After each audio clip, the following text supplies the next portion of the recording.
If Uchiha Madara had a brother who was both wise and brave, how would the history of the ninja world be rewritten? He is reborn as the third son of the Uchiha clan, the beloved younger brother of Madara and Izuna. Endowed with exceptional talent, he awakens his Mangekyō Sharingan at the tender age of 16, yet remains meticulously shielded by his two elder brothers. In order to secure the fate of their clan, he must prove himself to everyone. On the eve of a decisive battle that will determine their family survival, he proposes a daring plan to personally lead a team deep into enemy territory and launch a surprise attack on the Senju clan's lifeline, the Hakanokawa granary.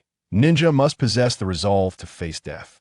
Amidst his brother's concerns and the encirclement of enemy forces, will he be able to achieve fame in battle and pave a new path to supremacy for the Uchiha? Chapter 1. The third son of the Uchiha. The world of Hokage is truly beautiful. As the sun sets, the remnants of its light spill across the high hills, casting a chiaroscuro on the grasslands. A gentle breeze stirs, creating ripples across the vast expanse, as if a magnificent painting is unfurling before one's eyes. Enhō, unable to restrain his admiration for the splendid scenery, reflects on the fact that he has been in this world for 8 years. Enhō, of the Uchiha clan, is the beloved younger brother of Uchiha Madara and Uchiha Izuna. 8 years ago, by a twist of fate, the young man, originally named Tianfeng, found himself transported to the world of Naruto, inhabiting the body of the 8-year-old Uchiha Enhō. At this time, the Warring States period was rife with chaos, as the Land of Fire was embroiled in a centuries-long conflict led by the Senju and Uchiha clans. This war claimed countless lives, including that of the 8-year-old Uchiha Enhō. However, at the moment of Enhō's demise, Tianfeng's soul miraculously reincarnated within him, allowing him to rise anew. From that moment on, Tianfeng became Uchiha Enhō. As the brother of Madara and Izuna, Enhō's innate talent is remarkable. Indeed, owing to his soul's crossing, his abilities may even rival those of Madara. By the age of 10, he unlocked his Sharingan and mastered all Uchiha clan techniques, culminating in the awakening of his Mangekyō Sharingan at 16. 8 years of life have allowed him to fully assimilate into this world, and he has become accustomed to living as Uchiha Enhō. He does not wish for the Uchiha clan to repeat the tragic fate depicted in the original narrative. He aspires to lead the Uchiha to a different pinnacle of glory. Enhō, what are you doing here? The meeting is about to start. A voice calls from behind. Turning to see the familiar and handsome face, he softly replies, "Second brother, I understand." Izuna pats Enhō on the shoulder. "What thoughts occupy your mind this time? Speak up. If there's anything troubling you, let me help. That if it's too difficult, you can always consult elder brother."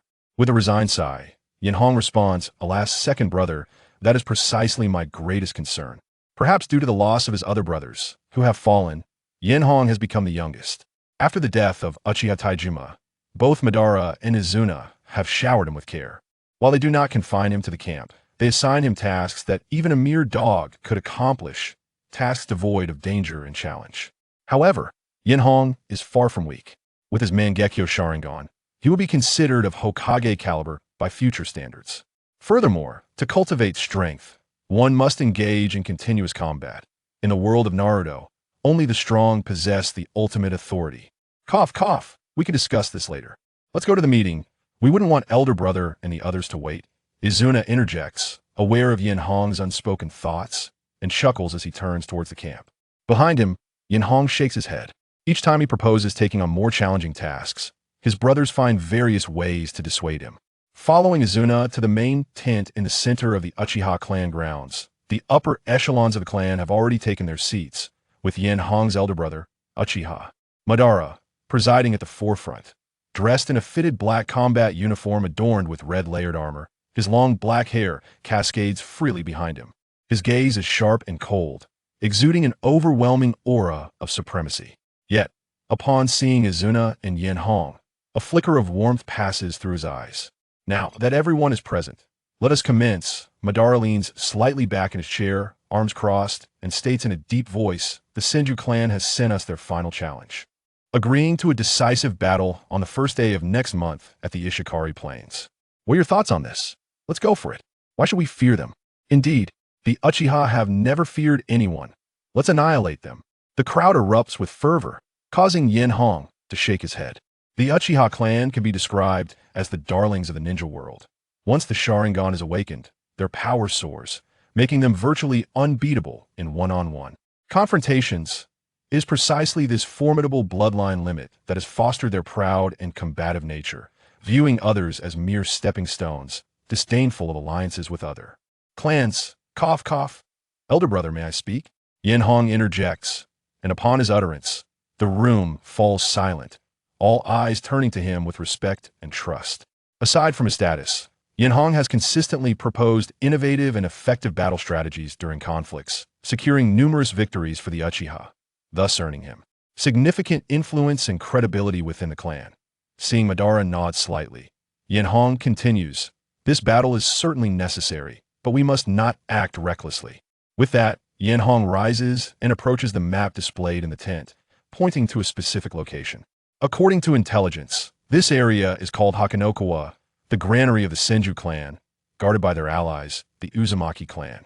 If we wish to gain a significant advantage in the final confrontation, we must send a team to destroy this location. The assembly gazes up at him, and after a moment, one voice ventures to inquire, "But this lies behind the Senju's lines. We cannot breach it." Enhō shakes his head. "It is not that we cannot, but that we cannot send too many people. A small team can infiltrate without drawing their attention. However, to accomplish the task of destroying their granary, we must include skilled ninjas among our ranks." "What do you mean?" Madara furrows his brow, already grasping Enhō's intent. "I cannot hide it from elder brother." Enhō smiles wryly. "What I mean is, let me lead a team to execute this mission." "No." As expected, two voices erupt in unison. Izuna stands up, visibly agitated. "Do you realize the immense risks involved? Not to mention the formidable defenses of Heiyekawa. Have you considered that even if we succeed, it would draw the Senju's attention, likely resulting in us being trapped?" "I cannot agree. Second brother, you know my ocular techniques. As long as Hashirama Senju does not personally intervene, I can protect myself adequately. Your and elder brother's chakra signatures are too conspicuous, and I rarely undertake large-scale missions. They do not focus on me. Thus, I am the most suitable candidate." Finally, Enhō gazes earnestly at his two brothers. "Elder brother, second brother, and ninja must possess the resolve to face death. I cannot remain under your protection forever. So please, allow me to undertake this task." "You..." Izuna attempted to articulate further, yet was interrupted by Madara's hand. As the adage goes, an elder brother is akin to a father. Gazing at the figure of Enhō before him, a flicker of complex emotions danced in Madara's eyes before he spoke. "You may undertake this mission, but you must promise me one thing. Should circumstances become dire, prioritize your own safety." "Thank you, brother," Enhō replied with a slight nod, then turned to Izuna. "Do not worry. I have yet to exhaust my days." "You." Sigh. Izuna exhaled deeply. "I will divert the attention of the Senju clan. You must remain vigilant." "Ah, that will be no trouble at all." The night was as dark as ink. On the hillside beneath the moonlit sky, Enhō stood at the forefront, the night breeze tousling his long hair and revealing a pair of crimson Sharingan, within which resided two formidable ocular techniques. Behind him stood 8 seasoned ninjas, each a battle-hardened elite of the Uchiha clan. Enhō took a deep breath. "Let's commence." Chapter 2. The power of the kaleidoscope beneath the luminous full moon. A gentle night breeze stirred the banners and torches atop the high walls. Several armored ninjas, each wielding a standard katana, were scattered throughout the Heiyekawa granary. The clan insignia emblazoned on their backs clearly indicated that they were members of the Uzumaki clan. Atop the outermost wall stood a tall figure clad in full armor, estimated to be in his 30s. Broad-shouldered and dressed in striking red armor. His sharp gaze resembled that of a hawk, exuding an air of command. This individual was named Uzumaki Ise, the son of the current leader of the Uzumaki clan, Uzumaki Ashina. His biological sister, Uzumaki Mido, had married Senju Hashirama, making him the brother-in-law of Hashirama. A personal guard approached Ise, speaking softly, "My lord, it is quite late. Perhaps you should return and rest." Ise waved his hand slightly, replying, "This is not the time for rest. With war imminent, we are in a critical period, and this granary is of utmost importance to our rear. We cannot afford any mishaps." The guard understood this logic but could not help but add, "However, my lord, we are situated behind the Senju clan, Who would dare take such a significant risk to attack us? Ise shook his head, his expression grave. The probability is low, but it is not non-existent. If any issues arise, we would bear the consequences. Thus, it is always prudent to be cautious. You should return. I will keep watch tonight. Upon hearing this, the guard chuckled. My lord, do you not know me? If that is the case, I shall accompany you and lend a hand. With a faint smile, Ise was about to respond when suddenly his brow furrowed. He instinctively placed his hand on the hilt of his sword, staring intently into the boundless darkness beyond the wall. Someone is coming. The sound of footsteps echoed from the night, approaching steadily and unhurriedly. Though not heavy, the noise resonated clearly within the ears of every ninja on the wall, akin to the reverberation of a hammer striking the chest. The Night Watch ninjas quickly gathered, adopting a defensive formation as if facing a formidable foe. Soon, a silhouette emerged from the darkness, tall and clad in black stealth attire, with a sword hanging at his waist. Who is that? Ise squinted, the low visibility of the night obscuring the figure's features. But the aura emanating from him suggested he was no ordinary individual. The guard hesitantly remarked, "It seems to be a member of the Uchiha clan?" The Uchiha? Ise mused. If he possesses such an imposing presence, it must be Uchiha Izuna. But what audacity does he have to approach alone? Everyone, be alert. There may be hidden forces nearby. Just as the ninjas braced themselves, the visitors suddenly halted, standing about a mile away from the wall, and began forming hand seals. Fire style, great fire dragon technique. Boom. A thunderous roar erupted beyond the high walls, illuminating the pitch-black night with soaring orange flames, as if it were daylight. A massive fire dragon surged forth with overwhelming force, the searing heat distorting the surrounding air, resembling a meteor descending from the heavens. The fire dragon collided with the barrier above the wall, producing a deafening explosion. The flames surged and roared, and in an instant, the barrier was forcibly shattered. Residual flames cascaded onto the wall, causing chaos to ensue. Do not panic. Maintain your positions. Ise bellowed, then leapt into action, his feet pounding the ground as he soared into the air, his signature red hair trailing behind him like a crimson specter, descending directly before the intruder. With a thud, Ise landed, kicking up a cloud of dust. He raised his head to see the intruder clearly, a flicker of confusion crossing his eyes. Who might you be? I am Uchiha Enhō, the figure replied candidly, for there was no point in concealing his identity. Uchiha Enhō, the third brother of Uchiha Madara? Ise's brows knitted tightly. It was common knowledge that Madara had two brothers, one of whom, Izuna, was active on various battlefields, his prowess rivaling that of Senju Tobirama, the second in command of the Senju clan. However, the other brother, Uchiha Enhō, was less known, seldom seen on the front lines, leading some to believe his abilities were inferior to those of his two brothers, relegating him to logistical duties. Yet now, witnessing the imposing aura of Enhō before him, Ise felt compelled to confront those who had belittled his abilities. So it is Uchiha Enhō. I have long admired your reputation. I never imagined the Uchiha clan concealed such a formidable figure. However, do you not think it somewhat presumptuous to launch a solo assault on Heiyekawa? Presumptuous? You shall find out soon enough. Enhō dismissed further dialogue, forming the hand seal for the fire style, great fire destruction. Boom. A sea of flames erupted, incinerating all in its path. The fire surged high, transforming into a wall of flames that charged toward Ise with devastating force. Ise remained unfazed. As the young clan leader of the Uzumaki, his strength was well renowned within the ninja world. He formed his own hand seals and pressed a palm forward. Sealing technique, fire sealing. With a rustle, intricate symbols appeared like a spider's web before the wall of flames, and the magnificent sea of fire seemed to collide with a quagmire, gradually dissipating and ultimately vanishing into a gentle breeze. Excellent. The Uzumaki clansmen behind Ise cheered. Their previous tension alleviated. Enhō, observing Ise's prowess, was taken aback, exclaiming, "The Uzumaki clan truly deserves its reputation as a top-tier family. This sealing technique is indeed unparalleled." Ise smiled confidently. "Our clan's sealing techniques can contain all ninja arts. Therefore, I suggest you surrender. If you do not resist, I assure you I will not kill you." Huh? Enhō scoffed, dismissing Ise's words. While he acknowledged the value of remaining alive on the battlefield, surrender was not an option for him. Time was of the essence. Enhō ceased further banter, feeling his chakra surge dramatically. In his eyes, The Sharingan spun and fused, transforming into a peculiar scythe-like form. Meanwhile, a tear of blood trickled from the corner of his left eye as he gazed intently at Ise from a distance. Eye technique, Soul of Kaya. A mysterious wave pulsed throughout the space, causing Ise to shudder, a foreboding feeling rising within him. The Soul of Kaya, a Mangekyō Sharingan technique of Enhō, had the ability to plunder. Depending on the disparity in strength between the combatants, it consumed a certain amount of ocular power, instantly discerning all abilities possessed by the opponent and allowing Enhō to seize any ninjutsu, secret arts, illusion techniques, or ocular techniques for 5 minutes. During this time, the opponent would lose access to their technique, while Enhō could utilize the plundered ability without consuming his own chakra, and the strength of the technique would match his own prowess.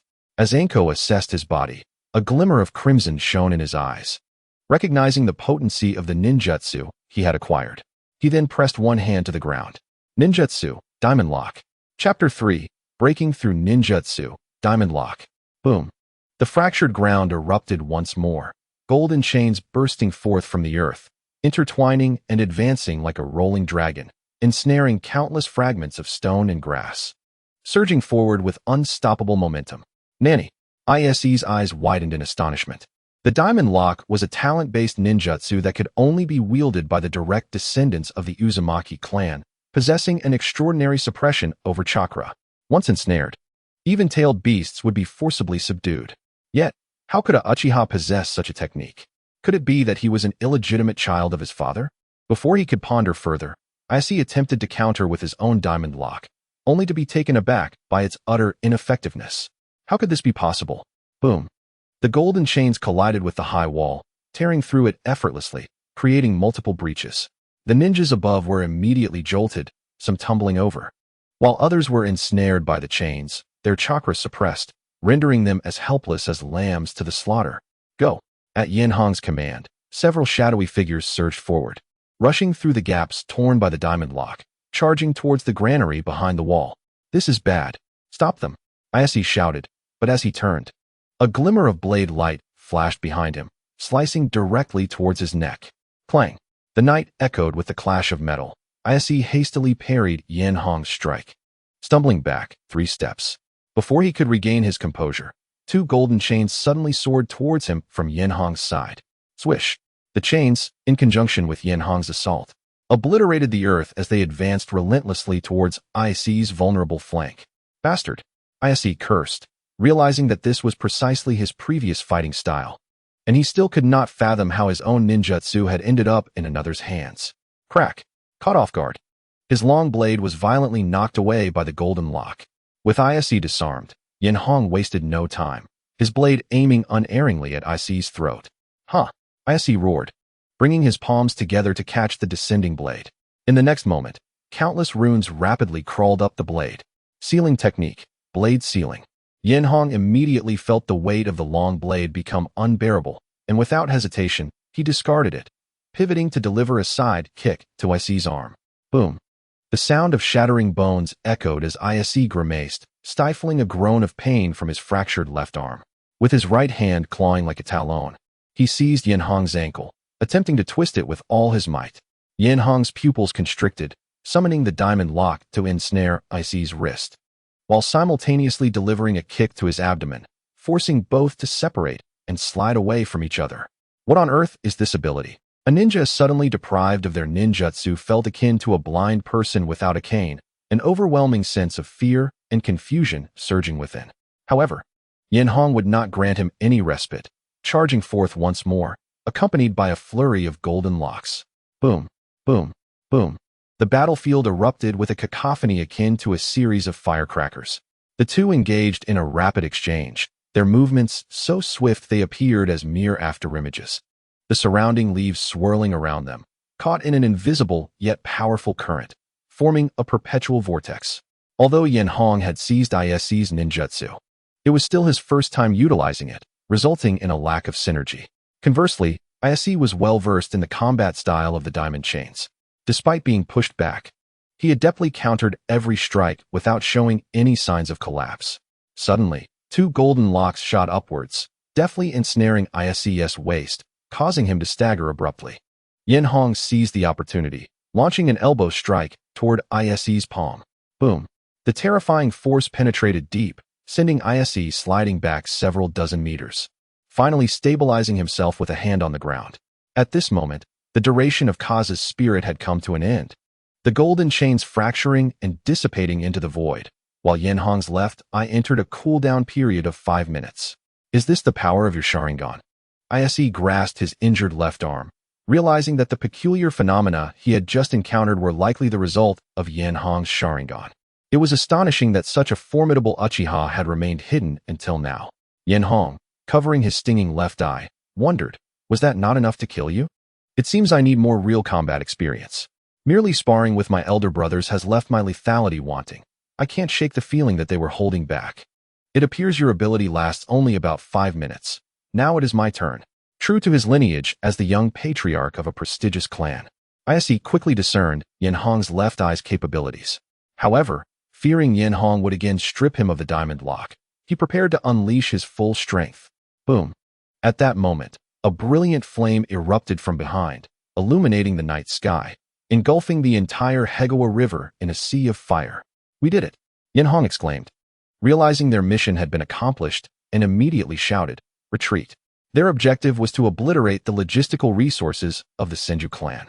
With the mission complete, there was no reason to linger. Swish. Upon receiving the command, the Uchiha ninjas began to fight their way out swiftly. Yen Hong too propelled himself backward, merging seamlessly into the shadows of the night. Ise shouted in fury, Chingji, take the others to extinguish the flames. The rest, follow me to pursue them. His subordinate rushed to his side, expressing concern, Lord Ise, your arm. Ignore it, follow me. Ise hastily retrieved a roll of bandages from his ninja tool pouch, hastily wrapping his injury before leading the charge after Yen Hong. Swish, swish, swish. The two sides sped through the night like specters gliding just above the ground, vanishing into a thicket in the blink of an eye. Ise, despite the injury to his arm, sweat streaming down his forehead, fixed his gaze firmly on Yen Hong's retreating figure. He could not let him escape. Capturing Uchiha Yen Hong might very well alter the tide of war. With this thought, Ise inhaled deeply, stamping down with force, creating a dent in the ground as his speed surged dramatically. The trees on either side blurring into a rapid retreat as he extended his right hand to grasp Yen Hong's back. Just then, Ise's eyes widened in shock as a slender silver thread appeared in his line of sight, striking his chest before emitting a barely audible sound as it snapped. Ahead, Yen Hong slightly turned his head, a smile gracing his lips, mouthing the words, bang. Stop. Ise's anguished scream was drowned out by the relentless roar of thunder, the entire forest quaking as an explosion erupted, lighting up the sky as if it were day. Yen Hong had strategically placed explosive tags on the surrounding trees. Upon contact with the trigger, a chain reaction ensued, designed to shake off his pursuers. In front, a member of the Uchiha clan approached Yen Hong, his voice brimming with excitement and admiration. Lord Yen Hong, you are truly remarkable. Just as you predicted, Uzumaki Ise is indeed pursuing us. Yen Hong smiled slightly. I merely speculated. The Uzumaki clan and the Senju clan are allies, but overall, the Senju clan holds the dominant position. Thus, the Uzumaki clan, seeking greater influence in the future, undoubtedly requires notable achievements. Capturing me would be their greatest feat, so I suspected he would not easily let me go. Ha! Regardless of whether it was a guess, it is all thanks to you, Lord Yen Hong. I never anticipated that this mission could also lead to the downfall of the Uzumaki clan's young patriarch. What a delightful surprise. Yen Hong shook his head. If such a meager amount of explosive tags could eliminate him, he would hardly be worthy of the title of the Vortex clan's junior clan leader. Nonetheless, he was not in a favorable position either. Mu, take a few people to handle a task, Yen Hong instructed Mu. Although Uchiha Mu harbored some doubts, he complied and led his team back in the direction they had come from. Yen Hong surveyed the surroundings and spoke aloud to the remaining members. The commotion here must have drawn the attention of my elder brother and second brother. They should be preparing to assist us. Everyone, stay alert. As long as we can break free from this forest. Before he could finish his sentence, Yen Hong's expression shifted as a menacing chakra suddenly flared before them, emanating a formidable aura that surpassed even that of Vortex Ise. The elite Uchiha ninjas present immediately sensed the overwhelming presence ahead, exchanging astonished glances. With a swift motion, they burst through a thicket, revealing an open path ahead. Standing before them was a figure with silver hair and red eyes, exuding an air of cold indifference. He resembled a vast, tranquil ocean, patiently awaiting their arrival. Chapter 4. Senju Tobirama. The chilling wind howled, and the moonlight appeared ghostly pale. All sounds of commotion ceased abruptly at this moment, as both sides confronted each other, the atmosphere gradually solidifying in the biting cold. Senju Tobirama's face, adorned with a metallic forehead protector that glimmered with a harsh light, was set in a stoic expression. Clad in a form-fitting black battle suit and draped in layered blue armor, he stood tall like a pine tree, his demeanor austere, arms crossed before him, gazing at his adversary with a composed yet icy gaze. Tobirama stood proudly at the forefront, flanked by vigilant elite Senju ninjas, all donning battle armor, clearly prepared to ensnare their quarry. "So it's not Izuna," Tobirama remarked, scrutinizing Enhō with a piercing gaze. His tone dripped with lethal intent. "By your appearance, you must be his brother." As the younger sibling of Madara and Izuna, Enhō was undeniably handsome, his striking features and sharp gaze imbued with a profound intensity. Enhō took a step forward. "Senju Tobirama, I've heard much of you from my second brother. This marks our first encounter." Tobirama snorted dismissively. "Indeed, it is our first, but it will also be our last. Since you have the audacity to enter here, you shall remain forever." Behind him, an Uchiha clansman stepped forward, whispering to Enhō. "Lord Enhō, we will fight with all our might to carve a path for you.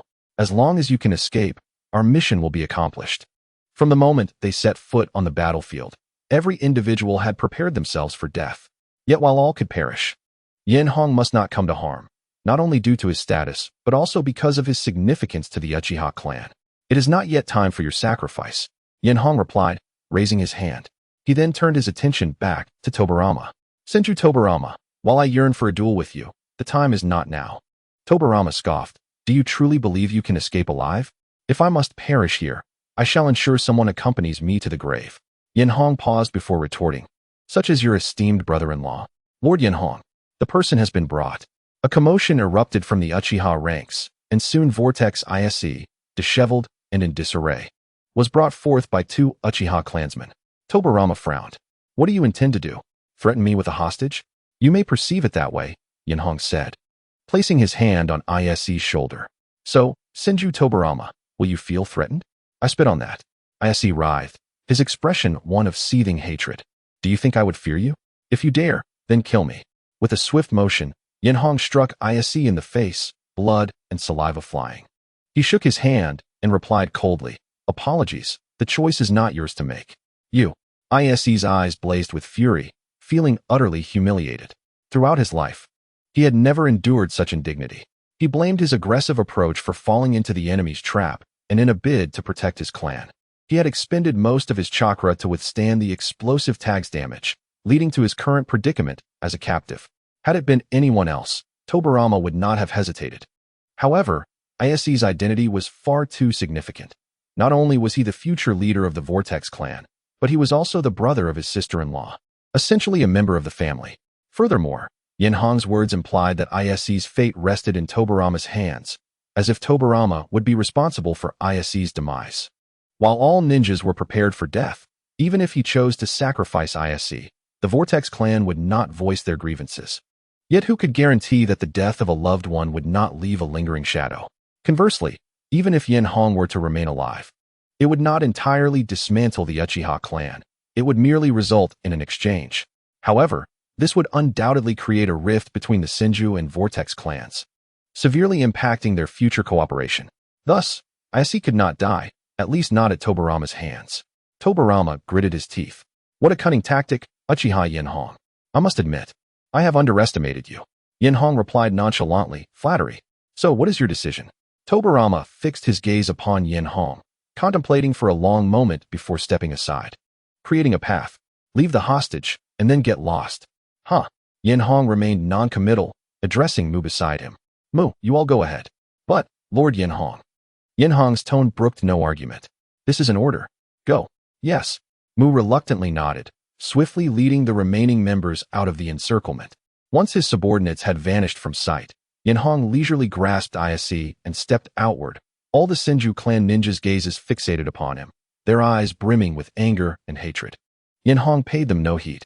After covering approximately 30 paces, he turned back to Tobirama with a faint smile. So, until we meet again.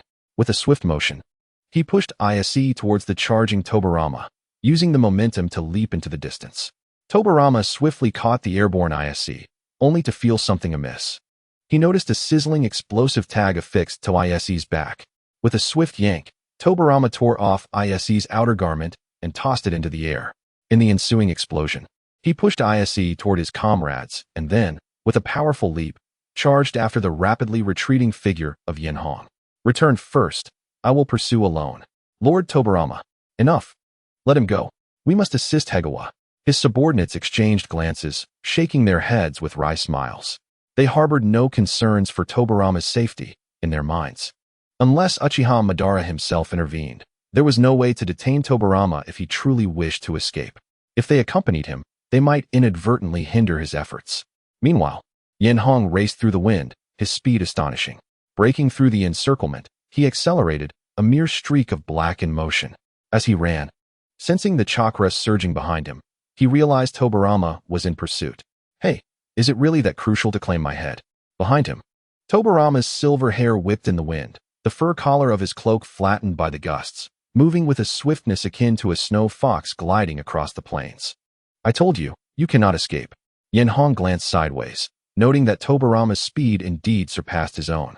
With each leap, the distance between them diminished. At this rate, he would inevitably be caught. My elder brother and second brother must already be aware of my position. Now it remains to be seen whose reinforcements will arrive first. After much contemplation, Yenhong felt the fierce warrior blood of the Uchiha clan igniting within him. Since there was no escape, he resolved to witness the true strength of the so-called fastest ninja in the world. With a swift halt, Yenhong aimed his left eye Sharingan at the swiftly approaching Tobirama. Spirit of the Gods. Chapter 5. The Future of the Uchiha Beneath the Moonlight. A palpable aura of killing intent filled the air. As Tobirama rushed forward, he sensed the overwhelming momentum rising ahead and immediately became cautious, sharpening his focus to its peak. Sure enough, as the distance between them shrank to a mere 30 paces, Yenhong suddenly halted, turning back to reveal his eyes shimmering with crimson light, akin to Izuna's. Tobirama abruptly stopped, his feet scraping the earth, creating deep grooves as he planted himself firmly.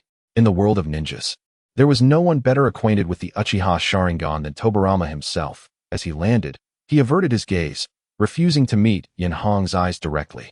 Technique, Spirit of the Gods. Indeed, the Sharingan's drawbacks were significant. It was no wonder that Tobirama, of the Senju clan, consumed nearly twice the ocular power compared to the previous encounter with Izuna. Blood tears streamed down as Yenhong endured the excruciating pain coursing through his body, successfully executing his ninjutsu theft. Meanwhile, Tobirama's expression grew grave. Since it was a Mangekyō Sharingan, it should manifest a special ocular technique. Judging by his previous demeanor, it had indeed been activated. What could it be? Yenhong took a deep breath, and upon reopening his eyes, his fighting spirit surged. Here it comes. With a clap of his hands, Yenhong summoned a torrent of chakra that surged skyward. Water release, water surge wave. Suddenly, a colossal wave erupted from the ground, transforming into a towering torrent, and soon began to whirl around Yenhong, gradually forming a massive vortex with a diameter of several hundred meters. Humph! You and Uchiha dare to flaunt water release before me. Tobirama formed hand seals, unperturbed, determined to show him what true strength is. However, Tobirama hesitated momentarily, finding his chakra flowing normally, yet unable to initiate his ninjutsu. In battle, distraction is a grave sin. In the next instant, Tobirama was swept up by the surging waves. Spinning helplessly in the tumult, unable to stabilize himself, he became a mere leaf adrift in the currents. Seizing the advantage, Yenhong refused to squander this rare opportunity, forming hand seals to unleash a series of relentless attacks intended to annihilate Tobirama. Water release, water dragon bite. As Tobirama spun amidst the waves, the water beneath his feet suddenly caved in, and a water dragon surged forth, forcefully propelling him backward, causing him to retreat several dozen meters in an instant. Boom! The water dragon erupted in midair, a surge of chakra scattering wildly. instantly injuring Tobirama's entire chakra network, his face reddening as he coughed up blood. Water release, hard vortex water blade. As Tobirama staggered from the impact, Enhō appeared before him, a spear of rapidly spinning water condensed in his palm, aimed directly at Tobirama's face. If this strike connected, it would pierce his head clean through. You underestimate me. Tobirama's eyes flared crimson as he raised his hand. A series of explosive tags materialized, igniting simultaneously under the manipulation of his chakra, unleashing a blinding white light. Ninjutsu, explosive tag. Boom. The deafening explosion resonated through the air, and the ferocious shockwave instantly pushed both combatants apart, while the towering wave transformed into a torrential downpour amidst the chaos. As they descended with the rain, before Tobirama's feet could touch the ground, a sharp slicing sound pierced the air. A jet of water streaked through the sky, hurtling toward him in an instant. Water release, water severing wave. With a splatter, blood sprayed forth. Tobirama quickly leaped back several dozen meters, a deep gash visible on his shoulder, blood flowing down his arm. Yet his expression remained unchanged. I see now, your ocular technique allows you to steal others' ninjutsu, and not just one, but a series of techniques. But how long can you maintain this? Enhō's face was serene as he formed hand seals once more. This will be enough to end you. Tobirama's gaze sharpened. His body slightly crouching. Was another attack coming? Wait, that hand sign is. With a sudden heave, Enhō's chest expanded, and then he unleashed a torrent of blazing flames. Fire release, great fireball technique. It's fire release. Tobirama's eyes brightened, realizing the time for Enhō's theft had ended. With a swift series of hand seals, Tobirama attempted to activate water release, yet it was still futile. Oh no. Boom. The fireball detonated at its apex, leaving behind a deep, blackened crater in the ground, while the residual flames crackled ominously against the charred earth. Hiss. Enhō, clutching his left eye in pain, surveyed the devastation before him. Sighing in regret, he had allowed Tobirama to escape. Struggling to rise, Enhō ensured there were no further pursuers before turning back toward the Uchiha encampment. Having walked but a mile, he spotted Izuna leaning against a tree, arms crossed, patiently waiting for him. Brother? Izuna smiled slightly. How are you feeling? Enhō seemed to understand something, a bitter smile forming on his face. No wonder Tobirama chose to flee. You've been here all along, brother. Izuna approached Enhō, scrutinizing his condition, and upon confirming he was unharmed, spoke. After you left, I conferred with elder brother. We both agree that your talent surpasses ours, and you should not remain in the shadows.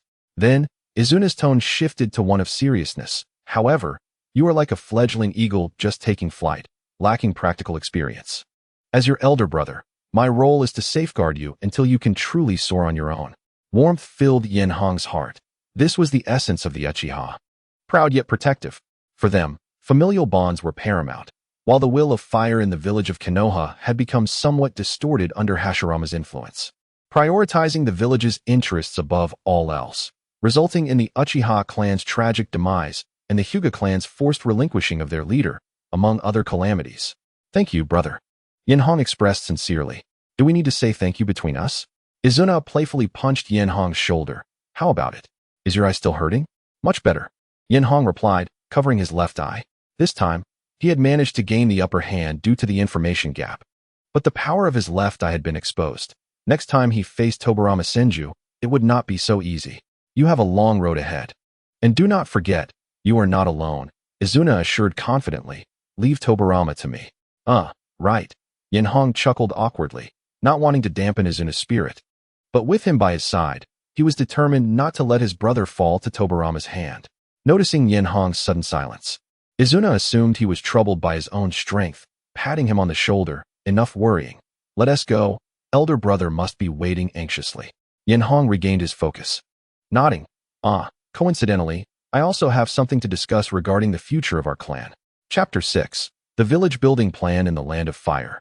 Within the heart of the Senju clan's territory, in the central tent, a young man with long black hair and a resolute expression sat cross-legged before a desk. Clad in a tight-fitting black combat outfit adorned with layers of red armor, the Senju clan's emblem etched upon his left shoulder, engrossed in a report before him.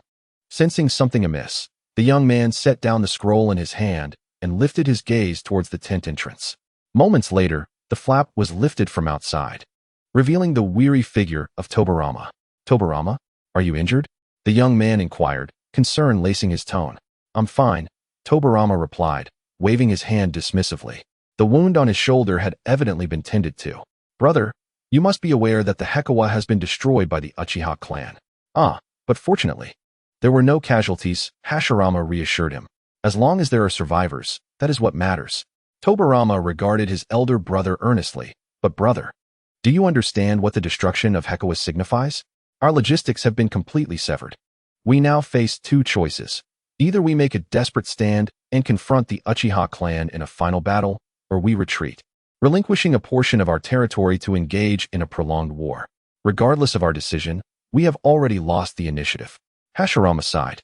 The war had dragged on for far too long, leading to countless losses. It was time to bring it to an end. Upon hearing this, Tobirama let out a cold huff. Isn't it because of you, brother? How many times have we had the opportunity to secure victory, only to be thwarted by your reluctance to act decisively? Clang. Hashirama immediately sank into despondency, as if he had lost all color. Sigh. Tobirama, well accustomed to Hashirama's nature, continued, since you have made your decision, we must prepare for the final confrontation. Our provisions will last for another month. The decisive battle will occur in 1 month. This time, brother, please do not hold back. Tobirama, I have never wished to annihilate the Uchiha clan. You know my dream, to establish a ninja village that embraces all clans, including the Uchiha. Brother, the Uchiha are a clan driven by emotion, not easily controlled. Moreover, I believe Madara is not the type to accept subservience. Hashirama pondered for a moment. In fact, I would like Madara to lead the village. Even if you agree. The other clans will not. Tobirama shook his head, clearly unwilling to engage in further debate with Hashirama on this matter, as it was not the first time. Also, be cautious of Uchiha Enhō. Hashirama paused. Uchiha Enhō? Madara's younger brother? Yes, this recent raid was orchestrated by him. He possesses a meticulous mind, and his talent is on par with that of his two elder brothers. Most importantly, his Mangekyō Sharingan techniques are quite troublesome, capable of appropriating others' jutsu for his own use. I fear for your wood release. Ha ha ha. It seems you have had a difficult time with him. Fear not. If he truly had the ability to seize my wood release, he would not have waited until now to appear on the front lines. Hashirama laughed heartily, seemingly unconcerned about his jutsu being taken. Madara truly has two remarkable younger brothers. Tobirama gestured dismissively and turned to leave. I will go inform the other clans. Tobirama. Tobirama halted in his tracks. Mito asked me to thank you for saving Izumi. Understood, Tobirama replied with a wave, lifting the tent flap as he stepped outside. He gazed up at the resplendent starry night, lost in thought. Techniques that could appropriate others' jutsu. In the land of fire, within the Uchiha territory, a bonfire blazed vigorously, its flames dancing like a fiery serpent against the night sky. The three brothers sat around the fire, captivated by the flickering tongues of flame, relishing this rare moment of tranquility. Madara Uchiha sat boldly in the center, casually tossing a piece of kindling into the fire as he spoke. I hear you have matters to discuss, Enhō? Enhō nodded. Brother, the Heiyekawa has been destroyed by us. The Senju clan will either fight or retreat. This war has dragged on for decades, and everyone is weary of it. Thus, it is highly likely that the Senju will opt for a final confrontation. Pausing, Enhō fixed a serious gaze upon Madara. Brother, this decisive battle, regardless of who wins or loses, will not result in the complete annihilation of the other side. The cost is simply too great for anyone to bear. Ultimately, both sides will seek a peaceful resolution. What shall we do then? A brief silence enveloped the air as Izuna opened his mouth, intending to say something. But upon catching Enhō's eye, he closed it begrudgingly. Crackle. Sparks flew from the bonfire, crackling audibly. Madara's gaze deepened, clearly understanding Enhō's unspoken concerns. The outcome of the Uchiha-Senju conflict would largely hinge on the duel between Madara and Hashirama, for their combat prowess had created a significant divide between them and the rest, essentially allowing either to single-handedly overpower the opposing forces. Though reluctant to admit it, Madara recognized that Hashirama had surpassed him. Enhō, I have long held a vision. Madara finally spoke, to establish a ninja village in the land of fire. If the war truly comes to an end, Hashirama will undoubtedly persuade me to join him in building this village. Izuna's eyes widened. Establish a village with the Senju? What nonsense. So many of our kin have perished. I know, Madara interjected, raising a hand to silence Izuna. That was merely a naive childhood dream. Yet, Hashirama has always been that way, naively optimistic. The animosity between our clans runs too deep to erase all grievances. Moreover, the village's leadership would likely fall to Hashirama. Once the Senju ascend, the Uchiha will surely be marginalized, potentially vanishing from history. Izuna concurred exactly. Therefore, we must never reconcile with them. From what I know of Senju Tobirama, he would leap at the chance to see our clan extinguished. Madara disregarded Izuna's indignation and turned to Enjo. Since you have raised the question, it implies you harbor your own thoughts. Taking a deep breath, Enjo replied earnestly, Brother, since we do not wish to live under another's roof, why not establish our own domain? I believe the Uchiha can create a village of our own. Chapter 7. The Client Clan establish our own village?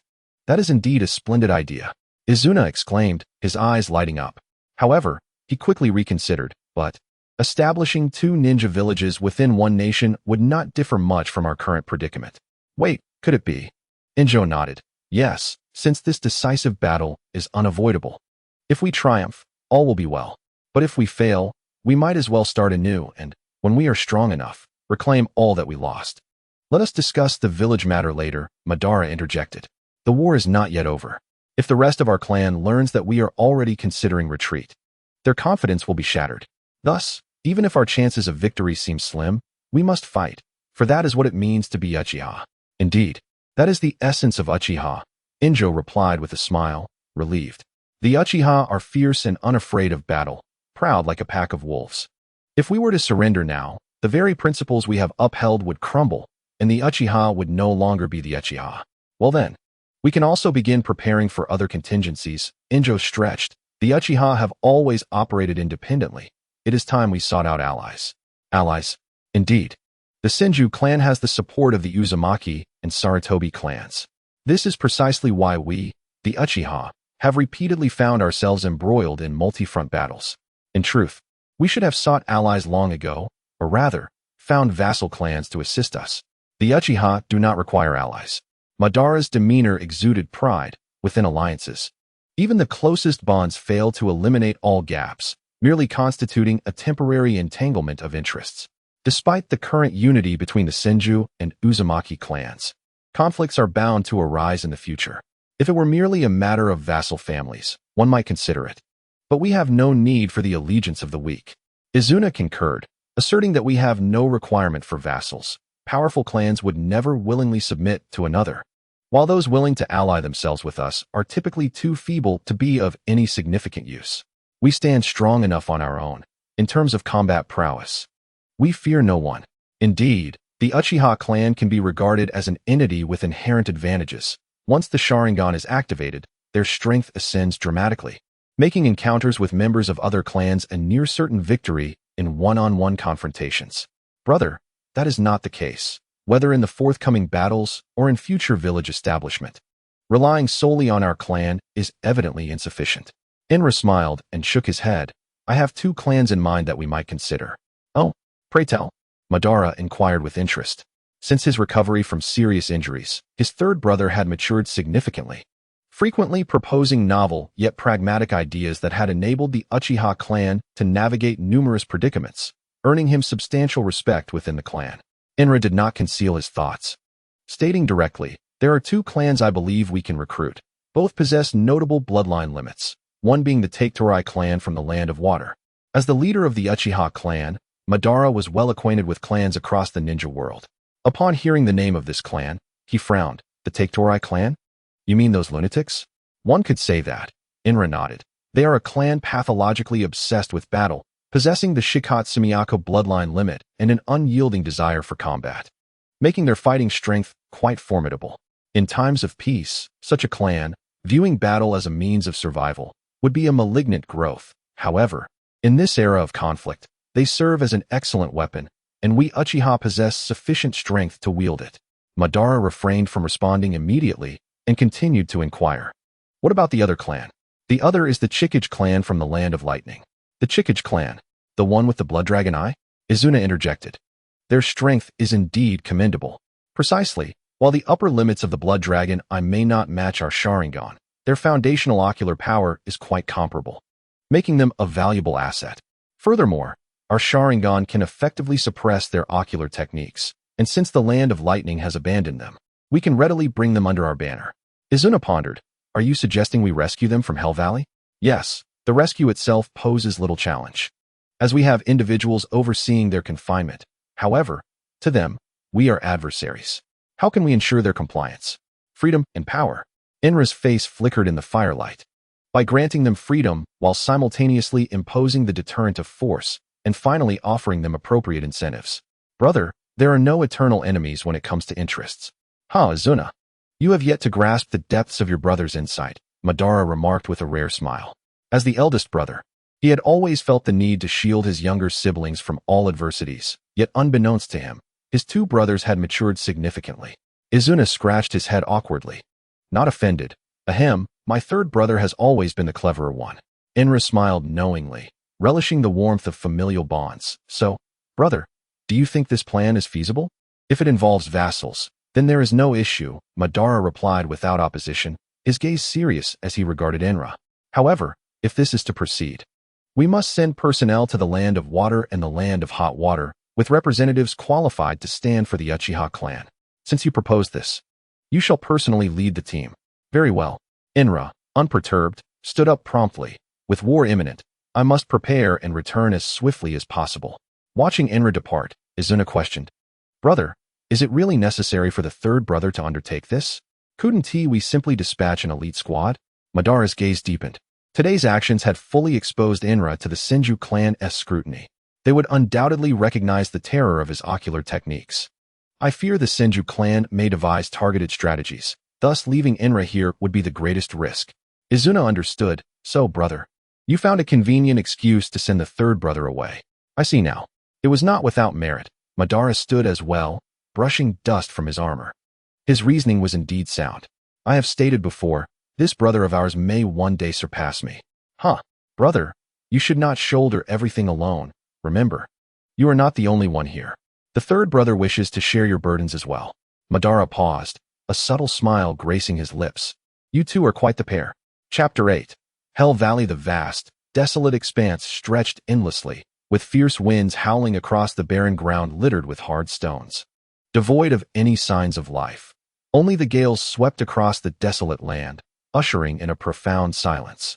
Amidst this wasteland, four dark figures advanced slowly, appearing as mere specks against the boundless yellow terrain from above. Inra lifted his gaze to scrutinize the towering rock face ahead, tugging at his collar to dispel the heat accumulated from their long journey. The three companions trailing behind him, all elite Uchiha ninjas who had guarded him since childhood, displayed weary expressions.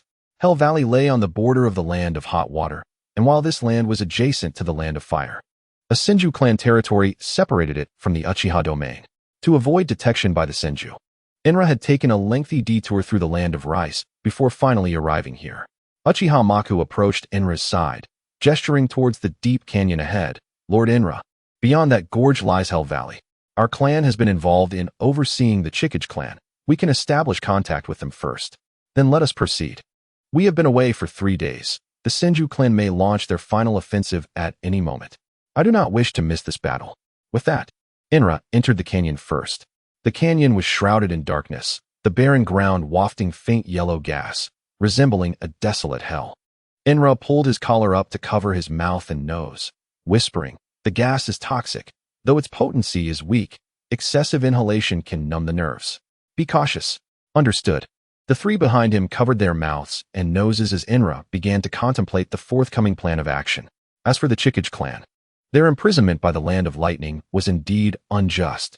The saga began when a woman from their clan married the daimyo of the Land of Lightning as a concubine, inciting jealousy from the primary wife. A few years later, the daimyo succumbed to illness, and the primary wife accused the Chikage clan's concubine of causing her husband's demise. Not only did she execute the concubine, but she also implicated her entire family, leading to their expulsion and exile to Hell Valley. Nevertheless, the Chikage clan remained a significant family, second only to the Yatsuki clan in the Land of Lightning, prompting the latter to enlist the Uchiha clan to assist in overseeing them. Originally, Huan did not intend to involve himself in such a troublesome affair, but alas, The allure of their generous offer was simply too great. Meanwhile, Yenhong's aspiration to rescue the Bloodpool clan was not inherently difficult. The challenge lay in alleviating the clan's animosity towards the Uchiha and the inevitable discord with the Land of Lightning that would follow their liberation. One could only hope that they were worth saving. Shaking his head to cast aside his myriad thoughts, Yenhong swiftly led his subordinates through the relatively short canyon, where a colossal barrier loomed over the entirety of Hell Valley. Before the barrier stood several figures who, upon seeing Yenhong's approach, respectfully welcomed him. Lord Yenhong, you have arrived. Thank you for your efforts. Yenhong nodded in acknowledgement. Prior to his departure, he had already made contact with the Uchiha squad responsible for managing this area, and now he inquired, what is the situation here? The captain at the forefront chuckled wryly. Lord Yenhong, if we wish to take the entire Bloodpool clan with us, we must first open the barrier. However, the Uchiha clan holds only 1/3 of the control over it. All three parties must simultaneously seal the release mark to unlock the barrier. Yenhong pondered for a moment, frowning as he asked, then who holds the other two control rights? The barrier is governed by three forces, the personal guard of the daimyo of the Land of Lightning, and the Yayue clan, who have also been commissioned for this task. Mu gasped, what a grand affair. Just how much does the Land of Lightning despise this Bloodpool family? Huh. Yenhong scoffed disdainfully, revealing the essence of the matter. If it began as mere jealousy among women, it has now escalated to a fear of retribution from the Bloodpool. They are adamant about not allowing them to escape. And the only reason they Haven-T annihilated them is that the daimyo does not wish to earn a reputation for jealousy. Yet, confining the Bloodpool to Hell Valley is merely a slow death for them. What shall we do then? A glimmer of contemplation flashed in Yenhong's eyes. The daimyo of the Land of Lightning is manageable. We have already offended them by our actions, so we might as well be more thorough. However, the Yayue clan poses a problem. If all goes as expected, they are the most likely to unify the ninjas of the Land of Lightning. So, shall we just abandon this? Why abandon? It is merely a nuisance. Yenhong waved his hand dismissively. The most crucial aspect is to ascertain whether the Bloodpool clan is willing to follow us. Can outsiders enter this barrier? The captain nodded. Yes. It is a one-way barrier. As the guards, we naturally possess the right to enter and exit freely. Yenhong understood. In that case, I shall enter first. Only by securing the Bloodpool clan can we contemplate our next course of action. The captain was momentarily taken aback, hesitating as he asked, isn't that too dangerous? Dangerous? Yenhong surveyed the environment of Hell Valley, a hint of pride gleaming in his eyes. If I fear the mere survival of ninjas in such an environment, what right do I have to lead you in conquering the world? His voice, though soft, resonated clearly in the ears of everyone present, evoking a sense of pride among them. The Uchiha clan had never feared battle, only the prospect of fading into the annals of history. The captain murmured, Lord Yenhong, I understand, but for safety's sake, let us accompany you. Let Mu follow me. The rest should remain outside and await our return. Too many people might incite unnecessary conflict. Understood. After making the arrangements, the captain led them to the barrier, where he began forming seals with his hands. With a whoosh, a translucent opening appeared in the barrier. The captain stepped aside, saying, Lord Yenhong, please proceed with caution. Yenhong nodded slightly and stepped forward, with Uchiha Mu quickly following after a nod of assurance. Upon entering the barrier, a massive blood pool came into view, bubbling ominously, and a nauseating stench of blood assaulted their senses. The interior of the barrier was shrouded in darkness, filled with grayish-white rocks, devoid of any signs of life. Mu, trailing behind Yenhong, surveyed the surroundings, noting how inhospitable this place was, pondering how they managed to survive here. Ninjas are but tools of the state, Yenhong remarked coolly, strolling forward with an air of indifference. It seems the inhabitants are less than welcoming. The bubbling of the blood pool intensified, and with a thunderous crash, a jet of water shot forth, arcing through the air and aiming directly at Yenhong's forehead. Watch out, Mu shouted loudly. Unfazed by the sudden rush of air, Yenhong raised his right hand without turning his head. With a thud, the incoming blood arrow collided with his palm, exploding into a mist of water. Ah, what a unique greeting from the Bloodpool clan, Yenhong commented, shaking the blood off his hand. Slowly turning to face the threat, Mu, brandishing his long blade, stood defensively beside Yenhong. Not far off, a group of figures approached slowly, their eyes glowing red with malice. Uchiha clan die. Chapter 9. Bloodpool clan. In the dim depths of the valley, a faint scent of blood lingered, creating ripples upon the surface of the blood pool. At the edge of the pool, the current clan leader of the Bloodpool clan, Uchiha Enhō, scrutinized the black-clad youth before him, his crimson eyes reflecting a horizontal slit filled with hatred and disgust. On the other side, Enhō was likewise observing this tragically unfortunate clan. The harsh environment rendered each member unusually gaunt, their withered faces betraying unrestrained anger. With a light chuckle, Enhō remarked, "It appears your lives are quite arduous." "Thanks to you," Uchiha Enhō retorted, restraining his restless clansmen behind him, his voice low and formidable. "What? Has the Uchiha clan finally grown impatient and wishes to exterminate us completely?" Enhō gestured for Mu to ease his tension and took a step forward to introduce himself. "I am Uchiha Enhō. I am aware that your clan harbors no fondness for us Uchiha, but I believe, above all, you yearn for freedom." "Uchiha Enhō? The brother of the current Uchiha clan leader?" Uchiha Enhō furrowed his brow, questioning, "What exactly do you intend to do?" Enhō extended a finger, gesturing towards the Bloodpool clan. "I wish to release you, to restore your freedom." "What? That is impossible. Do not trust them." The declaration sent shockwaves through the ranks of the Bloodpool ninjas, sparking excitement, skepticism, and a fervent desire for freedom. Upon hearing Enhō's words, Uchiha Enhō momentarily faltered, a glimmer of bewilderment flashing in his eyes, but he quickly regained his composure, raising his hand to silence the uproar behind him. "Do you represent the Land of Lightning? Or merely the Uchiha?" "I solely represent the Uchiha clan." "Ah, I see." Understanding dawned on Uchiha Enhō, mingled with a hint of disdain. "If I am not mistaken, you wish to recruit our Bloodpool clan, do you not?" "Indeed," Enhō affirmed, "I shall release you, but in return, you must heed the commands of the Uchiha." "Ha!" Uchiha Enhō laughed coldly. "You expect us to submit? On what grounds? You speak of freedom? By capturing you, we too shall have the right to negotiate." With that, a fierce light ignited in Uchiha Enhō's eyes. Boom! In the stillness of the valley, blood surged, and a blood dragon erupted from the depths of the pool, roaring as it shattered the raging winds, diving directly towards Enhō.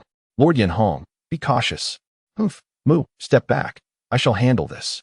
With a thunderous roar, the blood dragon descended from the heavens, crashing onto the ground where Enhō stood, fracturing the earth and creating a bowl-shaped crater. Before the blood dragon even arrived, Enhō had vanished from his original position, transforming into a fleeting shadow that soared over the dragon, his gaze sharpening as he spotted Uchiha Enhō approaching. Imprisoned within the Valley of Hell, Uchiha Enhō bore no weapons, his form resembling a dragon emerging from the sea as he clenched his right fist, cutting through the air with a powerful strike aimed directly at Enhō's face. As his iron fist drew near, the force of his punch stirred Enhō's hair, revealing his piercing crimson Sharingan eyes. Under the scrutiny of the Sharingan, every movement of Uchiha Enhō became transparent. Enhō executed no unnecessary gestures. He simply raised his left hand to deftly grasp Uchiha Enhō's wrist, following with a swift knee strike to his abdomen. The impact reverberated, unleashing a shockwave that sent Uchiha Enhō hurtling backward, akin to a boiled shrimp, arcing through the air before crashing into the blood pool below. The tranquil surface of the pool erupted as if struck by a meteor, sending a towering wave that radiated outward in ripples, ultimately transforming into a cascade of crimson rain that fell back onto the water's surface. "Chief, do not approach." One of the clansmen, eager to intervene, was halted by Uchiha Enhō's stern command. With a graceful descent, Enhō returned to the ground, observing Uchiha Enhō, who knelt partially submerged in the water. There was no mockery on Enhō's face, only a calm demeanor as he remarked, "While I yearn to battle the masters from various nations of the ninja world, your current state is far from optimal. It appears the rumors of the Uchiha clan, 2 dragons, and a worm, are mere fabrications." Wiping the blood from the corner of his mouth, Uchiha Enhō replied solemnly, "Are you not afraid we might feign surrender, only to betray you once we escape?" Enhō shrugged indifferently. "Even if you were to escape, you would still be hunted by the Land of Lightning. Only we Uchiha are willing to offer you protection. The internal situation of the other great nations is quite clear. None wish to have a first-rate clan stirring the pot at this time. The small nations dare not offend the great, and while the ninja world is vast, there is no longer a place for you." Uchiha Enhō stood, fixing his gaze upon Enhō. "Blood Dragon I Jinjutsu." Enhō tilted his head slightly. watching in astonishment as his body began to decay and swell, a crimson light swirling in his eyes. Sharingan Jinjutsu Rebound. Yuya Kenichi spat blood, staggering slightly, and coldly regarded Yenhong. Then what if we were to ally with the Senju clan? Your desire to release us surely stems from wanting our aid against them? Yenhong remained unperturbed, responding, indeed, the Senju clan is a commendable option. Hashirama Senju is both willing and capable of protecting you. However, I trust you are aware of this ninja god's temperament. Before Yuya Kenichi could speak, Yenhong continued, your greatest animosity lies with the land of lightning. We Uchiha are merely a tool they wield. I cannot believe the Bloodpool clan harbors no thoughts of vengeance against them. Do you truly think Hashirama Senju would wage war on the land of lightning for your sake? Conversely, I suspect he would hand you over for the sake of peace between the two nations. And why should we trust you, Uchiha? Yuya Kenichi pressed. Because we are willing to grant you an opportunity for revenge, and more importantly, I could kill you at this very moment. Yenhong's voice was chilling, devoid of warmth. Yet it plunged Yuya Kenichi into deep contemplation. He glanced back at his kin, seeing their faces filled with longing for freedom. The valley fell silent once again. And after a prolonged pause, Yuya Kenichi finally spoke. The Valley of Hell is not solely dictated by your Uchiha clan. Our inability to escape renders further discussion futile. Yenhong smiled slightly. Very well, you may watch in peace. Maku, let us depart. As the two figures receded into the distance, the clansmen slowly encircled Yuya Kenichi. Chief, are we truly aligning ourselves with the Uchiha clan? Do you wish to remain here indefinitely? Yuya Kenichi's expression was complex. The Uchiha clan's third branch, indeed. In chaotic times, exceptional individuals often emerge. Chapter 10. The Iyue clan with a ripple akin to flowing water, the barrier's edge shimmered. And soon Yenhong and Maku emerged from the confines of the barrier. Lord Yenhong, how did it fare? It appears we have reached an agreement. Now we must determine how to extract them. Yenhong pondered, turning to the squad leader. Where are the other two factions controlling the barrier? The other two teams are stationed near the remaining entrances of the Valley of Hell, the squad leader replied without hesitation. Each consists of a four-man unit. The personal guard of the daimyo from the Land of Lightning is stationed to the east. Their strength is mediocre and poses little threat.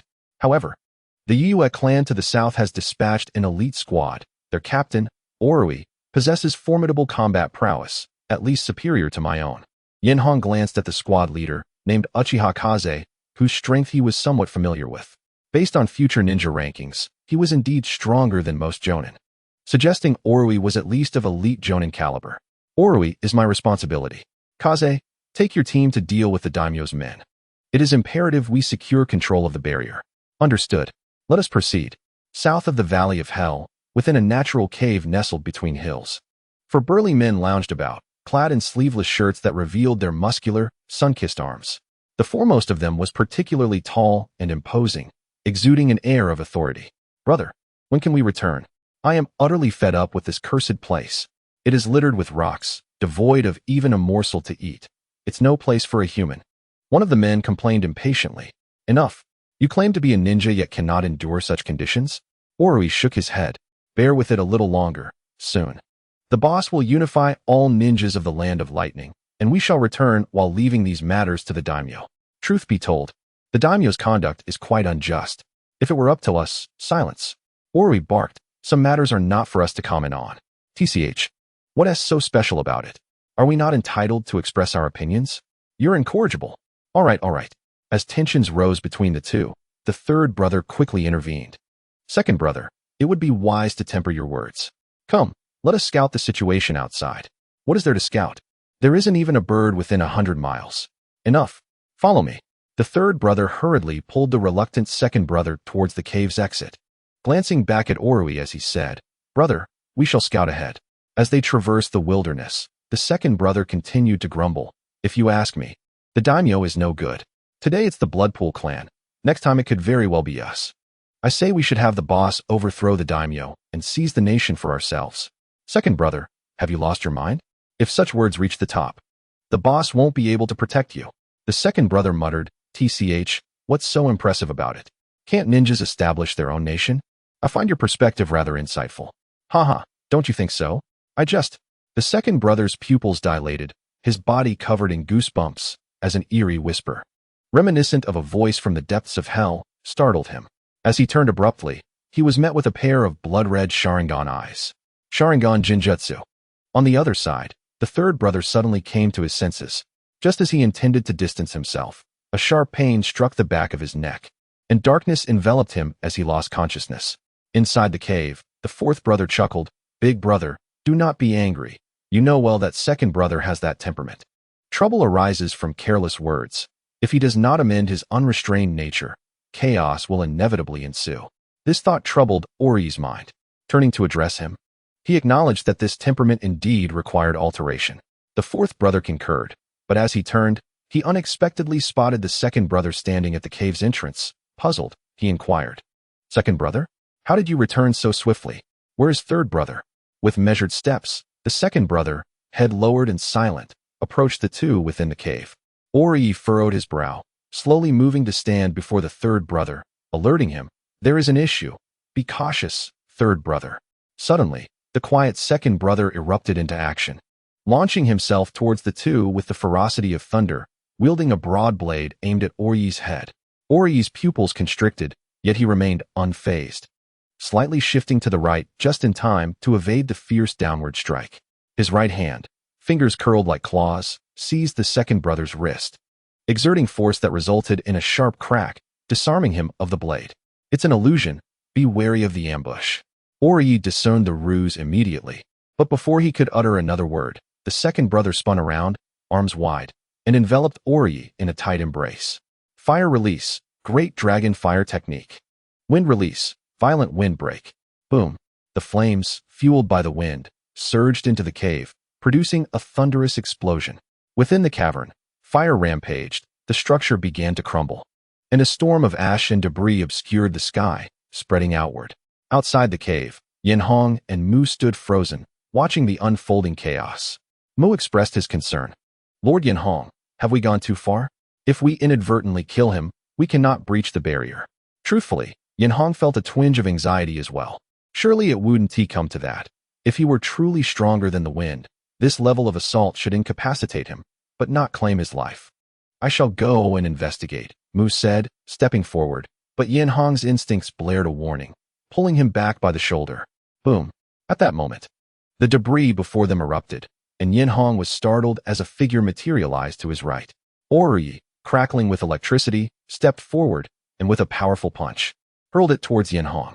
The terrifying force surged, and Yenhong activated his Sharingan, yet his body lagged behind his perception, leaving him only time to raise his arm defensively. Boom. The punch connected, and Yenhong felt as though he had been struck by a horse-drawn cart. His blocking arm was forced back against his chest, and he could no longer maintain his footing, his form shooting backward like a kite severed from its string. He skidded along the ground, carving two grooves until he crashed against the stone wall, which trembled violently, spiderweb cracks radiating from the impact. Countless fragments of rock fell like snowflakes, settling upon Yenhong. Coughing, he endured the blow, though not gravely harmed. A faint flush of unhealthy color graced his cheeks. As he raised his gaze, he beheld the imposing figure of Ori, illuminated by crackling lightning, standing before him. Ori retracted his fist, casting a glance at the lifeless forms of his fallen brothers, his voice laced with unrestrained fury. "No matter who you are, none shall leave here alive today." Chapter 11. Fierce battle. The Yue clan, a family that had long resided in the Land of Thunder, was remarkably united and possessed a secret technique that allowed them to activate their cells through lightning release, granting them abilities far surpassing ordinary humans, capable of even contending with tailed beasts. The mountains lay in ruin. Following a brief skirmish, the area around the three had transformed into a wasteland. Ori's eyes blazed with fury. Mere moments ago, his two brothers had perished in this ambush. Had he not sensed danger in advance and activated his lightning armor, he too would have met a grim fate. "Uchiha clan, what are your intentions?" Yenhong straightened, shaking off the numbness in his arms, gazing at the crackling lightning surrounding Ori with indifference. "I seek to obtain something from you." In an instant, Ori comprehended Yenhong's intent, coldly responding, "You wish to release the Bloodpool clan? And if so?" With a derisive snicker, Ori twisted his neck, producing a series of sharp cracks. "I care not for your aims. You have slain my brothers, and none shall depart alive." Yenhong refrained from further dialogue, since matters had escalated to this point. It was now a fight to the death. He took a step forward, beckoning with his finger. In the stillness of the world, only the wind whistled through the canyon. Boom. Ori's figure flickered, the ground beneath him cracking as he vanished, reappearing before Enhō in an instant, resembling a tiger with his fist clenched tightly. Huh. With a roar, Ori unleashed a full-force punch, chakra coalescing at a single point, his electrified fist cleaving through the air with a piercing sound. Enhō, at the forefront, felt the overwhelming force rush toward him. The very wind from the punch stung his face, akin to the impact of a human cannonball, the momentum suffocating. In a flash, Enhō's eyes glimmered red, and he instinctively lowered his posture, avoiding the assault while retrieving a kunai from his tool pouch, infusing it with his chakra, aiming it at Ori's midsection. To Ori's surprise, Enhō's reflexes matched his own. However, he showed no intent to evade, instead raising his left arm high, striking downward toward Enhō's head with his hand like a blade. Enhō's pupils dilated in shock.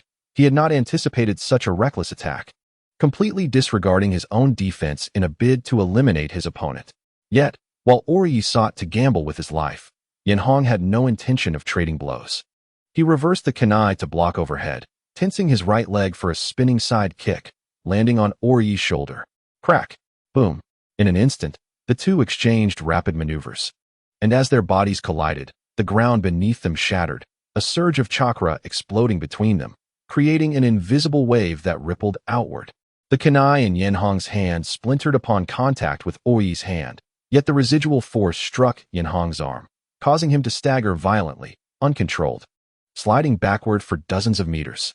Ori, not unscathed, had absorbed a significant amount of damage through his lightning armor, but still bore the mark of Enhō's kick, a bruise blossoming on his shoulder as he retreated 2 steps. Hiss! Enhō inhaled sharply. Had he not shielded his arm with chakra at the last moment, it might have been severed, yet even so, a searing pain radiated from the limb. Must I rely on the power of the Mangekyō? Enhō clenched his fist. The ordinary Mangekyō was a curse, granting immense power at the cost of potential blindness. He could distinctly feel his left eye's vision diminishing. Ori would not allow Enhō to linger in thought. As soon as he regained his footing, he lunged forward, eager to capitalize on the moment.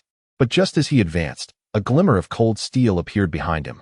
Mu, witnessing Enhō's predicament, immediately soared forward, sword in hand, aiming a strike at Ori's neck. Feeling a chilling presence approaching from behind, Ori stood as steadfast as an ancient pine. His right arm lashed out like a steel whip, swiftly sweeping through the side and directly towards the rear.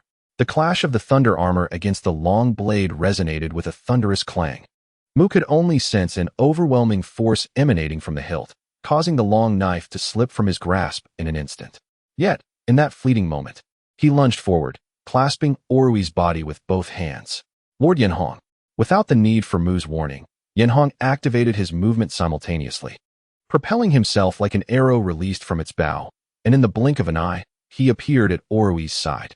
To ensure Ori remained alive, he retracted his kunai, transforming it into a fist, and struck with all his might towards Ori's face. Their coordination was impeccable, yet they underestimated Ori's ferocity. Realizing he was constrained, Ori summoned all his chakra, causing his thunder armor to swell dramatically. With a bent arm, he delivered a crushing elbow strike towards Mu's back, while simultaneously using his head as a hammer to collide with Enhō's fist. Boom!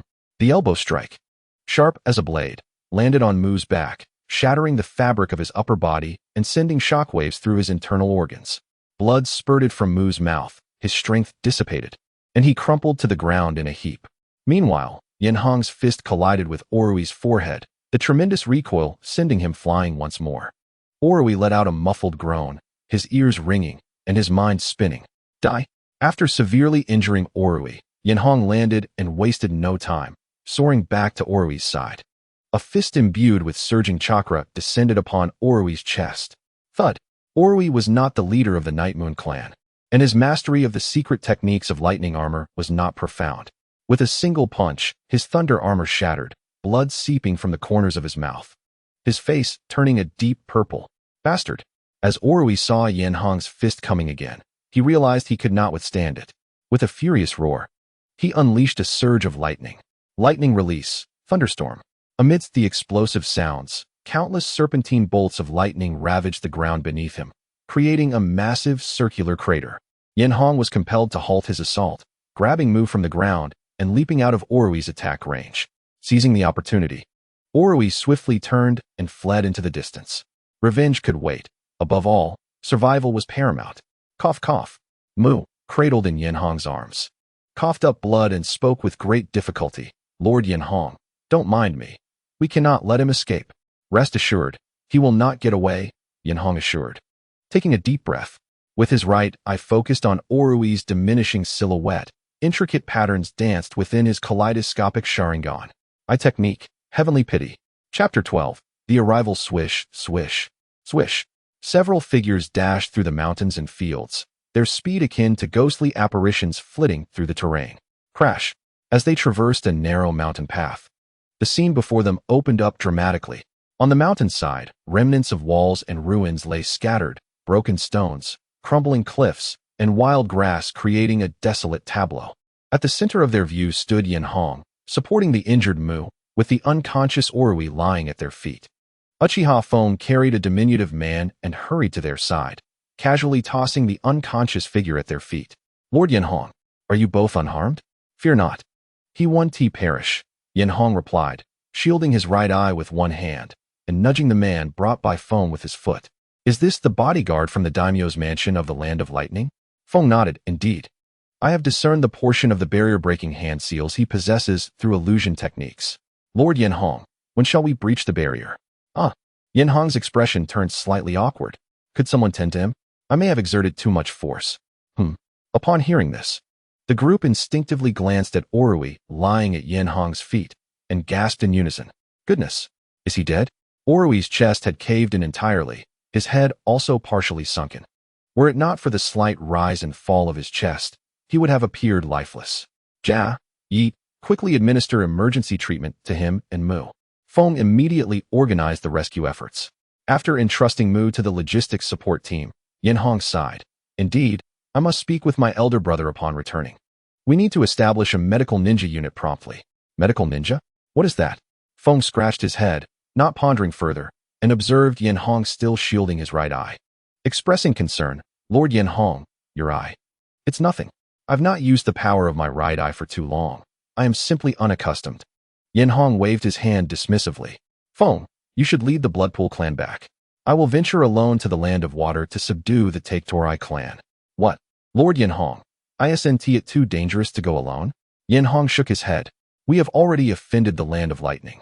There's no need to provoke the Land of Water as well. Bringing too many would be seen as a challenge.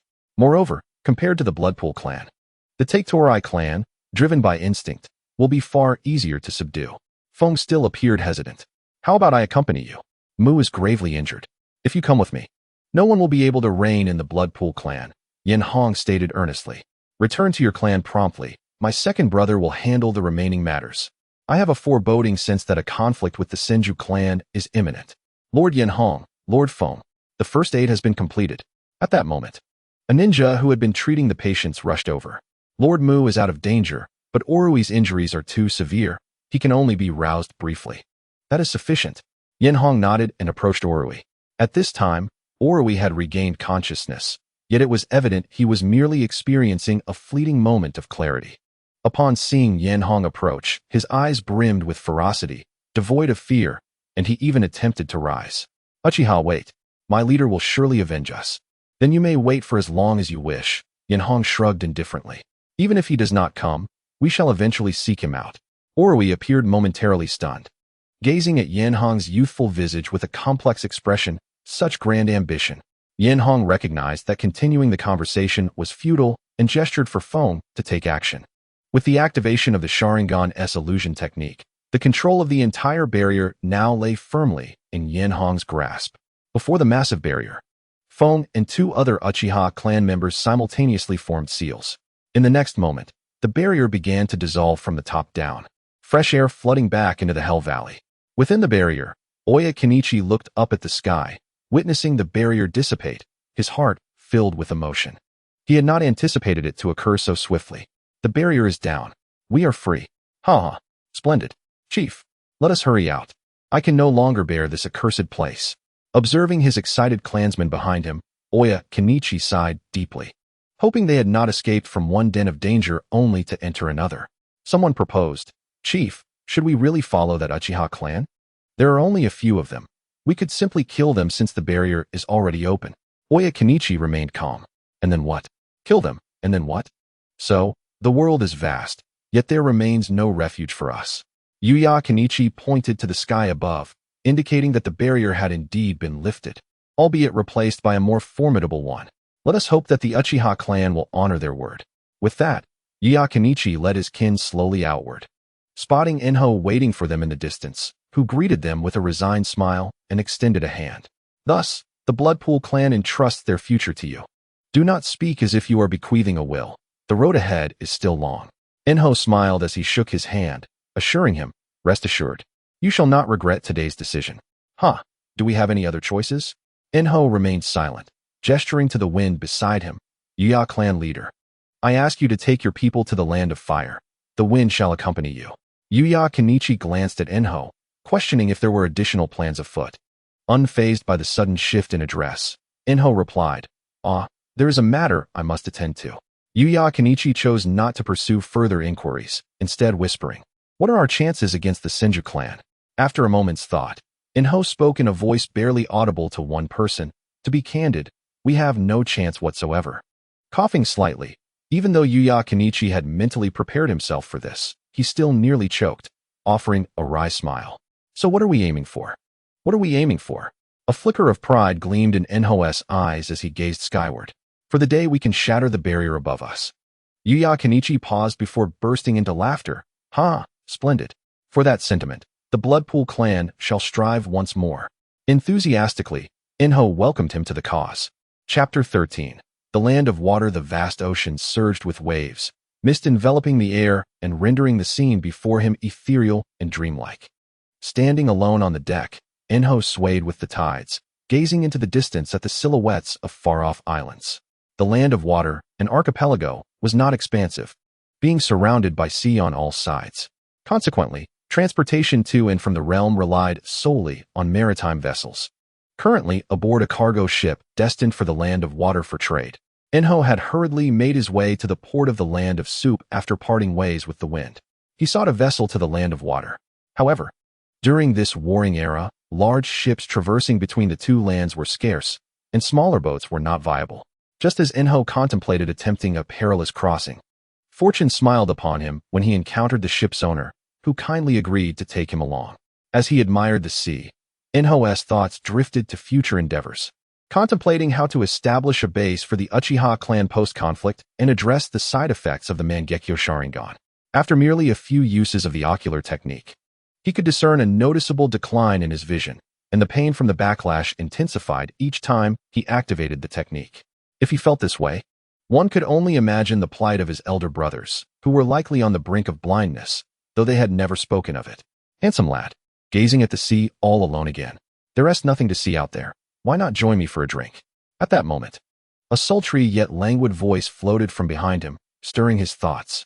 The voice belonged to the ship's owner, Huayan, the daughter of a wealthy family from the land of water, responsible for managing trade activities between the land of water and the mainland, possessing immense wealth. Draped in a light blue silk gown, Huayan exuded an air of opulence, adorned with diamond-studded rings on her fingers. Her eyes sparkled with an unmistakable allure as they fell upon Enhō.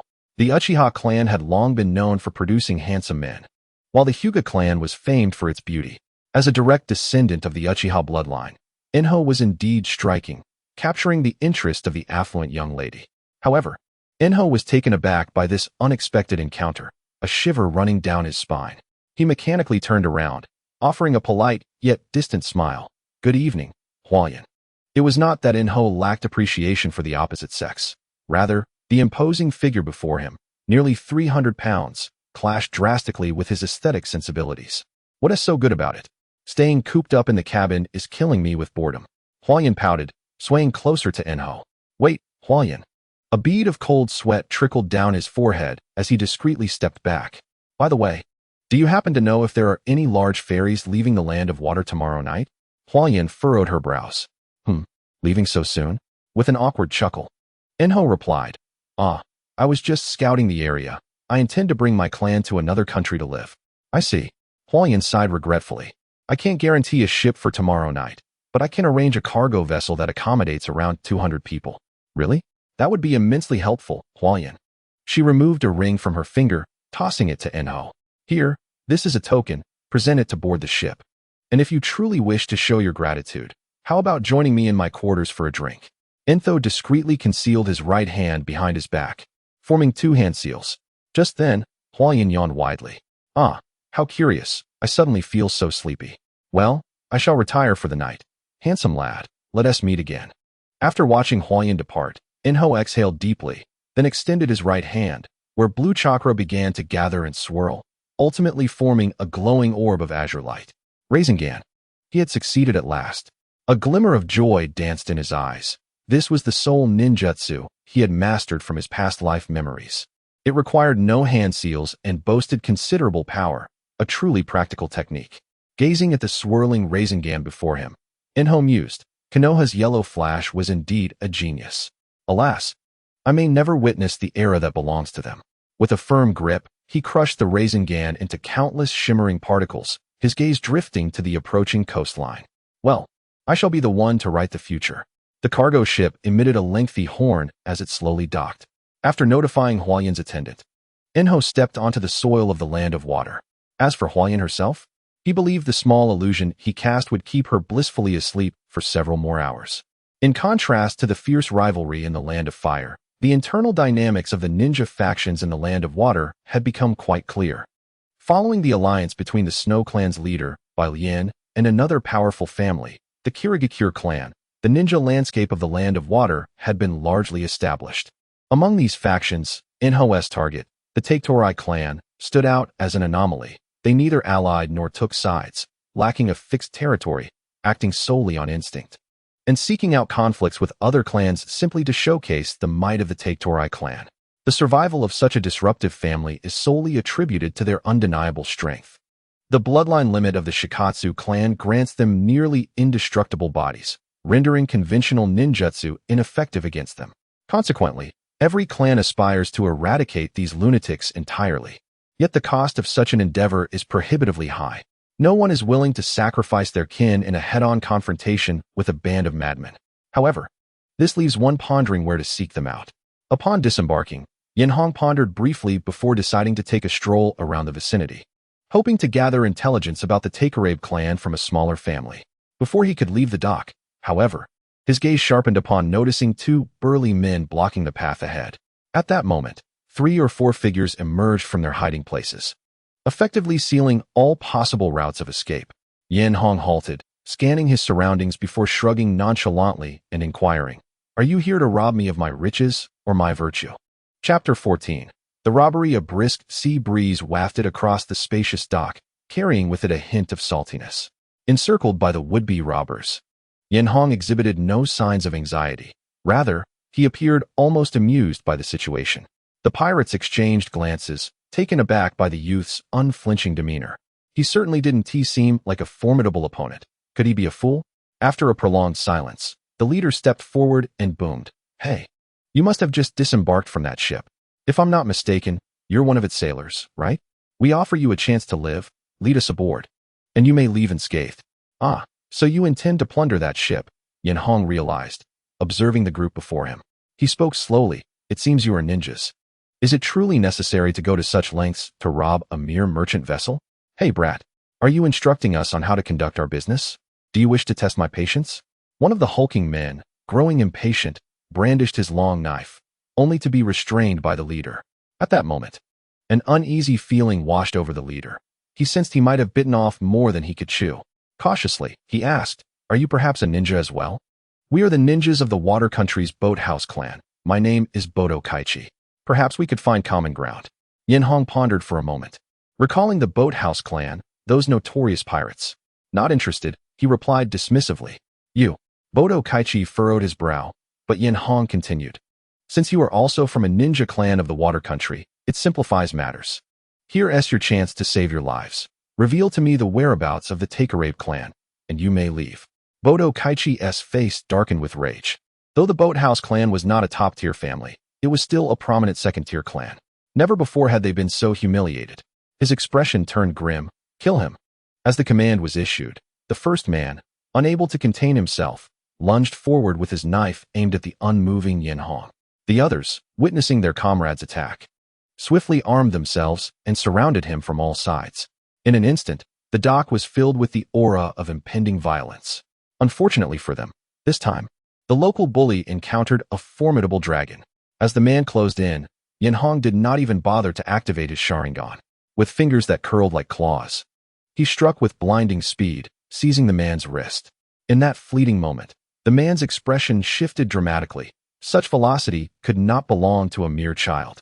He attempted to retract, but it was far too late. With a precise grip, Enhō twisted the man's wrist violently. The sickening sound of bones shattering echoed as the man let out a pained scream, dropping his long knife. Before the weapon could touch the ground, Enhō deftly flicked his foot, sending the falling knife spinning like a windmill, slicing through the air with a shrill whistle. The ominous sound of steel-piercing flesh followed as one of the attackers behind him was caught off guard and impaled, collapsing lifelessly to the ground without a sound. Simultaneously, Enhō's hand slithered up the man's arm like a serpent. The man, sensing the deadly nature of the maneuver, realized he was utterly defenseless. With lethal precision, Enhō tightened his grip around the man's throat, crushing it with a sudden force before lifting his hefty body and slamming him into the ground. A dull thud marked the end of the struggle as the giant lay still. At that moment, Budokaichi had barely made it 10 meters when he witnessed his two subordinates fall in an instant. An indescribable fear gripped him. This seemingly young boy possessed skills sharper than those of his own clan leader. He was likely from an esteemed family. This was no mere miscalculation. It was akin to poking a powder keg. With this realization, he abandoned all thoughts of combat and bellowed, "Retreat." There was no need for his command. His comrades had already reacted, and upon hearing their leader, they fled without hesitation. The once menacing pirate crew scattered like startled birds in the forest. Yet, they had scarcely made it a few paces when a shuriken embedded itself in one of their backs, blood spraying forth as he crumpled to the ground. One guide will suffice. Run. With a swift movement, Enhō propelled himself forward, seizing the long knife embedded in the corpse as he pursued the fastest of the fleeing pirates. Hearing the terrifying sounds behind him, the young man nearly lost control of his bladder, trembling uncontrollably. Realizing his escape was futile, he hastily pressed his hands to the ground, forming a seal. Earth release, earth flow wall. A wall of earth erupted before them, creating a barrier. With newfound protection, the young man felt a surge of relief and turned to flee once more. Enhō scoffed dismissively, swiftly running his left hand along the blade, igniting it in crimson flames before cleaving through the earthen wall with a single stroke. Uchiha Flame Slash. The explosive sound shattered the wall, cleaving through the shadow behind it and enveloping the area in a mist of blood. As the wall crumbled, Enhō used the recoil to adjust his direction, swiftly moving to the right while delivering another strike. In the blink of an eye, a head soared into the air, the gushing blood evaporated by the flames, leaving no trace behind. After dispatching the remaining foes, Enhō charged towards Budokaichi. Fear consumed Budokaichi. He had never heard of a ninja with such terrifying prowess in the water country. What sort of monster was this? As the sound of rushing wind drew closer, his years of ninja experience warned him that running would only hasten his demise. Gritting his teeth, he resolved to fight back, but as he turned, a powerful kick struck him in the abdomen. Budokaichi was sent sprawling backward, tumbling several times before finally halting, spitting out blood. Just as he attempted to rise, a blade pressed against his throat. At this moment, time seemed to stretch infinitely. Zhou found his mind a blank, swallowing hard, wanting to articulate something. Yet his mouth opened without producing a single syllable, staring blankly at the horrifying monster before him. As if a century had passed, the youth finally spoke. "Congratulations. You are the last one. This is your final opportunity. Take me to the Takakuri clan." Zhou breath became labored, and after a long pause, he replied, "My lord, the Takakuri clan has no territory. It seems you are of little use. However, I do know where to find them." With a swift motion, he retracted the long blade that had almost descended and gestured for the way forward. Chapter 15. The Takakuri clan on a mountain path. Two figures ambled forward, occasionally stopping to confirm their direction. After nearly 3 hours of walking, with dusk approaching, Enhō could no longer contain himself.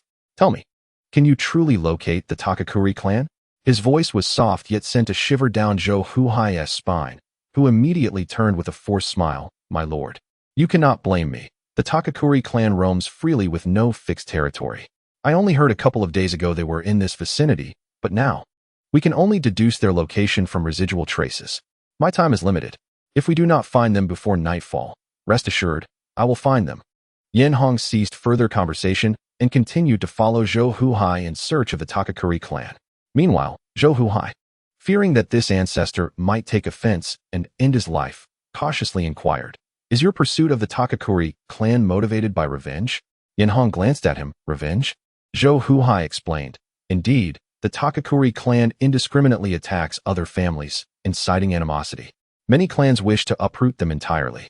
So, is your Zhou Huhai clan of the same mindset? Not at all. We have no dealings with the Takakuri clan, as our activities are along the coast, while theirs are inland. We seldom cross paths. Why you seek them is of no concern to me. Your task is simply to lead me to them. Understood. After searching for over half an hour, just as Yenhong's patience waned, he suddenly felt a movement by his ear and swiftly pulled Zhou Huhai closer.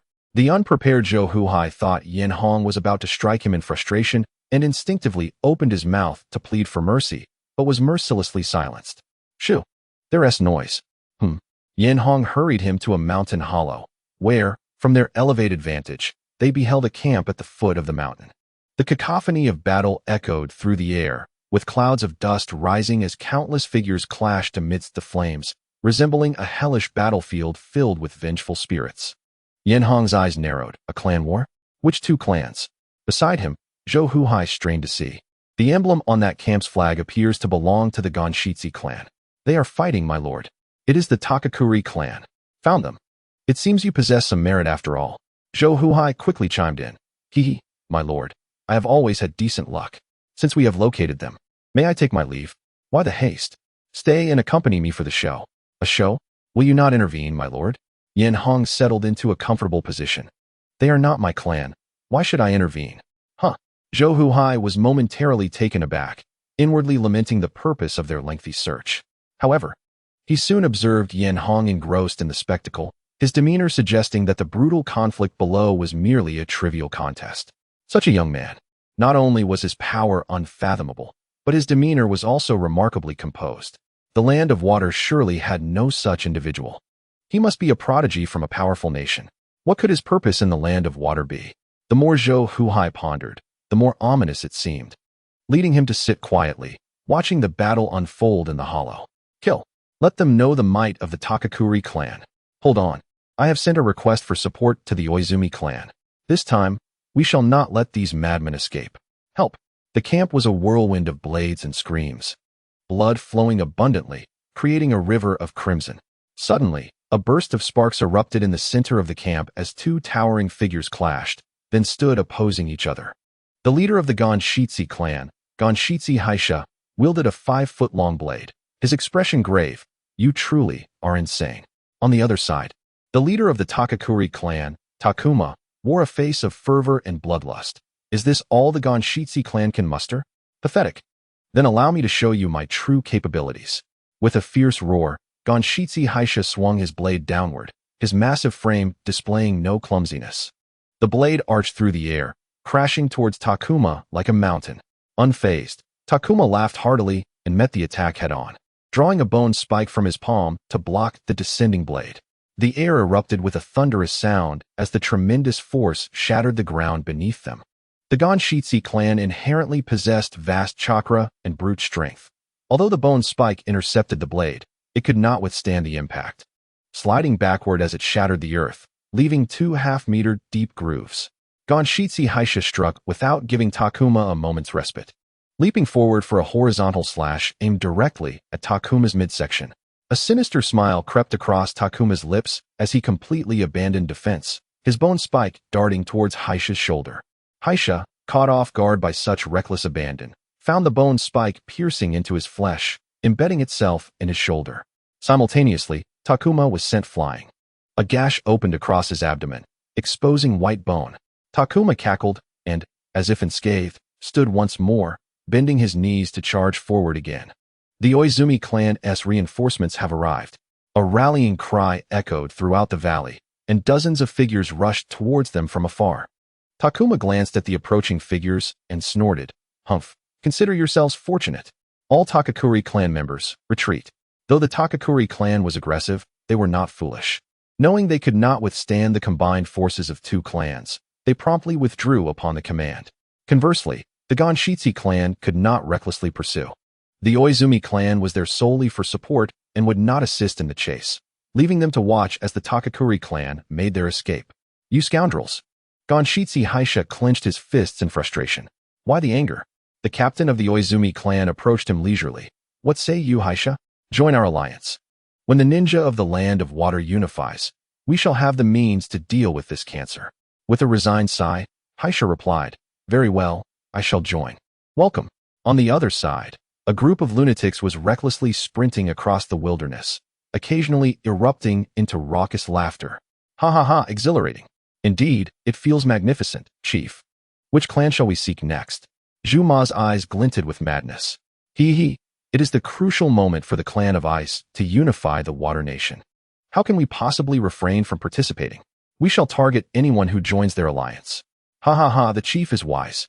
Juma, flattered by his subordinates' praise, was about to turn and commend them when his peripheral vision caught a figure racing past their ranks at an uncanny speed, overtaking them in the blink of an eye, and then leaping into the air, landing directly in their path. A normal person would surely pause to assess the situation, but Juma was clearly no ordinary individual. Not only did he not stop, but he also quickened his pace. He dare to block my path? I shall slay you." With a sudden burst of force, Juma propelled himself forward, his garments fluttering ominously, charging straight towards the figure ahead. Awaiting him were a pair of crimson eyes. Chapter 16. The true power. The sky darkened completely, a crescent moon gradually rising, suspended above the remnants of clouds. In the vast wilderness, the cold wind howled, and the once fiery Zhu-Take clan now felt as if they had plunged into an icy abyss. Just moments ago, a mere greenhorn had unexpectedly obstructed their path, and their leader had rushed forward. Just as they believed their chief could effortlessly resolve the issue, the scene before them shattered their worldview. In an instant, their leader collapsed to the ground, promptly kicked back by the young boy like a dead dog, lying helplessly before them. The entire area fell into a deathly silence. The Zhu-Take clan frozen in place, paralyzed by fear of the unknown. Though they were not afraid of death, they could not accept such an inexplicable demise. After a long pause, a faint voice emerged as Juma rubbed his head, forcing his body to stand once more. "Chief! Ha ha ha! I told you the chief would be fine." The clan members behind him rejoiced, their anxieties alleviated. Just as they were about to approach, Juma raised a hand to halt them. Turning to face the figure again, Juma barked, "Who are you, boy? Which clan do you belong to?" "I am Uchiha Enhō. I witnessed your recent skirmish. It was nothing more than a child's play." "What? Hey, what are you saying, you little brat? Do you seek death? Little brat? You haven't even sprouted hair. What do you know about battle?" His words stirred a tempest of outrage among the Zhu-Take clan, who erupted in furious curses. For them, battle was life itself, and to deny their combat prowess was to negate the very meaning of their existence. "Uchiha Enhō, I've never even heard of you." Juma curled his pinky finger into his ear. "Were you using Jinjutsu just now? To call that a battle is a grave insult to the sacredness of true combat." "Oh, is that so?" Enhō replied indifferently. "If you're unconvinced, let us engage in a duel. I shall refrain from using Jinjutsu, and if I win, you will follow me as my weapon. If I lose, you may dispose of me as you wish. Then I shall twist your head off and drink it." Enhō stood his ground, beckoning with a finger. "I'll slay you." With a thunderous stomp, Juma charged forth like a bolt from a crossbow, hurtling towards Enhō. The vast expanse echoed with the sharp sound of a blade. A crimson glint flashed in Enhō's eyes as he unsheathed his sword, the pale blade slicing through the air in an arc aimed directly at Juma's neck. However, as the blade approached, a sinister smile flickered in Juma's eyes. He did not flinch, but instead raised his left arm to block the strike, while his right hand swung towards Enhō's face. Clang! The blade clashed against his arm, producing a resounding clang. The blade penetrated 3 inches into flesh, but was halted by his unyielding bone. Enhō ducked beneath the incoming punch, leaning forward as his left leg rose to deliver a swift scorpion kick. Boom! The powerful kick struck Juma's cheek, sending him hurtling through the air, crashing to the ground, bouncing several times before finally coming to a stop. With a grunt, Zuma staggered to his feet, a deep gash visible in his left arm, exposing the white of bone, and a clear shoe print adorning his face. Despite this, he maintained a cruel grin. Hee, that must hurt. Now this is what true, passionate battle feels like. Drip, drip. Enhō glanced down at his left leg, which was now a bloody mess. In the moment he struck Zuma's face, his own calf had been pierced by a sudden protruding bone spur, clearly suffering some damage. Though his attacks were chaotic, they were bolstered by an impervious bloodline limit. Indeed, they were born for the battlefield. Zuma laughed maniacally. Little brat, your head is mine. The test had concluded. You are worthy to join the Uchiha. Enhō's eyes gleamed with intensity. Now, let me show you what true combat entails. He planted his blade into the ground, twisting his neck with a series of satisfying cracks. The little brat even discards his sword. He truly seeks death. Before the words left Zuma's lips, he was horrified to find Enhō had vanished from sight, only to reappear on his right side, delivering a punch at an astonishing speed directly to his right cheek. Not this. Useless. In an instant, Zuma's right cheek sprouted several grotesque bone spikes, the corpse bone path allowing him to manifest bones anywhere on his body, as hard as iron and indomitable. A smirk crept across Zuma's lips, and as he prepared to strike back, his jaw was suddenly struck with tremendous force. Boom. A deceptive attack. Enhō's left hand delivered an uppercut to Zuma's chin, following up with a knee strike that landed squarely on the chest of the airborne Zuma. Boom. The consecutive blows left Zuma dazed, akin to a kite severed from its string, soaring into the air. Enhō, too, propelled himself off the ground, soaring above Zuma, where he conjured a glowing blue sphere in the palm of his hand. Zuma's pupils constricted. At that moment, a wave of dread washed over him. In a desperate reaction, his body instinctively responded. In an instant, countless bone spikes erupted from his body, forming a protective barrier. Simultaneously, Enhō's attack struck him. Spiraling sphere. Boom. The rapidly spinning sphere obliterated all the bones on the surface of Zuma's body, crashing into him with a terrifying force as the chakra erupted explosively, creating a shockwave that rippled through the air. Zuma's eyes bulged as blood spewed from his mouth, and he transformed into a shooting star, hurtling towards the ground with unrelenting force. Boom. Dust billowed several meters into the air, and a deep crater formed on the ground, with Zuma buried at the bottom. His clothes were tattered, his chest caved in. Had Enhō not restrained his strength at the last moment, he would have surely become a lifeless corpse. With a swift motion, Yenhong descended gracefully from the air, standing at the edge of the pit, looking down upon Zuma. It seems you have lost, she stated. Zuma coughed violently, wiping the blood from the corner of his mouth, a glimmer of mockery flashing in his eyes. You think you can make us submit? I forgot to mention, our bamboo clan has never fought alone. As he spoke, the sound of countless footsteps echoed around them, the onlookers from his clan forming a tight encirclement, their eyes brimming with madness and bloodlust. Little ghost. You may be strong, but how many can you truly defeat? At the bottom of the pit, Zuma laughed heartily. Prepare to die? Sighing, Yenhong realized there was no escaping this confrontation. Well then, allow me to show you the true power of the Uchiha. In the next instant, an immense chakra erupted skyward, causing the very fabric of the heavens to shift. Chapter 17.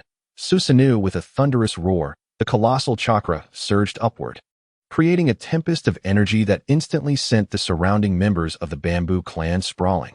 Yenhong's jet-black hair stood on end, crimson veins coursing through her eyes, her face a mask of pride. Before absolute power, all else is but a fleeting illusion, and this is the true strength of the Uchiha. With a deafening roar, black flames blazed fiercely, and around Yenhong, skeletal structures began to coalesce, soon enveloped in flesh, as a towering giant materialized upon the earth. Susanoo. As the chakra converged, a black lance emerged in the giant's grasp, sweeping through the air and unleashing a tempest that ravaged the entire field. Zuma, already wounded, was further crushed under this overwhelming force, gazing up at the looming black giant in shock and disbelief. Is this the power of a god? Beneath the night sky, a deep rumble echoed.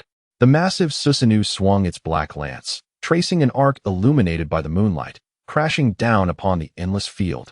In an instant, the ground before them buckled and tore apart, sending a cloud of dust spiraling into the air. The ensuing gale unleashed a torrent that surged forth like a raging dragon, sweeping towards the onlookers. Ah, help! The violent shockwave sent over a dozen people tumbling. And even Zhu Ma, trapped in the pit, was thrown into the air, spitting blood as he rolled several times upon the ground. The cacophony of panicked screams resonated throughout the mountains and valleys. As the yellow dragon passed, it left behind a deep chasm, and the wails of the bamboo clan echoed in despair. After a single strike, Susanoo began to dissipate, and a profound pain surged through Yin Hong's entire being. She stifled a groan, biting her lip until it bled, maintaining a facade of nonchalance as she approached Zhu Ma. Do you wish to continue? Zhu Ma did not respond, fixated on the ground, mumbling to himself, yes, power, this is the power we seek. The strength of a god. Indeed, this power is exquisite. This is what battle truly embodies. The clan members erupted in jubilant cheers, akin to fervent devotees who had discovered their divine savior. This is the Bamboo Clan, a family that regards strength in combat as the essence of survival. The most effective way to compel them to submit is to exhibit an absolute power that would utterly captivate them. Thus, when Zhu Ma glanced at Yin Hong once more, his eyes were filled with fervor. Boss, we will follow you from now on. Yes, boss. Let us into battle. We shall annihilate the ninjas of the land of water and dominate. Indeed, let us eradicate them. Coughing lightly, Yin Hong silenced the clamor with a mere sound. Every gaze fixated upon their leader, awaiting divine instruction. Very well, from this moment onward, you shall be my subordinates. My subordinates must not limit their sights to the mere land of water, but should aspire to encompass the entire world. In that moment, it was as if a portal to a new realm had opened before their eyes. Previously, their ambitions were confined to proving their might within the land of water. They had never considered venturing beyond this island. Tomorrow night, gather at the southern dock. I will lead you away from the land of water to the true battlefield, where I shall personally guide you through the most exhilarating combat, allowing the world to witness the glory of the Bamboo Clan. All right, battle. Long live the boss. After this fervent rallying, Yin Hong turned to Zhu Ma. Now, Zhu Ma, take your people and find a place to recuperate. Avoid detection by other clans. And we shall meet at the dock tomorrow night. Understood, boss. Then disperse. Once the Bamboo Clan departed, Yin Hong could no longer contain the pain and pressed her hands against her eyes, taking a long while to recover. That was excruciating. I must attend to another matter. With that, she vanished from the spot. Meanwhile, Zhou Hai trembled behind a large tree, his eyes filled with terror. It can't be mistaken, those eyes. They belong to the Uchiha of the Land of Fire. The Uchiha have intervened in the civil war of the Land of Water. Could it be? Oh, hiding there, are we? Zhou Hai jumped at the voice, stammering, please don't kill me. I saw nothing, heard nothing. Yin Hong smirked, what's this? You recognize my identity. Zhou Hai realized that this individual had intentionally revealed their identity, resigning himself to the situation. My lord, please spare me. What is it you desire from me? Yin Hong shrugged. Nothing much. I merely wish for you to take me to your leader. Zhou Hai was taken aback. You wish to meet our leader? Why? Consider it a spur-of-the-moment decision. I suddenly realized that our clans could potentially collaborate for mutual benefit. As she spoke, Yin Hong retrieved a scroll containing chakra, opened it, and inscribed several lines with her chakra-laden finger before sealing it and handing it to Zhou Hai. Since you now know my identity, deliver this letter to your leader. If he is interested, he may respond tomorrow night at the southern dock. If not, consider this letter non-existent. Zhou Hai accepted the letter, his expression complex. Understood. I will pass it on to our leader. After watching Zhou Hai depart, Yin Hong stretched, finally able to return. I remember the hot springs in the Land of Water are quite pleasant. Perhaps I shall indulge in that. With no further events to note, time swiftly carried them to the following evening. At the dock where they had landed the previous day, Sister Hualien indeed prepared a large cargo ship, though this time she was not on board, much to Yin Hong's relief. After presenting the ring Sister Hualien had given him to the crew, Yin Hong successfully boarded the ship. Before long, he spotted Zhu Ma leading the Bamboo Clan toward the vessel. Boss, we have arrived. All right, board the ship. Once the clan members were settled, Zhu Ma could no longer restrain his curiosity. Boss, where exactly are we going to fight? A place most suitable for you. Oh, Zhu Ma scratched his head, somewhat bewildered.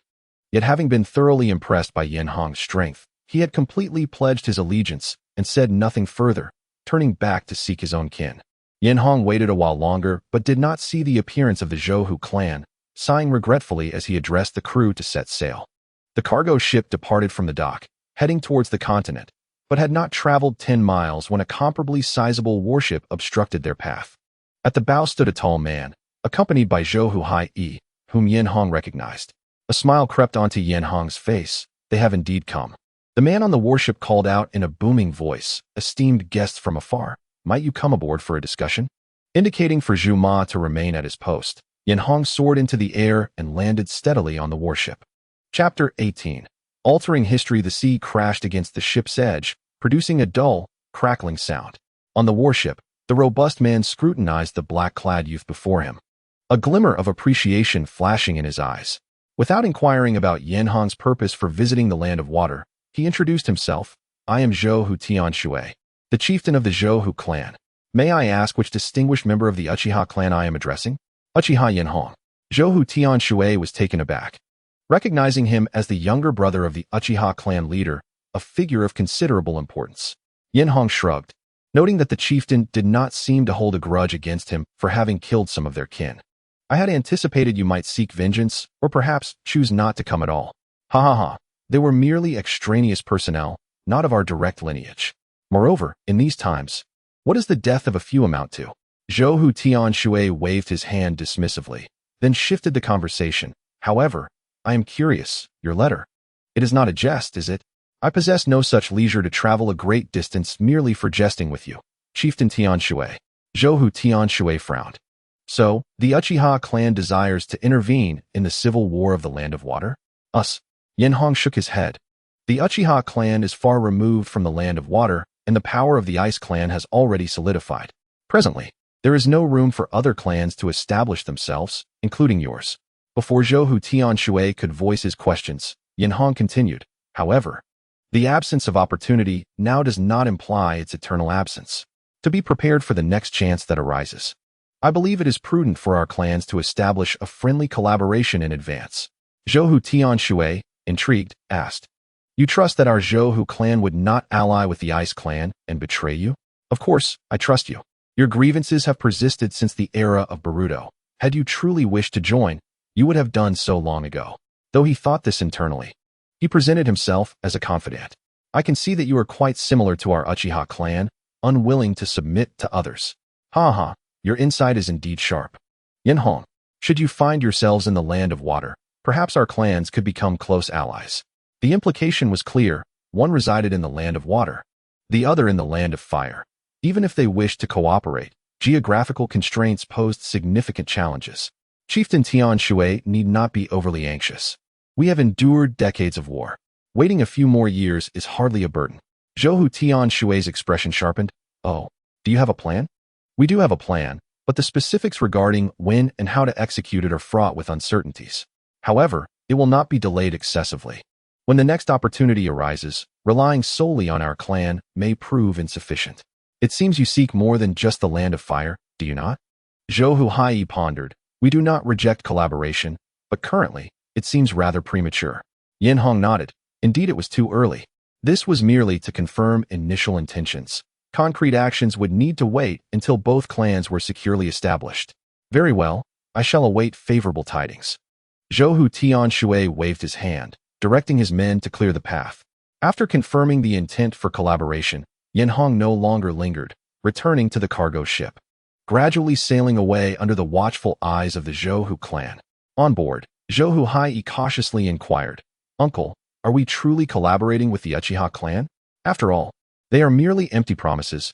Zhou Tianshui replied nonchalantly. "We exchange our empty assurances for theirs. As for the future, who can say? Yet, this Uchiha Yen Hong is indeed a remarkable individual." Zhou Yi parted his lips, wishing to voice concerns about inviting danger, but refrained, feeling it premature to worry over hypothetical scenarios. Meanwhile, the return journey was smooth sailing. After 2 days at sea, they finally reached the land of hot water. And after 3 more days of arduous travel, they at last returned to Uchiha territory. Before even reaching home, they spotted their elder brother and second brother waiting atop a small hill. Yen Hong felt warmth in his heart as he hurriedly approached with the Zhu Mu clan members. "Elder brother, second brother, I have returned." "Ha ha ha, you are finally back." Izuna welcomed him with a bear hug. "How was the journey?" "Oh, I encountered much and have gained new insights." "Well done," Madara nodded, his tone calm, yet his eyes reflected a hint of pride. He then turned his gaze to the Zhumu clan behind Yenhong. "Is this the clan you mentioned?" "Indeed, I have an idea regarding them." As Yenhong spoke, he turned to introduce them, only to find the entire Zhumu clan trembling before Uchiha Madara. "This power is extraordinary," Zhuma stammered, his excitement nearly bringing him to tears. "I have finally found it. This ultimate strength." With that, they collectively knelt in worship. The three brothers exchanged glances. Izuna, unable to restrain himself, "Are they truly useful?" Yenhong, feeling somewhat embarrassed, explained, "Cough, I previously mentioned their almost obsessive pursuit of power. So seeing my elder brother has elicited this reaction. However, their overall combat capability is indeed comparable to top-tier clans. By the way, elder brother, how goes it with the Senju clan?" Madara replied in a steady tone, "Just a few days ago, the Senju clan delivered their final challenge to us. The battle is set for 3 days hence at the Donchuan Plains." 3 days? It seems they have resolved to fight to the bitter end. However, that should be sufficient time. Madara shook his head in exasperation. "If you wish to retain your eyesight, you should rest well." With that, he turned away, heading towards the camp. "Your elder brother has such a temperament. He sensed your chakra and came out early." Izuna patted Yenhong's shoulder. "However, he speaks the truth. Your chakra is quite disordered. It appears you have employed your Mangekyō's power extensively during this trip. You truly ought to rest." Yenhong paid little heed, feeling rather touched. "Second brother, I understand. Yet before that, I have something I need to arrange. Sai, you have grown up. The little Yenhong who used to follow us around, pestering us to learn ninjutsu, has completely vanished. Hey, second brother." Ha ha ha. Watching Izuna laugh heartily as he departed, Yenhong could only shake his head in resignation before turning to Zhuma. "Zhuma, I have a task for you." "Is it a battle?" "Indeed. It will be a most exhilarating one." "No problem, my lord." Yenhong gazed up at the drifting clouds above, determined to alter the course of history from this moment onward. Chapter 19. The Outbreak of War in the Land of Fire. A palpable sense of impending turmoil enveloped the entire nation. Within the territory of the Senju clan, battalions readied themselves for battle, each warrior adorned in crimson battle armor, their foreheads bound with white headbands emblazoned with the Senju clan's insignia. This time, the Senju clan mobilized their full might, uniting forces with the Uzumaki and Sarutobi clans, deploying nearly 1,000 troops to the front line, a veritable exodus. After coordinating the personnel arrangements, Senju Tobirama strode purposefully toward the central tent. Upon reaching the entrance, he encountered a figure emerging from within. Recognizing her, Tobirama immediately greeted respectfully, "Elder sister." The newcomer, clad in a white kimono with flowing red hair styled into 2 buns, adorned with a fan-shaped ornament and a purple diamond mark on her forehead, radiated an air of regal elegance. She was Uzumaki Mito, the eldest princess of the Uzumaki clan and the wife of Senju Hashirama. "Ah, it is little Tobirama," Mito responded with a nod. "You are here to report to your elder brother, correct? Is there something you wish to discuss with him?" Tobirama inquired. Without reservation, Mito expressed, "I wish to lend my strength in tomorrow's battle, but Hashirama, I shall take my leave now." As he watched Mito depart gracefully, Tobirama internally agreed with her desire to join the fray. After all, she was a formidable asset. Yet, as his brother's wife, he could not impose his will upon her. Entering the command tent, Tobirama's gaze fell upon his elder brother seated at the center, flanked by a slender female ninja. Her angled bangs obscured half her delicate face. Exuding an aura of solemnity, she was Senju Takamichi, one of Hashirama's most trusted aides. "Brother, all is prepared. We await your pre-battle address," Tobirama announced. "Thank you, Tobirama. Please take a moment to rest," Hashirama replied, weariness etched upon his features. As the leader of the Senju clan, he often took it upon himself to oversee matters, even reviewing correspondence from the Uzumaki clan at this hour. Tobirama stood in silence for a moment before inquiring solemnly, "Brother, what are your intentions regarding the Uchiha clan once the war concludes?" At the mention of the Uchiha, a glimmer of aspiration flickered in Hashirama's eyes. "I intend to reconcile with them, establishing a village for all ninjas in the Land of Fire, inviting other clans to join us, and nurturing this village to greatness." Tobirama furrowed his brow. "Brother, 2 tigers cannot coexist on the same mountain. The Uchiha clan harbors immense ambition, To reconcile with them is akin to courting danger. I recommend their complete eradication. That is not feasible, Takemichi interjected coolly. While we possess numerical superiority, the Uchiha's foundation remains formidable, especially with the presence of the Uchiha brothers. The cost of their total annihilation would be exorbitant, one we cannot afford. Tobirama nodded, proposing, then we should eliminate their leaders and expel the remainder. After contemplating, Takemichi agreed. That is plausible. If possible, we should recover their eyes. Stripped of their Sharingan, they will pose little threat. The two engaged in a heated discussion, oblivious to the increasingly grave countenance of Hashirama. Enough. Hashirama finally erupted, unable to contain his frustration. Such actions will only perpetuate hatred. Nobody desires war. I believe in Madara. Deep down, he yearns for peace. The grievances between the Senju and Uchiha clans must end with us. I will heed the clan leader's wishes. Takemichi quickly aligned herself with Hashirama, for in her heart, his command held paramount importance. Tobirama sighed in resignation, fully aware of Hashirama's steadfast nature, though he often appeared amenable. Once he committed to an idea, no one could sway him. Brother, I fear they may not share your perspective. In the Uchiha territory, Enhō savored a sip of hot tea, releasing a contented sigh. What exquisite tea! I had no idea clan leader Kenichi possessed such exceptional tea brewing skills. Across from him, Kenichi, the leader of the Bloodpool clan, adeptly maneuvered various tea utensils. It was merely a hobby of mine in the past. I never anticipated it would serve a purpose in my lifetime. Since the Bloodpool clan merged with the Uchiha clan, Enhō had taken on the task of managing communications with the newly integrated families. How have you been, clan leader Kenichi? Unfazed, Kenichi sipped his tea. Far better than in Hell's Valley, I assure you. Unfortunately, this respite is fleeting. Here, I realize the Senju clan is even mightier than legend suggests. Enhō replied with a hint of amusement. What? Are you regretting boarding our Uchiha ship? Regret is not the word. You would not have traveled so far merely to seek a companion in demise. Kenichi shook his head. If I am not mistaken, you have prepared an escape route. Have you not? Haha, your perceptiveness is commendable. Without that incident, the Bloodpool clan under your leadership might have surpassed the Night Moon clan. Do not flatter me. A single misstep suffices to prove I am not an exemplary leader, Kenichi acknowledged. I initially consented to my clansmen becoming concubines of the daimyo, hoping to forge connections with the ruling house. I intended to seize the initiative, but it turned out to be counterproductive. Enhō shook his head.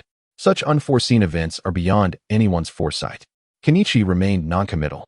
Thus, since we are now in the same boat, I naturally wish to avoid a recurrence of such surprises. During my time in Hell's Valley, I contemplated much, should I have the chance again. I would not resort to marriage alliances, but would instead seize control of the daimyo's estate directly. Enhō's expression sharpened. You mean through Genjutsu? A fierce glint appeared in Kenichi's eyes. Indeed, in the entire ninja world, only 3 clans can flawlessly manipulate an individual through Genjutsu: the Uchiha, the Bloodpool, and the Kuruma clan of the Land of Fire. With such an advantage, why not wield power ourselves? Then why not eliminate the daimyo directly instead of employing Genjutsu to obscure our intentions? Kenichi waved his hand dismissively. Some matters unfold too swiftly to be beneficial. The transition of power is not accomplished overnight. While seizing power is simple, maintaining it is arduous. One must fully comprehend a nation's operational dynamics before usurping control to govern effectively. Of course, this is merely my personal view. Enhō pondered, finding merit in his reasoning. Just then, someone outside the tent reported Enhō's participation in the oath-taking ceremony, prompting him to nod solemnly at Kenichi, acknowledging his wisdom. It is merely my duty. Exiting the tent, he followed his subordinates to the central clearing, where the participating clansmen were already poised for action. Izuna and Madara stood upon a raised platform at the front of the ranks, rallying the spirits of those below. Simultaneously, within the Senju camp, Hashirama, accompanied by Tobirama, called out with fervor, "Tomorrow marks our final battle against the Uchiha clan, a decisive confrontation that will establish the future of the Land of Fire. Let us pour forth all our strength and bring an end to decades of conflict." Madara, Hashirama then, let the battle commence. Chapter 20. The final confrontation. A resounding eagle's cry echoed across the vast Dongchuan plain as a majestic eagle soared through the sky, leaving behind a faint trail. The eagle soars high above the earth, surveying the vast, boundless plains where a multitude of weapons glisten ominously in the pale light. Flapping banners ripple in the chilling wind. filling the air with a solemn and menacing atmosphere. On this endless expanse, thousands of ninjas stand opposed, their eyes brimming with the fierce intent of vengeance and the accumulated wrath of centuries. Uchiha Madara and Uchiha Izuna stand resolutely at the forefront of their ranks. Gazing toward the distant Senju clan, their expressions grave yet devoid of fear, instead ignited by an intense fervor for battle. Before the Senju's formation, Senju Tobirama stands with arms crossed, his sharp gaze narrowing as he meticulously assesses the throng of ninjas before him. Beside him, Hashirama, clad in resplendent red armor, emanates an aura of unwavering steadiness, akin to an ancient pine enduring through the ages. His long, ebony hair dances wildly in the wind, and suddenly, under the scrutiny of countless eyes, he strides forward. Madara, this battle shall be our final confrontation. Regardless of the outcome, the war must cease. Madara gazes at his frenemy, Hashirama, his eyes shimmering with complex emotions. Let us save our words for after the fight. Only the victors hold the ultimate power to speak. Hashirama chuckles softly, a glimmer of nostalgia flickering in his eyes. In their youth, they had played together, oblivious to their destined roles, sharing laughter and dreams of a brighter future. Now, as leaders of their respective clans, an insurmountable chasm separates them. Brother, this is not the time for reminiscence. The current Uchiha Madara stands as our adversary. With a resigned sigh, Hashirama acknowledges the futility of such reflections, nodding with renewed determination. Then let it commence, Madara. I have awaited this moment for an eternity, Hashirama. The battlefield falls into a profound silence, disrupted only by the whistling of the cold wind through the banners. The two warriors exchange a silent understanding, as if preordained, and simultaneously step forward. With a thunderous roar, an immense surge of chakra spirals into the sky, creating shockwaves that ripple outward and force the onlookers to stagger back. The ground trembles beneath their feet as they advance, Madara retrieving the massive Uchiha fan from his back, its end tethered to a colossal scythe. Hashirama, in turn, unsheaths a gigantic scroll, summoning forth a 6-foot blade that glistens with lethal intent. Now, in an instant, both warriors unleash their full power, the very earth beneath them crumbling as fissures spread like spider webs towards their armies. Their silhouettes blur as they clash with unmatched speed, the scythe and blade colliding with a resounding clang that reverberates through the air, unleashing a shockwave that strikes at their chests. Where lesser beings would be cast aside by the residual force, these two remain unfazed, their eyes locked in fierce determination. Madara deftly maneuvers, using the scythe to deflect Hashirama's blade while his other hand wields the fan, slicing through the air with a sharp whistle aimed at Hashirama's head. Impressive as ever, Madara. Hashirama responds with a hearty laugh, lowering his stance to evade the incoming fan, and retaliates with a seemingly unremarkable punch that carries the weight of a cannonball. Madara's eyes blaze with the thrill of combat, his Sharingan capturing a fleeting opening. He kicks Hashirama's fist, propelling himself backward while forming rapid hand seals. Fire style, Dragon Flame Jutsu. The descending flames distort reality itself as Hashirama's expression sharpens. He positions his blade behind him and swiftly brings his hands together. Wood style, Great Battleship Technique. A wooden shield, shaped like a monstrous visage, erupts from the earth, shielding Hashirama from the Inferno's wrath. Wood style, Birth of the Trees.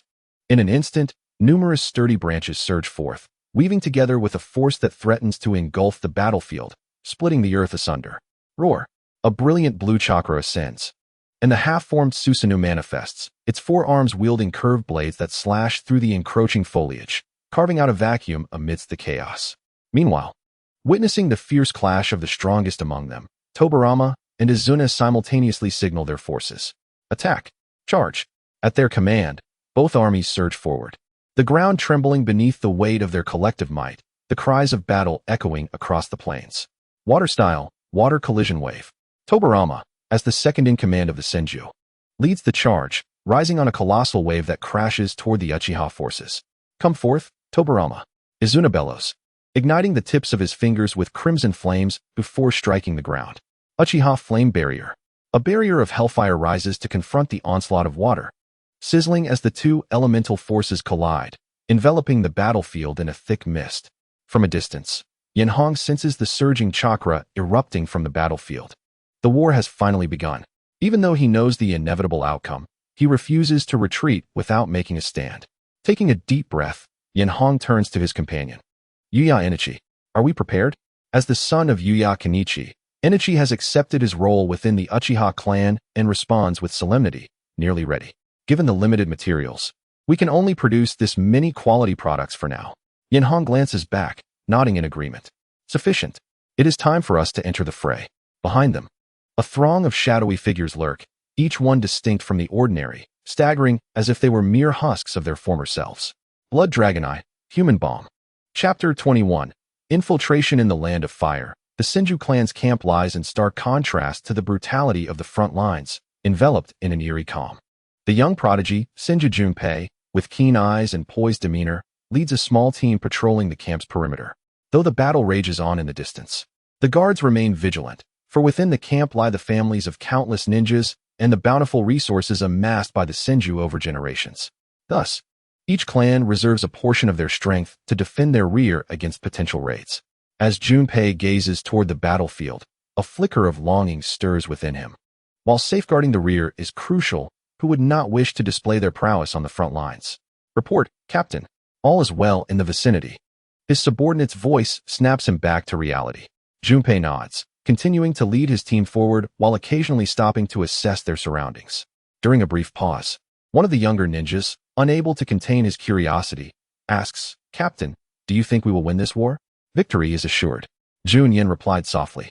Though he was still young, the ninjas of the Warring States period were generally quite precocious, possessing a keen insight into the ever-shifting tides of battle. War, in essence, is a stage for the strong. As long as Lord Hashirama can defeat Uchiha Madara, our Senju clan shall not be vanquished. That would be splendid, but alas, I am still too weak to fight on the front lines for everyone. Then let us strive to grow stronger, Junyin murmured. Since we cannot contribute more to our clan now, let us aim to become its pillars in the future. Yes, I will. Observing the confidence radiating from his subordinate, Junyin was reminded of his own past, smiling as he patted the young man's shoulder. Just as he was about to speak further, an unsettling sense of danger washed over him. Attention, something is amiss, Junyin shouted, and his subordinates swiftly gathered around, their expressions grave as they focused on the path ahead. The sound of disordered footsteps approached, and at the end of the road, an unusual group appeared. Each member's eyes glowing red, their demeanor vacant, staggering as if they were mere shells of their former selves. What is this? Uchiha's forces? Junyin pondered, observing that they bore no resemblance to an elite unit. Rather, they seemed like the frail and the aged. His gaze sharpened, realizing the oddity of their behavior and attire, which resembled that of local bandits more than ninjas. Stay here, I will investigate, Junyin instructed, drawing his long blade and advancing slowly. But the approaching figures seemed indifferent to his presence, continuing their slow march until they were within 20 paces. Could this be a genjutsu from the Sharingan? Junyin contemplated, reaching out to dispel the illusion. Just then, the seemingly harmless figures began to swell ominously, a terrifying chakra compressing at an alarming rate. Junyin's heart sank. This is bad. In an instant, a brilliant explosion erupted, sending plumes of smoke skyward. A figure staggered out of the smoke, clothes tattered. His once fair face now blackened by soot, but he paid no heed to his appearance, shouting to his subordinates, quickly, fire the signal flare. We are under attack. Yes. The young man, flustered, fumbled for the flare, poised to ignite it. In an alarming moment, Junyin's pupils dilated as a sudden flash of white light erupted before him. The young man still held the ignition device, but his head was launched skyward. Scalding blood splattered across Junyin's face, shock filling his eyes. This attack had come without warning. The figure clad in black resembling a specter from hell. Uchiha Enhō. With barely a whisper, Enhō vanished from Junyin's sight, leaving only 2 leaves rustling on the ground. Junyin felt a chill run down his spine. Relying on years of experience, he swung his blade to the right. The blade met only air as Enhō crouched low, evading the strike while his eyes flashed red. Genjutsu. In an instant, Junyin's consciousness was ensnared, and at that moment, Enhō delivered a swift kick to his abdomen. With a violent cough, Junyin expelled blood, his body twisting grotesquely as he was hurled backward, soaring nearly 10 meters. Behind him, 2 human bombs simultaneously expanded. The resulting explosion engulfed his figure in a cloud of dust, while the remaining patrolmen were swiftly dispatched by the newly arrived members of the Bloodpool clan. Lord Enhō, all have been dealt with. Alas, I was still a step too late, Enhō sighed, then commanded, Enichi, you lead the others deeper into the Senju territory. Take as much as you can, I will hold the rear. Hold the rear? Enichi hesitated, but upon seeing the two figures emerging from the dissipating smoke, he understood immediately. I comprehend, Lord Enhō. Be cautious. With that, he swiftly led his men forward. It appears Tobirama was correct. Uchiha's third heir is indeed no mere incompetent as rumored, regrettably. I failed to notice you sooner. A deep voice resounded as a tall figure stepped before Enhō, a man with a close-cropped haircut and a resolute gaze fixed upon him. Beside him stood a woman clad in a kimono, one hand resting on the unconscious Jun Yin to dispel the Jinjutsu. Sarutobi Sasuke, Uzumaki Mito. Oh, your Senju clan truly harbors great ambition, leaving such formidable warriors in the rear. Sarutobi Sasuke explained nonchalantly, with Hashirama on the battlefield, disruptions are unlikely. Thus, your only hope of turning the tide rests in ambushing our rear, a task naturally falling to the most enigmatic third heir, yourself. Enhō couldn't help but marvel, indeed. Those living in this era are anything but simple. Sasuke remained noncommittal, turning to Mito and saying, Mito Dano, according to intelligence, this individual possesses the ability to seize others' jutsu. So for the sake of caution, I shall confront him alone. Mito did not dispute, gently stating, I will return to guard the camp. Take care of yourself. Hey, trying to leave? Do you truly underestimate me? Enhō's eyes transformed as the three tomo merged, the kaleidoscope Sharingan locking onto Mito's form. Not a chance. Sasuke bellowed, hands swiftly forming seals. Earth release. Earth prison technique. With a crash, walls of earth erupted from the ground, encasing Enhō within while simultaneously obscuring his line of sight. Hurry. Mito nodded, promptly departing. With a thunderous roar, the earthen walls shattered, and Enhō stepped through the debris. What astonishing speed in your seals. It appears I must deal with you first. Sasuke, equally emboldened, replied, Very well, let me witness the true strength of one who has long concealed their prowess. The wind rose. The battle was about to commence. Chapter 22. The Divine Peony Sarutobi Sasuke, the current head of the Sarutobi clan, unlike Tobirama, was adept in utilizing all nature transformations. This proficiency made him a key figure in keeping an eye on Enhō's infiltration. Thus, regardless of which jutsu Enhō attempted to seize, Sasuke could counter with another. As the wind swept across the open space between them, rustling leaves danced in the air. Sasuke's expression grew serious. Although he spoke lightly, he was acutely aware of the formidable opponent capable of besting Tobirama.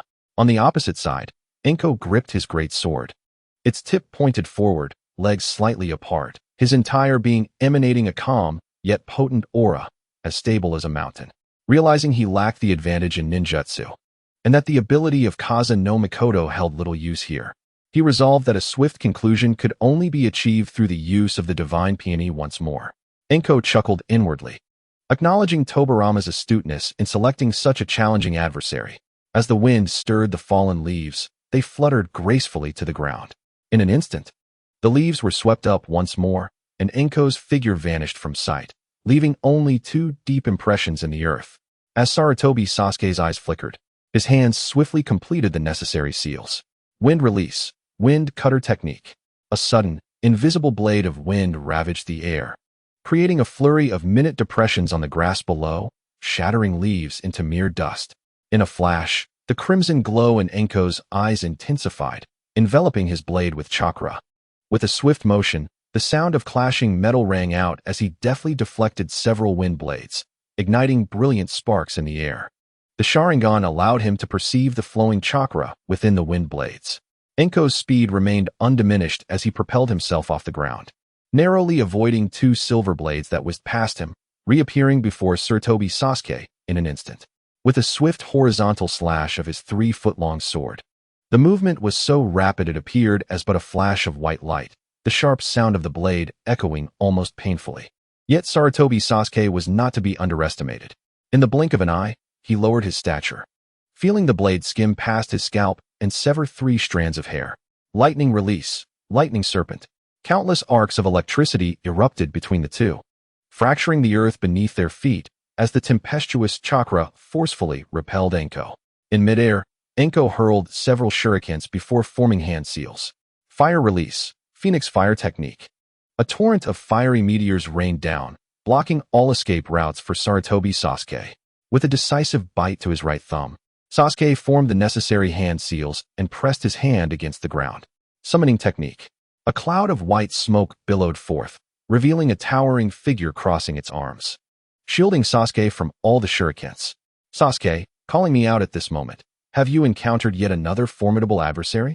The deep voice of the great Monkey King surveyed the surroundings, landing its gaze on Enhō. Are those eyes of the Uchiha clan? Sasuke exhaled softly, brushing the severed strands of hair, genuinely acknowledging the strength of his opponent. Great Monkey, I must rely on you once again. Leave it to me, the Great Monkey declared, transforming. A 7-foot-long staff materialized in Sarutobi Sasuke's grip, held firmly at his side, poised and ready. Come, let us continue. As his words faded, an unusual sound pierced the air. Just as Sasuke adopted his stance, a chilling glare surged towards him. Enhō had no intention of allowing them to reminisce. He was already poised to strike the moment the Great Monkey appeared, the blade slicing through the air aimed straight for Sasuke's torso.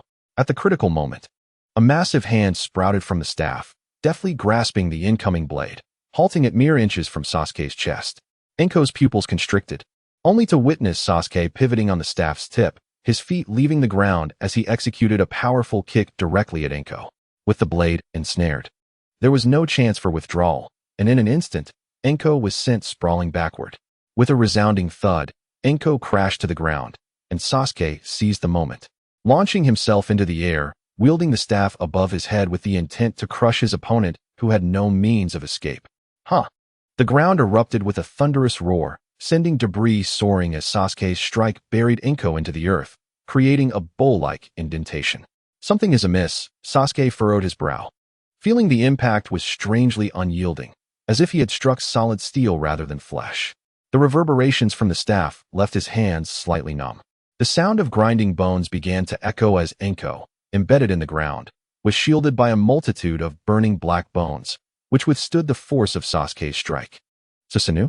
Sasuke exclaimed, realizing the urgency to distance himself as a heavy sound of wind accompanied a looming threat. The fist of Susanoo barreled toward him, and in a desperate attempt, Sasuke raised his staff to block, yet he could not withstand the overwhelming force behind the blow. The staff was thrust back against his chest, unleashing a shockwave that sent him hurtling away, leaving a deep trench in his wake. Gasping for breath, Sasuke felt a tumultuous wave in his chest, a rib unmistakably fractured. Yet he remained standing, using the staff to support himself. Meanwhile, Enhō, equally pained, clutched his eyes, the effects of the Mangekyō Sharingan intensifying. Especially after unleashing such a devastating technique, his bones cried out, nearing their breaking point. It seems this jutsu has taken quite a toll on you, Sasuke remarked, wiping the blood from his lips, his form igniting with renewed vigor. Let us see who falls first. That's enough. Observing Sasuke's rapid advance, Enhō's right eye bled as crimson veins crept across his iris. Kenjutsu, Ten no Bubi. Sasuke's gaze sharpened, thoughts racing in his mind. The Mangekyō Sharingan. Is he attempting to steal my jutsu? What could it be? Perhaps the summoning technique? Yet, without the Great Monkey, it is futile. Suddenly, Sasuke felt his chest collapse inward, akin to a deflated sack, collapsing to the ground as torrents of blood gushed from his mouth, his life hanging by a thread. Sasuke, what is happening? The staff reverted to the form of the Great Monkey, which rushed to support Sasuke, eyes wide with horror. Ten no Bubi, a derived technique from the Mangekyō Sharingan, allows one to amplify or diminish injuries by 1 to 5 times at the behest of the wielder. It was a terrifying jutsu capable of transforming minor wounds into fatal ones, and it disregarded the disparity in strength between opponents. The only drawback was the immense toll it took on the user's ocular power. Thus, at that very moment, Enhō too collapsed to the ground, his Susanoo dissipating entirely. Through blurred vision, Enhō whispered, "Well, it is over." Chapter 23. The transaction as the cold wind swept across the battlefield, leaving behind a scene of devastation. Silence once again enveloped the world, save for the heavy breaths and the sound of sweat dripping. Stumbling to his feet, Enhō shielded his eyes with one hand, taking a moment to regain his composure before approaching Sarutobi Sasuke. In truth, you have only guessed half of it. My ambush on the Senju was not to alter the so-called outcome of the battle. Sasuke's chest was caved in, each breath accompanied by blood seeping from the corner of his mouth. Hearing Enhō's words, he managed a faint smile. For revealing this meant he had no intention of allowing Sasuke to survive. Yet, there was no fear in his gaze, Rather, he chuckled. Though I do not comprehend your intentions, the die is cast. The Uchiha are destined for failure. Has the Senju clan never faced defeat? Sasuke's brows furrowed. What do you mean by that? Enko retrieved his fallen katana from the ground and replied calmly. Defeat is undeniable, yet it is not the conclusion. Sasuke appeared momentarily taken aback, gazing at Enko with disbelief. You all have not given up? What advantage does this hold for you? Based on my understanding of Tobirama, he would not pursue a complete annihilation of you. In fact, he may even be willing to set aside his prejudices. What purpose does this serve? After all, even the god of ninjas will one day meet his demise. An uneasy silence enveloped the atmosphere once more, until finally, Sarutobi Sasuke murmured, So it is truly worthy of you, and it seems Tobirama's assessment of you is rather insufficient. Let us cease this idle chatter. I must attend to other matters. Upon finishing his words, Enko raised the blade in his hand. Wait, Sasuke exclaimed urgently. Ahem, I have one more request. Enko remained silent, yet the blade lingered ominously at his throat. I have a son named Sarutobi Hisashi. A glimmer of nostalgia flickered in Sasuke's eyes. Though he is still young, given his temperament, he will undoubtedly seek vengeance against you in the future. I implore you to spare him this once. Enko's brow furrowed slightly. And why should I? The group that appeared earlier was not from the Uchiha clan. I suspect you are in the process of courting other clans. Taking a deep breath, Sasuke continued. I am acquainted with a clan known as the Uzumaki, who excel in swordsmanship. I have personal ties to them, and originally intended to invite them to join the Senju faction after the war. However, it seems that aligning with you may not be so unfavorable, due to his injuries. Sasuke's breath became increasingly labored, yet he persisted. In my inner pocket, there lies a jade pendant, a token given to me by their clan leader. Presenting this pendant to them will undoubtedly ease your efforts in persuading them to join you, should they be willing. Enko remained silent for a moment before finally responding in a hushed tone, agreed, but only once. Once is sufficient. Sasuke slowly closed his eyes. With a swift motion, the blade sliced through his throat, releasing a crimson mist that cascaded to the ground. Once he confirmed that Sarutobi Sasuke was lifeless, Enko crouched down and retrieved the jade pendant from his lifeless body. Finding nothing extraordinary about it, he carelessly placed it in his pocket and proceeded toward the Senju clan's territory. Boom. Within the Senju clan's encampment, countless flames erupted skyward, the deafening explosions resonating in unison. Young clan leader, we are running low on human bombs. We cannot escape. Uchiha Enhō, unable to contain his frustration, cursed, damn it. It's one thing for Senju Hashirama to be formidable, but how is his wife also so powerful? 15 minutes earlier, Uchiha Enhō had successfully infiltrated the Senju territory with his subordinates.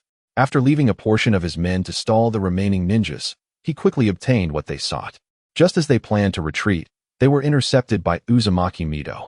Although he had heard of this princess from the Uzumaki clan prior to the battle, he had not anticipated her to be so formidable. Her sealing techniques were executed with such finesse that they effortlessly nullified all their ninjutsu. Complemented by the elusive golden chains that captured a significant portion of his men. Return what you have taken, or you shall not escape, Mido commanded. Clad in a white kimono, her exquisite visage radiating authority as she fixed her expressionless gaze upon the invaders. With a wave of her hand, several golden chains shot forth, precisely ensnaring several of the imminent human bombs, rendering their chakra inert in an instant, and transforming them into duds. Gritting his teeth, Uchiha Enhō declared, There is no other way. We must force our way through. A forced breakthrough meant sacrificing their lives to carve a path to salvation. The Bloodpool clan had only recently allied with the Uchiha, and this was their first mission, to avoid bringing shame upon their clan's honor. They would carry their burden to the end, even at the cost of their lives.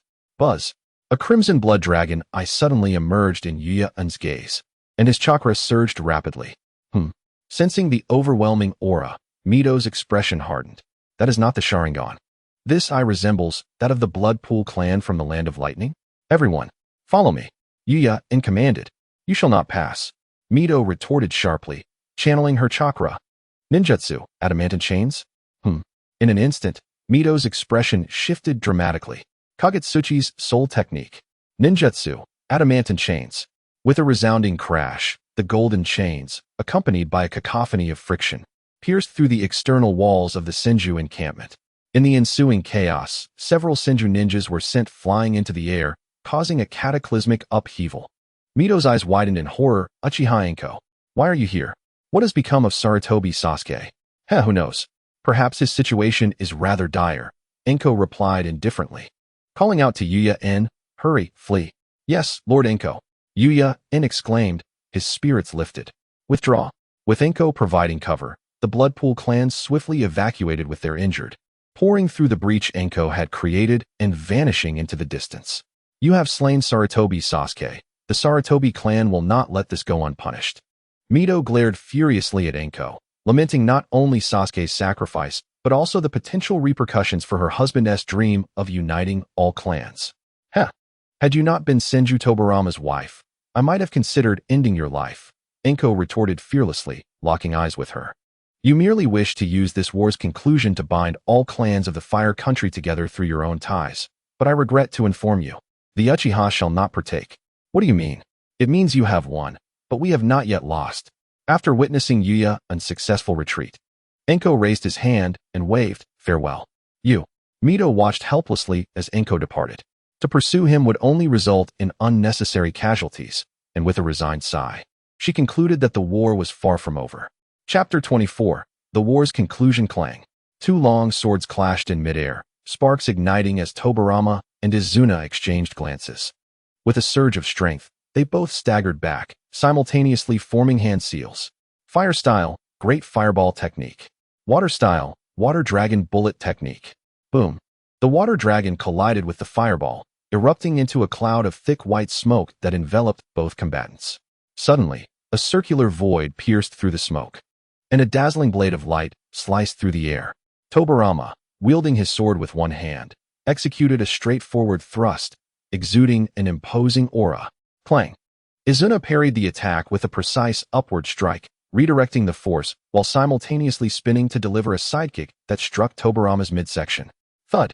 Tobirama's face flushed crimson as he was sent hurtling back, and while still airborne, he launched a kunai that aimed to trap Izuna's every avenue of escape. Foolish technique. Izuna scoffed as the Sharingan manifested in his eyes, effortlessly predicting the kunai's trajectory. He tilted his head slightly to evade it, but in his peripheral vision, he noticed a peculiar mark inscribed on one of the kunai. This mark. In an instant, Izuna recalled Enhō's words of caution from the night before the battle. On that night, Enhō had sought him out while he was polishing his katana, wearing an unprecedentedly grave expression. Brother, you must be cautious of Senju Tobirama in this battle, especially regarding any ninja tools bearing special markings. Specially marked ninja tools? What are those? Izuna had replied dismissively, this is not my first battle against Tobirama. Though I hesitate to admit it, we are evenly matched. He cannot best me, so there is no need for concern. Brother, you are aware of my ocular techniques. Yenhong pointed to his left eye, recalling the ninjutsu mastered by Senju Tobirama, one of which was the Flying Thunder God technique. This space-time ninjutsu enables its user to instantaneously transport themselves to a location marked by the Flying Thunder God seal. If executed adeptly, it can indeed result in a sudden and lethal strike. Space-time ninjutsu. Izuna furrowed his brow. Such techniques are classified as advanced ninjutsu, their complexity far surpassing that of ordinary ninjutsu. However, if it were Tobirama, it would not be beyond the realm of possibility, though it seemed somewhat implausible. Izuna chose to heed his brother's warning. I understand. I will remain vigilant. At that moment, upon witnessing the peculiar mark, Izuna's body instinctively reacted. The next second, Flying Thunder God slash. With a swift motion, the razor-sharp blade pierced through Izuna's side, blood erupting from his back. Tobirama glanced over, disbelief etched in his eyes. He actually evaded it. How could this be? Izuna coughed up blood. Despite having reacted in advance, a deep gash was still torn into his abdomen, exposing flesh and bone. While not fatal, it severely impaired his combat effectiveness. What a formidable Flying Thunder God. Had he been a moment slower, he might have truly been slain. Tobirama's eyes brimmed with confusion. The Flying Thunder God was a technique he had only recently perfected. Aside from himself, only his elder brother knew of it. How could Izuna be aware of its name? His thoughts barely flickered before Tobirama turned back, aiming to seize the opportunity presented by Izuna's grievous injuries. Izuna took a deep breath, suppressing the excruciating pain in his waist, gripping the hilt of his blade tightly. his eyes ablaze with a kaleidoscope of light. Just as the two prepared for a desperate clash, an earth-shattering chakra storm surged from the side, creating a gale that rendered all present ninjas immobile. In the center of the battlefield, the once tranquil Heiyekawa plain transformed into a chaotic landscape. A vast expanse of dense forest was uprooted, cleaved in twain by some unseen force, leaving behind scattered stumps. Two figures collided fiercely in midair before separating, each landing atop a wooden stump, facing one another. Sweat rising like mist, their heartbeats echoing like drums. Tobirama gasped for breath, his armor shattered, revealing a muscular physique, his eyes bloodshot and devoid of luster. Teetering on the brink of collapse, the powerful ocular prowess of the Sharingan came with the drawback of ocular backlash. Even someone as formidable as Uchiha Madara could not escape this inescapable curse, ultimately succumbing to eternal darkness. On the other hand, Hashirama, though equally disheveled, half of his body exposed and his long black hair disarrayed, maintained a steady breath, clearly faring better than Madara. Madara, this is where it ends. It is over. Madara scanned the battlefield, recognizing that the tide had turned. The Uchiha clan was evidently at a disadvantage, fatigue etched upon every clan member's face. As Hashirama stated, the outcome was decided. As Madara's gaze fell upon Izuna's bloodied form, a flash of panic crossed his features. Ignoring his confrontation with Hashirama, he rushed toward Izuna, who was promptly supported by Madara's steady arms, breathing a sigh of relief upon confirming his brother's safety. Upon seeing Madara approach, Tobirama halted his assault, yet his blade remained poised, voice sharp as he declared, "Madara, you have lost." The other ninjas, having witnessed the clash of the four strongest, gradually ceased their battles. Gathering around, every eye fixated on Madara, for all understood that if he insisted on fighting, the conflict would persist. Izuna struggled to continue the fight. "Brother, don't worry about me. We cannot concede so easily." "Enough." Madara's voice was low yet resolute. "We have lost. Brother, losing means we have lost." Madara helped Izuna to his feet, turning to Hashirama. "Hashirama, you have won. The land of fire is yours." "Excellent, Madara. The war has finally concluded." Hashirama's face lit up with joy, oblivious to the complex emotions on Madara's countenance. He continued, "Let us retreat and then collaboratively establish a ninja village, just as we dreamed in our youth. How about at the base of that cliff we once visited?" Madara gazed at Hashirama's gradually stiffening smile, his expression neutral, his voice grave. "The Uchiha clan will depart from the land of fire." Chapter 25. A new beginning. The Uchiha clan will depart from the land of fire. Madara's deep, undeniable voice resonated in every ear, igniting a storm of reactions. "What?" Hashirama exclaimed in disbelief, and the surrounding Uchiha clan members wore expressions of astonishment, while Tobirama remained unfazed, as if he had anticipated this. Hashirama quickly inquired, "Depart from the land of fire? Where will you go?" "Where we go is of no concern to you." Madara surveyed the battlefield, his authoritative voice echoing in everyone's ears. "Those who do not wish to leave may choose to stay."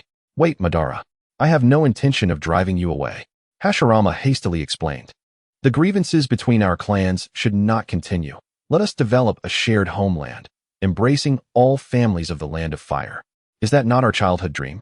"Hashirama, you remain so naive," Madara interrupted, his tone somber. "Merely indulging in your fantasies. Reality does not unfold according to your dreams. The bloodshed of centuries cannot be erased by a single statement. Our presence can suppress such conflicts by force, but one day, when hatred and prejudice erupt, it will lead to annihilation." The Uchiha clan exchanged glances. Their existence in the land of fire spanned more than a century, marked by blood and tears.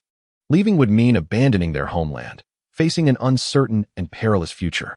Though remaining might invite exclusion, at least they would not have to forsake the land that had sustained them. Yet, the Uchiha were still relatively united and supportive of Madara. After a brief moment of contemplation, they unanimously stood behind their leader, choosing to follow him. Madara cast a final glance at Hashirama before turning to leave. "Brother, we cannot let them go."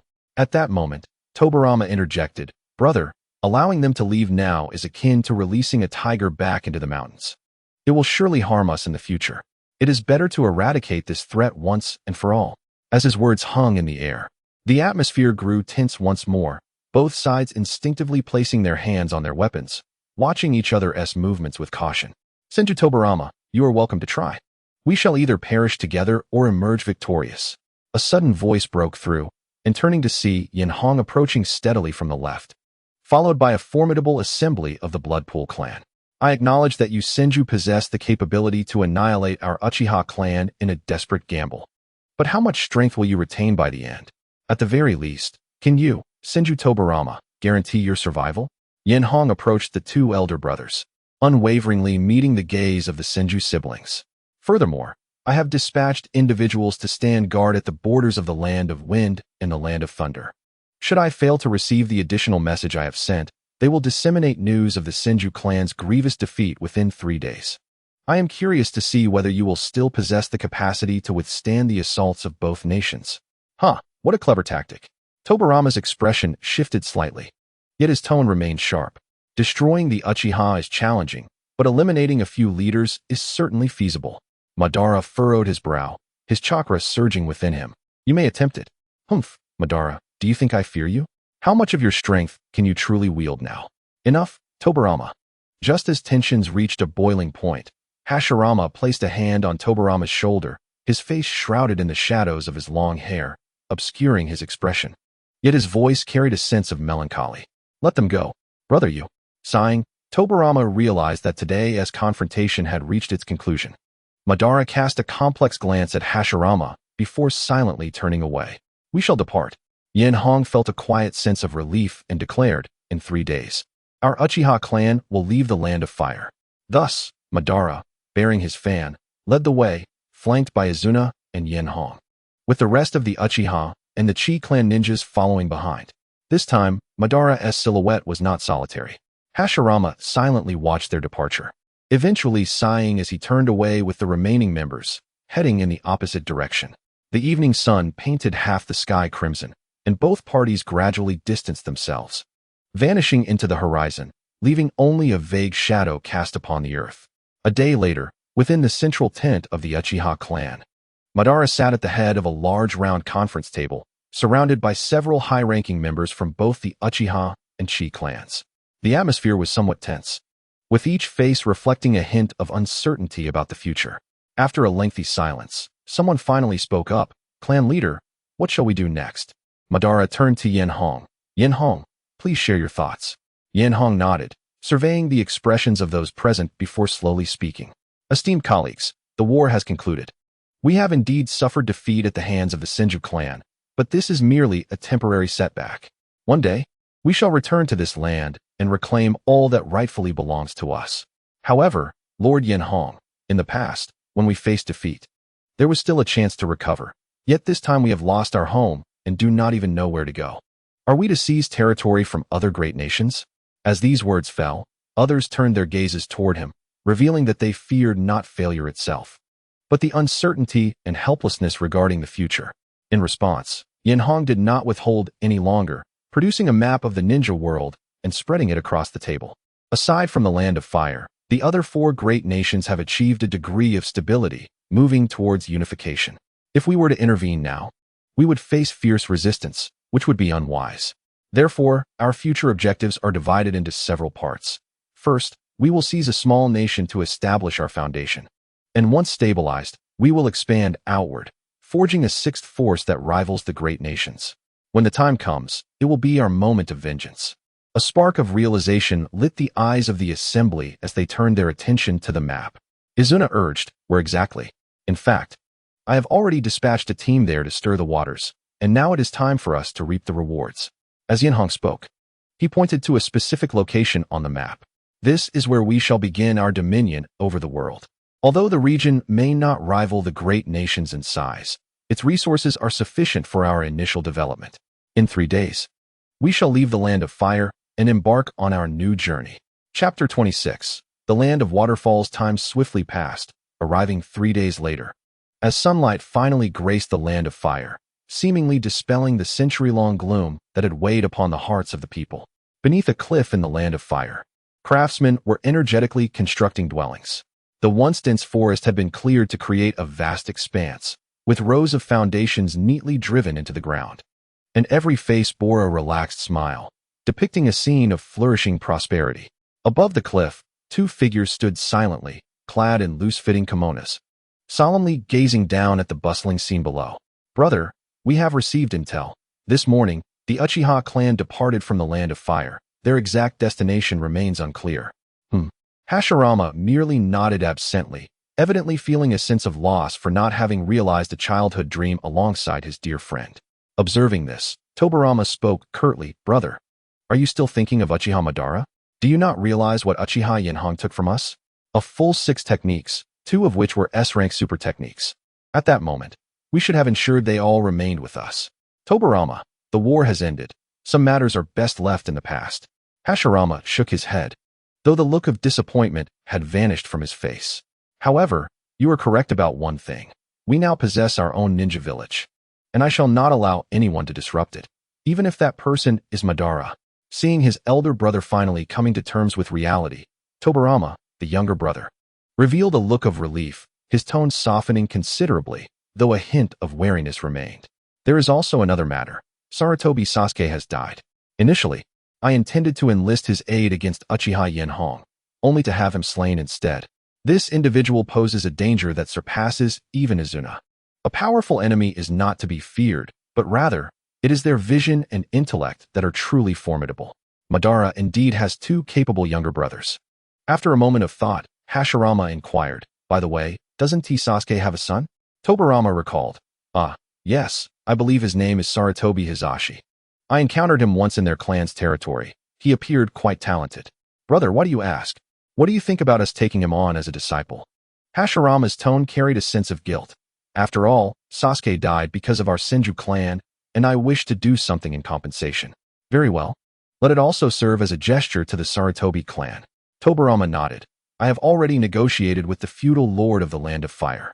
They have agreed to allow us to establish a ninja village and will provide certain material support. They will also bestow the title of Hokage upon each successive village leader. Then, brother, you shall be the first Hokage. You may choose the name for our ninja village." "Name it, you say?"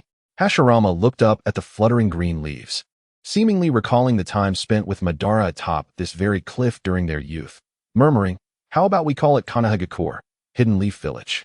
During the Warring States period, aside from the 5 great nations, the surrounding small nations were also engulfed in flames of war. However, due to the limited resources of the smaller nations compared to the great ones, it was primarily second- and third-rate clans vying for land. Yet, there were 2 notable exceptions. One was the land of Whirlpools, a small island nation, yet home to the prominent Uzumaki clan. The other was the land of Waterfalls, situated between the Land of Fire and the Land of Earth. Due to its unique geographical position, the entire nation possessed a natural advantage of being easy to defend yet hard to attack, coupled with abundant resources, making it a high-quality small nation, second only to the 5 great nations. Because of this, internal strife within the Land of Waterfalls had also persisted for nearly a century, with the top-tier clans of the Simu and Chuanlu factions continuously clashing. The once evenly matched situation underwent a significant shift after the Simu clan unexpectedly acquired a treasure known as the Hero's Water, empowered by their treasured artifact. The Shimu clan once dominated the Chuanlu clan, recently delivering a devastating blow that seemed to secure their supremacy over the Land of Waterfalls. Just as the Shimu clan believed their triumph was assured, an unexpected and peculiar group emerged from the fringes, invading the Land of Waterfalls with ferocity. They claimed territory without establishing dominion, engaging solely in combat.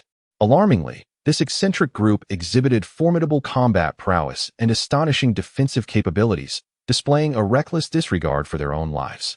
Within 3 days of conflict, the Shimu clan suffered nearly a 40 loss of their territory, while the beleaguered Chuanlu clan seized this opportunity to revive their fortunes, transforming what was once a guaranteed victory into a precarious situation.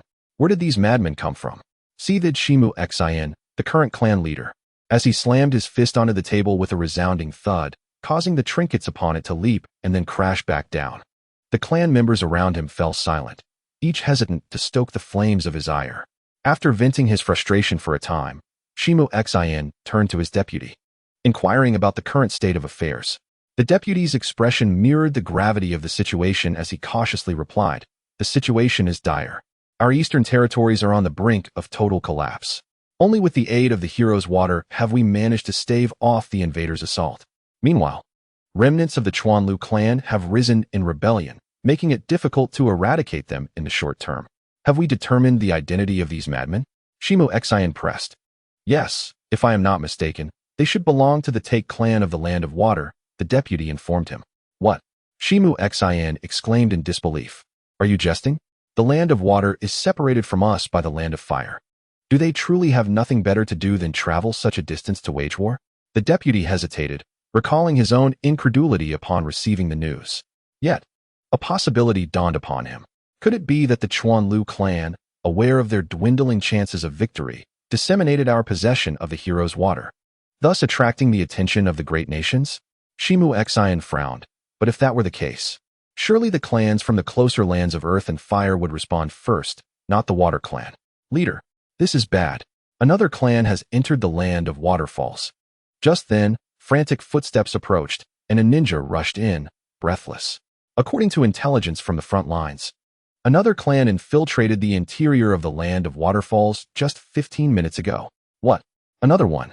Shimu Xian could no longer contain himself, rising abruptly. Who are they? We don't know yet. They haven't displayed their clan banner, but their numbers suggest they are not a minor clan. Damn it. Could it be that the Chuanlu clan has indeed leaked news of the hero's water? Shimu Xian mused, narrowing his eyes with a hint of ferocity. These fools think us easy prey, do they? We cannot allow this to continue. We must strike with swift and formidable measures to instill fear, or this will never end. The drawbacks of the hero's water were painfully evident. First-rate clans would undoubtedly scorn it. Only second- and third-rate clans would come seeking it. Realizing this, Shimu Xian waved his hand decisively. Gather all clan members. We shall confront this new clan and then encircle the Take clan. I will ensure that no one dares to underestimate the Shimu clan again. Yes. Chapter 27. Ambush in the blink of an eye. Early summer had arrived, bringing with it a hint of sultry heat. Outside the borders of the Land of Waterfalls, a vast procession advanced along the official road, enveloped by a somber atmosphere. Each face was shadowed, resembling a pack of forlorn wolves far from home.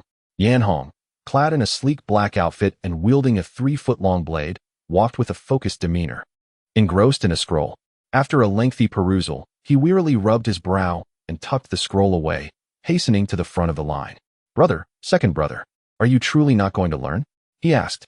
To be honest, the Flying Thunder God technique is arguably the most functional supportive ninjutsu, with extensive applications in battle. Ban, still donning his dark red armor, glanced at the scroll in Yanhong's hands and replied nonchalantly, this ninjutsu indeed possesses significant merits, but must I, Uchiha Ban, rely on the techniques of others to grow stronger? Exactly. I have no interest in that guy Tobirama's techniques, Izuna chimed in. Last time, I was simply too careless. If I face him again, I will not be defeated. Yanhong sighed in exasperation, having worked hard to procure several ninjutsu from the Senju camp, only to find that his brothers were too proud to learn them. He shrugged, conceding, fine. I shall leave these techniques for the future ninjas who will make significant contributions to our clan. Ben offered no objection, suddenly gazing into the distance. How much longer until we arrive? Yanhong pondered, recalling intelligence from the previous day. According to reports, the Take clan has successfully advanced nearly 40 into the territory of the Shimu clan. But it seems they possess something that can significantly enhance a ninja's chakra in a short time, severely hampering their progress. He glanced at the map, determining their current trajectory. At our current pace, we should rendezvous with them in about half an hour, and then we can decisively crush the Shimu clan. Is that so? Ban remarked impassively. It seems they do not value this last half hour. Huh. Yanhong was puzzled, glancing at Izuna, who bore a similar expression of confusion. Humph. It appears that both of you have grown somewhat lax in your training lately. Your perceptiveness is astonishingly dull, Ban scolded, casting a disapproving glance at them. There are 2 other groups approaching us, numbering approximately 200, about 10 miles away. Heh. Izuna chuckled nervously, draping an arm over Yanhong's shoulder. Yanhong, what do you say? Let us each pick a side and see who can finish the battle first? Yanhong smiled. It's just a second-rate clan. Why are you suddenly so eager, second brother? I've been idle for 3 days and have grown restless. If you don't choose, I will take the first pick. Yanhong shook his head with a smile. You all can stay here. I will handle this. Ban's tone was cold and unyielding. I will go alone. Before the 2 could react, he vanished from sight.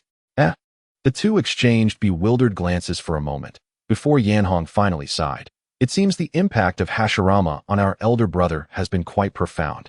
Well, this will serve as an outlet for his emotions. It's the Shimu clan who will suffer. I had hoped to incorporate them into our ranks since our development relies on expanding our numbers. Now, it seems we will only be going to collect their corpses." Izuna considered. "Isn't there still another group behind us? I will take charge of that one." Watching Izuna disappear into the distance, Yanhong chuckled. "It seems it's not just our elder brother who has been shaken." On a rising hill, Shimu Xin concealed himself in the shadows of the trees. Flanked by clan members selected for this ambush, each a carefully chosen elite of the Shimu clan. Narrowing his eyes, he focused intently on the official road below. This path was the only route into the land of Waterfalls. He had set up an ambush here in advance and dispatched a second team to encircle them from behind, effectively completing their trap.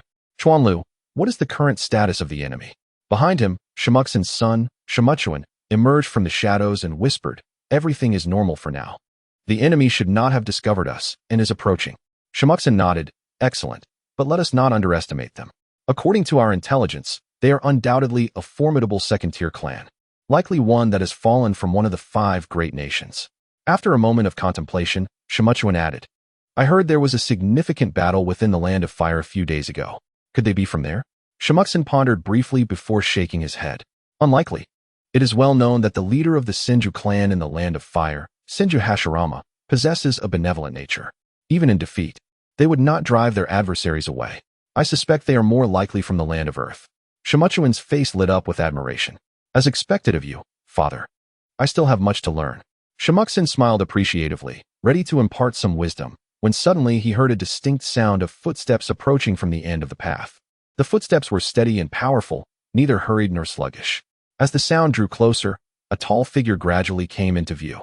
Shimuksen recoiled into the shadows, a flicker of confusion crossing his eyes. "A scout? Surely, they underestimate us by sending just one. Remain concealed, do not let them discover us." The footsteps continued until they reached the center of the path, at which point the figure abruptly turned and fixed their gaze upon them. Shimuksen's pupils contracted sharply as he exclaimed, "What keen insight! Chuan, eliminate him. He must not return to inform others." "Understood, father." With a swift motion, Shimuchuan vanished from sight.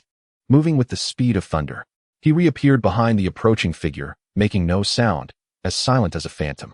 Before the stranger could turn, a gust of wind surged from his hand, and a shuriken sliced toward the intruder's neck. Shimuksen, who had nearly unified the Land of Water with the strength of his clan, was not lacking in power himself. As Shimuchuan executed his maneuver, Shimuksen nodded with satisfaction, a glimmer of pride in his eyes. However, before he could utter a word of praise, the scene before him froze his expression in shock. With a swift arc, the shuriken traced a perfect white curve, and a blinding spray of blood erupted skyward. Shimuchuan felt a sudden wave of fatigue wash over him, his vision blurring. And then an eerily familiar silhouette came into view. Strange. That figure resembles my own. Before he could fathom the implications, the world began to spin, and his consciousness faded into oblivion.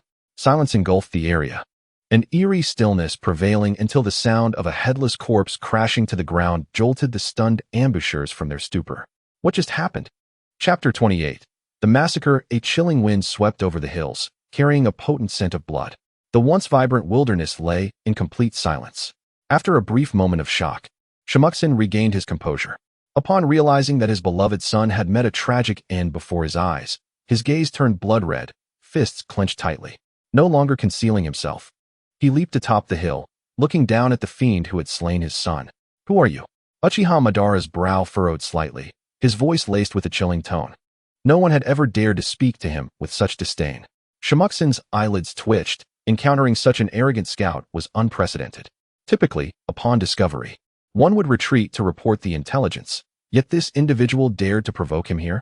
However, the remnants of his reason warned him that this person was far from ordinary. Despite Shimuchuan's competence, which was above average in the Land of Water, he was no match for this foe. And even Shimuksen himself had not perceived the speed of the attack.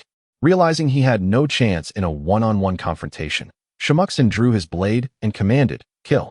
With that, numerous figures emerged from their hiding spots, brandishing various weapons as they charged toward Madara, as if a rain of men had descended upon the battlefield. Shimuksen led the charge, wielding his sword, and rushed toward Uchiha Madara, the strongest in the land of water. Like a fleeting shadow, he moved with grace, his robes billowing in the wind, closing the distance to Madara in the blink of an eye. Madara remained unfazed amidst the onslaught of nearly 100 attackers. His eyes glimmered with crimson light as he slightly sidestepped Shimuksen's thrust, grasping his wrist with lightning speed. With a sharp crack, Shimuksen's wrist bent at an unnatural angle, causing his sword to slip from his grasp.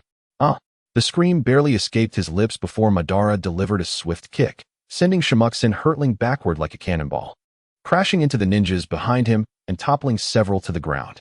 Madara lifted his foot, catching the still-falling sword in midair as he landed heavily on the ground, unleashing a thunderous roar as he charged straight into the advancing ninja forces. Kill! The ambushers were thrown into disarray, blood and flesh scattering as screams erupted around them. Madara wielded his sword with lethal precision, cutting through the ranks as if they were mere grass, tearing a path through their formation and leaving a trail of devastation in his wake, swiftly creating a bloody corridor across the battlefield. From within the chaos, Shimuksen struggled to rise, his gaze fixed on Madara's figure as he ruthlessly cut down his foes, terror etched across his face. Who is this man? As if recalling something, Shimuksen reached into his pocket and produced a transparent vial containing a clear liquid that shimmered in the sunlight. This was the precious hero's water, revered by the Shimukse clan, which could enhance a ninja's chakra tenfold, albeit at the cost of a significant portion of the user's lifespan. The Shimukse clan had leveraged this elixir to turn the tide in the land of water, solidifying their position as victors. You forced my hand. A glint of ferocity flashed in Shimuksen's eyes as he uncorked the vial and tilted it back, draining the entire contents, with a thunderous surge of chakra erupting forth. Even Madara momentarily glanced in his direction. Shimuksen's dark hair stood on end, veins bulging on his forehead.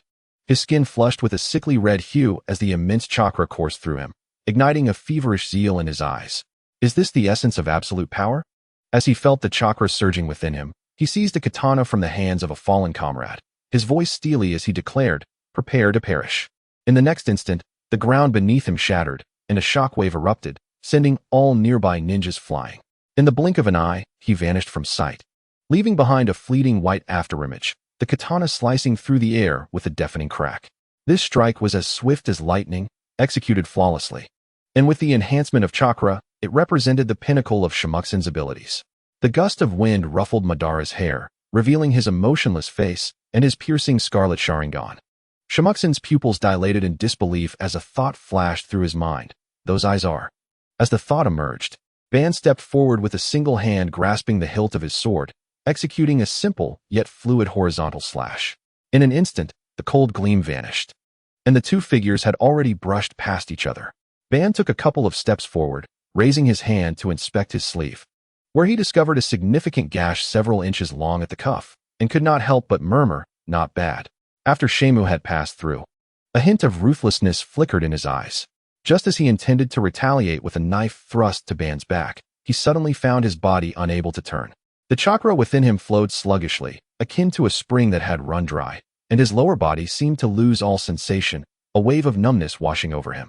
With a gulp, blood bubbled at the corner of Shemu's mouth as he lowered his head to inspect the source of the crimson stream, a line of blood extending from his left waist to beneath his right ribcage. The cause of his inexplicable injury. The Uchiha clan, why had they appeared here?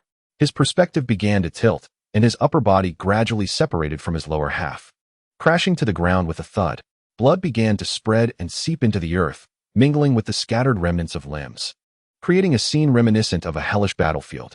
The once grand assembly of onlookers jolted back to reality, instinctively halting in their tracks, weapons drawn as they encircled Ban, their expressions filled with dread, no longer daring to advance recklessly. Ban surveyed the scene, and as if in synchrony, everyone took a step back, a flicker of boredom crossing his gaze. Suddenly, a massive chakra, far surpassing Shemu's, surged forth from him, witnessing the expanding shadow beneath his feet. The will to fight among all present crumbled entirely.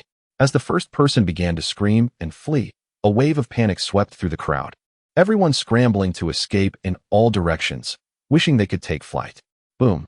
Upon hearing the distant commotion, Yenhong shook his head in resignation, only to be startled by the sound of flapping wings above. Looking up, he saw a messenger hawk circling in the air. Yenhong extended his hand to catch the hawk, retrieving a message from its leg. After unfolding and reading it, a smile graced his lips. He turned to his fellow clansmen and proclaimed, Let us depart, everyone, to the land of waterfalls. Chapter 29. Hidden Flame Village in the Land of Waterfalls. Within the Lord's Manor, a quaint three-story wooden pavilion stood by the lake, adorned with blue bricks and green tiles, intricately carved doors and windows, and a harmonious array of eaves, exuding tranquility and beauty. In the grand hall on the first floor, the sound of a guqin filled the air. As several elegantly attired dancers swayed gracefully to the enchanting music, their movements reminiscent of butterflies dancing among flowers, evoking a sense of serenity. The lord of the land of waterfalls reclined lazily behind a tea table, draped in a resplendent satin robe, a beautiful maiden clad in scant attire nestled in his arms, her charming smile brightening the atmosphere as she occasionally fed him fresh grapes. Incense burners flickered on either side of the table, emitting delicate wisps of fragrant smoke, creating an ethereal ambience reminiscent of a celestial realm. The lord's hands lingered upon the maiden's form, his eyes betraying unmasked desire. "Ah, my lovely beauty. Since we have nothing to do, why not?" The maiden playfully tapped his chest, feigning annoyance. "My lord, how rude. It's still daylight. Isn't that even better? Please, no." Suddenly, a voice interrupted. "My lord, urgent business to report." Just as the lord intended to gallop away, the untimely announcement caused him to furrow his brow in irritation. A middle-aged man dressed as a civil official hurriedly dashed in, kneeling on the ground, his head bowed in submission. "My lord, we've just received a village establishment application from the Uchiha clan. They wish to build a ninja village in the land of waterfalls and hope for your financial support." "Those ninjas again." The lord waved his hand dismissively, signaling the dancers to retreat. "Building a village? A bunch of warriors who only know how to fight want to establish a village? My lord, you may not be aware, but the establishment of ninja villages is not unique to us. It seems that the ninjas have recently completed their internal unification.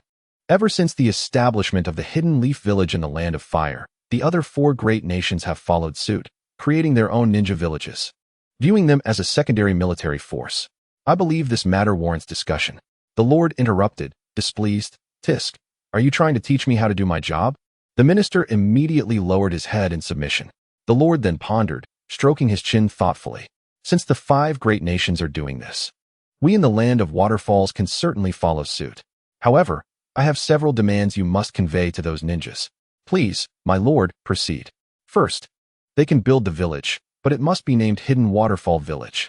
The lord accepted a grape from the maiden and continued. "Second, forget about financial support.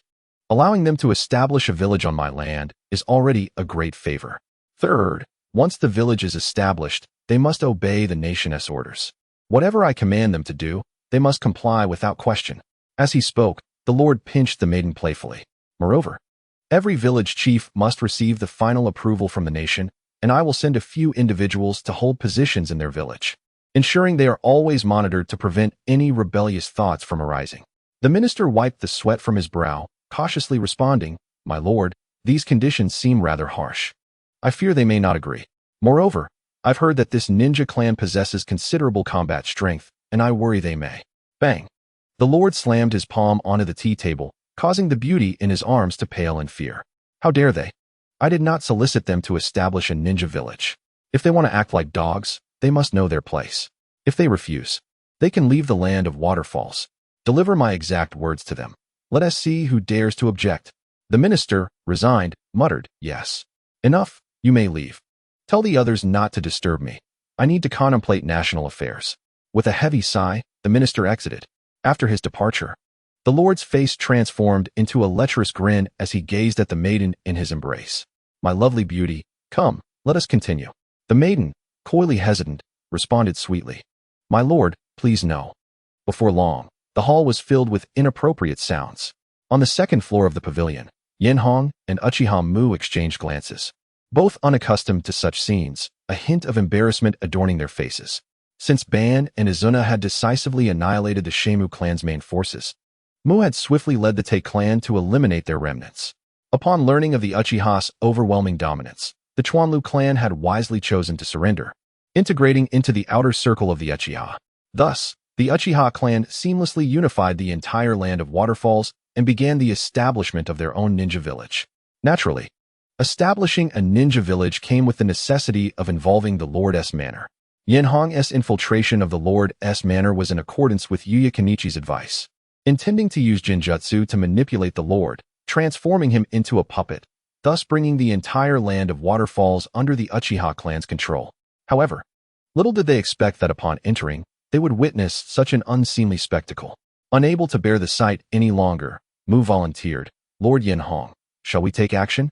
Yenhong covered his face with one hand, lightly waving the other. Upon receiving the command, Mu immediately leaped from the second floor, and a moment later, cries of panic erupted from below, only to fall silent in an instant.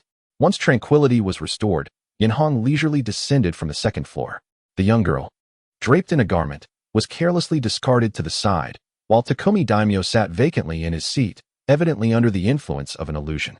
Yenhong approached, disdainfully glancing at Takumi's legs before earnestly patting the shoulder of the girl.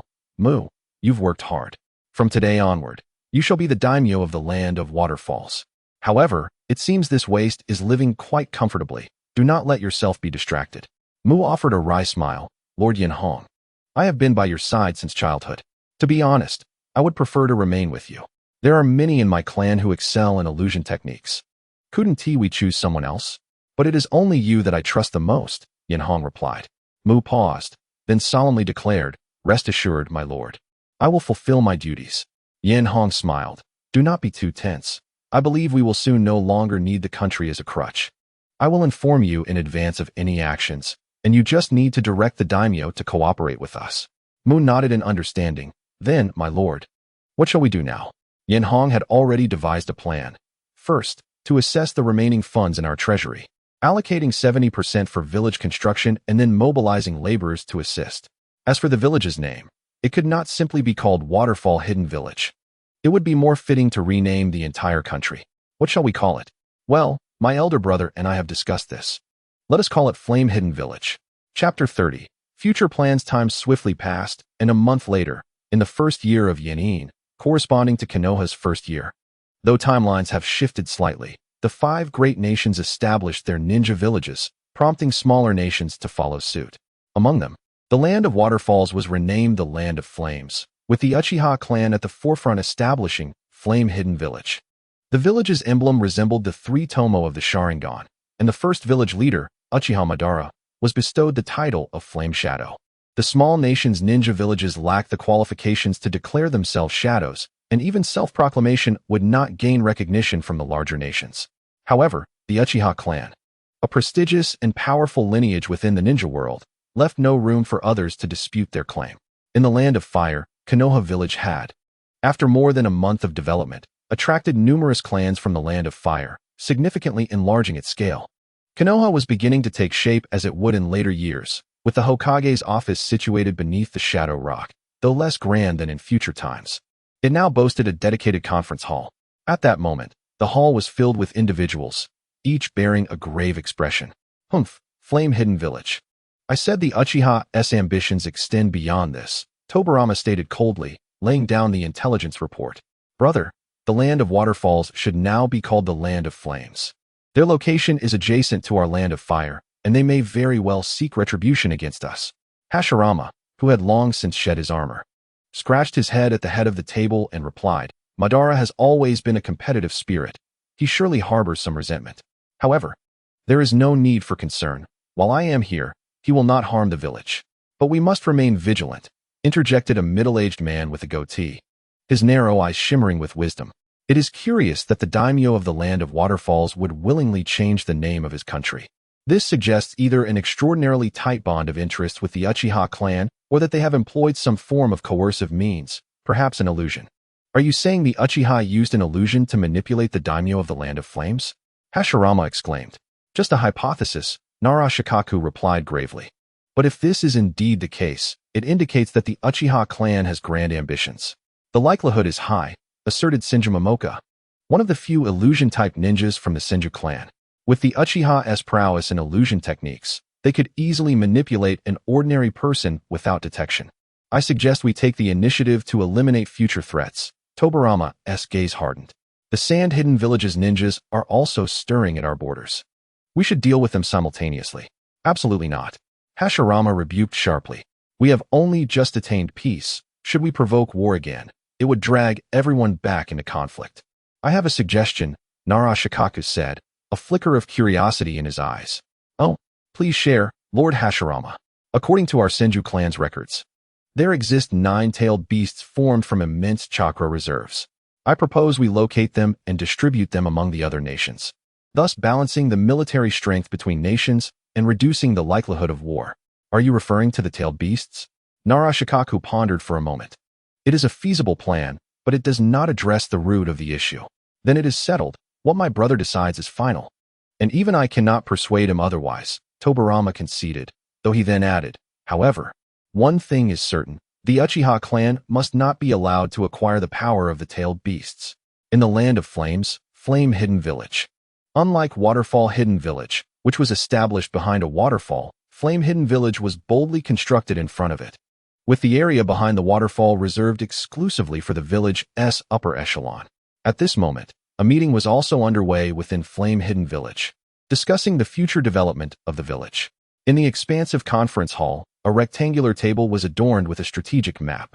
Madara sat at the head of the table, flanked by Izuna, the leader of the Bloodpool clan, and Tekabana, the leader of the Tekabana clan. Enhō, as Madara's assistant, stood beside him, pointing at the strategic map and announcing, "We have established our own village, and we have successfully infiltrated the daimyo's domain, marking our first step in the plan. Next, we shall enter the development stage." With Madara's nod of approval, Enhō continued, speaking at a measured pace. "Firstly, I propose the establishment of a ninja academy and the implementation of a ninja rank system, categorizing the ninjas into genin, chunin, and jonin levels. Children may enter the ninja academy at the age of 6 to learn the fundamentals of being a ninja. After 4 years of study, those who graduate will become genin, with 3 genin being led by 1 jonin to execute simple tasks. With sufficient experience, they can be assessed for promotion to chunin, and the same applies to jonin. This method ensures that a ninja's strength aligns with the difficulty of their tasks, thereby reducing casualties." "How intriguing, a classification system," Izuna remarked with interest. "It is indeed an effective way to assess a ninja's abilities." Yuya Kenichi also nodded in agreement, while Tekabana yawned lethargically. With the support of the daimyo's finances, jonin-level ninjas, aside from mentoring newcomers, can extricate themselves from busy tasks to focus on enhancing their strength for battle. However, we still face a pressing issue, a shortage of manpower. Enhō continued, "Currently, our village comprises only 3 clans, which is simply too few. I propose we incorporate more clans. Of course, we do not require every clan, only the finest. I will select some quality clans to recruit, and naturally, there may be resistance during this process. Tekabana, you will accompany me with your kin." "Huh? Am I to understand that we are to engage in combat?" Tekabana responded, awakening from his reverie. "Who are we fighting?" Enhō's lips twitched. "Yes, we are indeed going to fight." Upon hearing this, Tekabana immediately expressed excitement. "Ha ha ha. No problem. Leave it to us." Madara frowned slightly. "Do you intend to take matters into your own hands again? How long can your eyes sustain you?" Enhō consoled, "Rest assured, my elder brother. The families we are recruiting this time are merely second and third-rate clans. Although their strength is not formidable, they are quite useful, and I doubt I will need to employ the power of my kaleidoscope to subjugate them." Suddenly, Shuenai expressed her dissatisfaction. "Hey, I say, Enhō, if you handle everything, won't it make me, as the elder brother, seem utterly useless? How about letting me take a turn?" Enhō smiled slightly. "Don't be anxious, my second brother. I have found something more significant for you to do." "What is it?" he inquired. "You need to make a trip to the Land of Thunder to capture a small pet." Chapter 31. The Hidden Artisan Village with a thunderous roar. Lightning cleaved the clouds above, and countless serpentine bolts stretched toward the heavens, while raindrops the size of beans plummeted to the ground, creating a crisp sound upon impact. Within a certain cave, lively flames danced upon the firewood, casting an orange glow and radiating warmth. "Boss, it's already been 3 days. When can we find someone to fight?" Juma idly roasted a wild rabbit he had caught outside, while behind him lay a dozen elite members of the Take family, all appearing equally listless. Perhaps due to their bloodline, the Take clan felt restless after a day without combat. Prolonged inactivity would cause their pent-up negative emotions to erupt violently, rendering them bloodthirsty and irrational. Enhō set down the map in his hands, glanced at the weather outside, and seemingly spoke to himself, "It should be soon. The situation in the ninja world has stabilized, and there won't be any significant upheaval in the short term. Each village is digesting the spoils of victory from the Great War, making it a favorable opportunity for our development. Despite his lengthy monologue, Zhuma absorbed none of it, scratching his head and continuing to roast the meat in his hands. Yenhong understood that explaining this to him was akin to playing music to a cow, so he returned to studying the map. This time, their recruitment targets primarily included 3 clans, one of which was the Uzumaki clan, mentioned by Sarutobi Sasuke before his demise. They were a clan of highly skilled swordsmen. To be frank, as a second-rate clan, their combat prowess was not particularly high. Yenhong was motivated by the notion that even the smallest mosquito is still meat. After all, possessing the token received from Sarutobi Sasuke, his success rate would undoubtedly be high. The Uzumaki clan's stronghold was situated in the northern part of the Land of Fire, separated from the Land of Flame by a significant expanse. Yenhong planned to navigate around the borders of the Land of Fire, stopping to recruit the other 2 clans along the way. The first destination was a small nation called the Land of Crafts. This nation was not dominated by any clan, but was instead a collective of like-minded ninjas who had formed an organization. The ninjas of this organization were exceptionally skilled in crafting ninja tools. During the Warring States period, nearly every clan would order ninja tools from them, including the Uchiha clan. Tick-tock, tick-tock. After an indeterminate time, the wind and rain outside finally subsided. Yenhong rose, brushed the dust off his clothing, and declared, "Let us depart. If all goes well, we should arrive by tomorrow. If any conflict arises then, it will be left to you." Upon hearing that there might be a fight, Zhuma quickly finished his roasted rabbit, and the other members of the Take clan scrambled to their feet, eagerly following Yenhong's lead. Desperate to reach the Land of Crafts and engage in battle, a throng of people exited the cave, leaving behind a pile of extinguished firewood. Approximately 5 minutes later, a figure cloaked in a black robe slowly approached the cave entrance. The figure wore a hood, obscuring their expression.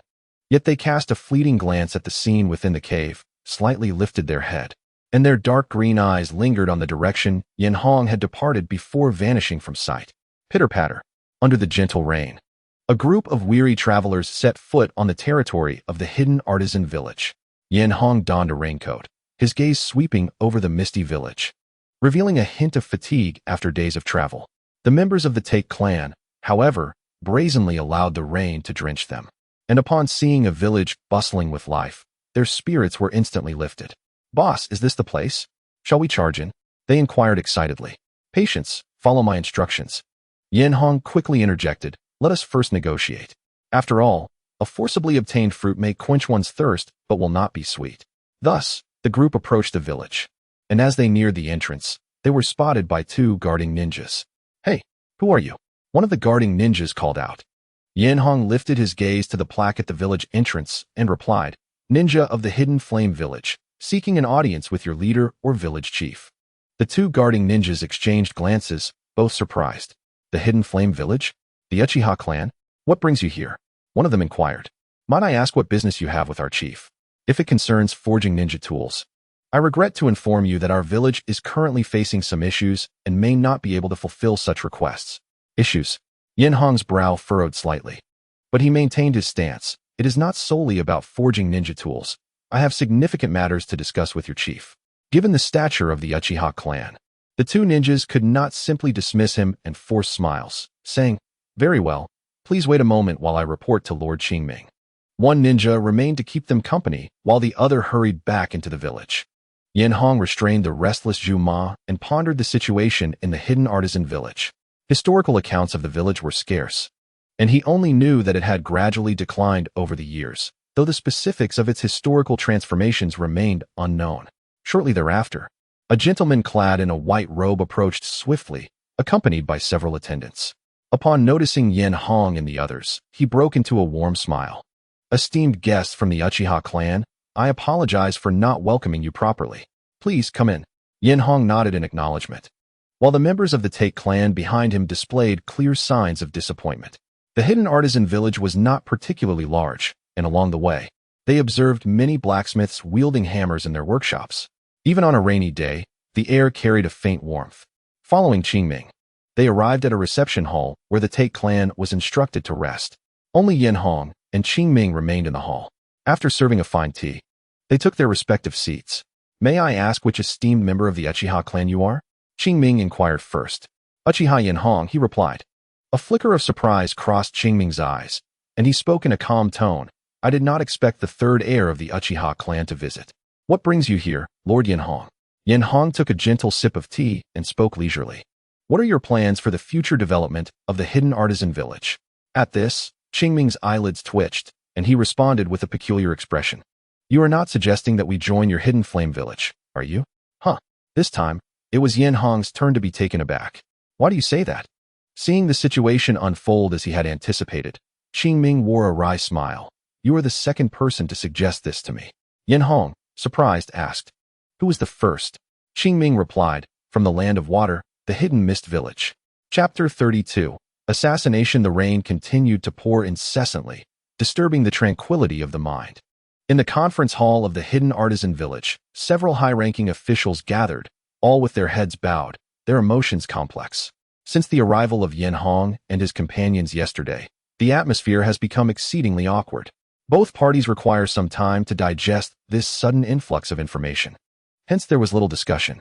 After arranging accommodations for Yenhong and his entourage, they convened an urgent meeting the following morning.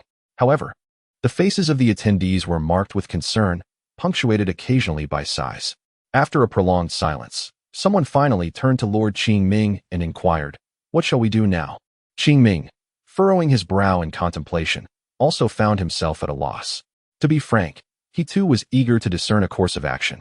The predicament posed by the hidden mist village was already quite troublesome, and now the emergence of the hidden flame village added another layer of complexity. Both factions were formidable entities that they could not afford to offend, akin to a prominent courtesan being courted by two wealthy heirs simultaneously, with no means of refusal. If the hidden craft village had its way, it would certainly refrain from aligning itself with either faction. Though the small village existed within the interstices between great nations, it still retained a semblance of autonomy. Joining another village would inevitably entwine their interests, leading to shared fortunes and misfortunes, while simultaneously forfeiting their independence. Ultimately, who among them did not harbor ambitions to rival the 5 great shinobi villages? When it was solely the hidden mist village, Qingming could adopt a stance of ambivalence, neither formally joining them but prioritizing the crafting of ninja tools for their benefit. However, with 2 factions now in play, such a strategy would likely result in enmity from both sides, inciting them to eliminate the hidden craft village under the philosophy of not allowing anyone else to gain advantage if they themselves could not. One senior member lamented, Had I known, I would never have assisted the hidden mist village in crafting those ninja blades, those ingrates. Another added, And what of the Uchiha clan? Why do they arrive at this juncture? This is not the time for lamentation, Qingming replied coolly. Tomorrow, the hidden mist village will also send representatives to discuss matters of reclamation, and I wish to hear your thoughts. A burly man grumbled, What opinions can we have? It's merely a matter of choosing between 2 options. I believe it would be wiser to join the hidden mist village. The hidden flame village lacks the resources of a great nation. Dissenting voices arose, noting that while the Uchiha clan was indeed more powerful, the potential for growth in a smaller nation was significant. I still feel that the hidden mist village is the safer choice, one remarked. I prefer the Uchiha, another chimed in. After much deliberation, no definitive choice emerged, and once again, all eyes turned to Qingming. What is your perspective, Lord Qingming? After a lengthy pause, Qingming responded.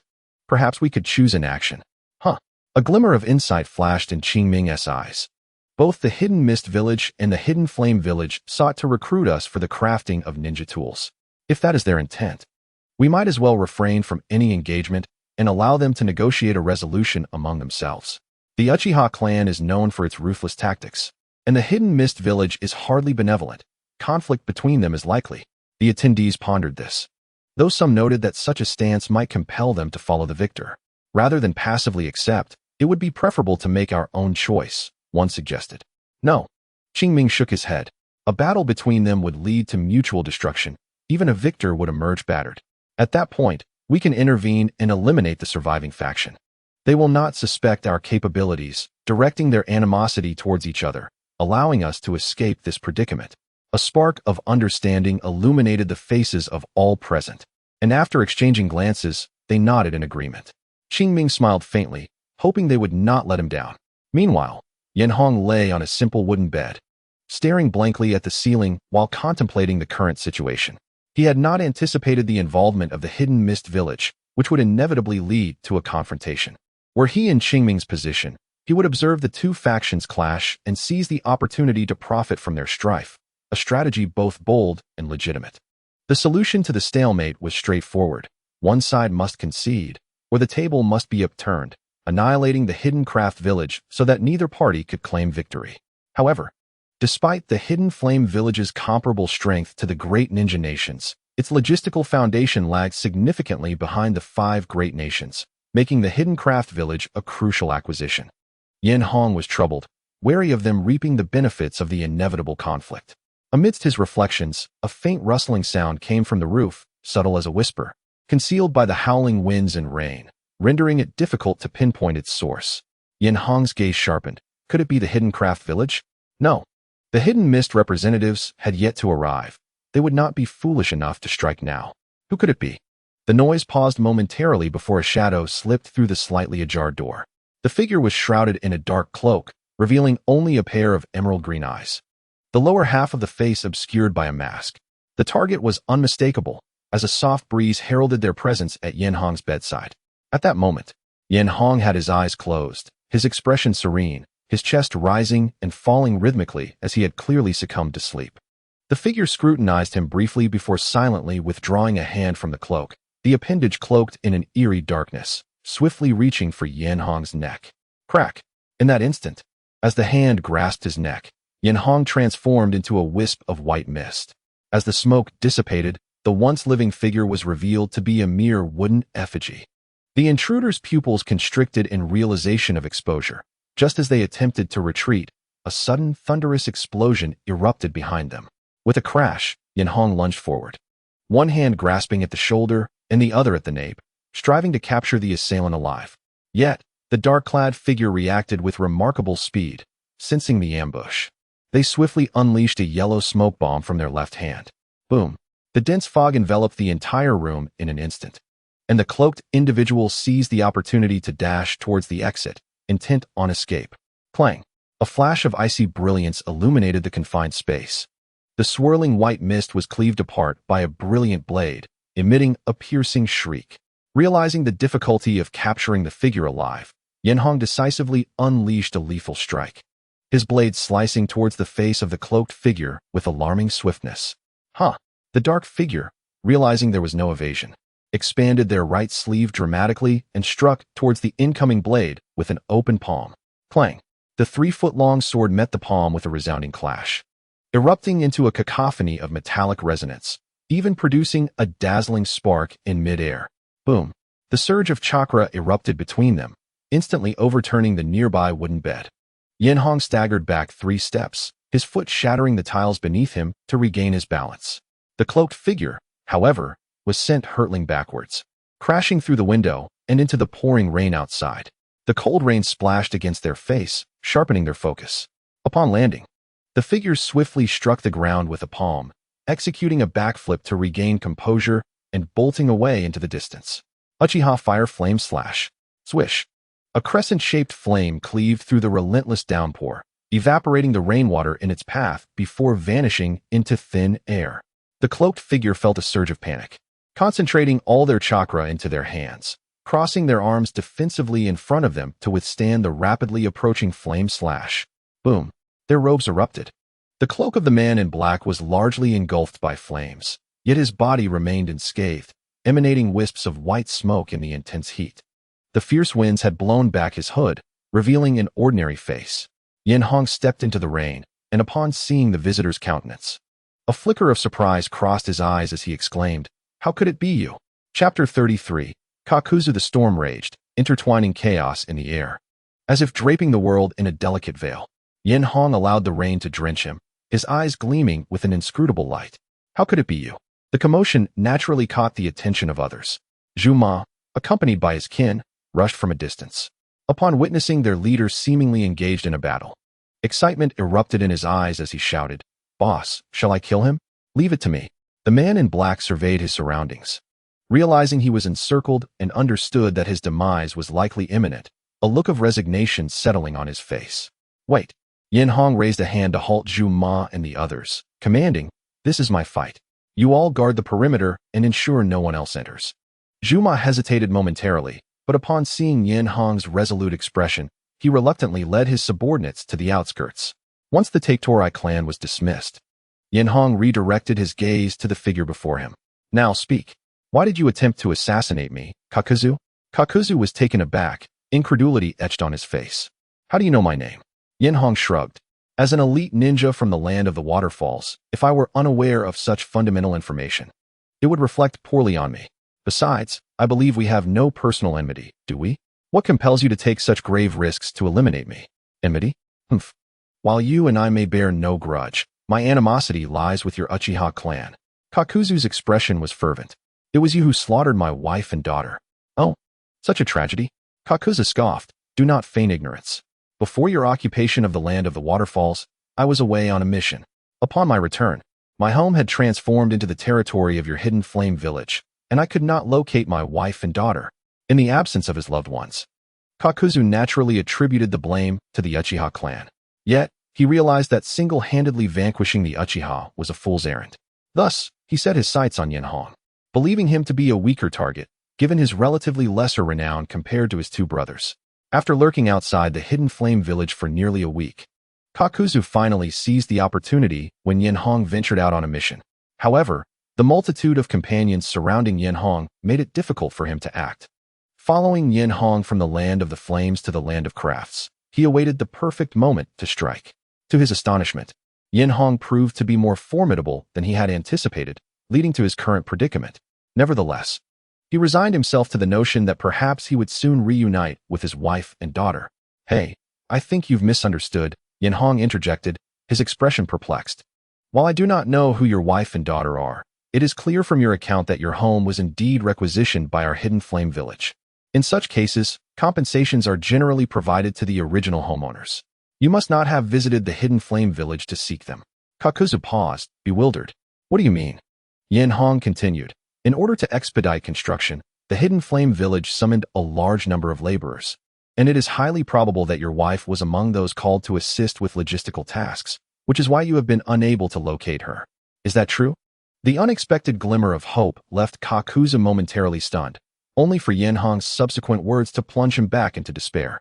I have no reason to deceive a dying man. Yin Hong stated coldly. Even if this is a misunderstanding, I cannot allow someone who attempted to assassinate me to leave alive. Kakuzu opened his mouth, but words failed him. After all, such a response was only natural. I will grant you a chance. Defeat me, and I shall allow you to see your wife and daughter. A fierce determination ignited in Kakuzu's eyes as he gazed at Yin Hong. Is that true? Yin Hong remained silent, merely extending a hand and beckoning him. Then, I must apologize. The storm swept across the earth, raising a veil of dust. Boom. In that instant, Yin Hong stomped the ground, shattering the rain curtain and launching himself into the air, wielding his blade to strike downward. In the brief moment of his initiation, the blade's edge dispersed the surrounding rain into mist, forming a vaporous ring that surged toward Kakuzu below like a sea dragon. Earth style, earth spear. At that moment, Kakuzu had not yet mastered the secret technique of the earth grudge fear, so he merely manipulated the nature of earth style. His arms rapidly hardened as he crossed them above his head to block the incoming attack. Boom. With a resounding crash, the flooded ground quaked, creating ripples that spread outward. A colossal shockwave enveloped the falling rain, forming a circular wave that radiated in all directions. Kakuzu strained to hold his ground against the long blade. Yet the immense force pushed him backward. However, his extensive battle experience made him aware of his lost advantage. Suddenly, he released his grip, swiftly shifting left. Clang. The long blade, deprived of its anchor, plunged into the earth, tearing the rocky surface and carving a trench several meters long. Kakuzu braced himself against the blade, simultaneously channeling a dark aura into his right fist, which surged toward Yin Hong's forehead with a suffocating force. The sequence of actions flowed seamlessly, allowing him to turn the tide and gain the upper hand. Yin Hong's eyes brightened, surprised by Kakuzu's unexpected prowess. Indeed, he was a formidable adversary capable of attempting the assassination of Hashirama Senju. With the blade pinned to the ground, Yin Hong relinquished his grip, stepping back with both hands raised before him. With the force of a breaking bamboo, Kakuzu's fist collided with Yin Hong's clasped palms. Boom. With a muffled thud, a visible shockwave radiated from Yin Hong's arms, ripping through his sleeves, yet his body remained as unyielding as ancient stone, not even swaying. Kakuzu's pupils constricted, and just as he aimed to continue his assault, Enhō seized his right hand while his leg shot up like lightning, delivering a kick to Kakuzu's abdomen. Bang! Kakuzu grunted, losing control as he staggered backward, each step sending sprays of water bursting into the air. Enhō also utilized the momentum to retreat, extending 2 fingers from each hand to form a cross in front of him. Shadow clone technique. Boom! A burst of white mist erupted before Enhō, and in an instant, a shadow clone emerged, dashing forth with a low posture, seizing the long blade from the ground. In just 3 steps, it stood before Kakuzu, wielding the blade to deliver an upward slash. That's no ordinary clone. Kakuzu was taken aback. Even with his rapid reflexes, he was unable to react during his retreat. All he could see was a flash of the blade, its gleaming edge slicing through his chest. Swish! Blood sprayed forth, only to be swiftly washed away by the rain, leaving a gaping wound that nearly pierced Kakuzu's entire torso. The excruciating pain plunged Kakuzu into a daze, and in his blurred vision, he seemed to see his wife and daughter smiling and beckoning to him. No, I must return alive. A sudden surge of resolute will erupted within the body. In the fleeting moment when the second flash of the blade appeared, my right hand swiftly extended, grasping the arm of the doppelganger that wielded the knife. In the astonished gaze of the clone, I summoned all my strength and delivered a powerful headbutt to its face. Bang! The shadow clone instantly exploded into a cloud of white mist, and the long knife slipped from its grasp, clattering to the ground. As I reached down to retrieve the weapon, ready to counterattack, my eyes were suddenly enveloped by a dazzling blue light. Rasengan. My eyes widened in disbelief as I watched the blue sphere hurtle towards my forehead, leaving me no room to evade. Am I to perish once more? Bang! At the last moment, the swirling chakra abruptly dissipated, and with a clenched fist, I struck the clone squarely in the face. Thud! Its towering form collapsed to the ground, sending up a spray of water. Everything returned to tranquility, save for the gentle patter of raindrops on the earth. Coughing up a mouthful of blood, I gazed at the relentless rain above and, puzzled, asked, "Why do you not kill me?" I looked down at the fallen figure and replied, "Consider this a chance to buy your life back." Money? How much do you require? Let us see, 100 billion explosive tags should suffice. Chapter 34, Bloodshed Indeed. While the shadow clone shared the chakra of the original, there remained a slight disparity in response and speed. Unless a quantitative change induced a qualitative transformation, it could only serve as an auxiliary. Alas, if only the Edo Tensei had been invented by Tobirama, we could have succeeded together last time. I wonder if such an opportunity will arise again. In a daze, I sensed someone speaking nearby. As my awareness returned, I slowly awakened to find myself lying on a wooden bed. Not far away, Enhō sat cross-legged in a chair, intently examining a scroll. Upon noticing my awakening, he leisurely tucked the scroll away into his bosom. "Ah, you're awake? Prepare yourself for the path of repayment." I rubbed my somewhat groggy head and inhaled deeply. I do not possess such wealth. If you lack money, then earn it. Enhō spread his arms, coaxingly explaining, "You should have perished. However, I have chosen to grant you another opportunity. Trading money for life is quite a bargain, is it not? If you have no funds, we in Yanin village can provide you with what you need. You shall reside in our village and find a way to earn this money. Once you have repaid your debt, you shall be free." After a moment of contemplation, I asked, "Do you wish for me to manage finances? But why choose me? It seems we are fated to cross paths." Enhō shrugged. "Of course, you have no power to refuse, unless you wish for death." This time, I did not deliberate extensively, for I understood that I had no other options. Nevertheless, I resolutely declared, "I must first see my family, otherwise, I would rather perish." "That is no issue," Enhō nodded. "Then welcome to Yanin village. However, I have unfinished business. I shall write a letter for you. Take it to the daimyo's residence in the Land of Fire. They will arrange for you, and I will also ensure that your family is brought to you." Upon hearing this, I questioned, "The daimyo's residence?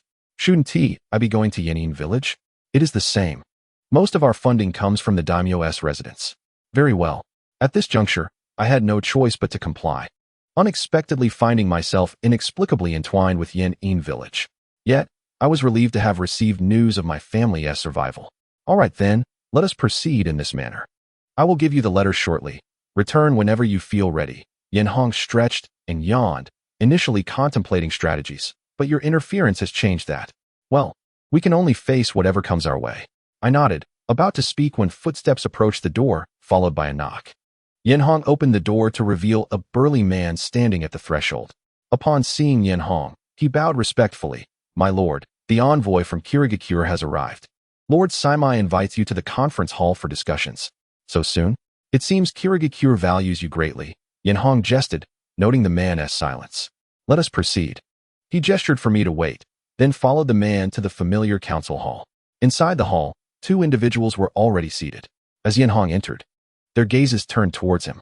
One was Saimai, the leader of Takigakure, with whom he had already made acquaintance, while beside him sat a seemingly affable middle-aged gentleman. Clad in a tailored light gray robe, his black hair was neatly tied back, and his naturally squinted eyes exuded a gentle, refined demeanor. However, upon seeing this man, Yin Hong frowned, his wariness surging to its peak. Lord Yin Hong has arrived. Please, take a seat. Saimai warmly invited him to sit, concern etched on his face. I heard there were disturbances in your ranks. Have you encountered difficulties? What a charming fox you are, Yin Hong thought to himself, though he responded courteously. There were minor conflicts within my team. I appreciate your concern. As long as there are no issues, that is good, Saimai nodded, turning to the middle-aged man. This is Uchiha Enhō. I have long admired your reputation. Before Saimai could finish the introduction, the gentleman stood gracefully, bowing with poise.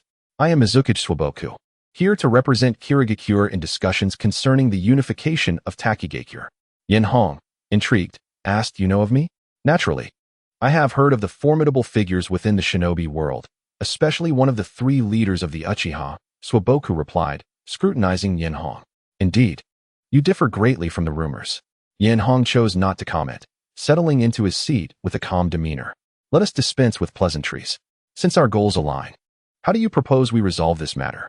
Swaboku paused, then sighed. You are quite direct, Lord Yin Hong. Although Yenin village is not among the 5 great nations, your village's strength is well acknowledged within the shinobi world. Kirigakure has no desire to become adversaries with your village. After a glance at Saimai, who appeared to be enjoying the spectacle, he continued, however, I wonder how Saimai feels about this. Me? Saimai hesitated, pondering why they had yet to clash. Externally, he shook his head.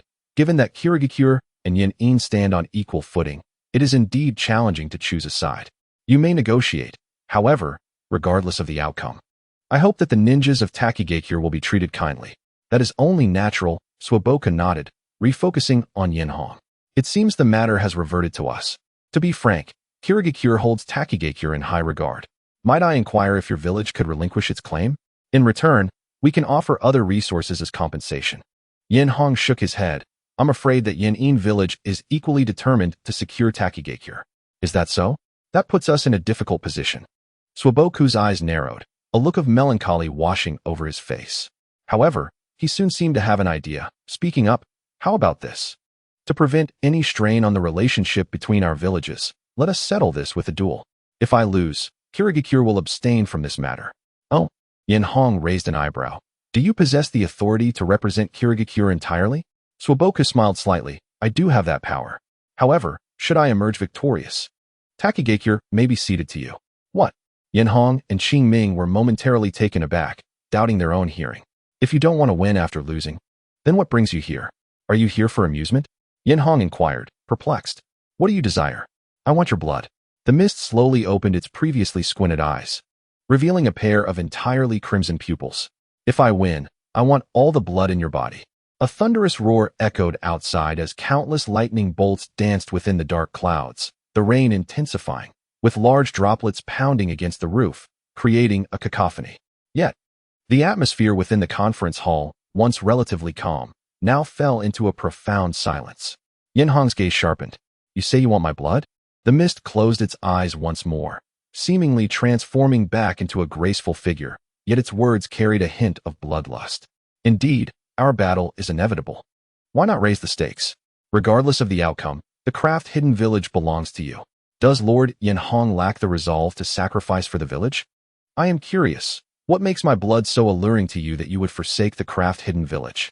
The mist chuckled lightly, speaking candidly. My blood possesses a unique limit, and the blood of the strong can significantly enhance my power. The stronger the individual, the more pronounced the effect. I can sense that your blood is quite delectable.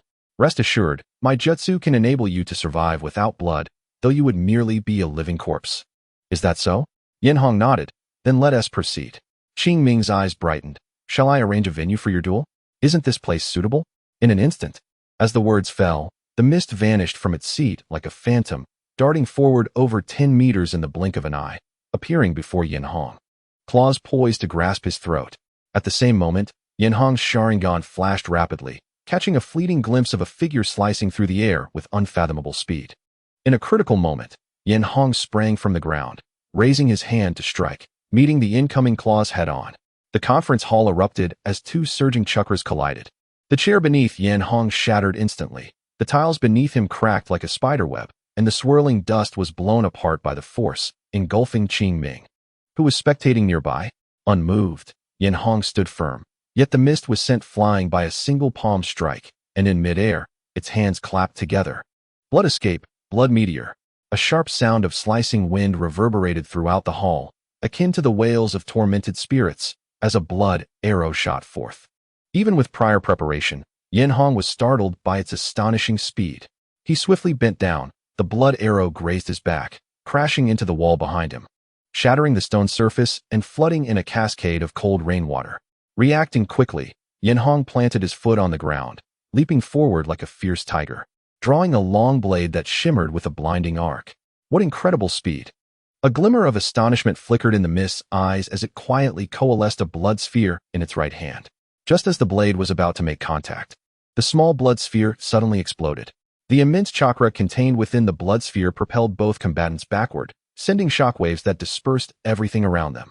Enhō raised his sword defensively, yet his back collided with the stone wall, and with a muffled thud, he crashed through, tumbling onto the ground outside. The cold rain poured upon him as he rose slowly, sword in hand, gazing at the mist, who had similarly stepped into the rain, his expression heavy with gravity. The mist, destined to become the third Mizukage, was shrouded in mystery, with scant information available about him, and was indeed the true architect of the blood mist. Wiping the rainwater from his face, Enhō stood defiantly in the rain.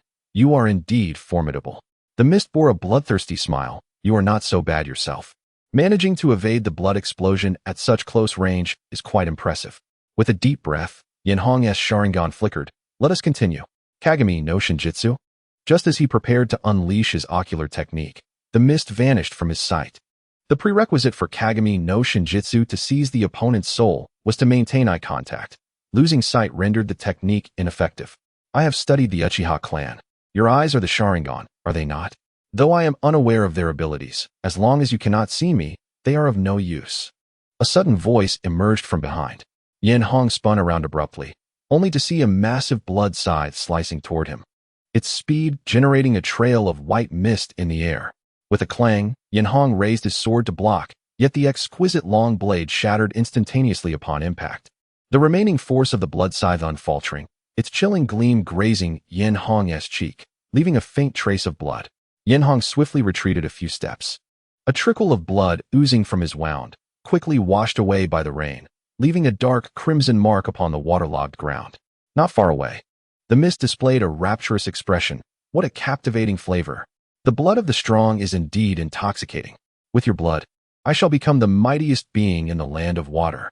Forgive me, but it seems I must resort to the power of the Sharingan. Enhō silently murmured, quickly forming hand seals. Fire style, great fire destruction. A torrent of flames surged forth, crimson fire engulfing the storm, crashing toward the mist with overwhelming force. Blood escape, blood wings.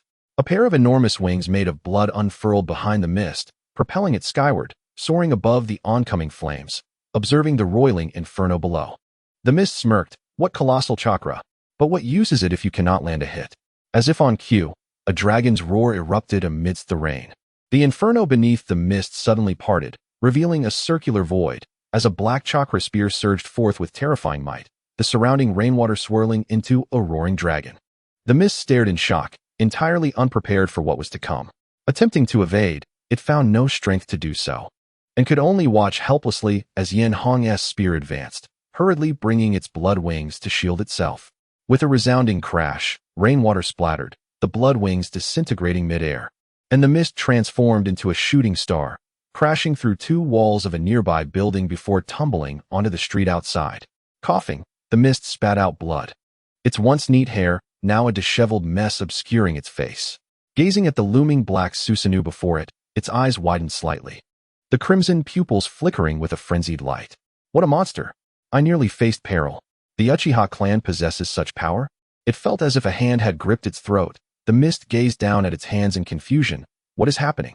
Not far away. Yenhong's left eye bled profusely. Kagami no Shinjitsu. Chapter 35, Flight. The pulsation of the ocular power subtly trembled in the air, and Shuewu's expression turned rather grim. Disbelief filling his eyes as he realized that his cherished bloodline limit had become unusable. Meanwhile, Yenhong suddenly coughed up blood, and the formidable Susanoo surrounding him instantly disintegrated, his vast chakra dissipating into the ether in mere moments. Upon noticing Yenhong, Shuewu's eyes glimmered with understanding. So this was your ocular technique, capable of rendering an opponent's jutsu ineffective? Yet, it seems the cost is not insignificant. Yenhong gasped for breath, his vision blurring, desperately suppressing the relentless waves of pain. A commendable ninjutsu, may I borrow it? Shuewu furrowed his brow, a troubling thought surfacing in his mind. What did you say? Blood release, blood rain. Suddenly, Shuewu's pupils dilated as countless blood droplets began to levitate behind Yenhong, elongating and transforming into numerous crimson needles, dense enough to obscure the sky. In the next instant, all the blood needles surged forward, akin to a locust swarm, hurtling toward Shuewu without leaving a single blind spot. Water release, water barrier. Although awed by Yenhong's technique, Shuewu refused to remain a passive target. With a series of hand seals, an 8-meter-high water wall rose before him. As the inheritor of blood release, Shuewu understood its potency better than anyone. He knew that the water barrier alone would not suffice, and simultaneously leaped backward. The blood needles pierced through the water wall in an instant, chasing after Shuewu with lethal precision, leaving behind a trail of craters on the ground and reducing nearby structures to ruins. After this onslaught, Yenhong alleviated the pain caused by the kaleidoscope and attentively sensed the stolen bloodline limit. Blood release, a formidable ability that infuses chakra into blood for combat, bore resemblance to the Kagaya clan's bone manipulation, differing only in that one alters bones while the other alters blood. Wait. Yenhong's eyes sparkled with fervor, akin to a drowning man spotting a lifeline. His gaze toward Shuewu was filled with unmasked zeal and desire. Shuewu felt a shiver run down his spine. He recognized such a look all too well, having felt similar yearning when in the presence of the strong. I finally comprehend your earlier words, Yenhong declared, his eyes ablaze. Now, even if it means forsaking the hidden craft village, I shall not let you go. Upon hearing this, Shuewu burst into laughter, feeling as though he'd found a kindred spirit. Indeed, that is the spirit. It seems you two wish to gain something from me. Our goals have aligned once more. Let us proceed. Water release, water dragon bullet technique. Utilizing the rain above, a water dragon roared to life, charging towards Yenhong. Unfazed, Yenhong swiftly manifested a blood-red sword from his blood, effortlessly cleaving the water dragon in half with a single strike. Yet, as the dragon split, he noticed an ominous figure darting through the opening towards him. Shuewu, moving with astonishing speed, coalesced chakra in his hand and struck fiercely at Yenhong's chest. This attack bore no frills or complexities. It was merely swift, granting Yenhong no opportunity for defense. Taken aback by Shuewu's audacity to engage in close combat after having his bloodline limit taken, Yenhong hastily countered with a palm of his own. The impact of their palms was catastrophic, sending shockwaves that rippled outward, forming a spherical void around them. Yenhong, having reacted in haste, staggered under the force, his feet losing traction as he was propelled backward. Yet, in that moment, his blood coalesced into a whip, ensnaring Shuewu's right arm and yanking him closer, his foot rising to strike Shuewu's chest. The two combatants were thrust in opposite directions, with Shuewu crashing through a wall, halting only after grasping a stone brick, while Yenhong, using his blood as a blade, planted it into the ground to regain his balance. Wiping the blood from his mouth, Shuewu's eyes widened in astonishment. He had not anticipated Yenhong's adeptness at wielding his own blood release. Yet, how long could this ability to seize technique sustain? Yenhong felt the tumult of chakra surging within him. He had 1 minute left and needed to conclude this battle within that time frame.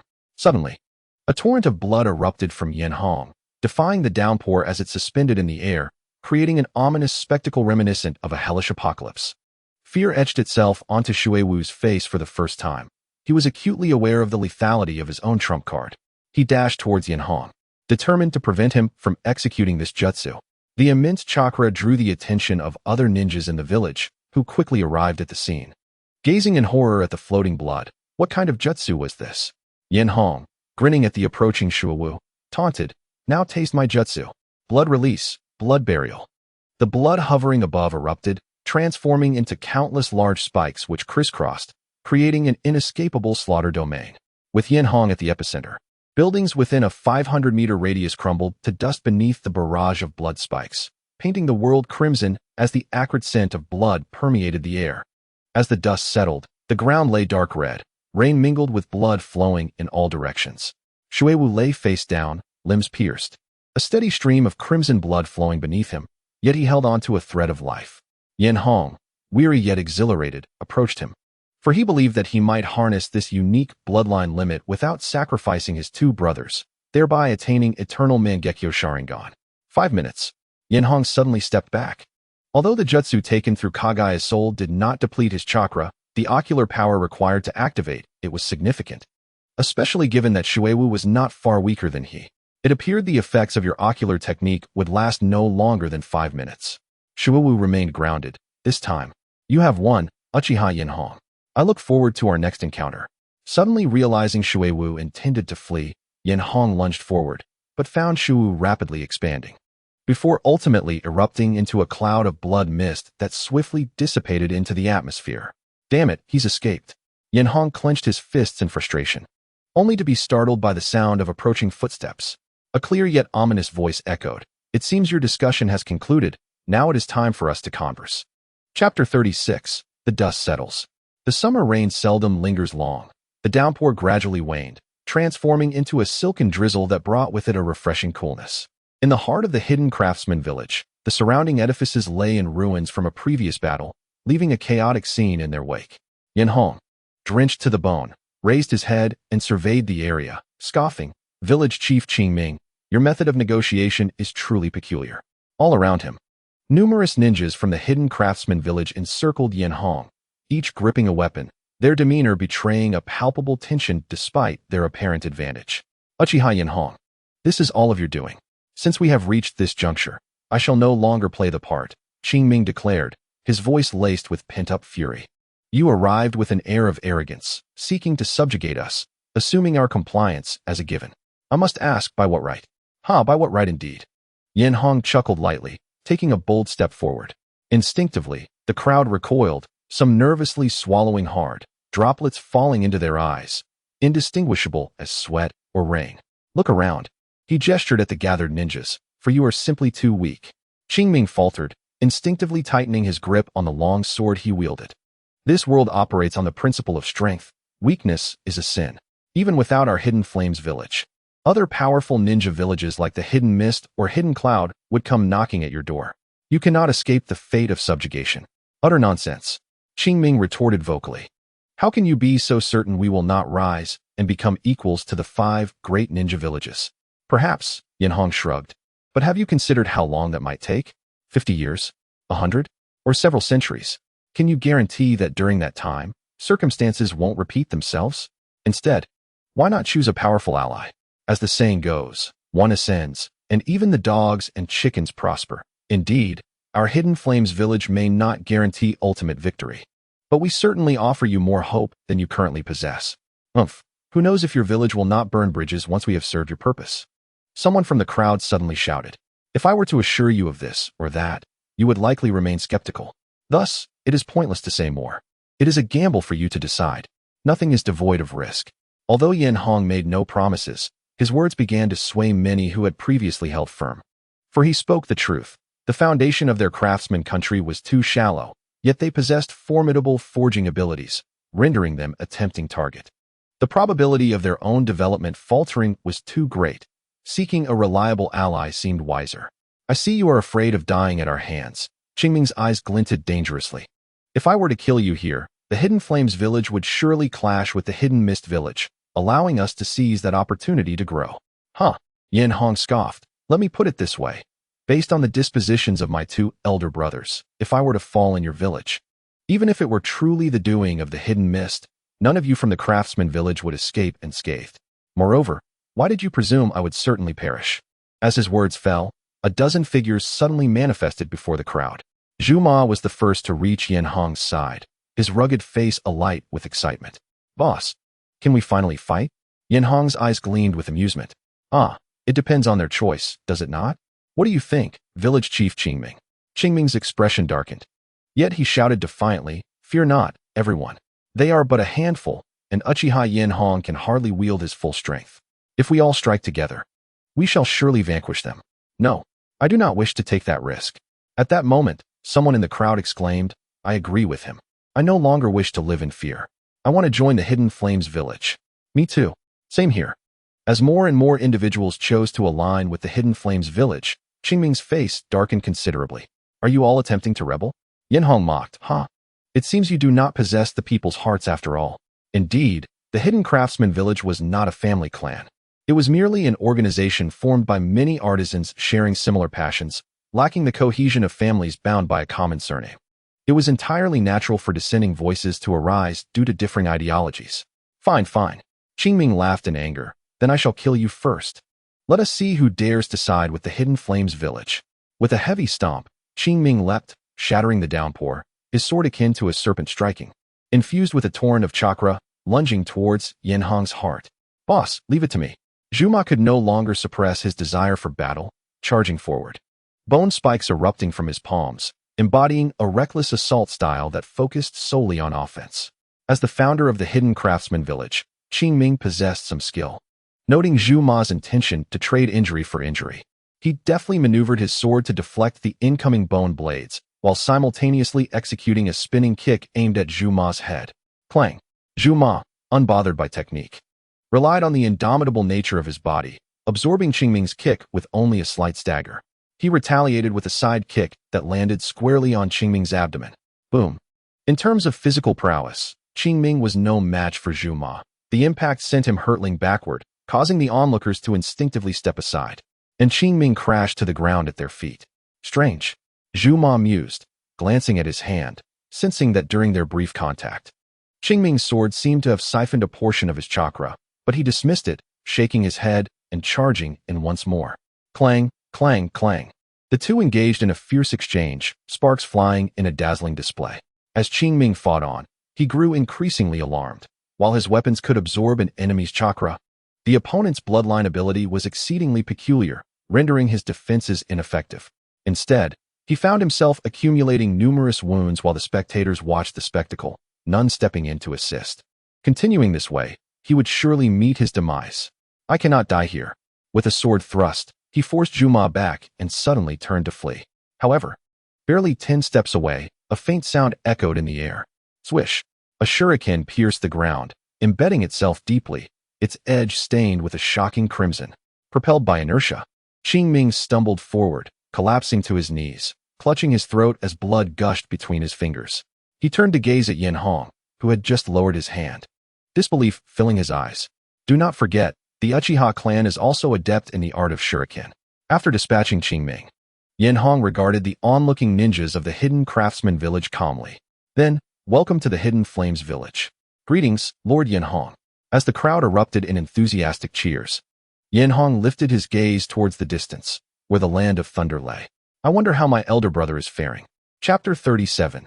The hunt for the Nine Tails in the land of thunder. Towering mountains rose into the clouds, their peaks piercing through the thin mist, evoking an ethereal sense of grandeur. A small team from the Hidden Cloud village was conducting routine patrols as a nascent major ninja village. They often faced remnants of former rival clans attempting to sow discord. Thus, each day, the Hidden Cloud village dispatched several teams to monitor the perimeter of the village. As usual, the patrolling team jogged along their designated route, cautiously observing their surroundings. By the time the midday sun hung high in the sky, they had successfully completed their mission. The members of the team began to relax, and one suggested, "Finally done, Captain. How about we grab a drink later?" The captain pondered for a moment and replied, "All right, you all head back to the village first. I'll meet with the next team to hand over the task details and join you shortly." "Sure, but you owe us a drink when you arrive." "Indeed, you rascals." The captain chuckled, waving them off as he turned to head towards the second team. However, as he ran, the captain's expression grew increasingly grave. Despite the surrounding tranquility, he realized he had been running in circles for the past 5 minutes. As a ninja who had endured the Warring States era, the captain's combat awareness, though not exceptionally high, was exceedingly sharp. He halted abruptly, drawing a kunai with a steely glare, demanding, "Who is there? Show yourself." While questioning, he attempted to stir the chakra within him, his years of battle experience hinting that he was likely ensnared in an illusion. Quite perceptive, a mocking voice echoed nearby. The captain's pupils constricted as he swiftly slashed behind him, only to find nothing but air. "Fool, I'm right here." The captain turned sharply towards the source of the voice, and his gaze fell upon a pair of crimson Sharingan eyes. In the next moment, his consciousness swiftly ebbed away, plunging him into chaos. Standing before the dazed captain was Izuna, who wore a look of concern. "This is the fifth one. I hope you have some clues. Tell me, where is the Nine Tails?" The captain replied, his eyes vacant, "I don't know." Upon hearing this, Izuna sighed, realizing there were still no leads. "A lead? I know of the Nine Tails' whereabouts," the captain suddenly stated, though his expression remained vacant. "A week ago, the Nine Tails appeared 5 kilometers outside the village, but was later driven west into the wilderness forest by Lord Raikage. I don't know its current location." Wilderness forest, Izuna nodded. After acquiring the information about the Nine Tails, he dispelled the captain's illusion and erased that portion of his memory. Soon after, the captain awakened, lying on the ground with a blank mind. "Strange. Why did I suddenly faint? Oh no, I haven't handed over the mission," he exclaimed, hastily rushing off into the distance. Meanwhile, Izuna hurried towards the wilderness forest. It had been 3 days since he arrived in the land of lightning, and searching for a tailed beast in such a vast nation proved challenging. Therefore, he shifted his focus onto the ninjas of Cloud Village. Fortunately, the tailed beasts were regarded as harbingers of disaster, and the villages had yet to consider them as potential assets in their military strength. Only when the villages stabilized their development would they turn their gaze back upon these creatures with abundant chakra. The wilderness forest was not far from Cloud Village. After just an hour, Izuna entered its depths. Calmly, he withdrew a compass from his pocket and scrutinized its needleless movements. This compass was a relic of the Uchiha clan, designed to detect unique chakra responses within a certain range. Traditionally, it was used for treasure hunting. But the chakra of tailed beasts differed fundamentally from that of ordinary humans, making them detectable by the compass. Finally, after nearly half an hour of searching, the compass reacted. Found it. A look of joy crossed Izuna's face as he vanished from his spot, reappearing atop a tall tree. Looking down, even with prior mental preparation, he was still struck by the scene before him. In a clearing of the forest lay a massive orange fox, eyes closed in slumber. Its enormous form resembled a mountain, with 9 tails sprawled behind it, rising and falling gently with each breath, its exhalations causing the surrounding trees to sway precariously. Such immense chakra. It nearly rivals that of my elder brother. Izuna marveled at the 9 tails below, realizing why his younger brother held it in such high regard. This chakra alone could easily obliterate a small nation. Well then, you shall be the guardian beast of our hidden flame village. Should I give you a name? How about Big Yellow? Just as Izuna contemplated a name for the 9 tails, the creature slowly opened its eyes, the red slits locking onto him. "You little brat. Who are you?" It growled, malice radiating from its gaze. "Oh, you're awake?" Izuna replied from his elevated position. "9 tails, I didn't expect you to be even more powerful than I imagined. If only I had acquired your strength sooner. Perhaps the battle against the Senju clan would have turned out differently. You wish to possess my power?" The 9 tails rose, its colossal body towering over Izuna as its massive head aligned with his, a hint of anger in its tone. "You're courting death, child." Undeterred by the threat, Izuna recalled what his younger brother had said. The 9 tails embodied collective hatred. The angrier it became, the more chaotic its chakra would be, making it easier to manipulate with the Sharingan.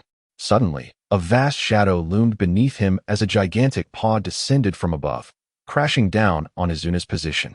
The towering trees were effortlessly obliterated, and the resulting gust flattened all within several meters. "Oomph, weak human," the 9 tails scoffed, preparing to return to its slumber. "What terrifying power! Without the Sharingan, I would likely stand no chance against you," Izuna marveled, when unexpectedly, the 9 tails turned in astonishment to see Izuna unscathed on another tree. His Sharingan now transformed into its Mangekyō form. "Become a slave to the Sharingan, 9 tails." Mangekyō Sharingan Jinjutsu.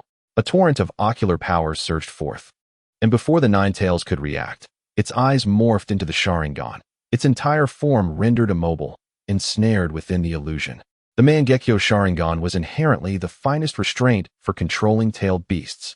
Once the nine tails was subdued, Izuna promptly retrieved a scroll, unfurling it while forming hand seals. Then pressing one hand upon it. Summoning seal.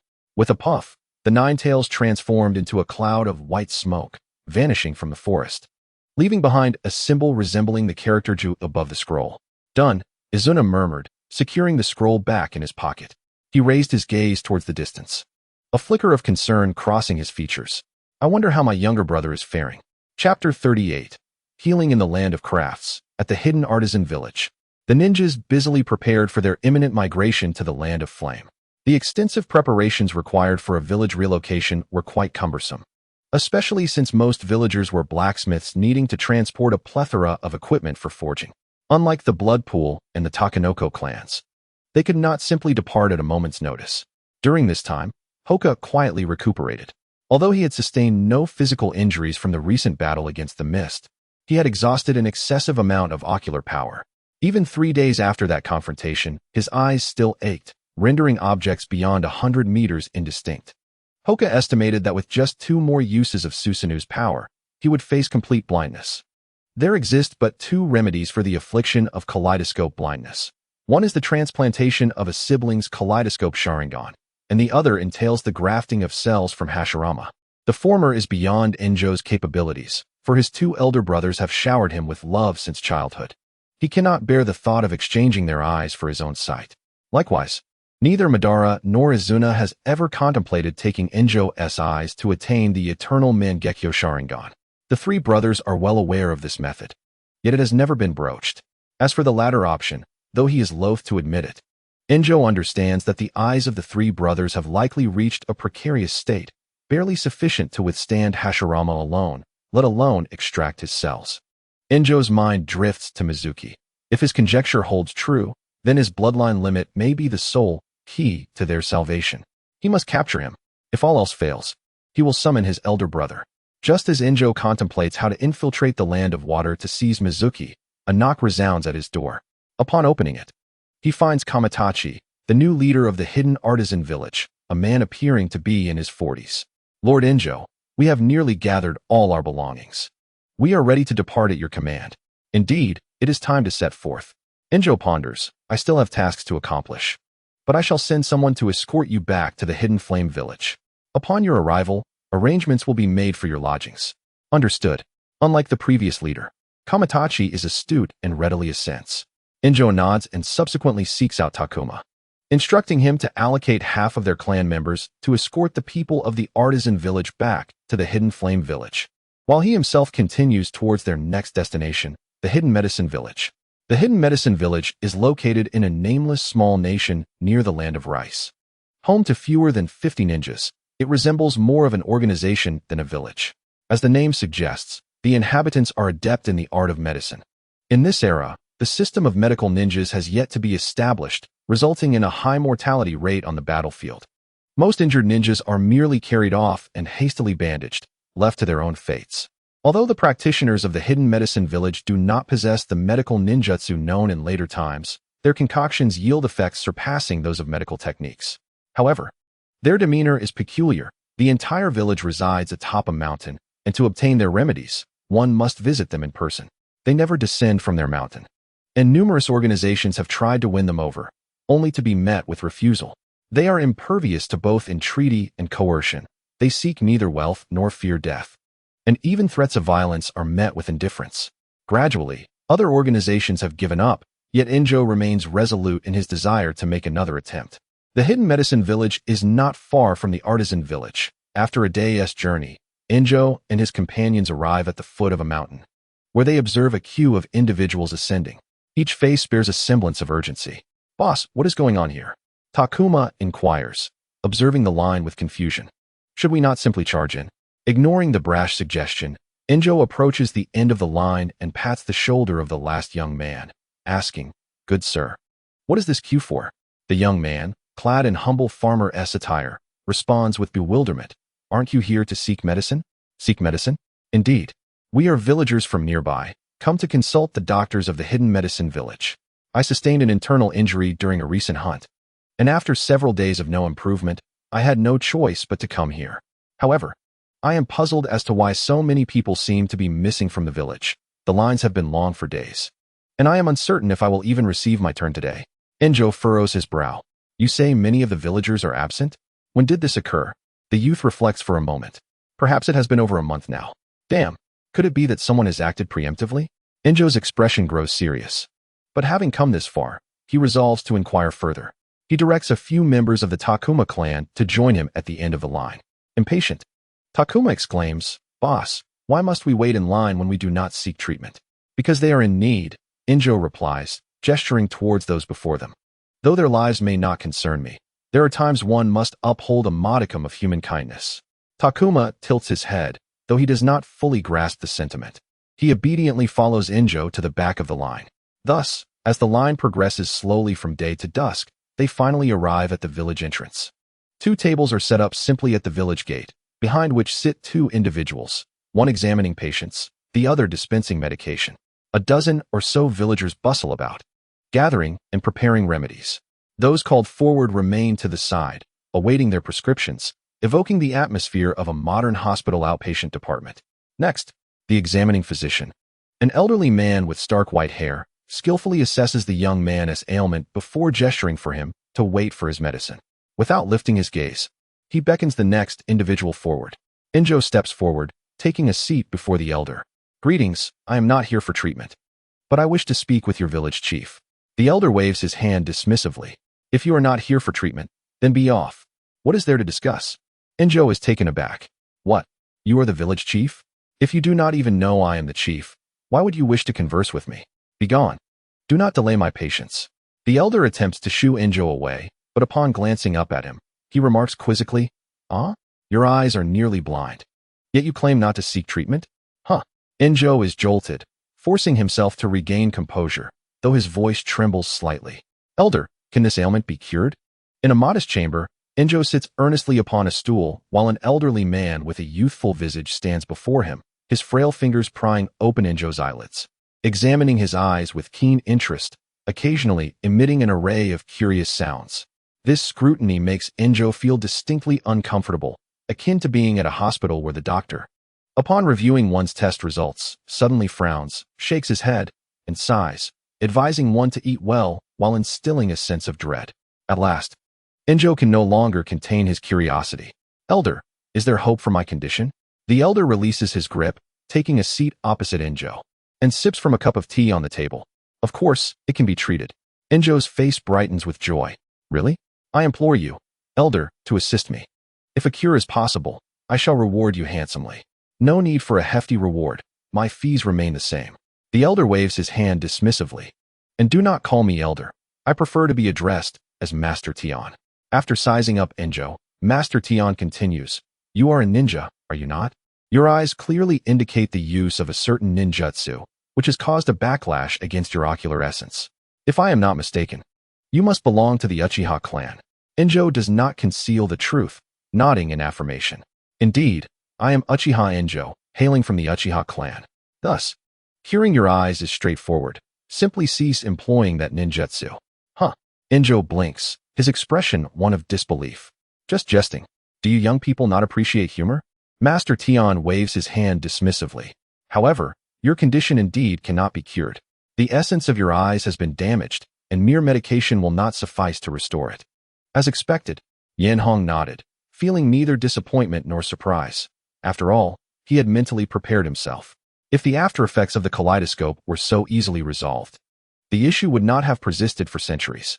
"Although I cannot cure your ocular affliction, I possess a potion that will prevent your condition from deteriorating further." A twist of fate, yet a flicker of skepticism appeared in Enhō's eyes. Surely, he is not jesting once more? "Young man, I assure you, I am not deceiving you," Elder Tion replied as he turned to rummage through his belongings. After a considerable search, he produced a gourd filled with liquor, shaking it lightly. "There is still half left. Here, take it." He tossed the gourd to Enhō, casually explaining, "This contains medicinal wine that I concocted about a year ago. Do not indulge excessively. Take a sip each time you employ your ocular technique. The effects will last approximately an hour, during which your eyes will be shielded from the backlash of the technique." "Such a treasure," Enhō exclaimed, his eyes gleaming with gratitude. Elder Tian, I am immensely thankful for this remedy.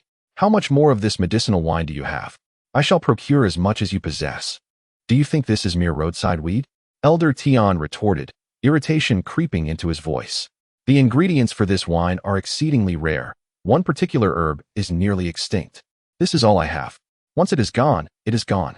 Yenhong expressed his heartfelt gratitude for Elder Tian's assistance. 5 taels of silver. You do not intend to refuse payment, do you?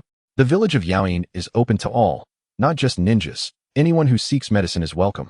And regardless of the ailment, the fee remains 5 taels. He produced 5 taels of silver from his pocket and placed them on the table. After a moment of contemplation, he spoke, Elder Tian, I think. Do not dwell on it, Elder Tian interrupted. I have resided here for 60 years and have grown fond of this place. I hope to spend my twilight years here. Sighing in resignation, Yenhong acknowledged that with someone as selfless as Elder Tian, who aids others without desire for fame or fortune, persuasion was his only recourse. Very well, since you have made your decision, I shall not press further. However, I still advise you to refrain from using your ocular techniques excessively. Yenhong remained non-committal, standing to take his leave. Yet, as he opened the door, a child rushed in, panic etched across his face. Grandpa Tian, it's terrible. Something has happened to Brother Tian and the others. I told them not to go. Elder Tian grumbled, a flicker of concern crossing his features. What has occurred? Breathlessly, the child replied, Brother Takuya just returned and said Brother Tian is trapped in a valley, and they are looking for someone to rescue them. Those reckless individuals, Elder Tian sighed, then hurried outside. Yenhong pondered for a moment before quickly following suit. At the village entrance, a crowd had gathered, each person equipped with rudimentary weapons, evidently preparing to embark on a rescue mission. Hey, what do you think you're doing? Are you all seeking death? Elder Tian called out urgently. I know that place better than any of you. Going there will not save anyone and will only cost you your lives. Leading the group, Takuya exclaimed, Elder Tian, but Brother Tian and the others are trapped inside, waiting for us to rescue them. Only those capable can save lives. The incapable only bring death. I don't care. Takuya bit his lip defiantly. Brother Tian risked his life to send me back. I cannot watch them perish inside. If you want to go, I will. Elder Tian, exasperated, shouted, Come back. You're only going to your death, which would make Brother Tian's sacrifice in vain. Humph. Takuya gritted his teeth, resolutely stepping toward the village exit. Wait. A youthful voice called out to him. Turning around, Takuya saw a handsome young man emerging from the crowd. I will go with you. Takuya glanced at the young man, realizing he didn't recognize him. Who are you? Yenhong smiled gently. You may call me Yenhong. Although I am unaware of the specifics of your predicament, I am willing to accompany you. Elder Tian shouted from behind. Hey, young man, I advise you not to seek death. Do not think that by doing this, I will acquiesce to your request. I understand, and I do not wish to coerce you into making a decision. Yenhong shook the gourd given by Elder Tian. Consider this as payment for the medicinal wine. Bamboo, let us proceed. Understood, boss. Although Takuya was still unclear about the situation, he nodded in agreement, grateful for the young man's willingness to assist. Thank you immensely, please follow me. Hey, you all. Watching the group depart, Elder Tian stamped his foot in frustration. Feeling powerless. Do not let anything happen to you. Chapter 40. The Valley of Deadly Poison. Swish, swish, swish. Under the bright moonlight, several figures swiftly traversed the forest, the surroundings enveloped in silence, save for the rustling of clothing brushing against the trees. Throughout their journey, Yenhong learned from Takuya the details of their predicament. The villagers of Yaoyin typically ventured outside to gather herbs for medicinal concoctions. The rarer the herb, the more potent the resulting medicine. An ancient tome from the village mentioned a location known as the Valley of Deadly Poisons, not far from their village. At the valley's center, a unique fruit grew, imbued with an intense life force, which could be used to create a miraculous elixir that grants longevity. However, this fruit was not easily harvested. The valley brimmed with a mysterious power that thwarted outsiders from obtaining the extraordinary fruit, and a formidable monster guarded its vicinity. Yet, this world was not lacking in reckless souls. The more perilous the location, the more daring individuals would venture there. In his youth, Elder Tian had been one such individual, fortunate enough to return alive. A week prior, Elder Tian's son, Tian Yuan, undeterred by danger, led a group of like-minded young villagers on an expedition to retrieve the fruit. However, before they even laid eyes on the fruit, their party encountered unforeseen circumstances, succumbing to the valley's mysterious influence, which turned them into violent and irascible beings. In a moment of desperation, Takuya resisted the urge to succumb to his own fury and managed to escape the valley of deadly poisons, leading to his return to the village in search of help. Yenhong's decision to lend a hand stemmed not from altruism alone. Since persuading Elder Tian proved futile, it was more beneficial to foster good relations with the village, allowing for future procurement of medicinal supplies. Thus, Yenhong followed Takuya at a swift pace for approximately 2 hours until they reached the dead of night. While Yenhong and his companions fared well, the villagers, unaccustomed to combat, were now drenched in sweat and panting heavily, having rushed back without rest, yet they pressed on, consuming medicine to replenish their chakra. Finally, after another half-hour, Takuya halted, pointing ahead. Yenhong, the valley of deadly poisons is just ahead. Everyone, be cautious. Yenhong lifted his gaze to the horizon, where 2 towering mountains loomed, devoid of vegetation. Between them lay a fissure, resembling a natural narrow passage leading into the depths of the canyon. Swish, swish, swish. Soon, they arrived at the entrance of the canyon, a chilling aura emanating from within, instilling an overwhelming sense of dread. Takuya's expression turned grave, a deep-seated apprehension flickering in his eyes. Everyone, be careful. The air within the valley can strip away rationality and incite rage, and no amount of medicine can alleviate it. That symptom sounds rather familiar. Yenhong cast a glance back at the Tate clan and then activated his Sharingan. The Sharingan possesses the ability to perceive the color of chakra, which is the very essence of power in the world of Naruto. Thus, anything capable of disturbing one's mind ultimately relies on chakra as its driving force. However, as he gazed at the air above the canyon, Yenhong could not help but furrow his brow. What is this? Normally, the color of chakra is blue, while the chakra of tailed beasts appears red. Yet, when Yenhong looked at the canyon, he was confronted with a grayish-white chakra saturating the area above. Juma, standing behind him, asked in confusion, "Boss, what is going on? Aren't we going in? There is something strange about this." Yenhong pondered for a moment and replied solemnly, "You all stay here while I go in first to take a look." "That is not acceptable," Takuya exclaimed urgently. "I must go in to rescue my comrades." "Indeed, boss, you can't leave me out of this," Yenhong replied coldly. "Enough. The situation inside is unclear even to me. If you go in, you'll likely lose your sanity like your companions, which would only distract me. If I encounter trouble alone, I can still retreat."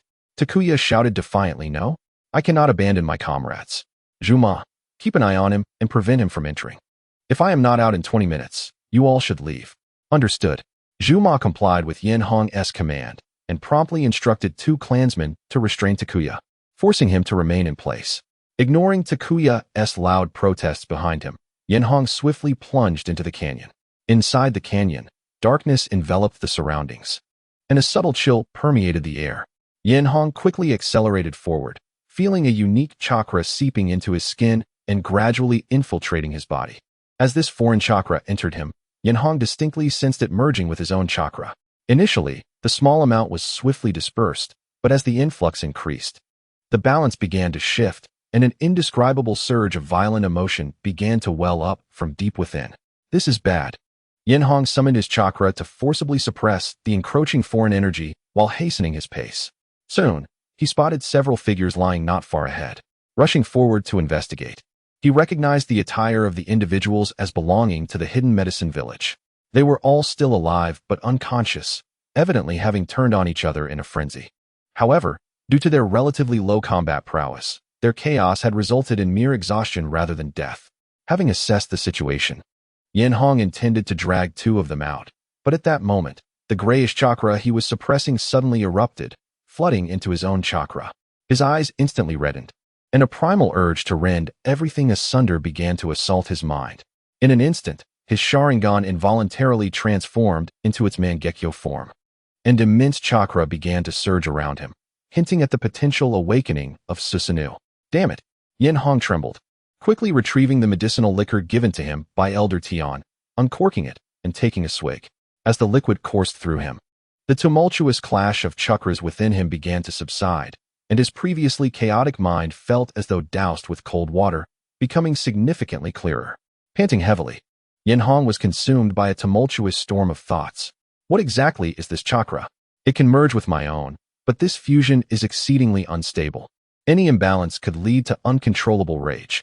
Wait, fusion balance. An epiphany flashed in Yenhong's mind. As if he had encountered these terms in a past life while reading the original work.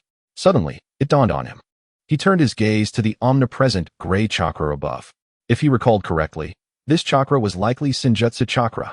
Senjutsu chakra, a formidable power born from the fusion of natural energy, one's own chakra, and spiritual energy, significantly enhances the potency of jutsu based on its foundation.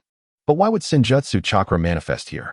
Yenhong furrowed his brow, for he knew that there were 3 sacred sites of sage heritage in the ninja world, Myobokuzen, Ryuchi Cave, and Shikatsu Forest. Training in Senjutsu carries immense risks. An imbalance of the 3 energies within the body can lead to abnormal conditions. Among these, the state of frenzy is a side effect of failed sage arts in Ryuchi Cave. As Yenhong continued to absorb the Senjutsu chakra from the air, the energies within him gradually became unbalanced. It seemed that the medicinal liquor from Elder Tian could stimulate a unique form of spiritual energy within him, capable of shielding his eyes from the side effects of the Mangekyō Sharingan and harmonizing the fusion of the 3 energies in his body. Of course, this was only temporary. As the effects faded, the energies within him would once again fall into disarray. In other words, the duration of this effect was merely an hour.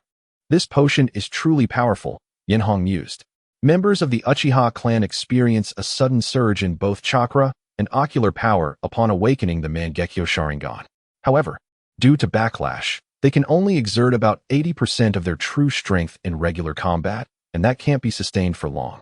The longer they fight, the more pronounced the after-effects of the Mangekyō become. At this moment, he felt his eyes were clear, free from the pain associated with the Mangekyō, allowing him to unleash his full potential, even elevating his perceptive abilities to a higher level. Regrettably, he realized he had only a few sips left of the liquor. Yenhong shook the gourd in his hand, letting out a sigh of disappointment. Just as he was about to carry the unconscious individuals out, he suddenly sensed a profound surge of life force emanating from the depths of the canyon. What an overwhelming vitality! Could it be the legendary fruit? Yenhong paused, glancing back at the fallen figures. They wouldn't perish anytime soon, so he resolutely turned and sprinted deeper into the canyon. It would be foolish to pass by treasure without seizing it. As he ventured deeper into the narrow passage, the life force and Senjutsu chakra in the air grew denser, becoming almost tangible. After running approximately 2 kilometers, a glimmer of light appeared ahead, signaling the end of the narrow path. Upon bursting forth from the passage, he was met with an expansive vista. The vast canyon floor was carpeted with lush, low vegetation, presenting a verdant tableau. At the center of this greenery lay a circular pool, its waters crystalline, resembling a pristine mirror set amidst an oasis. In the middle of the pool stood a small clearing where a colossal tree, its canopy spreading wide, loomed like a silent guardian. Upon the branches of this great tree hung a fruit the size of a basketball, radiating a rich life force. Gazing at the fruit, Yenhong felt a surge of excitement. In the world of Naruto, chakra is akin to a blue bar, while life force equates to recovery speed. Many items can replenish chakra, but few treasures can restore life force. The strength of Hashirama Senju is not only attributed to his devastating wood-release techniques, but also to his remarkably abundant vitality. However, Yenhong did not rush to pluck the fruit, for according to Takuya, a monstrous guardian protected it. With the air thick with the Senjutsu chakra of the Ryuchi Cave, it was highly probable that the giant serpent of that place was safeguarding this precious fruit. What a pity! Yenhong withdrew his yearning gaze, knowing that even the finest treasures come with consequences. Attempting to seize a treasure from the dragon's cave was akin to snatching food from the jaws of a tiger. It would be foolish to offend a sacred realm of immortals without cause. Just as Yenhong contemplated retreating, an immense surge of celestial chakra erupted from the pool, causing the waters to roil violently, as if a colossal entity were about to breach the surface. A sense of foreboding gripped Yenhong, prompting him to swiftly conceal himself behind a large tree while peering cautiously ahead.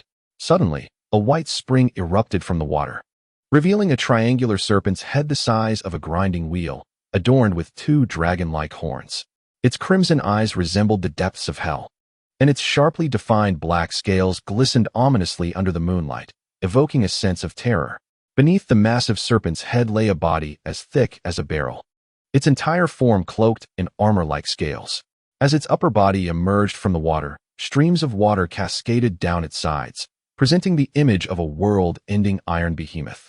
At the moment of its emergence, a magnificent aura of celestial chakra enveloped the valley. Despite his mental preparation, Enhō was momentarily stunned by such a breathtaking spectacle, for he had never encountered a creature of such magnitude in either of his lifetimes. The giant serpent slowly reared up, its head rising to the level of the fruits on the tree, and its eyes flashed with a hint of excitement. As it flicked its tongue, it spoke in human words, expressing its impatience to mature, claiming that with 2 more meals, it would fully recover. Damn that old hag, your end will come soon. From behind the tree, Enhō pondered the implications. Indeed, this was the serpent from the dragon's cave, but its tone suggested a vendetta against someone, a certain old woman. He recalled that the dragon's cave was under the dominion of the white snake immortal. Could it be her?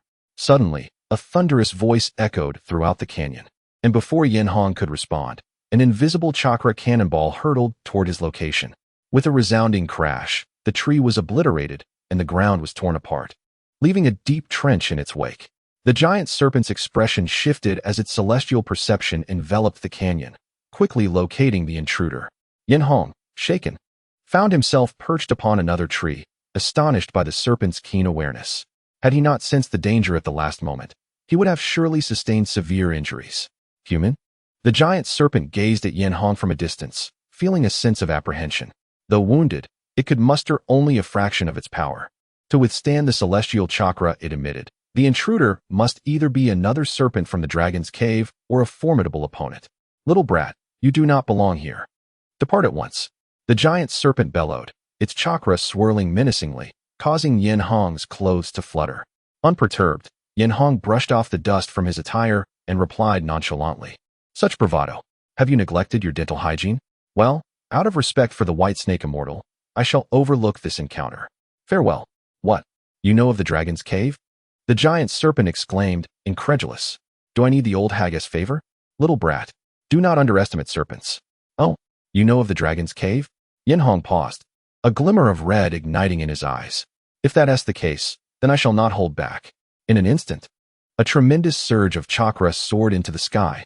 Chapter 42. Strangulation. The silence of the canyon was shattered by a series of thunderous roars, the air thick with dust as the very ground trembled beneath the cacophony. Enhō darted through the greenery, his feet barely touching the ground when a deafening crash erupted to his right. A fierce wind howled, carrying debris as a massive serpent tail, glimmering with eerie light, swept towards him with terrifying momentum. Enhō's pupils constricted, and he leaped into the air just in time, the colossal tail crashing through the dense forest, snapping countless trees like twigs and leaving a gaping void in its wake. Just 10 minutes prior, upon realizing that this colossal serpent, though hailing from the dragon's cave, bore an irreconcilable enmity with the white snake immortal, Enhō's mind was set on seizing the treasure. If the dragon's cave was not its ally, then what was there to fear? This reckless decision fully enraged the serpent, which emerged entirely from the water, opening its gaping maw wide to lunge at Enhō. Enhō deftly evaded the serpent's bite, soaring above it like an eagle in flight. With his long blade drawn, flames danced along the edge as he descended upon the serpent's head with a fierce slash. Uchiha Fire Slash. The flaming blade met the black scales with a resounding crack, causing them to splinter and blood to spatter. The serpent recoiled, sensing the pain, yet it was merely a superficial wound. Shaking its massive head in fury, it turned its wrath towards Enhō, now airborne, and opened its cavernous mouth wide. Celestial Technique. Serpent S Song. The serpent's mouth erupted with a shockwave of chakra, and Enhō, caught mid-air, could not evade the blast. The immense force sent him hurtling backwards like an arrow loosed from its bow. Enhō crashed through the trees, scattering branches and foliage, and landed hard, driving his blade into the ground to stabilize himself several meters away. As he glanced around, he noticed cracks forming in the black Susanoo armor surrounding him, a testament to the Celestial Technique's overwhelming might. What about this technique? Enhō mused, focusing his right eye on the serpent's minor wound.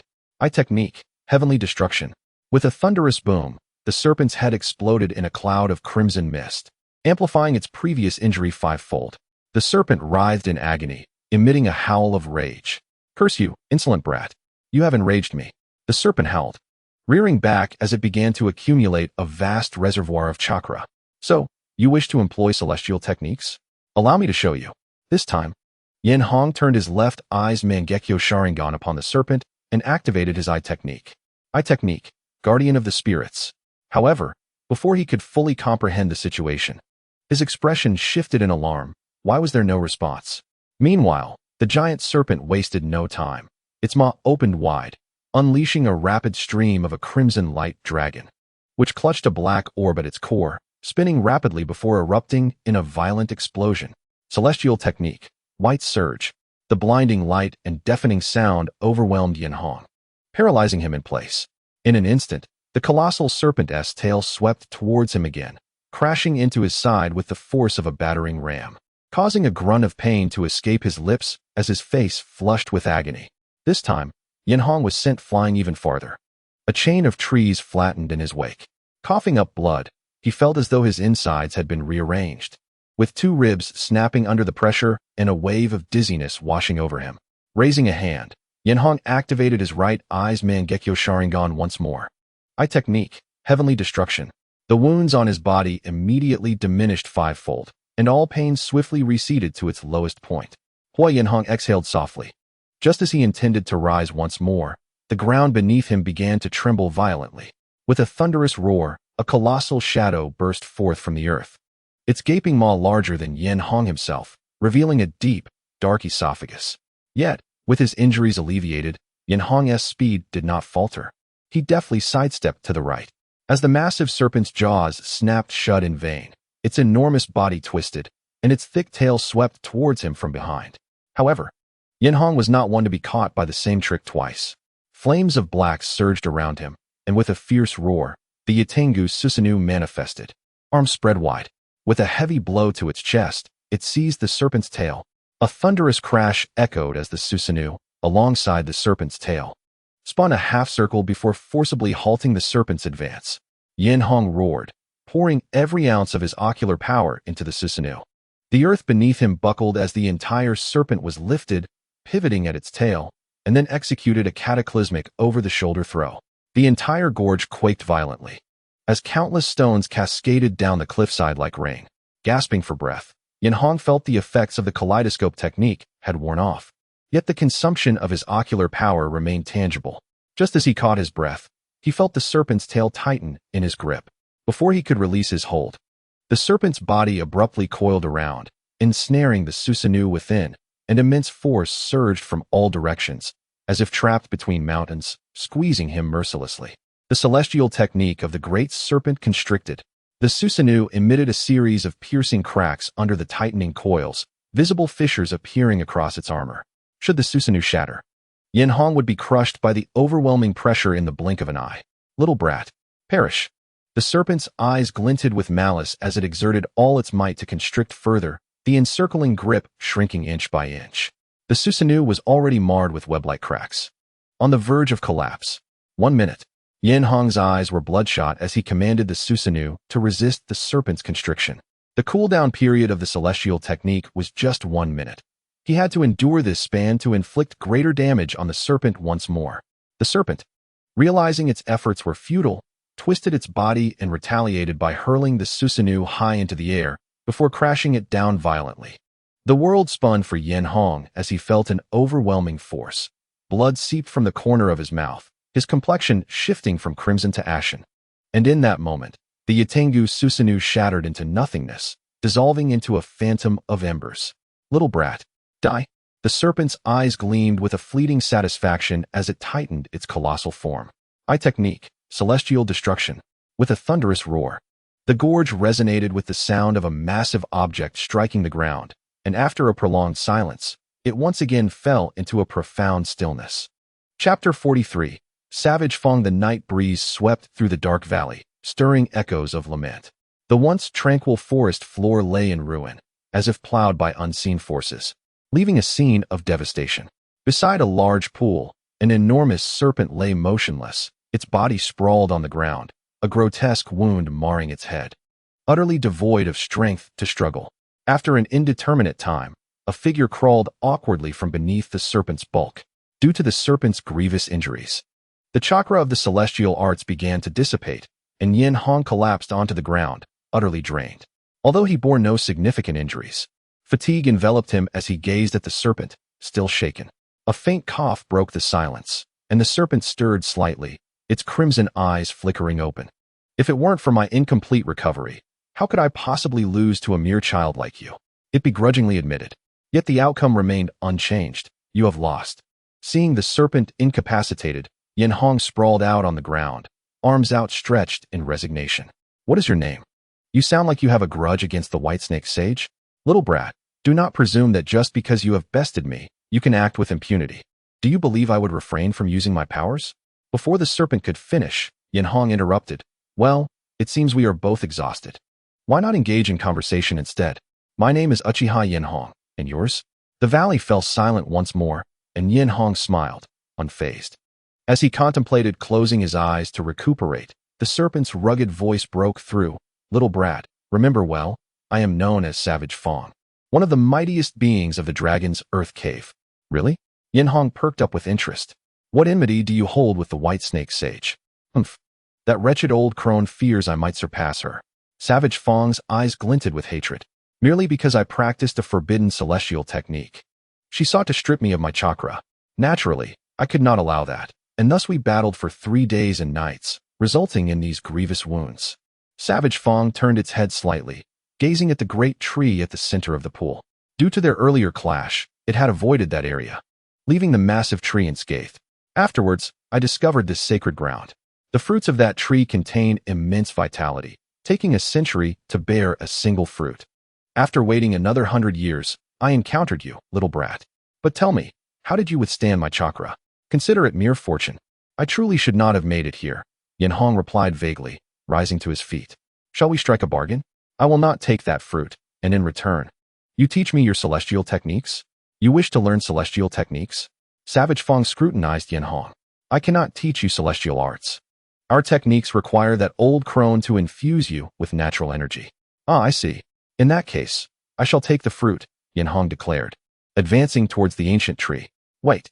Savage Fang suddenly called out, its massive eyes flickering with internal conflict. After a long pause, it seemed to resolve itself and spoke. Though I cannot teach you celestial arts, I can lend you my techniques. Enhō halted. Lend me? How so? Savage Fang, regaining some strength, propped itself up slightly and explained, I possess a contract sealing technique. Once we sign a contract, I can seal my essence within you, allowing me to directly help you gather celestial chakra, effectively granting you access to celestial powers. Enhō pondered for a moment. It sounded promising. But surely there was a catch? Humph. Naturally, Savage Fang scoffed.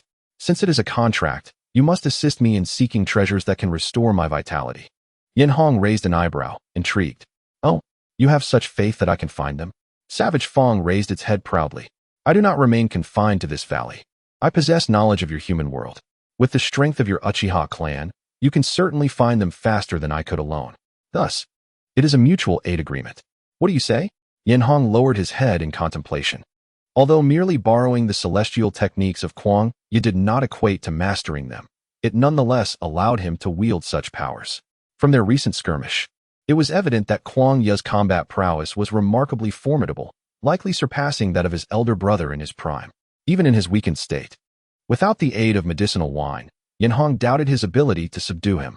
This implied that until Kwang Yi regained his peak strength, Enhō effectively possessed a superlative spirit beast. With this thought in mind, he readily agreed. Very well, I shall assist you in seeking the means to restore your strength, but I also hope you will lend your aid when I am in need. Kwang Yi replied, that depends on my mood. After all, this is not a summoning contract.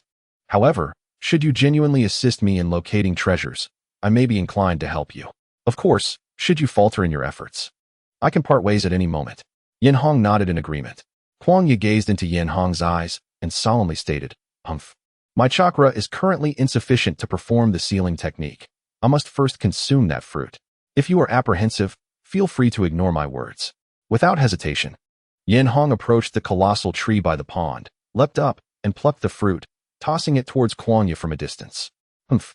The corners of Kwang Yi's mouth curled slightly as he opened his mouth to swallow the fruit whole. In an instant, a tremendous chakra erupted from his being, visibly healing the wounds upon his head. With a contented groan, he activated the sealing technique. A beam of light shot forth from him, connecting to Yenhong. Hey! Yenhong, squeeze out a drop of blood.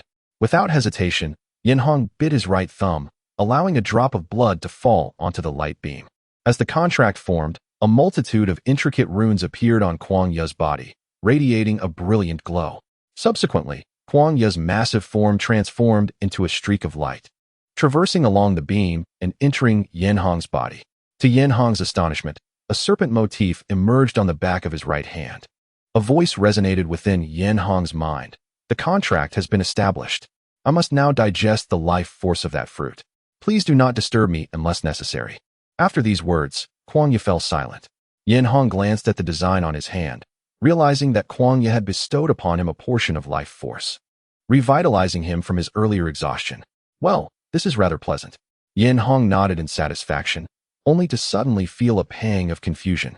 Wait, why do I feel as though I've forgotten something? Panic struck him. Oh no, I forgot to rescue the others.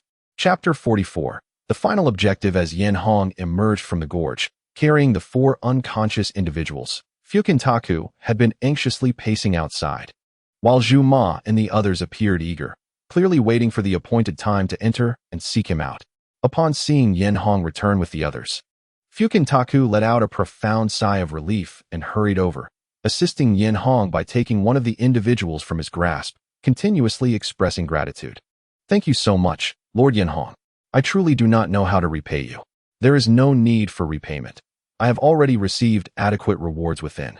Yenhong waved his hand dismissively, then called out to Zhu Ma. Zhu Ma, come and lend a hand. Zhu Ma, having set aside his momentary disappointment, replied, coming, boss. With their combined efforts, they swiftly carried the 4 back to Yaoyin village. By now, the sky was beginning to reveal a hint of bright white, indicating that a night had passed unnoticed. Under the arrangement of Elder Tian, Yenhong and the others were assigned rooms to rest, while Elder Tian attended to the 4 unconscious individuals. A night without incident ensued. The following morning, Yenhong awoke and attempted to contact Kwang Ye, but received no response, indicating that he was still digesting the life force. It remained uncertain how much strength a single fruit could restore.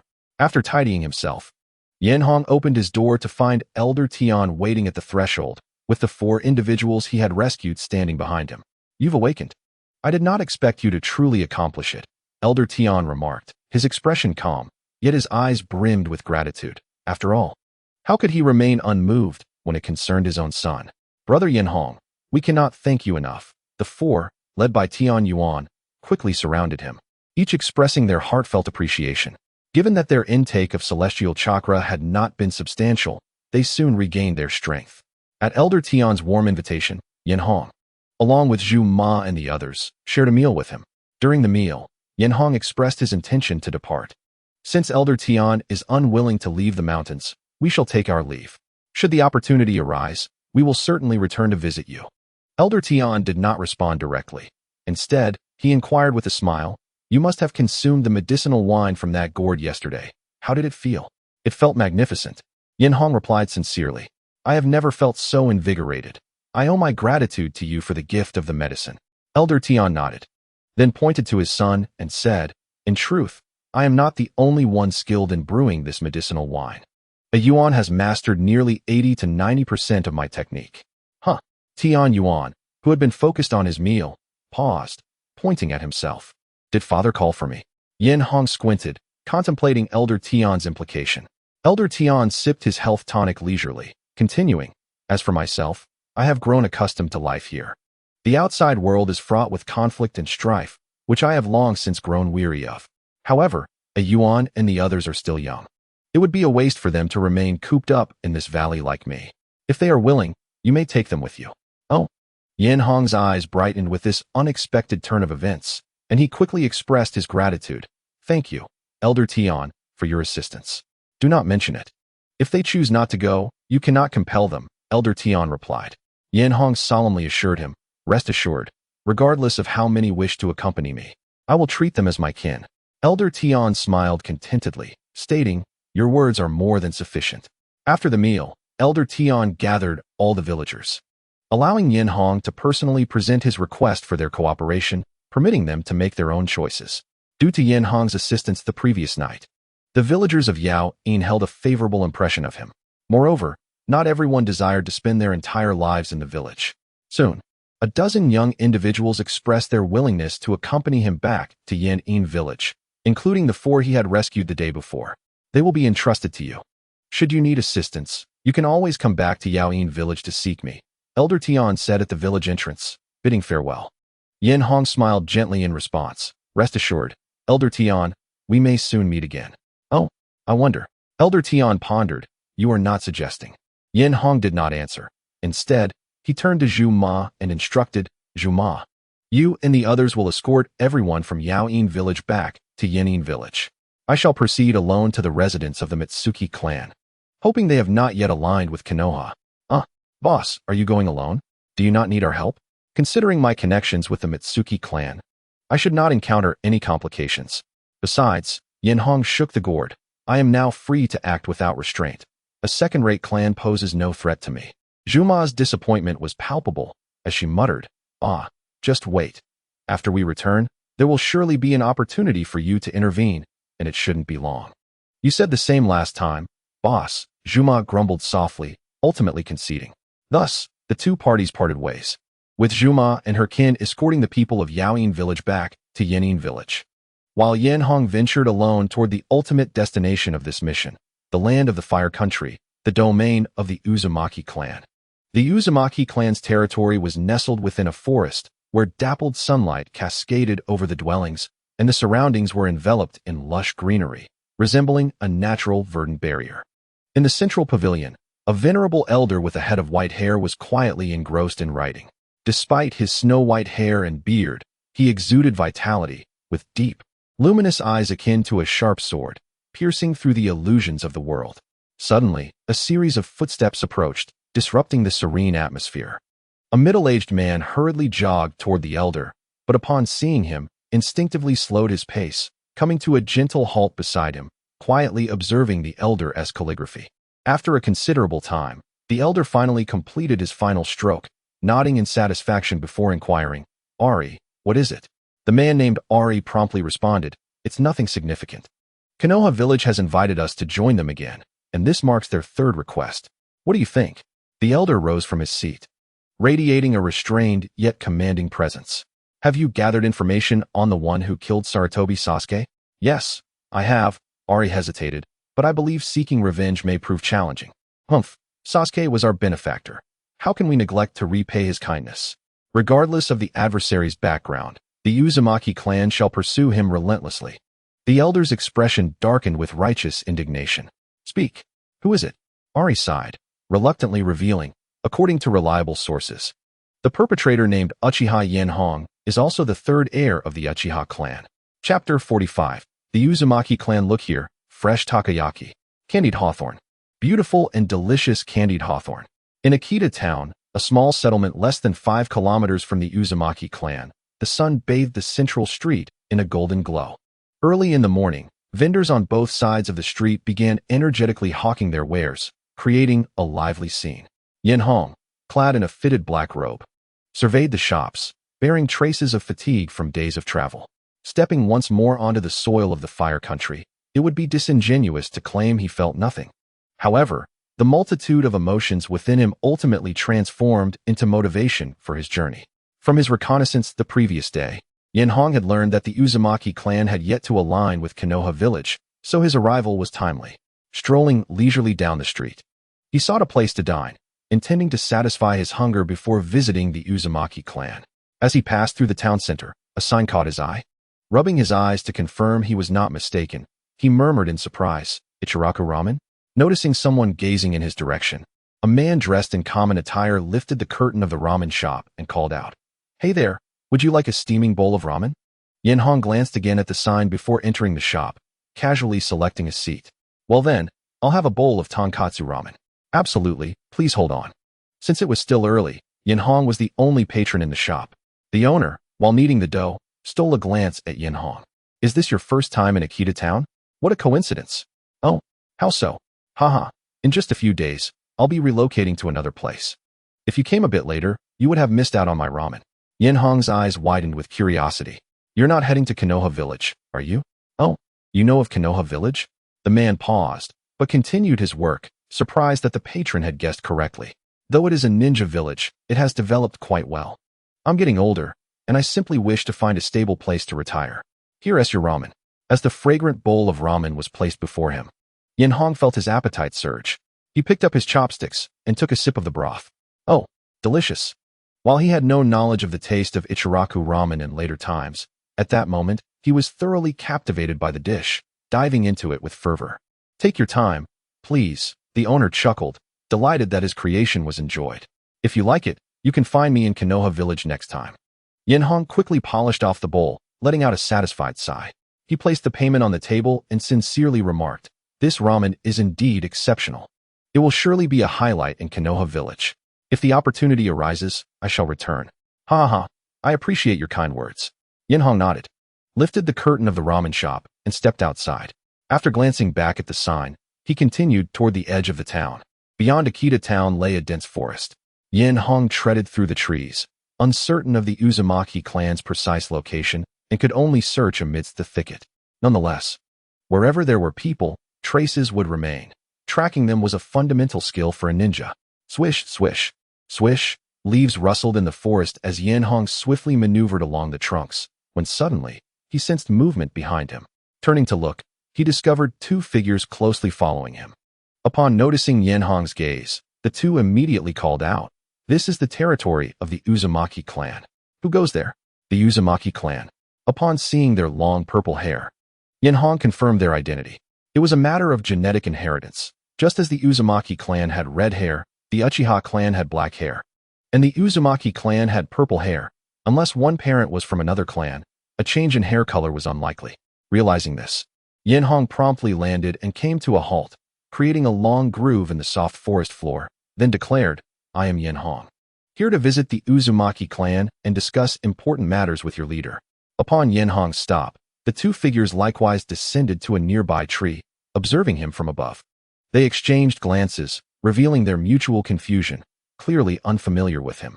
Due to the circumstances in the Fire Country, to avoid drawing attention, Yin Hong's clothing bore no Uchiha clan emblem, rendering him unrecognizable to the pair. "Please hold on. We need to report to our captain," one of them remarked. Deciding to let their superior make the call, Yin Hong nodded, standing quietly in place as he awaited their return. Meanwhile, one of them hastened back toward their team, soon locating their captain resting in a clearing with the other members. The captain was sipping from a water bottle when he noticed the return of his comrade and inquired, "Why are you alone? Where's Yuki?" "Lord Haiten, we discovered an individual in the forest claiming to wish to meet the clan leader." "Did he mention his name?" "He said he is Yin Hong." On the day of the lunar month, a sudden spout of water erupted from the sky, followed by a violent coughing fit. With a tense expression, one inquired, "Did anyone mention their surname?" Not really," came the reply. "What do they look like? Do they appear particularly youthful? Are they handsome?" Although the reason for the individual's anxiety remained unclear, the answer was given truthfully. "Indeed, as you mentioned, they are a young lad, and quite good-looking as well." Why has he come here?" The atmosphere shifted dramatically. Just 2 days prior, a conversation had been held with the clan leader regarding this very person. And now he had the audacity to appear at their doorstep, within the borders of the land of fire no less. Was he not afraid for his life? "You haven't engaged him, have you?" No. He doesn't seem like a vicious character. As long as there was no confrontation, that's good. You must stabilize the situation. Do not provoke any conflict. I will inform the clan leader." With that, he vanished from sight. What just happened? The remaining individuals exchanged glances, one curiously asking, "Why is Lord Nitten so anxious? Does he seem dangerous?" "Well, he doesn't appear to be a formidable figure. He seems too young. As if I could defeat him with a single hand."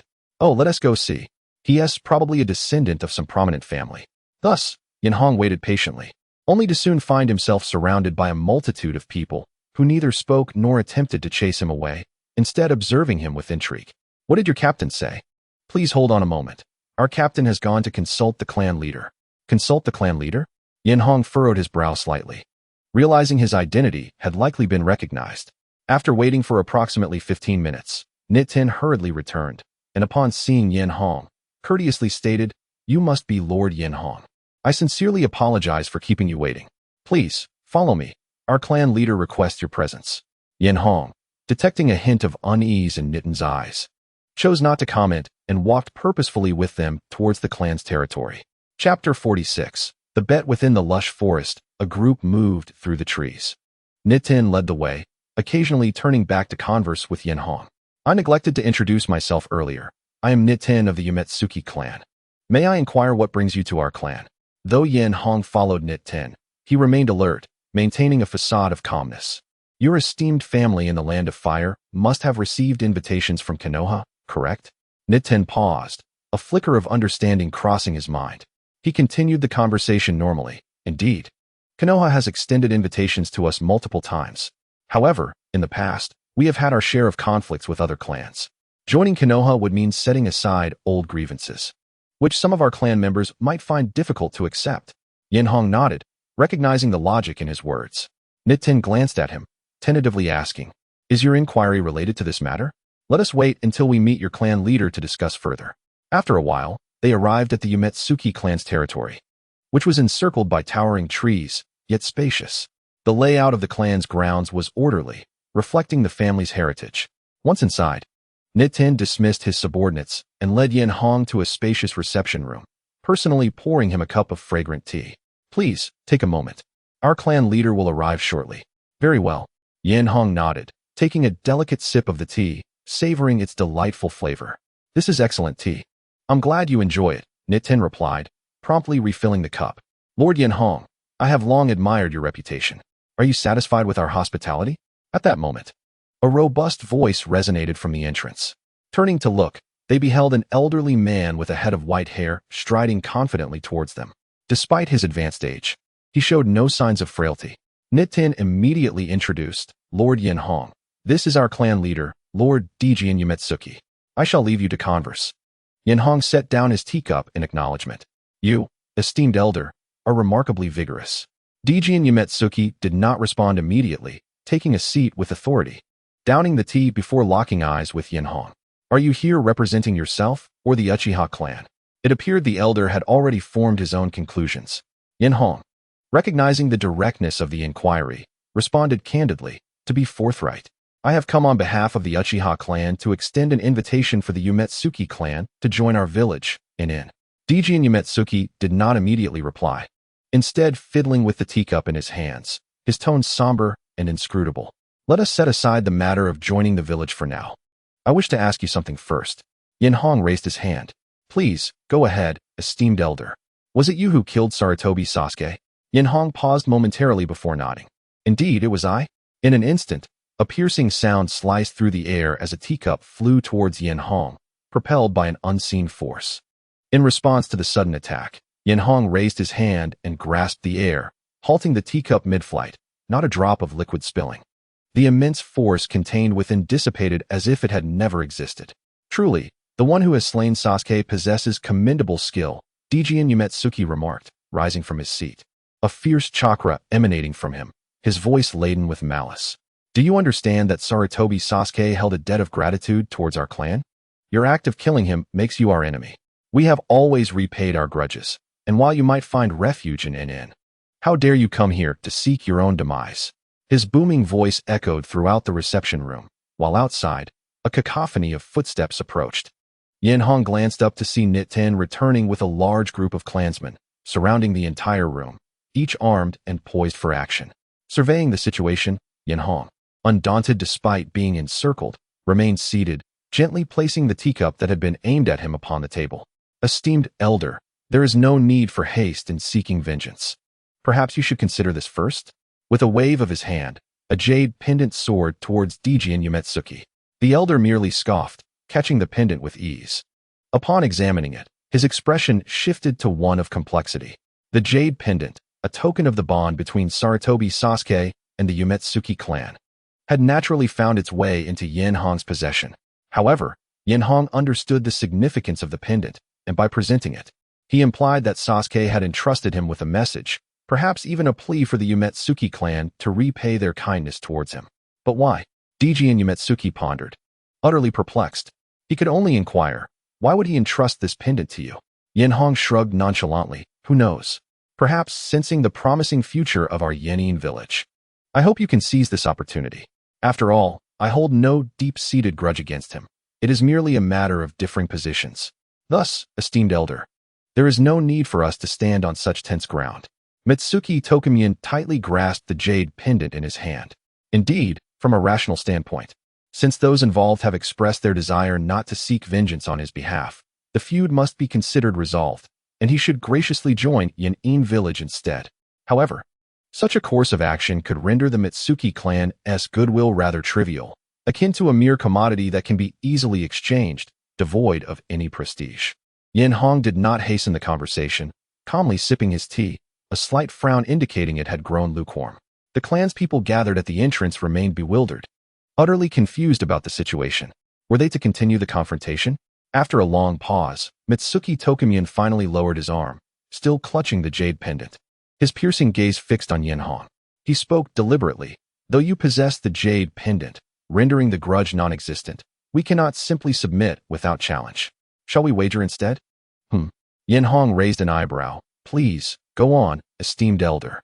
Mitsuki Tokumyan slowly extended 3 fingers. You shall receive 3 strikes from my sword.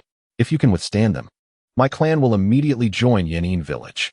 Should you fail to parry, I shall not take your life, but our enmity will be erased, and you will return whence you came. Yenhong patiently listened, then rose slowly, a faint smile gracing his lips. It is agreed. Chapter 47. Confrontation. A warm breeze swept across the land, stirring countless fallen leaves. On the martial arts arena, 2 figures stood opposed. Mitsuki Tokumyan wielded a gleaming longsword, exceeding 3 feet in length, emanating a chilling aura, clearly a weapon of exceptional quality. In the world of Hokage, sword-wielding ninjas are rare. Most prefer bladed weapons. Even the contemporary Mitsuki clan, while practicing the sun and moon flow sword technique, has transitioned to using katana. Thus, at this moment, Mitsuki Tokumyan epitomized the essence of a true swordsman. In stark contrast to Mitsuki Tokumyan's imposing presence, Yenhong maintained a calm demeanor, holding his long knife at a relaxed angle, appearing unguarded, yet harboring no vulnerabilities. Their duel naturally captivated the attention of all within the clan. Since Mitsuki Tokumyan had aged, he seldom engaged directly, but as the foremost swordsman of the Mitsuki clan, who wouldn't wish to witness the patriarch in battle? Even learning a technique or 2 would greatly benefit them. However, the identity of the young challenger sparked numerous discussions among the onlookers. Who is this fellow? How dare he compete with the patriarch? I don't recognize him. He seems rather young. Could he be a new disciple of the patriarch? Stop guessing. I just heard. This young man seems to hail from Yenin village. Yenin village? Isn't that the Uchiha clan? Hiss. Are they here to reclaim the elder sister? Shoo. Are you mad? Don't forget that the elder sister despises the Uchiha clan. If she hears you, you're done for. Hiss. A slip of the tongue. A slip of the tongue. Let us just watch the duel, huh? Unlike the clamor below, the 2 on the arena remained silent. After a while, Mitsuki Tokumyan finally broke the silence. As per our agreement, I shall only strike 3 times. However, I must warn you, once the sword is drawn, it cannot be sheathed midway. Be prepared. Please, unleash your strikes. Yenhong replied calmly, the tip of his long knife lightly tapping the ground, producing a crisp sound. As both prepared, the surrounding Mitsuki clan members gradually quieted, their hearts taut as they gazed up in anticipation. Observing that Yenhong was ready, Mitsuki Tokumyan stepped forward, gripping his sword tightly, and suddenly unleashed a powerful tremor. The arena echoed with a resounding sword cry. Spectators witnessed a burst of energy emanating from Mitsuki Tokumyan's feet, expanding outward across the arena, the force tousling Yenhong's hair and revealing his crimson Sharingan. Be cautious. In an instant, Mitsuki Tokumyan advanced, executing a single sword strike that resonated like a chorus of 100 phoenixes. The cold light accompanying the sword's cry produced a plethora of sword shadows that intertwined. Although it was but a single blade, an overwhelming aura enveloped the entire arena. A flicker of astonishment crossed Yenhong's eyes. This strike seamlessly combined the concepts of reality and illusion, the myriad of phantom blades serving to deceive the eye, harboring a hidden lethality, yet devoid of jinjutsu, merely pure swordsmanship. Just this one maneuver led Yenhong to conclude that Mitsuki Tokumyan's prowess transcended that of Takuma. Alas, he faced the Uchiha Sharingan. In the very moment Mitsuki Tokumyun unleashed his strike, Yenhong adeptly lifted his knife, not dazzling with intricate techniques, yet moving like a butterfly flitting among flowers, nimbly weaving through the dense array of phantoms, precisely blocking Mitsuki Tokumyun's blade. The clash of metal produced a sharp sound, causing onlookers to furrow their brows in unison, gazing back at the arena, collectively gasping in awe. Although Yenhong had turned to face the rear, his long knife was held downward, firmly positioned behind him, successfully parrying Mitsuki Tokumyun's second strike. How did you know my attack's direction?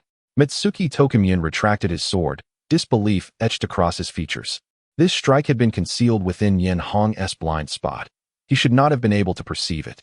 Yenhong turned back, glancing at the katana in his hand, and noticed a nearly imperceptible notch on the blade. He casually explained, "It was merely a coincidence. On my way here, I encountered someone with even swifter speed. The manner of your attack bore some resemblance to that individual, prompting me to remain vigilant." Uzumaki Tokumasa paused momentarily, shaking his head and stating, "If anyone dares to claim that Uchiha's third heir is merely a talentless fool lacking combat experience, I shall certainly engage them in discourse." A light chuckle escaped from Enhō, who remained non-committal. The senior still possesses one final sword. At this juncture, Tokumasa had discerned Enhō's prowess, and any lingering grievances he harbored had been sufficiently alleviated after 2 exchanges. The necessity of a third strike had become inconsequential. "No need," he said, shaking his head and stroking his graying beard with a calm demeanor. "This matter is inherently my folly, so let us conclude here."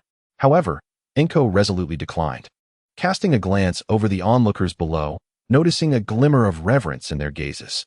"Come now, senior, I wish to witness this third sword." Tokumasa recognized Enhō's ambition to establish his authority, yet refrained from comment. Understanding that he had resolved to lead his clan to join Enyan village, he offered a cautionary reminder.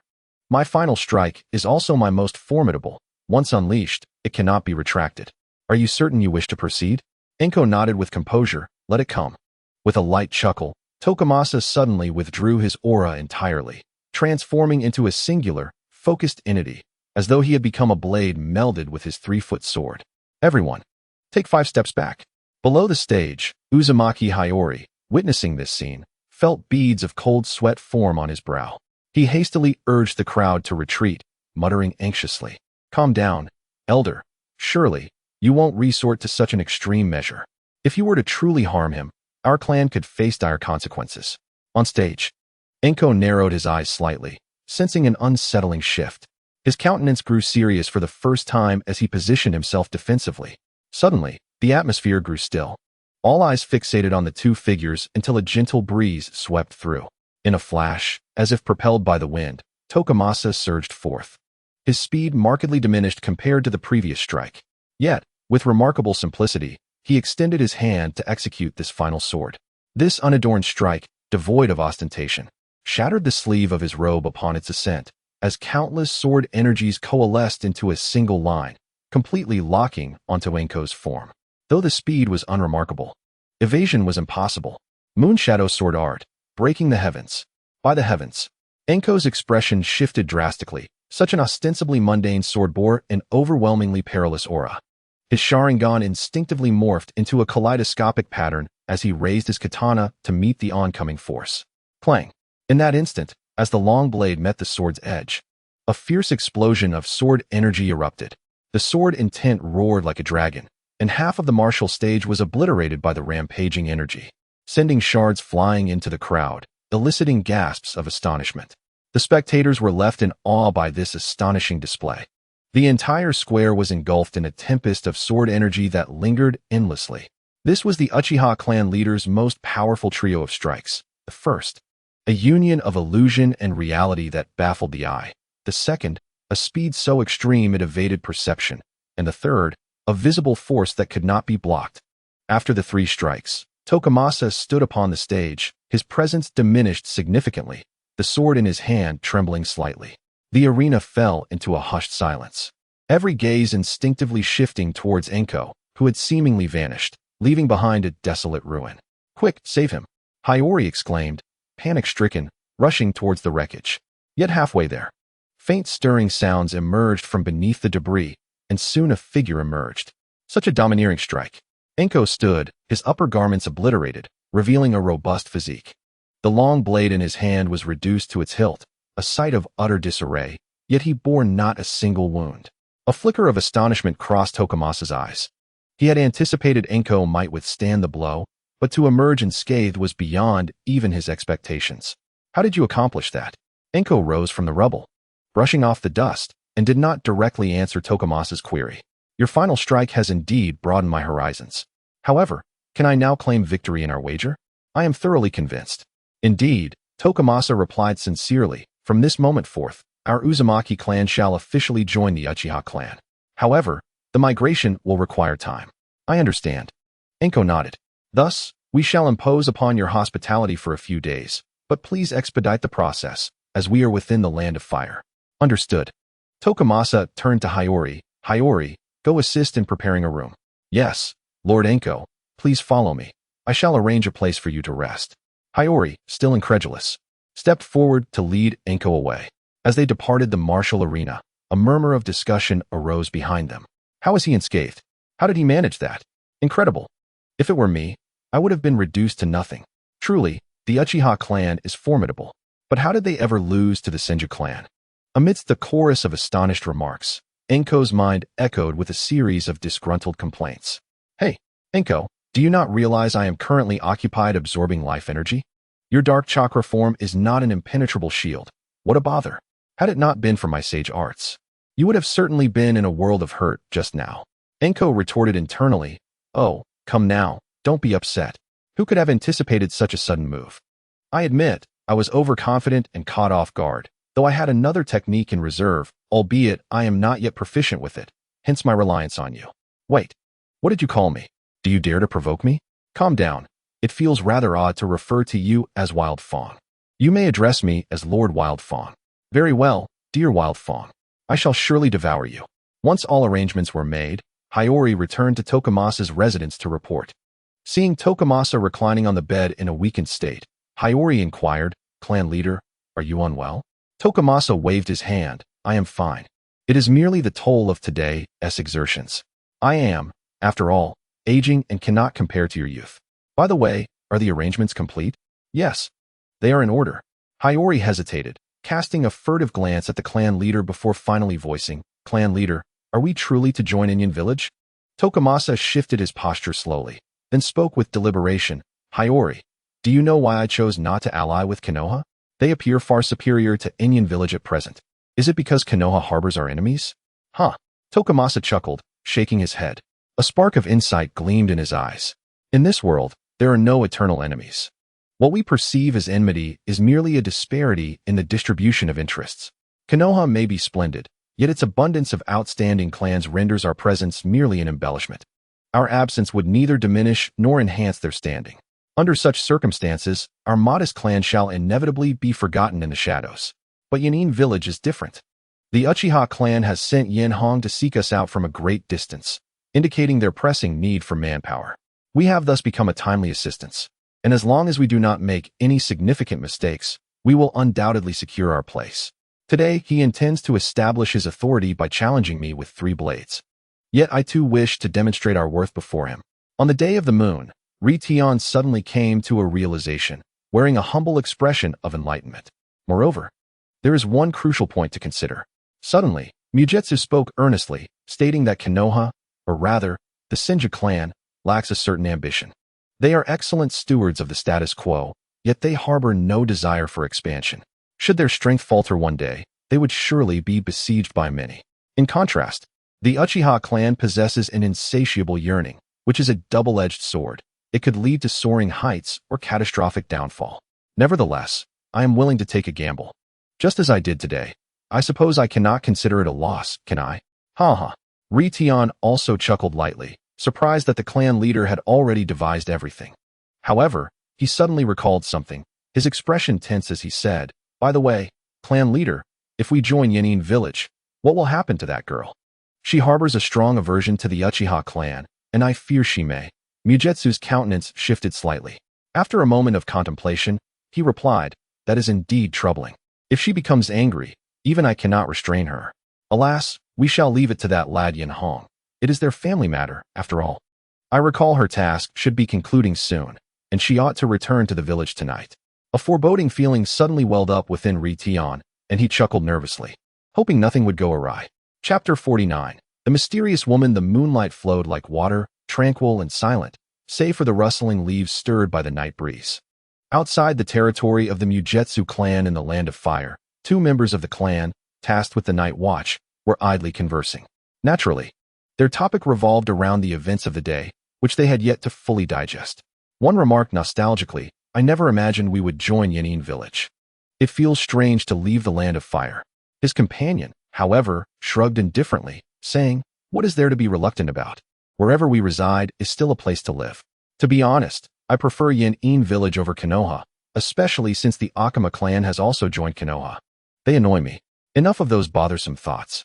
I heard the hot springs in the Land of Flames are quite nice. We must try them if we get the chance." Hot springs? Are you sure you aren't referring to the Land of Water? The Land of Flames used to be the Land of Waterfalls, which only has waterfalls, right? Is that so? Haha. I've never ventured beyond the Land of Fire, so I'm just repeating what I've heard. Just then, as the two bantered, a light, graceful footfall approached.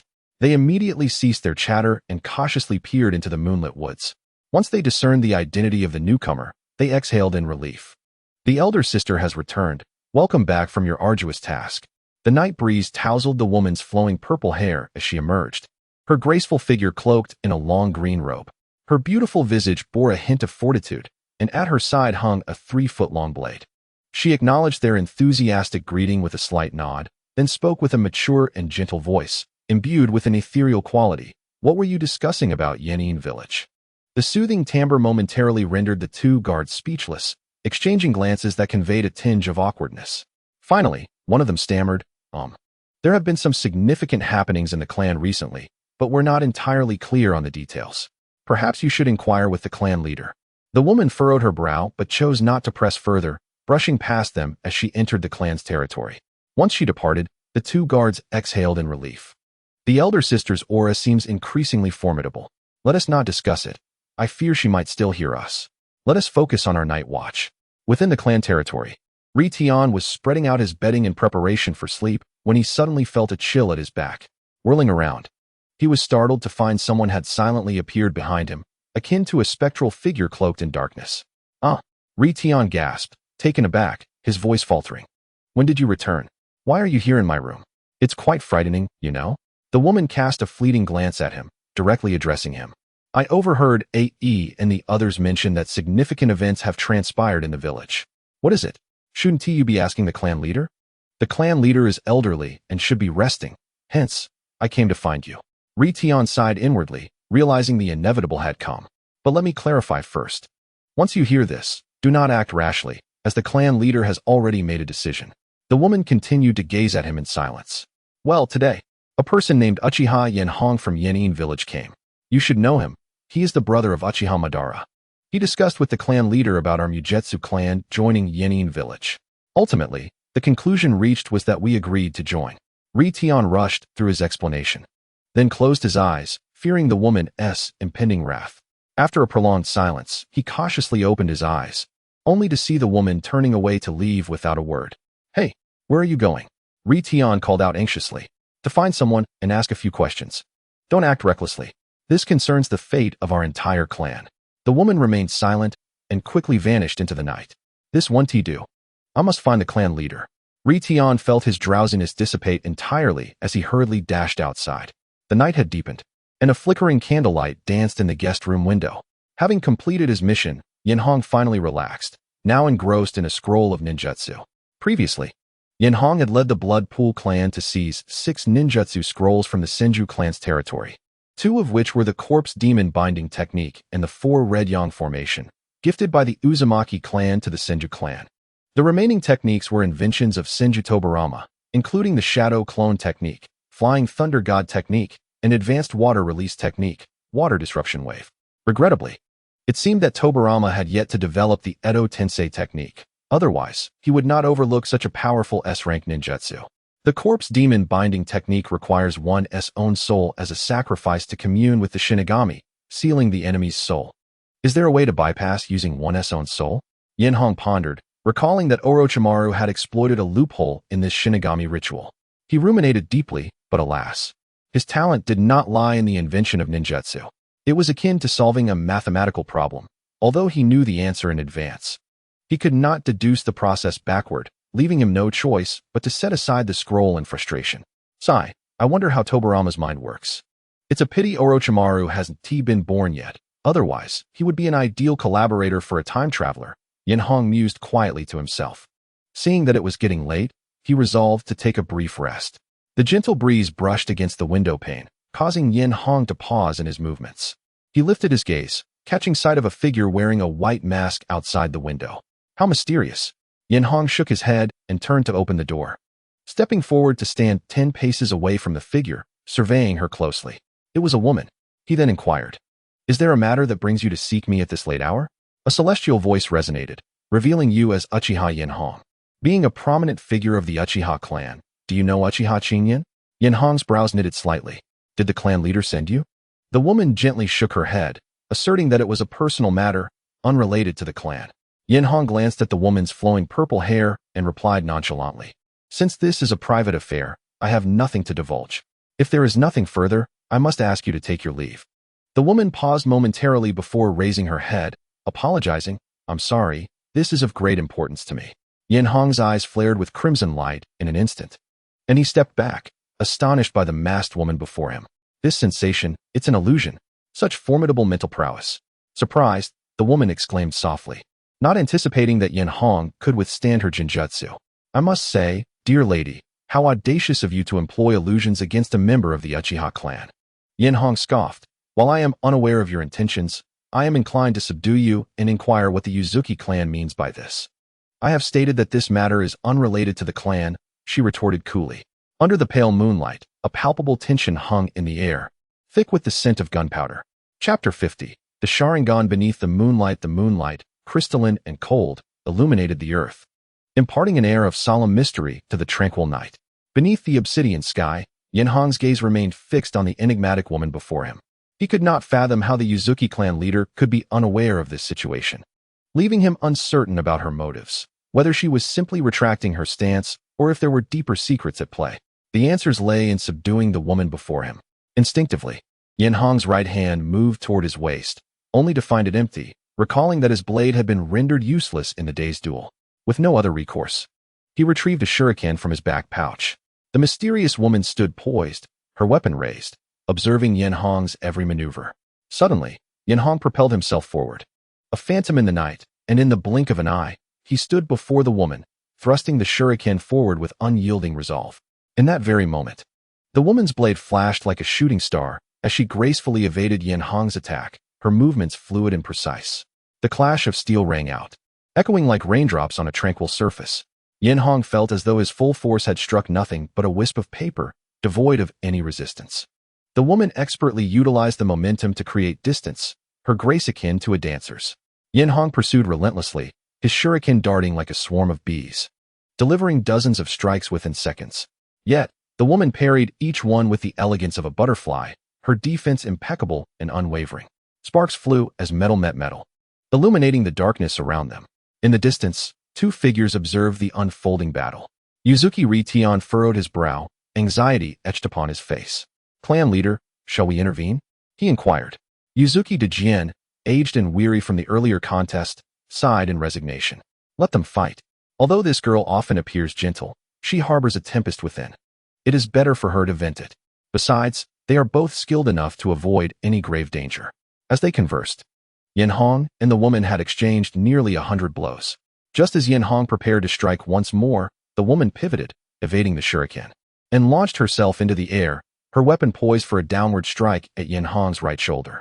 A flash of crimson light illuminated Yenhong's eyes, granting him extraordinary reflexes as he reversed the shuriken, deflecting the blade with precision, altering its trajectory. The long blade scraped against the shuriken, producing a shrill sound as it grazed Yenhong's shoulder, tearing through fabric but sparing flesh.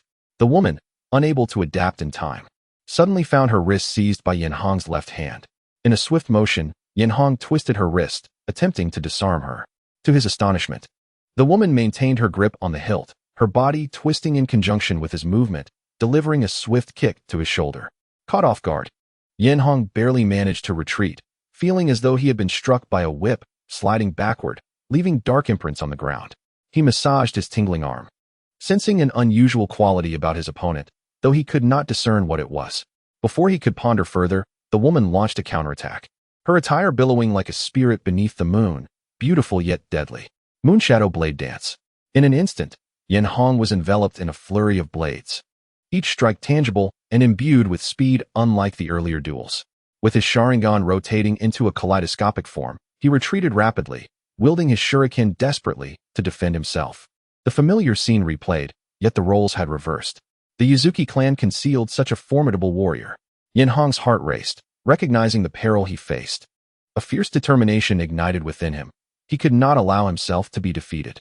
With a powerful step, Enhō abandoned defense, embracing the risk of injury as he swung his shuriken in a wide arc, aiming for the woman's shoulder.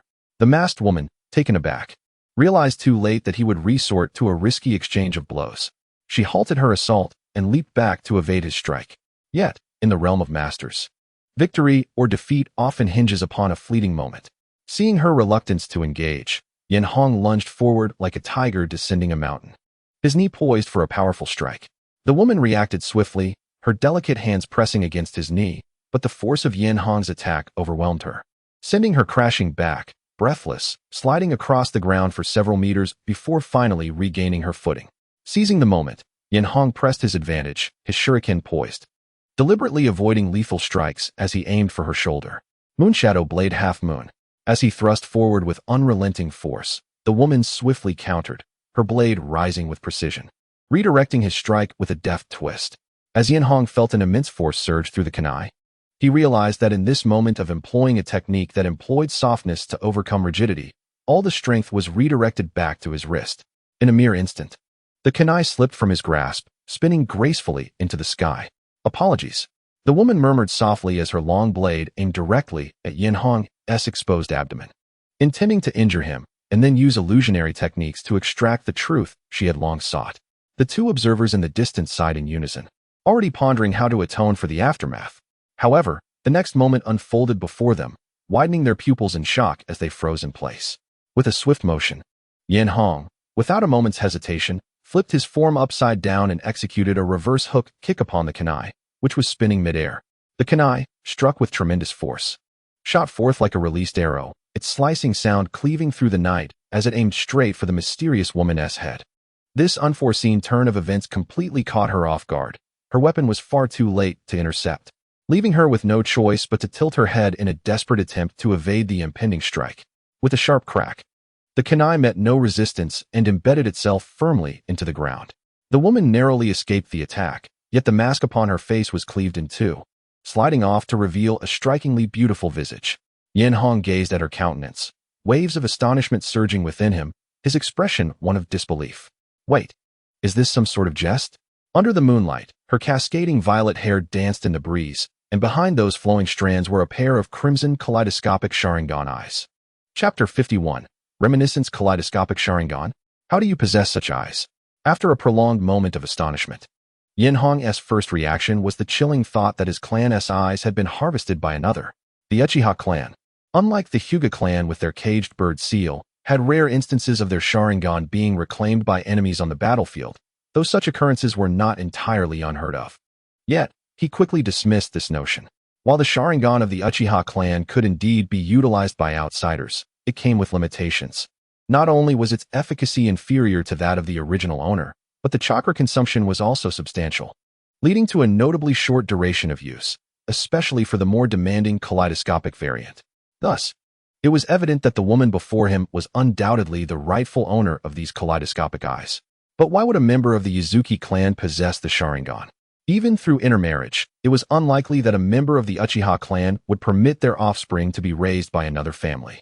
At that moment, Enhō was more eager than the woman to uncover the truth behind this enigma. The woman merely cast a glance at the fractured mask on the ground, her expression unchanged as she slowly lifted her long blade. Wait, stop. No more fighting. Enhō hastily raised his hand to halt her, sighing in relief when he saw her sheathing the blade. He then remarked with a hint of irritation, "Why wear a mask? You should have just revealed your Uchiha heritage earlier." Her brow furrowed slightly, and her tone, though cool, carried a trace of indignation. I am not of the Uchiha clan. All right, let us not dwell on that. Enhō, feeling somewhat flustered, sought to calm her emotions before patiently inquiring, may I know your name? Of course. If you have any questions, I will gladly answer them as best I can. After a moment of silence, seemingly in contemplation, the woman finally spoke, albeit reluctantly. My name is Chiri, of the Uchiha clan. Uchiha Chiri. Enhō's heart jolted. He was well acquainted with that name.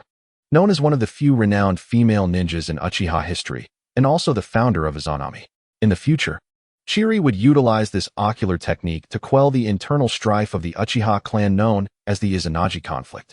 However, at that time, the Uchiha clan had already integrated into the Hidden Leaf Village, and no narratives regarding Chiri's lineage were available, resulting in Enhō's knowledge being limited to her mere existence without further details. Observing the two cease hostilities, Yuzuki Tokimi approached with Yuzuki Hikari to mediate. You two shouldn't just stand here. Let us sit down and have a proper conversation. There might be some misunderstandings at play. Indeed, you have surprised me, senior. Enhō finally processed the overwhelming influx of information.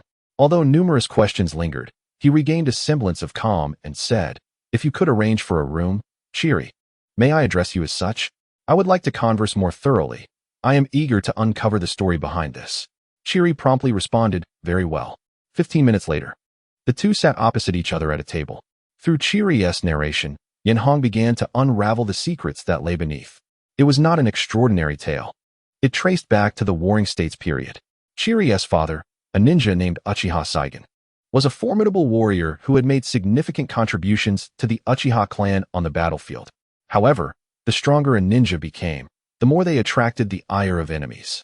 During one particular mission, Uchiha Saigen's squad, having completed their task, was ambushed by the Senju clan, who severed all avenues of escape and blocked the approaching reinforcements. In a desperate bid to break through the encirclement, Uchiha Saigen managed to escape, albeit severely wounded, with little chakra remaining, and eventually lost consciousness beside a river. It was then that he encountered Chiri's mother, Yuzuki Suiren. Yuzuki Suiren, though not particularly powerful, had been assigned to the logistics division of the Yuzuki clan. And while fetching water, she stumbled upon the unconscious Uchiha Saigen. At that time, the Uchiha and Yuzuki clans had no direct conflict. They were neither enemies nor allies. However, Suiren, being inherently kind-hearted, took it upon herself to rescue the gravely injured Saigen. Under Yuzuki Suiren's diligent care, Uchiha Saigen's wounds healed swiftly. During that period, the Yuzuki clan also faced adversaries, and Suiren's logistics team often encountered enemy assaults. Yet, to Uchiha Saigen, the foes that the Yuzuki clan deemed formidable were no more than trifles, having spent years battling the Senju clan. In gratitude for Suiren's life-saving assistance, Saigen repeatedly repelled the attackers. In the world of ninjas, strength was paramount, and powerful individuals garnered greater attention. Through their prolonged interactions, Suiren found herself captivated by the might of Uchiha Saigen, and similarly, Saigen fell for the kind-hearted Suiren at first sight. Their mutual affection blossomed swiftly, leading them to partake in the most primal of human endeavors. Yet, Uchiha Saigen did not completely succumb to the allure of tranquility. His heart remained tethered to his clan. Once his injuries healed, he proposed to take Yuzuki Suiren back to the Uchiha clan. However, during the tumultuous era of war, no one could act at their whim. Chingyan was deeply concerned for his family, and Yuzuki Suzu, as a member of the Yuzuki clan, bore her own responsibilities. She could not forsake her family for personal desires. Thus she declined Chingyan's request. Nevertheless, they made a pact that once the war concluded, Chingyan would come to the Yuzuki clan to take Suzu as his bride. Consequently, Chingyan returned to his family alone, unaware that at that time, Yuzuki Suzu was already with child. As the months swiftly passed, the war raged on. Yet after 10 months of pregnancy, Yuzuki Suzu gave birth to a daughter, who was named Uchiha Chiri. Regrettably, far away in the Uchiha clan, Chingyan remained oblivious to the existence of his daughter, and Suzu dared not write to inform him. In the chaos of war, both sides tirelessly sought to intercept the enemy's intelligence, and the significance of information on the battlefield could not be overstated. If the location of Uchiha Chingyan's wife and daughter were to be discovered, it could spell disaster for both mother and child. Thus, Yuzuki Suzu raised young Chiri alone, hoping for the war to end soon so that their family could reunite. Unfortunately, fate took a cruel turn, In Chiri's 14th year, the Uzumaki clan faced a devastating assault from their enemies. The battle resulted in catastrophic losses on both sides, and Suzu sacrificed her life, never having the chance to see her beloved once more. The surviving Chiri harbored resentment towards her father, whom she had never met, blaming his irresponsibility for her mother's death. For 15 years, she did not once visit her mother's grave. Thus, the hatred lingered until the war finally ceased. By the time Chiri reached the age of 24, she intended to confront the heartless man, only to discover that the entire Uchiha clan had relocated, leaving the land of fire far behind. At this juncture, Chiri resigned herself to the notion that she had no father, severing all ties with Uchiha Chinyen and the Uchiha clan. Yet, unexpectedly, before she could seek them out, the Uchiha clan sought her out instead, leading to the earlier encounter. After hearing the entire tale, Enhō could not help but comment, "So, why do you wear a mask? If you had revealed your identity sooner, we would not have fought. I prefer not to inquire under this identity, as it may yield an insincere answer." Chiri replied coldly, then turned to Enhō with earnest eyes. "I have shared my story. Now it is your turn." Sighing, Enhō responded, "I am sorry, Chiri. I may not be able to provide any information about Uchiha Chinyen." "What did you say?" Chiri's expression shifted dramatically, her voice tinged with unmistakable anger. Enhō paused, realizing her words had been misconstrued, and quickly clarified, "Do not misunderstand, Chiri. What I mean is, I do not know what transpired back then. Currently, there is no one named Uchiha Chinyen in the Uchiha clan." Chapter 52. Undercurrents. A gentle breeze swept over the hills, carrying a soothing warmth. On a small hill, Chiri stood despondently at the summit, allowing the mountain wind to tousle her long hair, her face betraying a deep sense of confusion. All along, she had harbored resentment and grievances towards her absent father. However, upon hearing the news of his demise the previous night, a torrent of complex emotions surged within her. Regardless of her hatred for this man, he remained her only blood relative in this world, and now she was truly left all alone. Footsteps approached from behind, and Enhō gradually walked to Chiri's side, uncertain of how to comfort her, simply standing in silent companionship.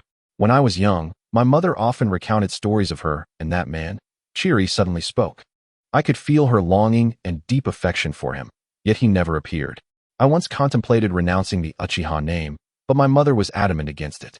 Even in her final moments, she urged me not to hate him. It was that day I acquired these eyes I possess now." After uttering those words, silence enveloped the hilltop. Enhō sensed Chiri's tumultuous feelings, but could not empathize. After a long pause, she softly inquired, "Chiri, what do you plan to do now?" Chiri withdrew her gaze from the horizon. "I wish to visit the Uchiha clan, to see the environment in which he lived, and to learn about him firsthand. Beyond that, I am uncertain of my next steps." Cough, cough. "Chiri, what do you think about becoming a teacher?" Enhō suddenly proposed. Chiri blinked in surprise. "A teacher?" "Indeed. Our village, Hidden Flame, is planning to establish a ninja academy to teach basic ninjutsu to children who have yet to become ninjas. The academy should be nearly ready. But we lack some teaching staff, especially after the war, as many are struggling to adjust to working with children. Would you be willing to try your hand at teaching?" I am not sure if I can." "Come on, give it a try. Your personality will surely endear you to the children." Chiri pondered seriously for a moment before nodding in agreement. "All right, I will give it a try." Enhō sighed in relief. After all, this was Uchiha Chiri, who wielded the power of the Mangekyō Sharingan. Her addition would greatly enhance their village's strength, marking it as a significant gain from this endeavor. Enhō turned to her. "Let us return, Chiri. The relocation preparations should be completed by the day after tomorrow. Once we return to Hidden Flame, we can ask my brother about your father. They should have more information." As they walked side by side back, Enhō suddenly sensed an odd presence, as though someone were watching them. She turned abruptly, but found nothing amiss. Chiri glanced at Enhō, puzzled. "What is it?" "Strange," Enhō remarked, scanning the surroundings once more before rubbing her temples. "Perhaps I am just exhausted." Chiri's face flashed with a hint of apology. "I am sorry for keeping you out so late." "No worries. We can rest well once we return. By the way, let me tell you a bit about the Uchiha clan." The two continued their descent, gradually disappearing into the forest. About half an hour later, at the foot of the mountain, a shadow flitted away. In the land of fire, Konoha village, as the first established ninja village. Konoha's development was undoubtedly the most prosperous among all villages, already hinting at the shadows of the future. On the Grand Hokage Rock, the visage of the first Hokage, Senju Hashirama, was prominently carved. Inside the Hokage office, Hashirama sat at his desk with an expression of exasperation, while Tobirama stood beside him, constantly passing documents onto the desk. Brother, the Inuzuka clan and the Yamanaka clan are at odds again over ninja pets. Hashirama sighed wearily. What is it this time? Tobirama replied directly. The Yamanaka clan claims that the Inuzuka clan has been breeding a new insect on their ninja dogs, causing their dogs to become lethargic. Very well. I will personally mediate this evening.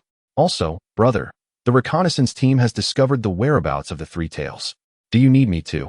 Hashirama waved his hand. No need. I will handle this myself. You can take my place when the time comes. Understood, brother. Tobirama nodded, then recalled something. By the way, elder brother, this afternoon, a special envoy from the daimyo of the Land of Fire was dispatched to the village to discuss matters concerning the expansion of our settlement. Very well. I shall go and greet them. Tobirama furrowed his brow. To be honest, elder brother, you need not involve yourself in every single affair. Some matters can be entrusted to others. He chuckled. After all, we are in the developmental phase of the village. Although Hashirama felt somewhat fatigued, his eyes sparkled with excitement. It was only through immersing himself in the village's construction that he could truly feel the realization of his dreams. How joyous that was. Regrettably, Tobirama had long been well aware of his brother's tendencies. Noticing that he was about to reminisce about that man, he quickly interrupted. Ahem, elder brother, please. You carry on with your tasks. I will check on the progress of the intelligence department. Oh. Hashirama, momentarily caught off guard by the abrupt interruption, stared blankly as Tobirama exited the office. Upon leaving the Hokage building, Tobirama first cast a glance at the Shadow Rock and then swiftly vanished into the shadows behind the building, where a ninja knelt, awaiting him. This ninja was a member of the secret squad personally established by Tobirama, tasked with handling clandestine affairs, essentially the precursor to the Umbu, operating solely under Tobirama's command. Unbeknownst even to Hashirama. Speak, what news from the Uzumaki clan? Are they still unwilling to join Konoha? The ninja bowed slightly and respectfully replied, Lord Tobirama, I have significant news. On my way to negotiate with the Uzumaki clan, I spotted Uchiha Enhō. What did you say? Tobirama's eyes narrowed instantly. Uchiha Enhō appeared at the Uzumaki clan? Indeed, I would not mistake it. Had I not been quick to react, he might have discovered me. Why would he go there? It seems the Uchiha clan has learned of the bloodline I left behind. Alas, it appears to be too late, Tobirama lamented, shaking his head. Contact a few clan leaders for me. Since he dares to step into the Land of Fire, he shall remain here forever. Yes. Dark currents surged. The winds of change began to stir. Chapter 53. The Hyuga clan. 2 days later, the air gradually became stifling, heralding the quiet arrival of summer. On a winding path, a convoy of several hundred people slowly made its way along the narrow road, traversing through the sprawling forest towards the border of the Land of Fire. To expedite their departure from the Land of Fire, the convoy made no stops along the way, pressing onward to Fukuoka Town for a brief respite. Fukuoka Town was the last settlement north of the Land of Fire. Beyond it lay an endless plain, falling under the jurisdiction of the Land of Iron.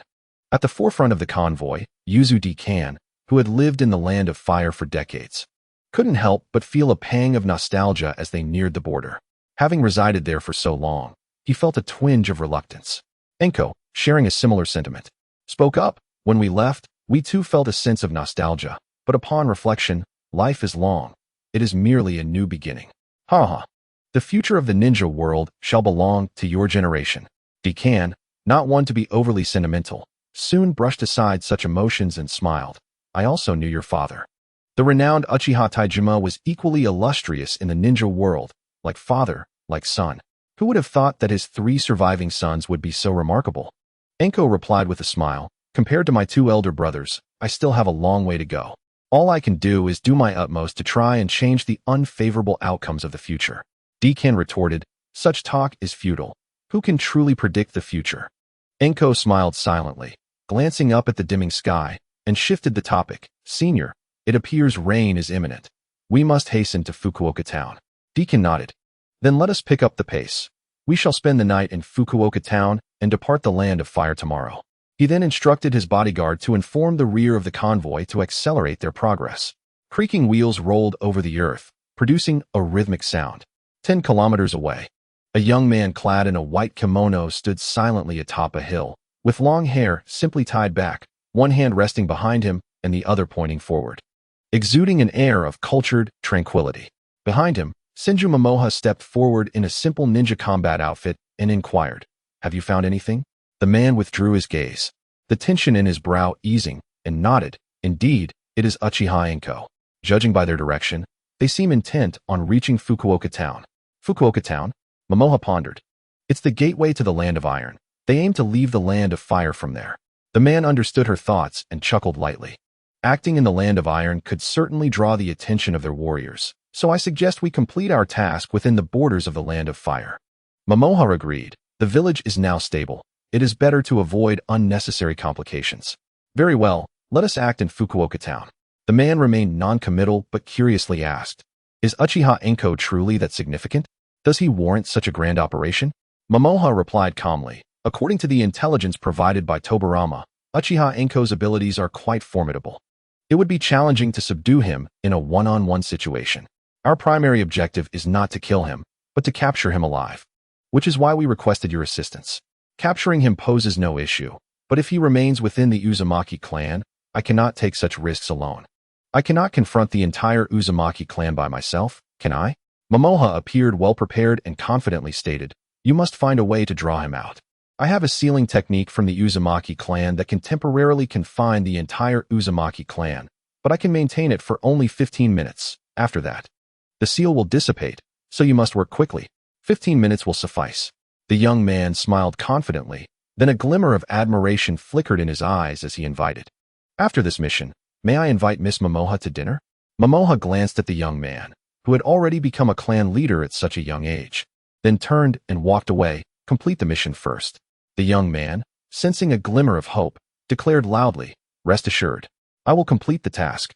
As he watched Momoha depart, a calm smile remained on his face as he murmured, "After all, we Hyuga are the strongest clan of techniques." After several hours of arduous travel, Enhō and his party finally arrived at Fukuoka town, bathed in the twilight glow. Due to its location on the border, many caravans traversing between the two countries often chose to rest in this small town. Thus, the townsfolk were accustomed to seeing large groups of the Uzumaki clan arriving. Given their numbers, the Uzumaki clan extravagantly rented out an entire inn in the town center, assigning some clan members to guard their supplies while the rest took refuge in the inn to rest. After a hearty meal, the weary travelers retired to their rooms. And after discussing the itinerary for the following day, Enhō and Dekan also returned to their respective quarters. At the current pace, it would only take about 10 days to return to Yanin village. In my memory, the time ahead would usher in a period of development, as every ninja village vigorously commenced the construction of their settlements. It was not until the death of Senju Hashirama, when the colossal burden that weighed upon all ninjas vanished, that the First Shinobi World War officially erupted. Senju Hashirama, truly a formidable figure. Yenhong lay in bed, a throbbing headache causing him to raise his arm and rest it on his forehead. He lamented his lack of strength. If only he could seize Hashirama's would release with his ocular techniques, even for just a minute, it would ensure his older brother's victory. Alas! Suddenly, a series of knocks echoed from outside his room. Frowning, Yenhong rose from his bed and opened the door, revealing a staff member from the inn. Upon seeing Yenhong, the staff member promptly produced a piece of paper from his pocket and handed it over. "This guest asked me to deliver this to you." "To me?" Yenhong took the paper with suspicion. After a cursory glance, his pupils dilated in alarm. "Where's the person who gave you this?" "He said he would be waiting for you at the tavern in town." "I understand." Yenhong nodded, not wasting any time. He adjusted his attire and hastened outside. Halfway, he paused, contemplating, and then turned back to the inn. Shortly after, Yenhong, with a long blade slung across his body, ambled towards the tavern. Chapter 54, Byakugan vs. Sharingan. The sky darkened, dusk creeping in. The evening streets were decidedly quieter than during the day, with most shops having closed. The evening breeze gave the atmosphere a somewhat desolate feel. After confirming the directions with the staff member, Yenhong made his way to the tavern, which was merely 2 streets away from the inn. As the name implies, the tavern is a place for drinking. The main hall on the first floor had a dozen tables scattered about, occupied by a handful of patrons. Upon entering, Yenhong merely glanced around before heading straight to a table, pulling out a chair and seating himself. A tavern attendant promptly approached, bowing. "Would you like something to drink?" "Esteemed guest?" Yenhong shook a gourd of liquor from his waist and replied calmly, "No, I have brought my own." The attendant's face momentarily displayed embarrassment. Yet he remained cordial. "Very well, if you need anything, please feel free to call me." With that, he returned to attend to other customers. The man in white sitting across from Yenhong could not help but jest. "I say, Yenhong, if I recall correctly, you are still underage, are you not? Is it wise to drink like this?" Yenhong placed the gourd on the table. "You appear to be quite young as well, yet here you are, meeting me in this tavern?" The man spread his hands. "What can I say? My father passed away early, leaving me to bear the responsibilities of the family. I envy you. You have two older brothers to share the burdens, unlike me, who is all alone and has no one to confide in." Yenhong slapped the paper he had received onto the table, fixing his gaze on the young Hyuga clan leader. "Let us dispense with the pleasantries. You mentioned in your letter that the Hyuga clan is considering severing ties with Konoha to join the Uchiha clan. Is this true?" "Indeed it is," replied Hyuga Yudo confidently. "Who does not know that I, Hyuga Yudo, never tell lies?"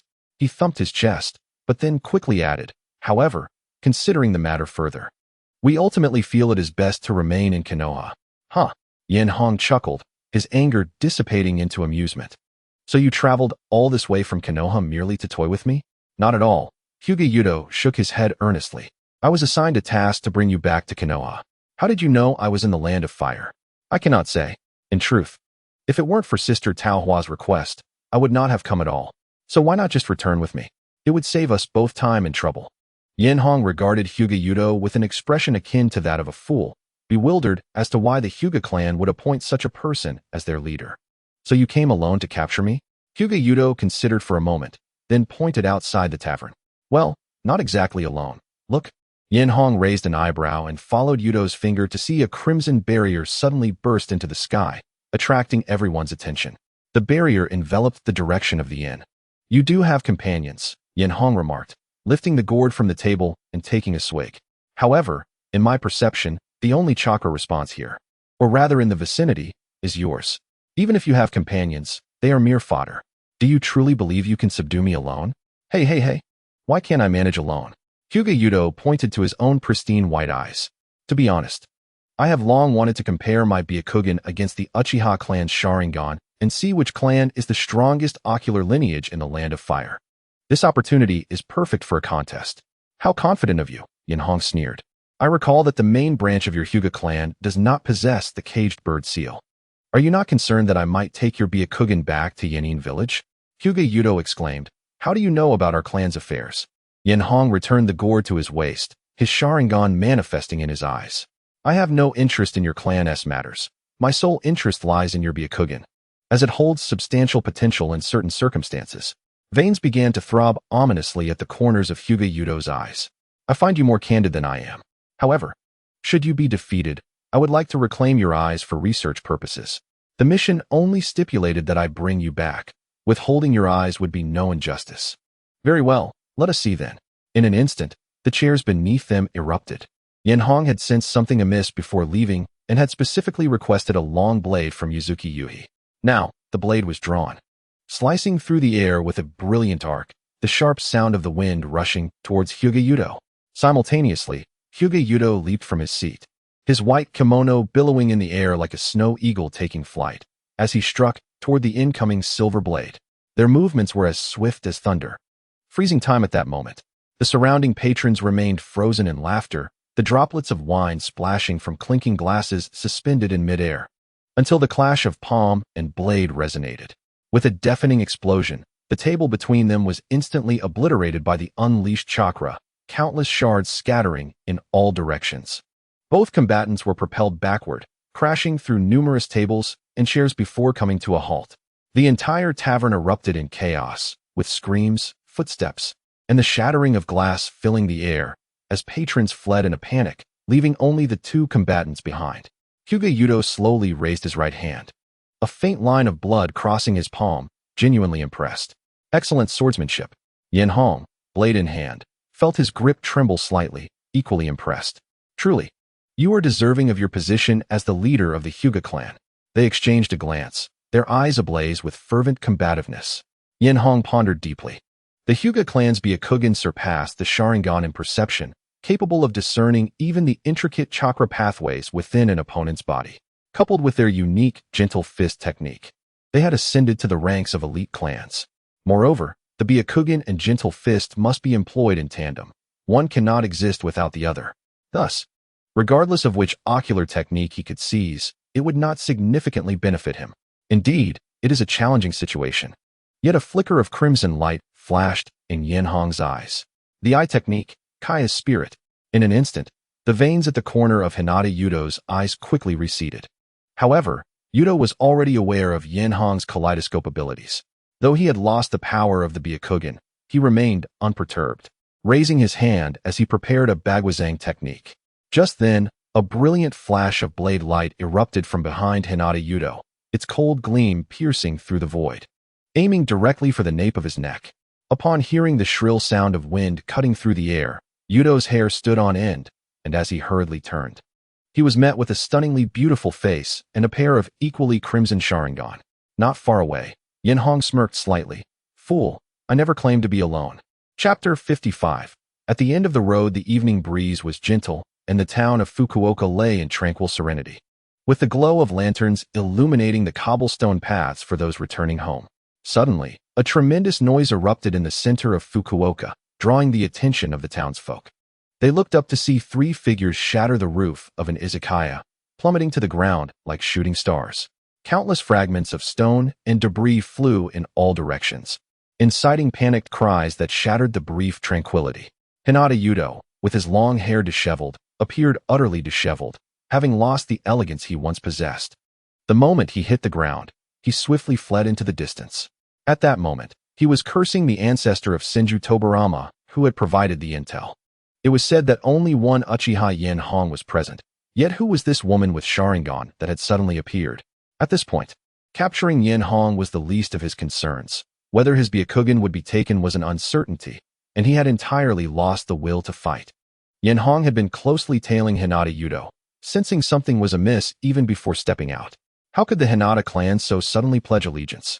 However, his perception indicated that only one person was present, so for precaution, he had called upon Uchiha Chiri, requesting her to assist him covertly.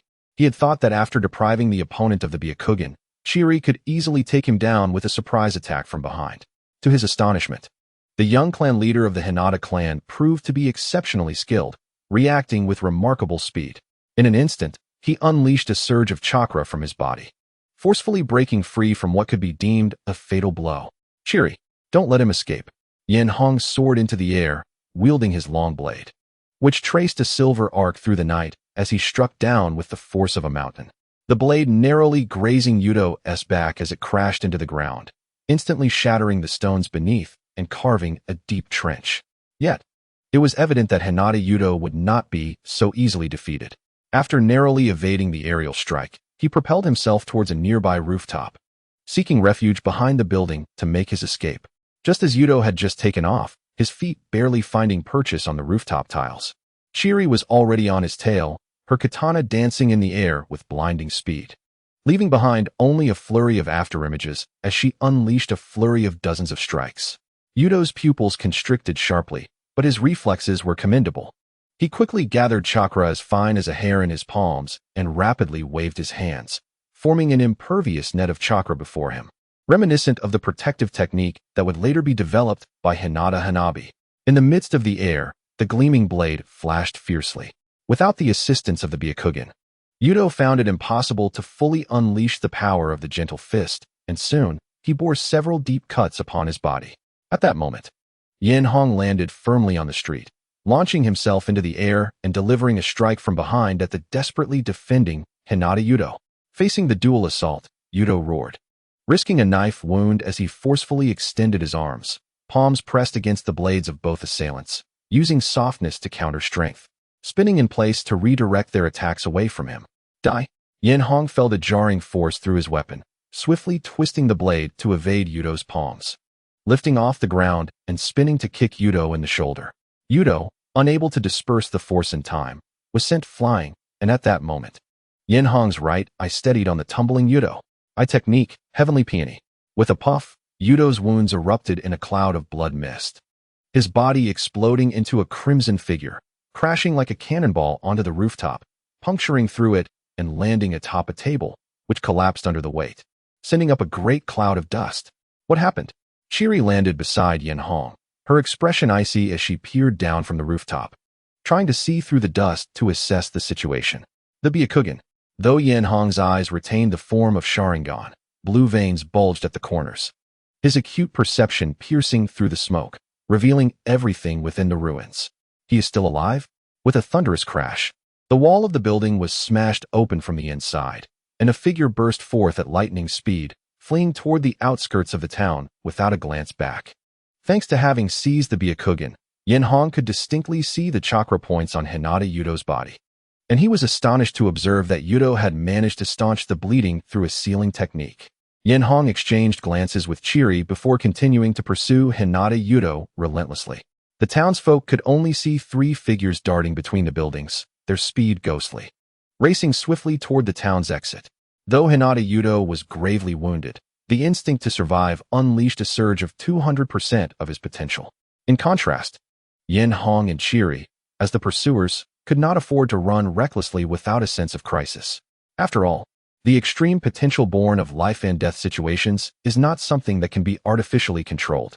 Thus, the distance between them widened rather than diminished, and it seemed as though Yudo was pulling ahead. Chiri furrowed her brow, suddenly placing her hand on Enhō's back, a surge of potent chakra erupting from her palm, propelling Enhō forward. In the blink of an eye, Enhō, already moving at high speed, transformed into a bolt of lightning, hurtling toward Yudo's back, his long blade thrusting forward with ferocity. Sensing the violent wind rushing up behind him, Hinata Yudo realized he could not evade. He abruptly halted in his frantic run, spinning his body like a top, releasing all his chakra. Bagwazang, return to heaven. Clang. The blade collided thunderously against the absolute defense of return to heaven, producing a deafening roar. Enhō's long knife was repelled from his grip, spinning through the air before embedding itself in the pavement nearby. However, in the next moment, a fierce black flame ignited around Enhō, a colossal skeletal hand sweeping through, wielding terrifying power as it struck down upon return to heaven. Boom. As the ultimate defense capable of deflecting the Tintail's arms reached its limit under the full force of Susanoo, return to heaven shattered completely. Yudo, drenched in blood, coughed up another mouthful of crimson. At that moment, the duration of Kaya's spirit had just concluded. Chiri arrived at that instant, charging toward the already exhausted Hinata Yudo without hesitation, while Enhō steadied himself and advanced as well, aiming to block his last escape route. Just when Enhō thought it was all over, a frantic warning echoed in his mind. Hey, Enhō, watch out. Chapter 56. The trio of boar, deer, and butterfly in the town of Fukuoka. An atmosphere of impending violence permeated the air. No matter how vigorous Hinata Yudo was, he found himself rendered powerless under the combined assault of Enko and Chiri. Just as Enko prepared to claim the final blow, a panicked voice echoed in his mind, urging caution. Hey, Enko, be careful. A cold glimmer flashed in Enko's heart, yet his momentum rendered him incapable of halting his advance. Before he could assess his surroundings, he abruptly froze in place. A glance downward revealed a long, slender black shadow intricately entwined with his own. The technique of shadow duplication. At that very moment, a nearby wall exploded, revealing an arm thicker than a water barrel that swept through the air, delivering a devastating punch to the immobilized Enko. Boom. With that singular strike, Enko was propelled away like a cannonball, crashing through 2 walls before finally coming to a stop. Meanwhile, a man with a ponytail wielded a blade, standing protectively in front of Chiri, having saved the already weakened Hinata Yudo. Chiri's gaze sharpened as he cast a worried glance towards Enko, then readied his weapon against the 3 sudden figures that had materialized. Cough, cough. You guys are late. I was about to be finished off. Hinata Yudo leaned weakly against the wall, blood frothing from the corners of his mouth. Apologies, I had to ensure the timing was optimal before intervening, replied a middle-aged man clad in a dark green robe, stroking his goat-like beard. He turned to a burly figure beside him, Ding Hai, and inquired, how about it? Rest assured, that punch will keep him asleep for several hours, Ding Hai said with a booming voice, smiling. Chiri, there's a member of the Uchiha clan here as well. What should we do? Yamashiro Kaido asked. Narashiki cast a sidelong glance at the tense Shiri and replied coolly, our target is Uchiha Enhō. We must find a way to detain her and extract our objective. Understood. Shiri sighed deeply, realizing the gravity of the situation. The trio of boar, deer, and butterfly, the most renowned family alliance in the Land of Fire, had historically united against common foes. Although each clan leader possessed limited individual power, their synergy resulted in a perfect blend of control, perception, and explosive force, augmented by the Nara clan's genius intellect, leaving no apparent weaknesses. Dinghai, Kaido, watch my movements. Upon finishing his command, Narashiki swiftly formed hand seals, and the shadows beneath him rapidly extended outward, racing towards Shiri's feet. Shadow mimic binding technique. Shiri sensed an ominous presence and leaped to evade the encroaching shadows. But halfway through his ascent, Yamashiro Kaido charged in with his blade, determined to force Shiri back to the ground. Clang! The clash of blades rang out as Shiri was pushed back, performing a mid-air flip before landing lightly on a nearby wall, utilizing the momentum to angle himself towards Narashiki. Shiri recognized that the core of this boar, deer, and butterfly combination was Narashiki. Eliminating him first would render the remaining two ineffective. However, having collaborated for nearly 30 years, the trio was well prepared. As Shiri shot toward Narashiki like an unleashed arrow, Dinghai, stationed beside him, raised his fist to intercept Shiri mid-flight, aware that if Shiri aimed to eliminate Nara, he would be the one to take the hit first. Simultaneously, Narashiki's shadow pursued Shiri closely, branching out into countless tendrils that would ensnare Shiri regardless of his evasion. This was the flawless synergy of the boar, deer, and butterfly. Just as victory seemed assured, an unexpected turn of events unfolded. Boom! With a thunderous crash, Dinghai's formidable punch was halted mid-air by a skeletal hand. Colored in shades of pink and purple, the skeletal Susanoo grasped Dinghai's fist with one hand, while the other was poised to strike Narashiki with immense force. The punch, imbued with overwhelming power, stirred the air around it, threatening to obliterate Narashiki. Thud! In a critical moment, Narashiki's shadow rose to form a black barrier, absorbing the impact of the Susanoo's punch. The barrier shattered, dissipating much of the force. And though Nara was propelled backward, he sustained no fatal injuries. Yet, at that moment, the shadow had already reached Shiri's feet, and the incomplete Susanoo could not defend against the impending assault. Whoosh! In the final instant, Shiri clenched his teeth against the pain in his eyes, hurling his blade toward the flying Narashiki. Caught mid-air, Nara had no means to evade, yet trust in his comrades kept him composed. Clang! The two swords collided in mid-air, spiraling to the ground. Not far away, Yamashiro Kaido maintained his throwing stance, a subtle smile gracing his face. Relieved to have made it in time, Narashiki returned the smile, declaring, shadow mimic technique, successful. The shadows successfully connected with Shiri's feet, causing the Susanoo's skeletal form to rapidly disintegrate, the chakra within being forcibly suppressed. Finally, it's over. Dinghai breathed a sigh of relief, pulling out a chicken leg from his ninja pouch to munch on. Now I'm starving. Hey, Dinghai, didn't we agree that we shouldn't let our guard down until victory is absolutely assured? Nara scolded. Save your appetite for after we secure Uchiha Enhō. Kaido, take Hinata with you. Understood, Dinghai replied, reluctantly setting down the chicken leg and turning towards the ruins where Enhō had vanished. Meanwhile, Yamashiro Kaido supported the nearly exhausted Hinata Yudo, passing by Shiri, who remained ensnared by the shadows. Hinata Yudo couldn't resist teasing. Pray tell, what is the name of this formidable lady? I've not heard of such an impressive kunoichi from the Uchiha clan. Do you truly believe you've won? Though rendered immobile, Shiri's eyes gazed at Hinata with a hint of pity before straining to direct his gaze toward Narashiki's back. Not a soul present was foolish. In that instant, tension gripped their bodies as they followed Shiri's gaze to Narashiki's rear, their pupils dilating in shock. Whoosh! A chill swept through the air, a stark contrast to the warmth it carried, yet Nara felt as though he had plunged into an icy abyss. Behind him stood a shadowy figure, its presence unknown until now, the night breeze stirring his hair to reveal a pair of eerie eyes.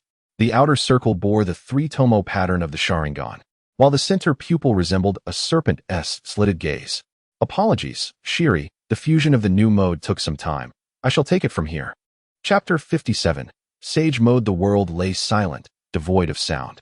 The streets of Fukuoka, ravaged by continuous assaults, had become unrecognizable, littered with debris. Amidst the vast ruins, an eerie and grave atmosphere hung in the air, as if time itself had come to a standstill. Nara Raikage instinctively swallowed hard. The most terrifying aspect of battle is the sudden touch from behind, particularly when one is entirely oblivious. Meanwhile, upon seeing Hoko, Chiri discreetly withdrew the chakra he had intended to use for the kaleidoscope Sharingan technique. With a crisp sound, Hoko stepped forward, breaking the stillness of the night, capturing everyone's attention. In a flash, Nara Raikage lunged forward, creating distance from Hoko. At the same time, Akimichi Dinghai strode forward, his right arm rapidly swelling. He halted in a wide stance and launched a powerful punch. Ninjutsu, multiplication technique. With that punch, a thunderous sound of slicing air echoed, akin to a cannonball breaching a sound barrier. Even those untrained in ninjutsu could perceive the terrifying power contained within. Yet, in response to this earth-shattering blow, Hoko displayed a flicker of excitement in his eyes, standing firm and retaliating with a punch of his own. The two fists collided, unleashing a circular shockwave that shattered the windows of nearby houses. Their sleeves were shredded, and both were propelled backward. Akimichi Dinghai staggered back 5 steps before regaining his footing, eyes widening in disbelief as he glanced at his arm, for it is rare to find someone who could match him in pure strength. On the other hand, Hoko was sent flying over 10 meters, flipping in the air before landing, leaving deep grooves in the ground. "Hey, who allowed you to use Sage Mode like that?" A deep voice echoed in his mind, filled with unmistakable disdain. "You're wasting my chakra." Hoko, bewildered, thought, "Isn't Sage Mode supposed to significantly enhance physical prowess? I merely wished to test my strength." "You refer to that frog Sage Mode, right?" Kuan Yao explained, noting the significant differences despite both being Sage Modes. While both allow for the infusion of Sage Chakra into ninjutsu, the Frog's mode emphasizes physical enhancement, whereas our Dragon Cave's Sage Mode focuses on technique, creating unique Sage arts rather than merely refining ninjutsu. The slug is associated with spiritual expansion. At this point, Kuan Yao paused. "Unfortunately, your version of Sage Mode is merely a truncated version of mine, directly imparted to you, and thus you cannot learn the advanced Sage arts of the Dragon Cave. As long as I can use Sage techniques, that is sufficient. I shall continue to recuperate my life energy. The Sage Chakra I've given you should be adequate. Thank you, little Fong. Go to hell." While Hoko and Kuan Yao exchanged words, in another location, Inuzuka, Nara, and Akimichi were signaling one another. "Raikage, what now?" Raikage furrowed his brow. If it were merely Hoko, he felt confident that the 3 of them could subdue him. However, now it was 3 against 2. And although they had the numerical advantage, their overall prowess was lacking, compounded by the presence of an injured ally, rendering them ineffective. Mission failure. Prepare to retreat. Understood. Akimichi Dinghai positioned himself at the forefront, while Yamashiro Kaido carried Hinata Yudo on his back, and Nara Raikage cautiously guided Chiri, the trio retreating in a triangular formation. "Oh, since you've come, don't rush off." Sensing their intent to withdraw, Hoko vanished from sight and reappeared, sliding across the ground and colliding directly into the trio. "Run!" Nara Raikage shouted, using the shadow technique to hurl Chiri toward Hoko, while the 3 hastily fled toward the town's outskirts. Hoko caught the flying Chiri, an overwhelming chakra surging forth, forcefully breaking the hold of the shadow technique. "Chiri, check the situation at the station. I'll pursue them." With that, he launched himself after the fleeing trio. The 4 engaged in a thrilling chase, but with Hoko's sage physique and the added burden of an incapacitated ally, the distance between them quickly diminished.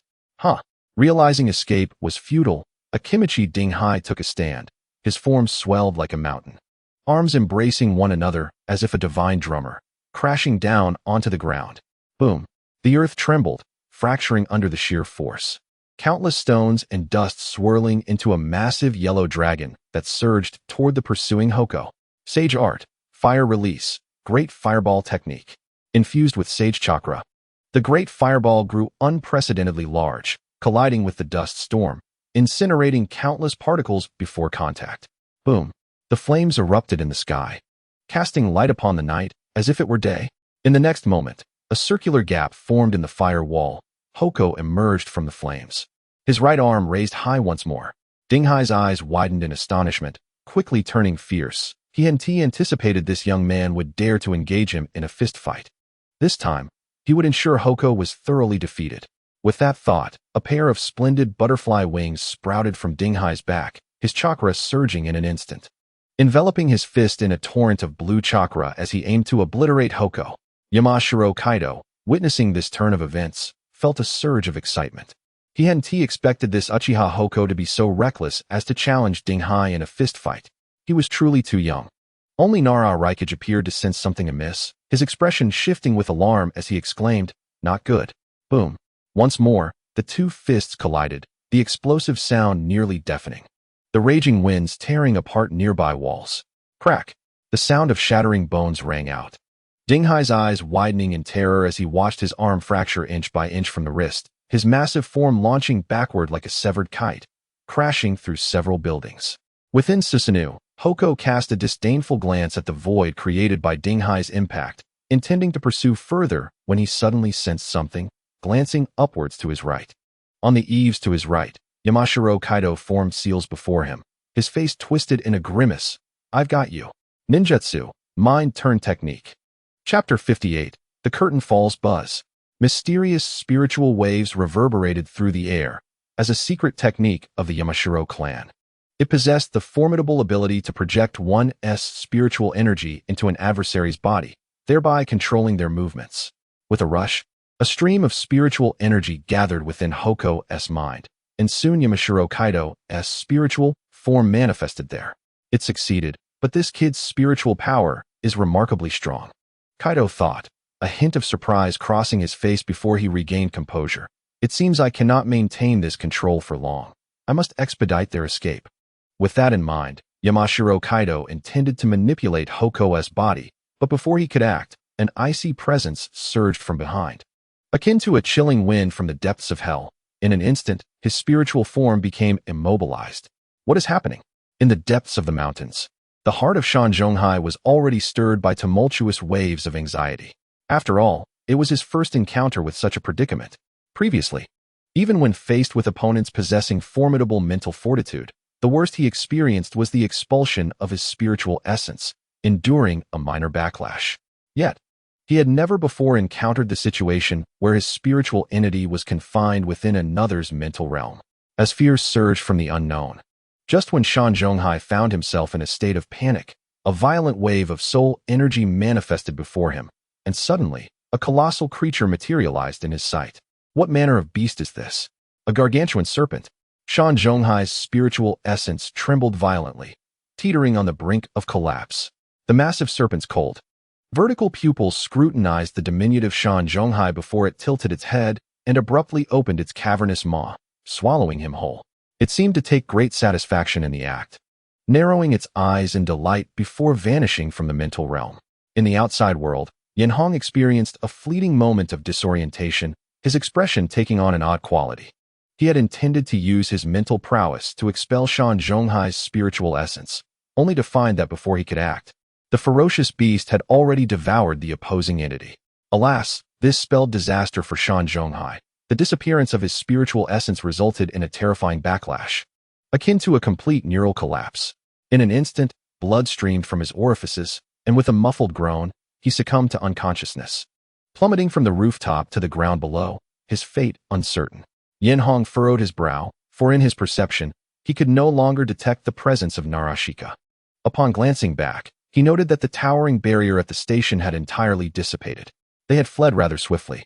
At that moment, several figures descended rapidly, landing beside Yenhong. Leading the group, Atsuki Token inquired, "Yenhong, are you unharmed? What is the situation?" Yenhong waved his hand dismissively. "I am fine. I left two behind, but regrettably, the other two managed to escape. I am unsure when our movements were compromised, but it seems we have attracted the attention of Konoha village. Fortunately, it is not Senju Hashirama or Senju Tobirama who have come in person, otherwise, we would be in serious trouble." Atsuki Token's expression darkened, as no one would be in good spirits after being ambushed in the dead of night. "Should we depart immediately? As long as we leave the land of fire, they are unlikely to launch such a bold attack." "No need," Yenhong pondered before responding. "Since this operation has failed, they likely will not send a second wave. After all, the village was recently established, and each clan is still in a phase of adjustment. With the loss of several clan leaders this time, they will undoubtedly face substantial internal dissent. Zhili glanced at the unconscious Shan Zhonghai on the ground and pointed out, "What shall we do about him? Should we eliminate him? Absolutely do not kill him." Yenhong quickly interjected. "He is a walking resource. Even if we were to slay him, it would not obliterate Konoha's foundations. Rather, it would concentrate the animosity of these clans towards us. It is far more advantageous to keep him alive, as we could negotiate a substantial exchange of resources from Konoha." Atsuki Token nodded in agreement. "That makes sense. Moreover, they will have to reacquire him to quell their internal disputes. Therefore, I kindly ask you, Senior, to arrange for immediate medical attention for him.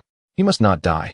"Rest assured," Yenhong remarked, casting a glance at the horizon, silently vowing, "Senju Tobirama, await what I shall deliver unto you next time." In the Land of Fire. At Konoha Hospital, Senju Hashirama stood solemnly at the threshold of a room, a rare flicker of anger gracing his resolute features. Behind him stood Senju Tobirama and Senju Taohua, their expressions mirroring the heaviness in the air. After an indeterminate amount of time, the door to the room creaked open, revealing a young girl who gasped upon seeing the three prominent figures at the entrance, her voice faltering as she stammered, "Echoke-sama." Realizing his demeanor was overly grave, Hashirama quickly softened his expression and gently inquired, "I apologize for startling you. How is the condition of the patient?" The girl took a moment to steady herself, responding, "Lord Shika has not sustained any injuries, but Lord Yudo's condition is quite serious. Although he is not in immediate danger, he will require at least 2 months of recuperation and has yet to regain consciousness." Hashirama exhaled a heavy sigh of relief, speaking softly, "Thank you for your care." "It is our duty," she replied earnestly.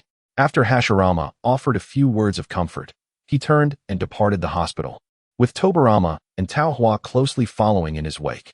Watching the three figures retreat, the girl clasped her hands in front of her chest, her eyes sparkling as she exclaimed, "The Hokage is so gentle." What she did not realize was that the seemingly gentle Hokage was regarding his most trusted family members with a grave expression. "Tobirama, did I not instruct you to refrain from instigating conflict, particularly regarding the matter of Enhō village? I stepped out of the village for but a moment, and this is the outcome." Though Tobirama internally bristled at the reprimand, he had no retort, recognizing that this time, the misjudgment was indeed his own. "I will rectify this," he replied. "You intend to resolve it through force." Hashirama, well aware of his brother's inclinations, chided, "I have made it clear that such a path will only lead us back to war. Elder brother, surely you cannot be oblivious to the reason behind Uchiha Enhō's arrival in the Land of Fire?" Tobirama raised his voice. "Their actions indicate one undeniable truth. They are preparing for war. The list of personnel they sent us is comprised entirely of strategic resources. I am certain they will be the first to ignite the flames of conflict in the future. Thus, my recommendation is to abandon the 2 hostages, redirect the animosity of their clans towards Enhō village, and enough." Hashirama's fierce shout silenced Tobirama, who, despite his reluctance, closed his mouth in respect. When Hashirama truly expressed his anger, it commanded a certain reverence. Hashirama fixed his gaze upon his brother, his voice firm, "We will retrieve those individuals, and I shall personally go to Enhō village for their exchange. During this period, you are tasked with executing our tailed beast plan." Upon hearing this, Tobirama understood that he had been assigned to a distant post. Though reluctant, he acquiesced. "I understand, elder brother." Hashirama cast one last glance at Tobirama before declaring, "Taohua, accompany me to the mountain clan." "Understood." It was only after Hashirama had completely departed that Tobirama exhaled a heavy sigh, a flicker of complex emotions glimmering in his eyes. Meanwhile, after a lengthy journey, Yenhong finally returned to Enhō village. Chapter 59, Return in the Land of Fire. Enhō village, the dawn dispelled the final vestiges of darkness, bathing the vast land in sunlight. With the dedicated efforts of numerous laborers, Enhō village had completed its final constructions. The village was divided by a magnificent natural waterfall, marking the boundary between 2 distinct areas. Within the waterfall lay the core zone of Enhō village, centered around the Enhō Tower, encircled by critical military institutions. Only the ninjas of Enhō village were permitted entry. Though not as grand as Konoha village, its infrastructure was impressive and even surpassed in some aspects. Outside the waterfall was the residential area, featuring orderly rows of houses, complete with recreational and leisure facilities. The inner layer of the residential area housed the residences of various clans, while the outer layer accommodated ordinary citizens. A ninja village is not solely composed of ninjas. The daily lives of its inhabitants rely equally on the contributions of ordinary folk, as one cannot expect ninjas to abandon their missions to serve ramen. With the influx of new clans and numerous outsiders, Enhō village thrived in a flourishing state. However, where there are people, conflicts inevitably arise, as evidenced by the current situation in the village's finance office. With a resounding thud, Kakuzu leisurely sipped his tea from the opposite side of the table and remarked, "I have no desire to know what tools you are forging. What I do know is that the funds allocated to you this month have far exceeded the anticipated budget. Do you understand the nuances of forging? What craftsman can achieve a 100% success rate? Is it not normal to expect some additional loss?" He lightly tapped the tabletop, articulating each word. "Yet, your failure rate is exceedingly high. Should I conclude that your technical skills are lacking?" Haida was immediately on edge, ready to confront Kakuzu, but was restrained firmly by his subordinate. "Lord Haida, remain calm. You cannot match him in combat." This admonition fell upon Haida like a bucket of cold water, reminding him of a previous altercation over funding that nearly escalated into violence. He had assumed that a mere bureaucrat would possess little martial prowess, only to find himself unceremoniously discarded like refuse. "Enough of this bickering," quipped Suena, interrupting the quarrel. During Enko's absence, he had temporarily assumed the role of assistant to Enka.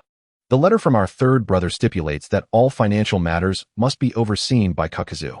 Moreover, under his management, the financial economy of our land of flame has indeed been flourishing. Thus, we cannot indiscriminately allocate funds." Upon hearing the second-in-command's intervention, Haida let out a resigned sigh. However, Suena continued, "Nevertheless, since the blade you are crafting is intended for my brother, I shall personally provide you with a sum. How much do you require?" Haida's expression brightened, as creating a formidable weapon represented the pinnacle of his life's endeavors. Initially, he intended to present it to Uchiha Madara, but Madara had dismissed it, suggesting it be reserved for Enko. Ultimately, it mattered little to Haida who received it. "Rest assured, I only require an additional 5 million ryo. I can forge a blade of unparalleled strength, rivaling the 7 ninja swordsmen," Haida declared confidently. Suena nodded. "Very well, procure it from the Uchiha clan," stating that it is my directive. "But do not let me down." Haida pounded his chest emphatically. "Fear not. This time, success is assured." On the other side, Kato, satisfied that matters had been settled, nodded and stated, "If there is nothing else, I shall return to the daimyo's residence. I have an investment to finalize."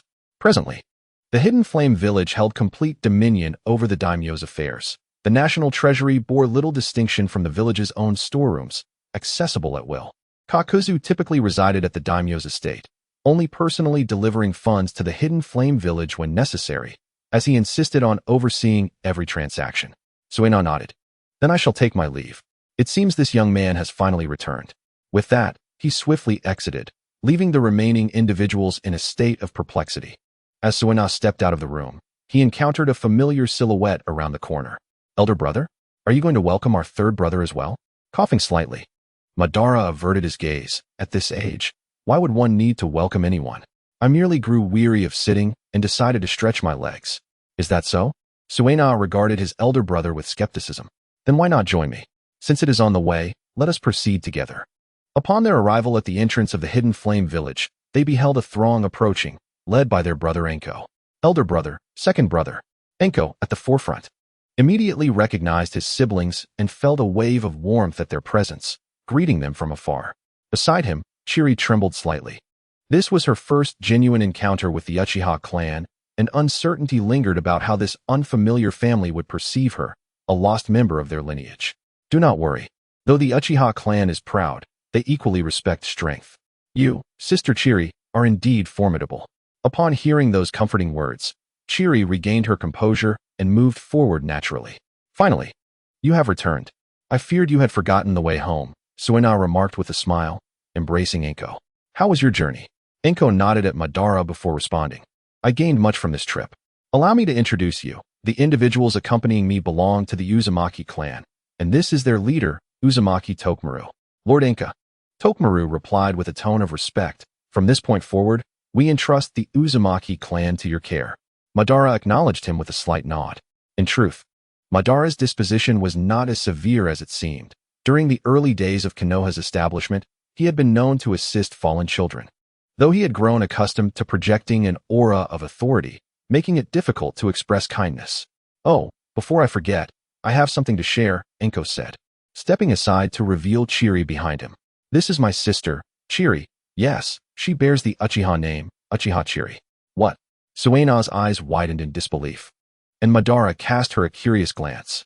After a moment of surprise, Suena regained his composure and remarked, "Well, third brother, I do not oppose your choice of partner. Though this is quite sudden, and we were unprepared for such news." Enko's expression darkened as he realized his brothers had misunderstood. Just as he was about to clarify, Chiri stepped forward, activating her Sharingan. The Sharingan? At the sight of her awakened eyes, both Madara and Suena instantly regained their composure. Madara quickly discerned that her eyes were not an artificial transplant and inquired, "Who is your father?" "Uchiha Enhō," Chiri replied calmly. "I have come to learn everything about him." "Uchiha Enhō." Suena furrowed his brow, pondering deeply before shaking his head and looking to Madara. "I have no recollection." "What about you, elder brother?" "Uchiha Enhō was a prodigy of our father's generation," Madara replied softly. "He made significant contributions to our clan in his youth, but tragically fell during a mission. I had not expected he would leave behind a daughter." Chiri bit her lip and asked, "May I learn more about him?" Madara assessed her thoughtfully before nodding. "Certainly. Our clan still has many members from that era who can provide more insight about your father." "Thank you," Chiri replied quietly. Once Chiri's introduction concluded, Enhō signaled to Uzumaki Ise, who then brought forth two captives. Despite having received rudimentary first aid, their conditions were dire. Akimichi Tohei's right arm hung limply at his side. Bound tightly, and weakened by seals restricting chakra flow, he lay unconscious on the ground. In contrast, Yamashiro Kaido was in an even more pitiful state. Due to the loss of his spirit, he had yet to awaken, and without signs of life, one might easily mistake him for deceased. Before Suena could react, a suffocating aura of murderous intent swept through the room, casting an oppressive chill upon all present. A palpable tremor coursed through their bodies, and those with weaker resolve collapsed to the ground, trembling and speechless. "Calm down, elder brother. I am unharmed," Enhō quickly reassured, sensing the escalating tension. "I am perfectly fine." At long last, the air began to dissipate slowly, and everyone resembled those who had just emerged from drowning, their bodies drenched in cold sweat, gasping for breath. Their gazes toward Uchiha Madara tinged with a newfound reverence. Though Madara had tempered his formidable aura, his countenance remained quite grim. Surely, it was that fool Tobirama's doing. Once again, that wretched grandson. Izuna, now fully aware that his younger brother had been ambushed, spoke with a fierce intent. "Do they truly believe we are easy prey? If they can orchestrate an assassination against us, we too can repay the favor. To truly eliminate him, it seems only our elder brother can ensure a successful strike." In response, Enhō shook his head in a bid to offer solace, but such actions would bear no meaningful outcome. "I understand your concerns for me. However, we are not at a loss. We can trade them for crucial resources. While we have the support of an entire nation, the vast resources of the Land of Fire far surpass ours. Once we grow truly powerful, the time for vengeance will come." A palpable killing intent flickered in Madara's eyes. Yet, yielding to Enhō's reasoning, he suppressed it, not forgotten, but concealed deep within his heart.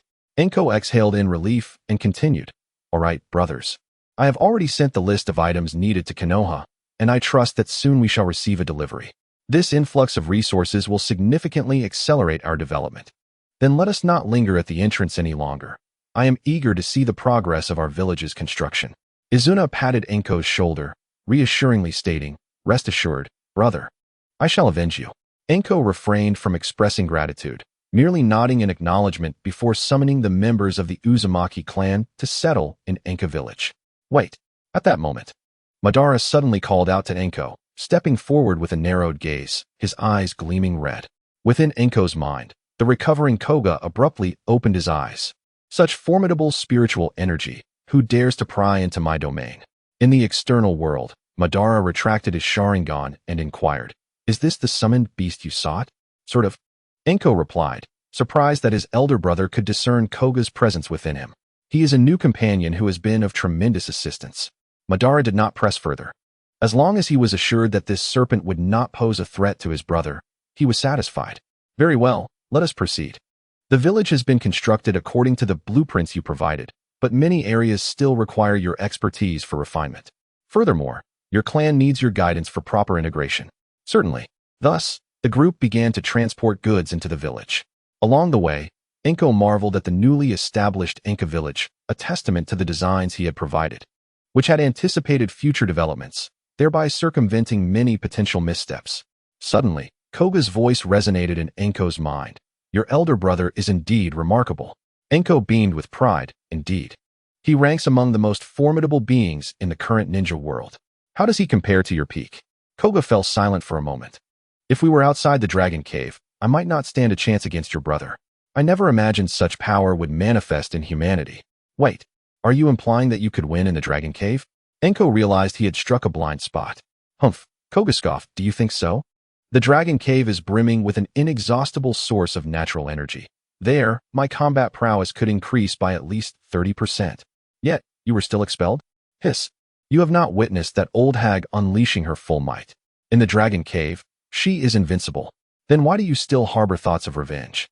If I recall correctly, you spent your days in the dark, oppressive confines of the cave. What enjoyment is there in that?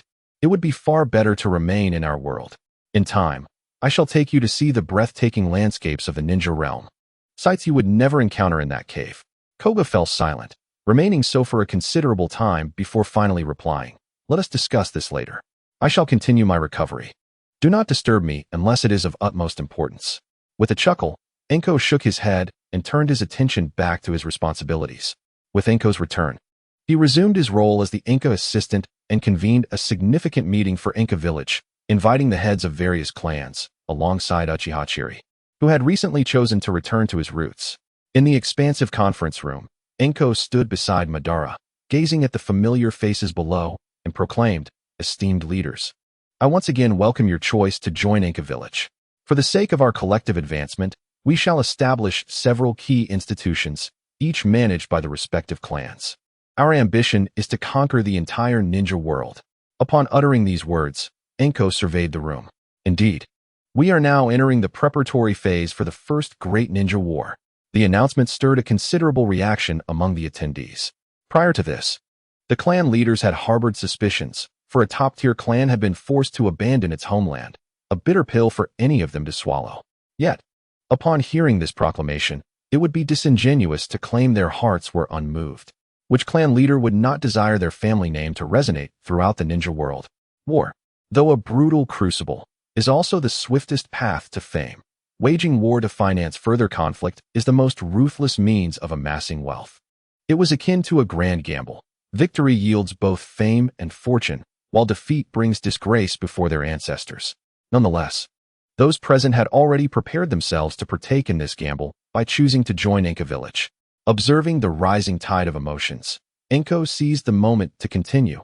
However, this war will not merely be an internal conflict among nations. It may encompass the entirety of the ninja world. Therefore, we must make our preparations in advance. With that, Enhō unfurled a strategic map of Inca village upon the table, stating, to enhance our efficiency, I propose a detailed division of key institutional functions, thereby allowing each clan to fully leverage their strengths. A collective gasp emerged as the leaders beheld the organizational chart, their eyes gleaming with astonishment. It was not due to ignorance. Rather, for decades they had only managed their respective clans, and thus had not needed such intricate divisions. Their limited scope had constrained their thinking, resulting in an intellectual awakening. Enhō began to outline the members of the council. This is the core institution of Inca village, temporarily opening 9 seats. The position of Inca leader will be occupied by the current Inca. 2 seats will belong to the Uchiha clan, while the Bloodpool clan, the Tetoai clan, the Artisan clan, the Medic clan, and the Uzumaki clan will each hold 1. The final seat is reserved for a ninja who has made significant contributions to the village. Major decisions concerning the village will be determined by a vote among these 9 individuals, adhering to a principle of majority rule, with the Inca leader possessing a veto power, which becomes null should the other 8 members reach a unanimous agreement. What are your thoughts? As his words fell, Madara and Izuna remained impassive, clearly having anticipated this arrangement. Meanwhile, the clan leaders exchanged knowing glances. They recognized that the position of Inca leader would predominantly belong to the Uchiha clan, signifying that the Uchihas would command at least one-third of the seats, a scenario not far removed from absolute rule. However, given the formidable strength of the Uchiha, the collective might of the other clans could scarcely rival them, prompting the leaders to express their agreement without hesitation. Upon the approval of the first agenda item, Enhō continued, "Next, we shall discuss the ninja hospital, which is overseen by the Yao clan. In addition to treating the ninjas of our village, it is also responsible for the development of new medicines and the procurement of supplies needed during wartime." "No problem," replied Tian Yuan, the head of the Yao clan. With enthusiasm, the meeting proceeded, and the next topic was the village's arsenal, managed by the Kamatai clan, tasked with forging the village's ninja tools. While we do not expect every item to reach the level of the 7 ninja swords of Kirigakure, they must at least surpass the quality of those from other ninja villages, Kamatai responded, stating that as long as the budget was sufficient, there would be no issues. Enhō then turned his gaze to the remaining 3 clan leaders. "Next, we discussed the combat forces. The Take clan will be responsible for border defense. The Uzuki clan will establish an intelligence organization. The Chi clan will oversee the complete management of the daimyo's estate, and the Uchiha clan will form a special assassination unit, known as the Umbu, directly governed by me, responsible for coordinating the internal operations of Enin village." "Border defense? Does that mean we get to fight?" Take Ma's eyes brightened at the prospect. Enhō nodded. "You could say that. Guarding the borders is frontline duty and the most likely place for conflict." Take Ma burst into laughter. "Huh? That's excellent. Let's head to the border." After a moment of contemplation, the other clan leaders echoed, "We have no objections either." "Wonderful. Lastly, and most importantly, we must discuss talent." Izumi Nai smiled. "This is what you referred to as the Ninja Academy, correct?" "Indeed," Enhō replied solemnly. "The future development of our village hinges on the support of talent, which is the very purpose of proposing the establishment of the Ninja Academy. In the past, we relied on each clan to cultivate their own successors, but depending solely on clan talent cannot satisfy the rapid growth of the village. We need exceptional individuals from ordinary families, which is the rationale behind founding the Ninja Academy." The Chi clan leader, Yuya Kenichi, interjected. "So this academy is not exclusive to clan members?" Enhō nodded. "That is correct. In fact, it is not limited to our village. We will also accept individuals from outside. Each year, the academy will hold an enrollment ceremony to select children of good aptitude, but upon graduation, they must remain in Enin village as ninjas. Furthermore, after 4 years of foundational learning, the new generation will be assigned to various departments for specialized training based on their individual interests or talents, thus professionalizing the abilities of ninjas, which will greatly enhance the efficiency of talent development. This will also prevent any single institution from being completely monopolized by a clan," Enhō added silently in his heart. "A novel approach to training," Yuzuki Takuma mused, stroking his beard. "I believe it is worth a try." Both Tian Yuan and Kamatai expressed their agreement. As the logistical department, they belonged to a niche area within the ninja realm. They had previously been concerned about a lack of successors, but such an arrangement alleviated their worries, and they naturally held no objections. A glimmer of insight flashed in Yuya Kenichi's eyes.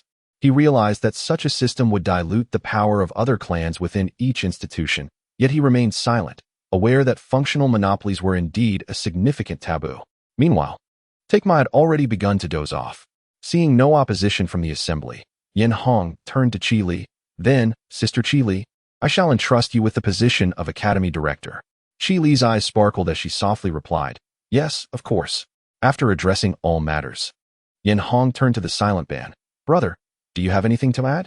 Throughout the meeting, Ban had been observing Enhō with a sense of pride, as if he were a father watching over his son. In the blink of an eye, the 2 younger brothers he had always protected were now capable of standing on their own. "You've articulated everything splendidly. Let us proceed as you have suggested." Enhō smiled faintly. "Very well, everyone. That concludes our meeting. You may gradually arrange to adapt, and when everything is ready, it will be time for us to expand outward." Below, everyone exchanged knowing smiles before departing to undertake their respective duties. Once only the Uchiha brothers remained in the meeting room, Enhō finally exhaled, collapsing into his seat with a sense of relief. "It seems we have finally set ourselves firmly on the right path. How peculiar. Despite sharing the same parents, you always seem to know more than I do." Izumi Nai chuckled. "To be honest, I believe you are better suited to be the flame shadow than our elder brother. Enough of that. You merely wish to shirk your responsibilities and pass everything on to me. Ha ha. Izumi Nai laughed heartily, and even Ban's face bore a slight smile. All right, I understand your toil. As a gift, I shall present you with something, Izumi Nai said, tossing a scroll to Enhō. What is this? Heh. Have you forgotten what I went to do before you left? Enhō's gaze sharpened as he realized, almost forgetting. This was indeed a significant gift. Chapter 62. Absorbing the nine tails with a swift motion, Enhō unrolled the scroll on the table. The upper portion was adorned with intricate runes, and at its center was a colossal character resembling the number 9. Beneath the character were inscribed 2 names, and below those names were 2 hand seals. This is the summoning scroll for sealing and summoning the 9 tails. As long as you write your name on it and leave your blood, you can summon the 9 tails at any time, Izumi Nai patiently explained. Both I and our elder brother have already inscribed our names. We only need yours now.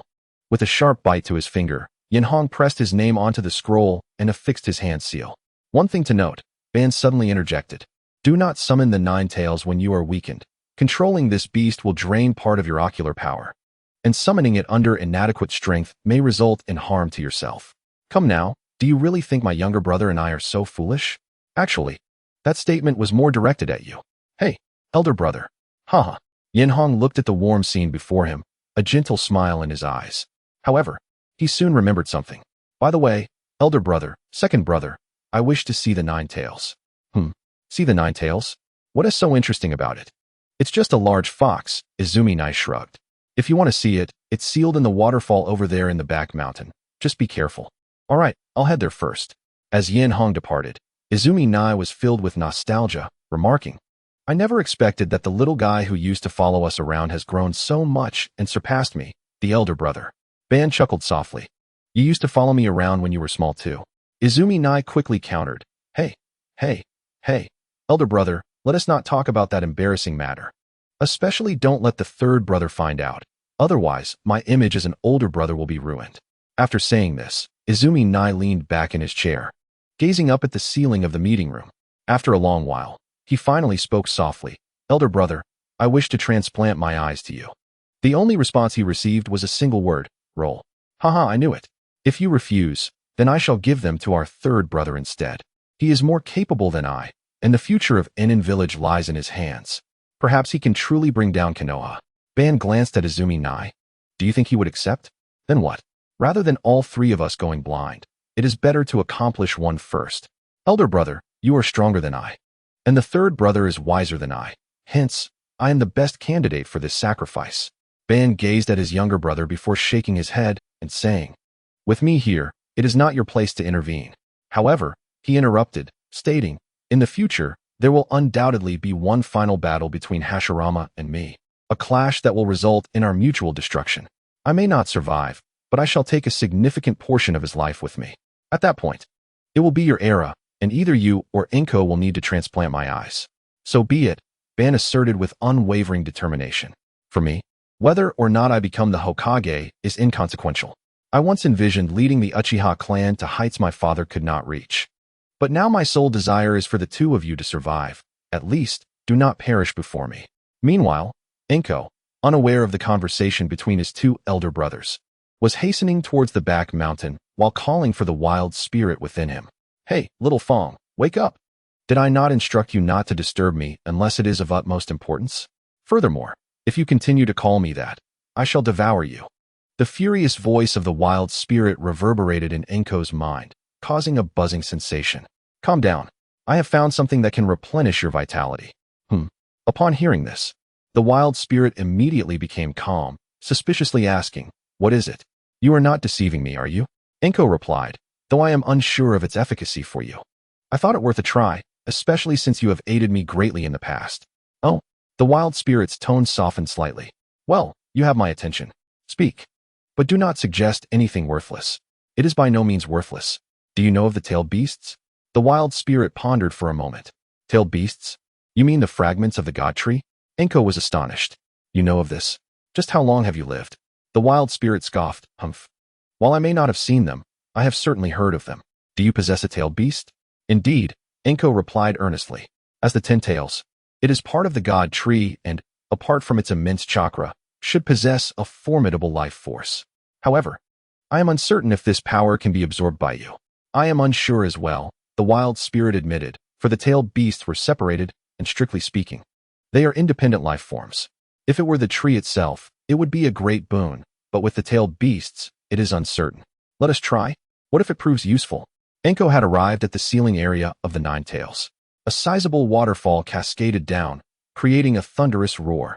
Two members of the Uchiha clan stood guard, and upon seeing Enhō, greeted him warmly. Lord Enhō, are you here to see the Nine Tails? Yes, thank you. Oh, it is no trouble at all, but please be cautious. Although the Nine Tails is under Lord Izuna's control, it is best to be careful. The clan member kindly warned before forming hand seals to unlock the seal behind them. Instantly, the waterfall ceased, revealing a dark cavern, from which an ominous chakra surged forth. Rustling the clothing of the three, the clan members stepped aside, allowing Enhō passage. Nodding in acknowledgement, he entered the cave.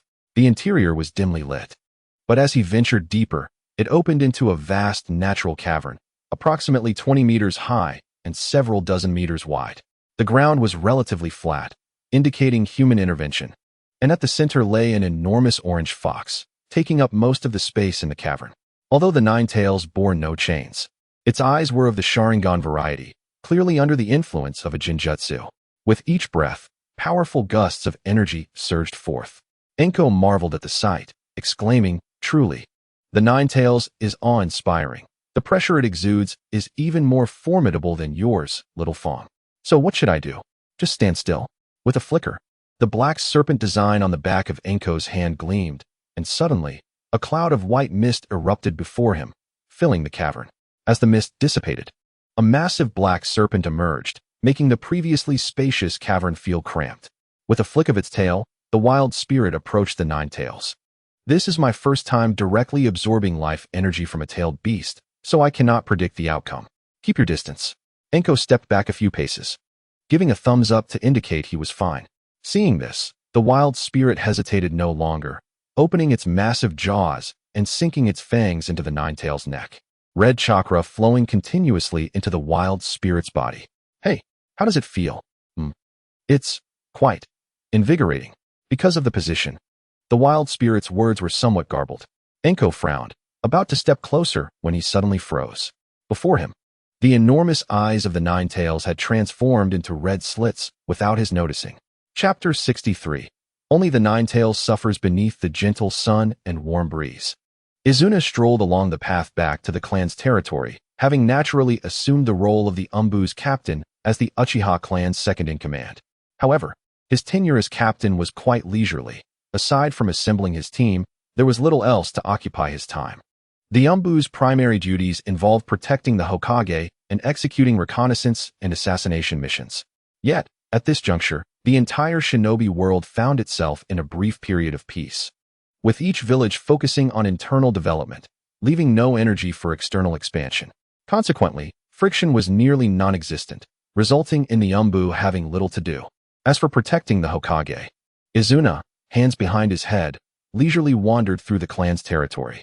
Upon turning a corner, he unexpectedly bumped into a figure. "Oh, you are here too. What a coincidence." Indeed, Chiri had not anticipated encountering Enko's elder brother at that moment. They had only met a handful of times, and their relationship was still somewhat distant. As Chiri had only recently returned to the Uchiha clan, he was still adjusting psychologically and momentarily at a loss for words. Izuna, sensing the awkwardness, decided to break the silence with concern for the new clan member, clearing his throat and inquiring, "Ahem, how is your father's situation? Do you need any assistance?" Upon hearing this, Chiri's expression softened slightly as he shook his head and replied softly, "No need." Although his legacy is not extensive, mostly consisting of praise for his past deeds, I know he has not forgotten my mother, and that is enough. After inquiring over the past few days, Chiri learned that Uchiha Enhō, upon his return, had not hidden his affection for someone. His friends were aware, yet he had not disclosed the identity of that person. Nonetheless, everyone could sense the sincerity in his words. Unfortunately, war is merciless. Enhō had barely returned when he lost his life on a mission, leaving the one who cared for him, Yuzuki Suzume, waiting for over a decade in vain. Izuna could sense the emotional turmoil within Chiri and said, I apologize. I did not anticipate. It's all right, Chiri replied calmly. We all have our own painful memories, do we not? Otherwise, we would not possess such eyes. Chennai smiled and remarked, Actually, I'm quite all right. When I first saw Yenhong collapse before me, I thought he had perished, which prompted me to awaken this pair of eyes. Fortunately, he is safe and eventually regained consciousness, much to the astonishment of both my elder brother and myself. In Zhili's eyes, a flicker of envy surfaced as he sincerely commented, The bond between you brothers is truly admirable.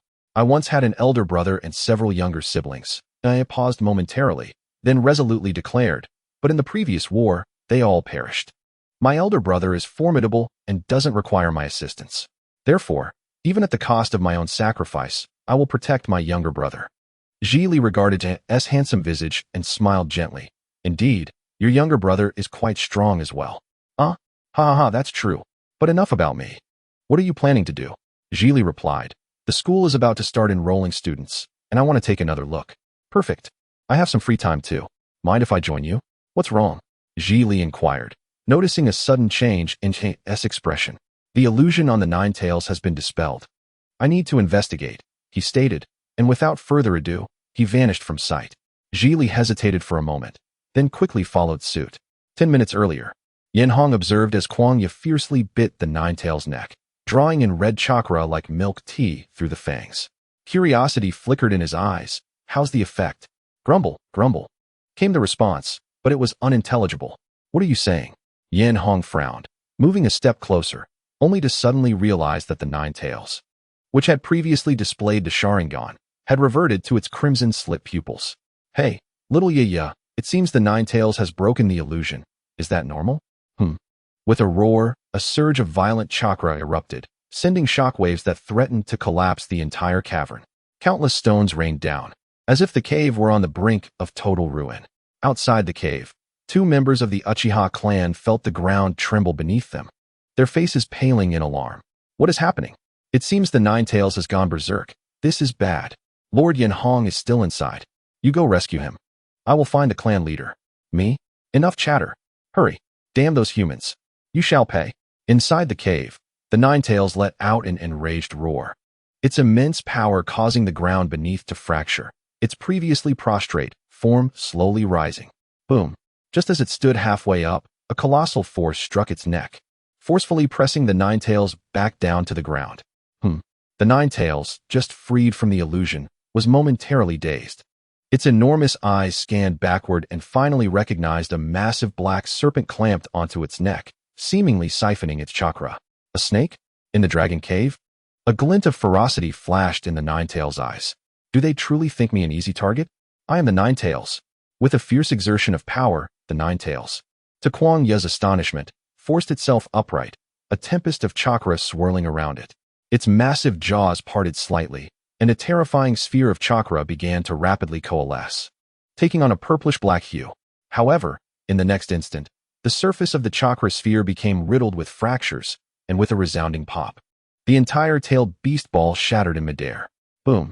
The Nine Tails crashed heavily to the ground once more, its pupils reverting to the form of the Sharingan. Before it, Yenhong, with his pinky digging into his ear, wore an expression of annoyance. Why are you roaring so loudly? You nearly frightened me. Kwangya released the Nine Tails. Someone's coming in. I shall take my leave. With a puff of smoke, Kwangya vanished from the cavern. At that moment, hurried footsteps echoed from behind. Anchenai swiftly appeared beside Yenhong, scrutinizing him from head to toe. Upon confirming Yenhong was unscathed, he sighed in relief. What transpired? It caused such a commotion. Noticing Zhili hastily following behind, Yenhong apologized. I'm sorry for causing you concern. It was merely an experiment on the Nine Tails, and I didn't expect it to break free from the illusion. Chunai patted Yenhong's shoulder. As long as you're fine, but do exercise caution. If that big fellow goes on a rampage, it could be quite troublesome. Big fellow? Chunai waved dismissively. Oh, that's just the name I gave to the Nine Tails. Since everything is fine, let us disperse. Are you staying here, Yenhong? Yenhong shook his head. No, I'll return with you. Thus, after reinforcing the seal at the cave's entrance, they returned to Enhō village. Along the way, Yenhong communicated with Kwangya in the spiritual realm. Was it effective? It was somewhat effective, but not significantly so, Kwangya responded. The Ninetales' vitality is intertwined with its chakra. The purified amount is quite limited compared to that fruit. Yenhong reassured. Even the smallest mosquito is still meat. Until we obtain a suitable substitute, we must make do, though it is unfortunate for the Ninetales. That's the only way forward. At least you are indeed searching for alternatives on my behalf. Humph, it seems I did not misjudge you. Kwangya's voice gradually faded. Consequently, in the following days, Enhō village experienced steady and rapid development. However, the guards monitoring the Ninetales frequently observed Yenhong entering the cavern, followed by a cacophony of earth-shattering sounds, occasionally mixed with the Ninetales' curses. Before long, the commotion would cease, and Yenhong would emerge from the cave, looking invigorated. Such tranquil days continued until one day, several figures arrived at the entrance of Enhō village. Chapter 64. Madara and Hashirama as summer reached its zenith. The air became palpably stifling, yet the unique geography of the Land of Fire, filled with numerous waterfalls, effectively mitigated the summer heat. At the entrance of Enhō village, two Uchiha clan ninjas were fiddling with their newly issued ninja headbands, their eyes gleaming with curiosity. Uchiha Kid raised his headband, its center adorned with the three tomo of the Sharingan, reflecting dazzling light in the sunlight. So, we will be wearing this headband from now on. Honestly, it feels quite unfamiliar. His companion, Uchiha Shu, shrugged nonchalantly, tying the headband around his forehead. You'll get used to it. It's better than the constant fear of losing your head. Uchiha Kid nodded in agreement. Indeed, who could have predicted such drastic changes in the ninja world over these years? I once thought I would perish on the battlefield. To be honest, I used to struggle to sleep, fearing an enemy attack while I slumbered. I never imagined I could lead this kind of life. Uchiha Shu shared his sentiment, his voice betraying unhidden yearning. Yes, all of this is thanks to Lord Anchorage and his two brothers. Otherwise, our clan might still be trapped in the whirlpool of war. Indeed, Uchiha Kid said with a glimmer of aspiration in his eyes, I also wish to contribute more to my family rather than just standing guard here. Uchiha Shu scoffed derisively. Come off it. Who told us we're nearly 30 and still haven't awakened our Sharingan? With our talent, being assigned to guard the gate is already quite commendable. Hey, don't underestimate me. I merely awakened a bit later, but that doesn't mean I am weak. What if my Sharingan turns out to be exceptionally strong?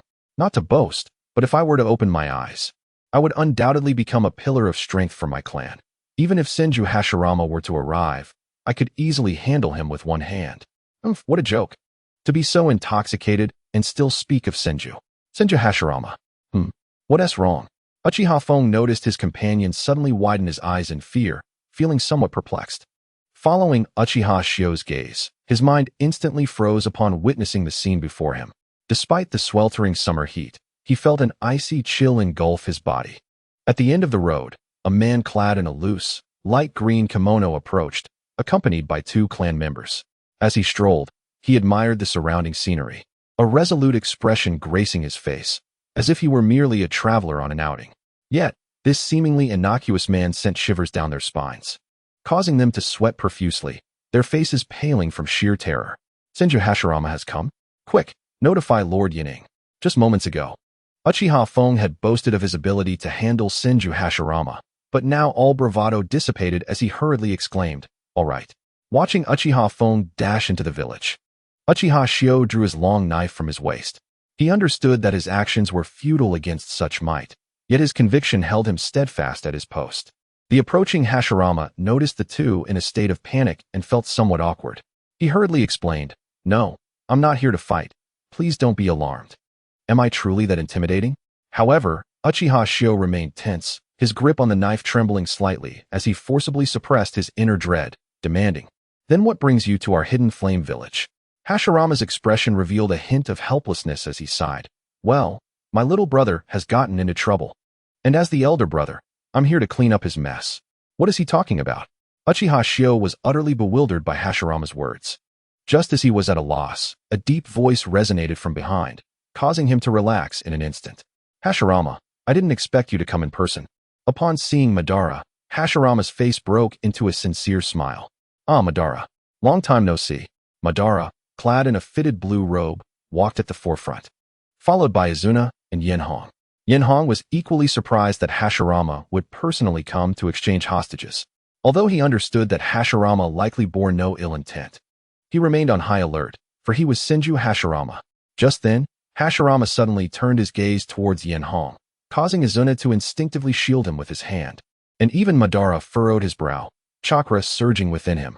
In the next moment, the scene fell into an eerie silence as Hashirama deeply bowed, his tone filled with earnest apology. I sincerely apologize. Tobirama acted impulsively. I wish to express my deepest regrets, hoping this will not affect the relationship between our two villages. I truly do not wish for war to continue. Enhō stood frozen, overwhelmed with thoughts he wished to voice but unsure where to begin, inwardly lamenting, well, this is very much like Hashirama. Madara's expression softened slightly as he said, go ahead and speak. Hashirama immediately brightened, oh, wonderful. I would love to tour your village. You don't mind, do you? Madara, feigning disdain, replied, let us take care of business first. 10 minutes later, in the conference room of the Hidden Flame Village, both parties sat across from each other. Madara had summoned a Kimichi Dinghai and Yamanaka Hado, who appeared quite pitiful at the moment. Although Dinghai's arm had received basic treatment and was not permanently damaged, it would be nearly impossible for him to utilize the multiplication technique with his right arm again. As for Yamanaka Hado, he remained in a state of unconsciousness. Upon seeing their unfortunate state, Hashirama's eyes flickered with compassion, instructing his clan members to promptly return the two to the Leaf Village. He then produced a scroll and handed it to Uchiha Enhō, saying, this contains what you need. The sequence for the seals is Shun, Yu, Zi, Wei, and Su. Enhō took the scroll and left the conference room. Moments later, he returned with a peculiar expression, having found that not only were the supplies accounted for, but they had also received an excess, since they had been given more. Enhō accepted it without hesitation and nodded at Madara. Seeing that the supplies were satisfactory, Madara stood and said, now that the transaction is complete, you should return swiftly. Ah, Madara, would you accompany me for a stroll? Hashirama's eyes held a pleading look. Since I'm here in your village, I would like to have a good chat with you. After all, there may not be many opportunities left. Madara's eyes flickered before he fell silent for a moment, ultimately saying, at most 10 minutes. I don't have time for idle chatter. Ha ha ha, that is sufficient. Oof, let us get going. Madara replied impatiently, then recalled something. Turning to Enhō. Enhō, if you have time, visit the arsenal. They seem close to forging a rather decent ninja blade. If you like it, it's yours. Oh, Enhō's eyes brightened. He indeed needed a proper blade. So he dismissed any lingering concerns about his brother's complicated relationship with Hashirama and left the conference room for the arsenal. The Hidden Flame Village is defined by a massive waterfall, serving as the boundary between the central and living areas. Madara naturally would not lead Hashirama into the core area, but instead strolled alongside him beneath the waterfall in the living area, as if separated by an insurmountable chasm. Hashirama broke the silence. It's been a long time since we walked like this together, hasn't he? I truly miss those days of our youth. Madara remained silent, merely listening quietly. Hashirama turned to him and inquired, tell me, if you were not an Uchiha and I were not a Senju, could we have been good friends? Perhaps. Who knows? Ha ha ha, indeed, who knows?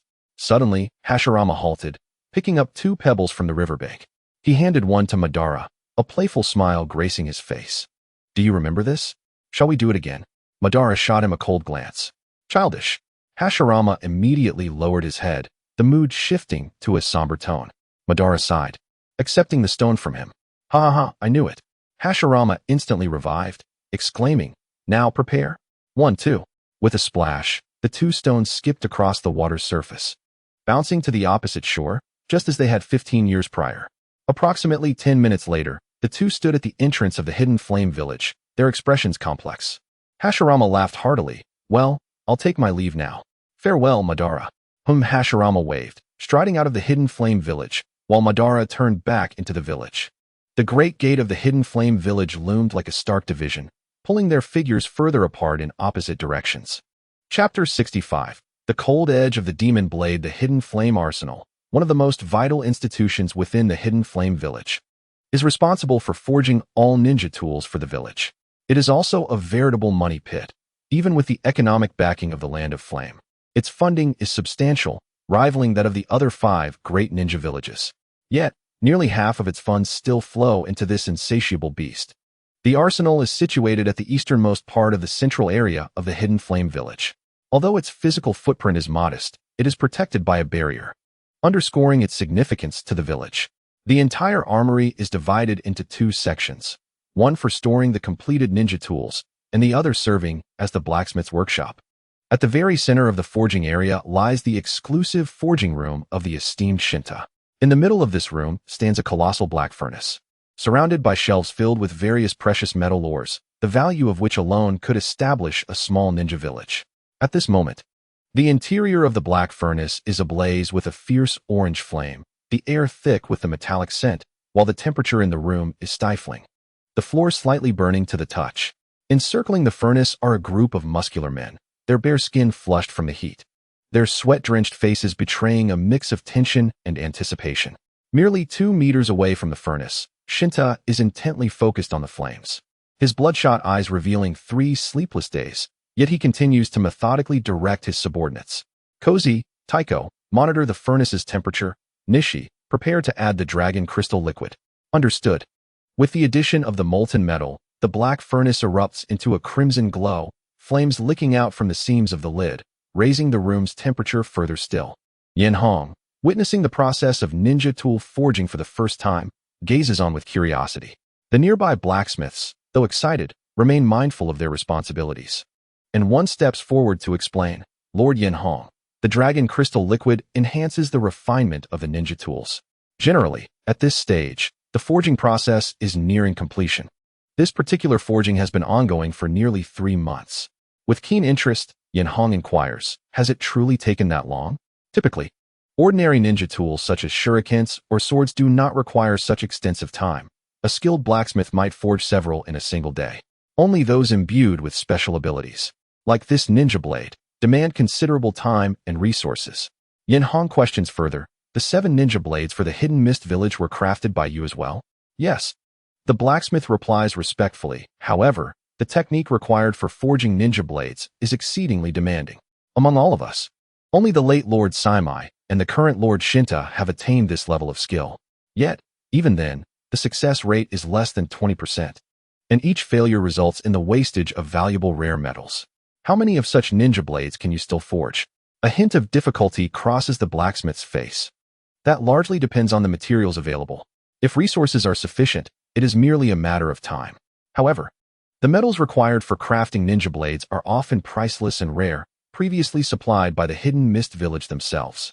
So Hidden Mist Village possesses considerable mineral resources?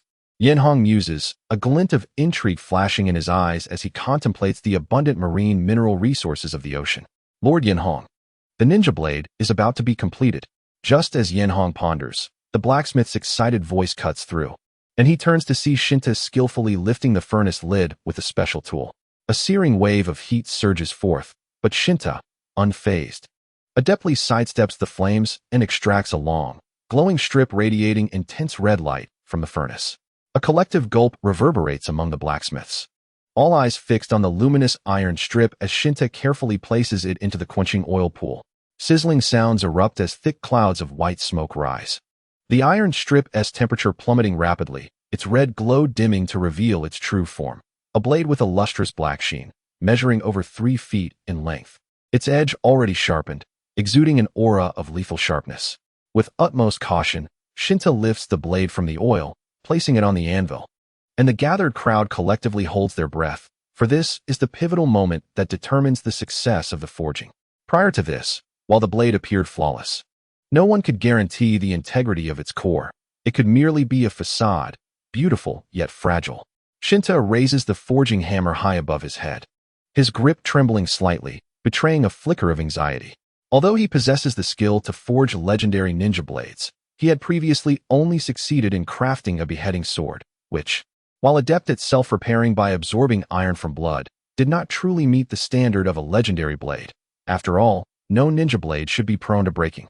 Taking a deep breath, Shinta, under the expectant gazes of those around him, brings the hammer down upon the obsidian blade. The resonating clang reverberates through the room, stirring the hearts of the onlookers. As an outsider, Yenhong struggles to comprehend the situation, yet he witnesses the muscular men erupt into jubilant celebration, leaping and dancing as if they were children who had just received sweets. Wonderful. It's a success. Another ninja blade has been born. Shinta exhales a heavy sigh of relief, gently cradling the blade, still without a handle, as he approaches Yenhong. My lord, I have not failed you. It has indeed been successful.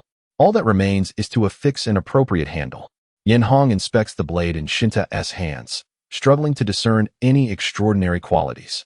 Externally, it lacks the distinctive features of the 7 ninja blades from the Hidden Mist village, appearing simply as an ordinary black blade.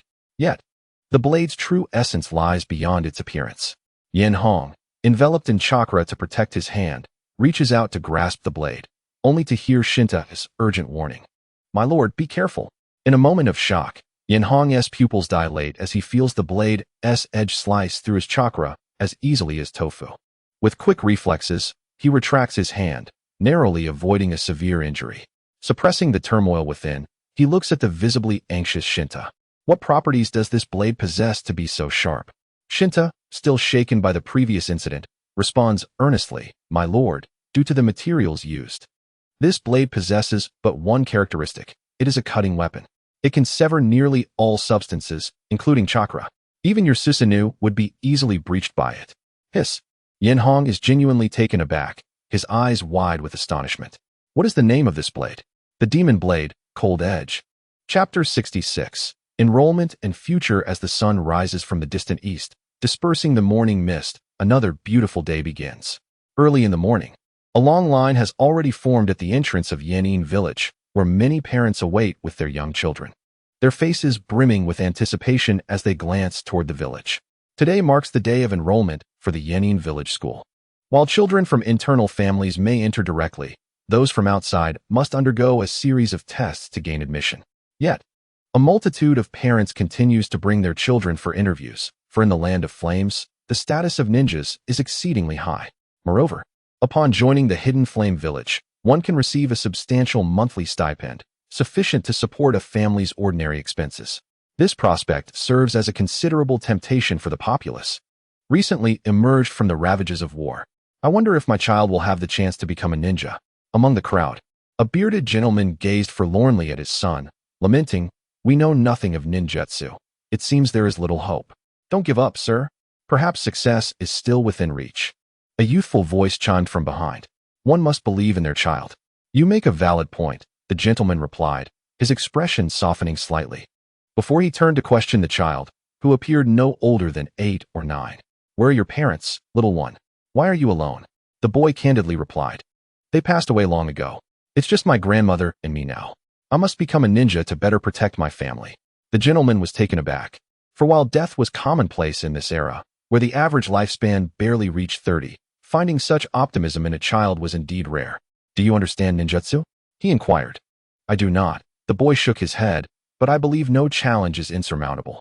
With enough effort, success is bound to come. The gentleman chuckled awkwardly, doubting the child's words, for if effort alone sufficed, what place would talent have? However, he refrained from engaging in a debate with the child and merely smiled in silence. The astute boy perceived the gentleman's skepticism and felt a surge of defiance, ready to retort, when suddenly, the gates of the Hidden Flame village creaked open. A group of ninjas adorned with the village's forehead protectors emerged, causing a stir among the crowd. Silence, the leading ninja commanded, and as the crowd quieted, he continued. I trust you are all aware of today's recruitment. However, let me clarify, our village does not accept just anyone. Children must be under 10 years old and possess certain talents, which we will assess.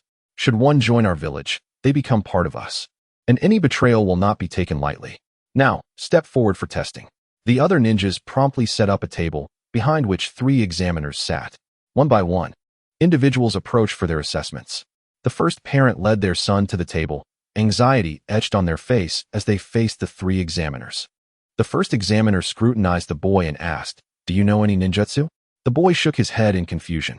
The examiner, unsurprised, understood that children from common families often lacked such knowledge, yet this did not preclude the possibility of possessing ninja talent. Extend your hand, the examiner instructed. Encouraged by his parent, the boy complied. The examiner grasped his hand and gradually infused a trace of chakra into him. Do you feel anything? The boy replied softly. It feels like water flowing within me. Ah, the examiner nodded in satisfaction. This indicates that you can sense your chakra, which distinguishes ordinary people from ninjas. While everyone has chakra, only ninjas can perceive it. Excellent, you pass. Next. Really? Thank you, sir. The boy's parent beamed with joy as they rushed to the second examiner. The second assessment was straightforward. It involved checking the child's bone age to ensure they were indeed within the prime learning period. Upon passing, they faced the final assessment, which surprisingly required the accompanying parent to sit before the examiner.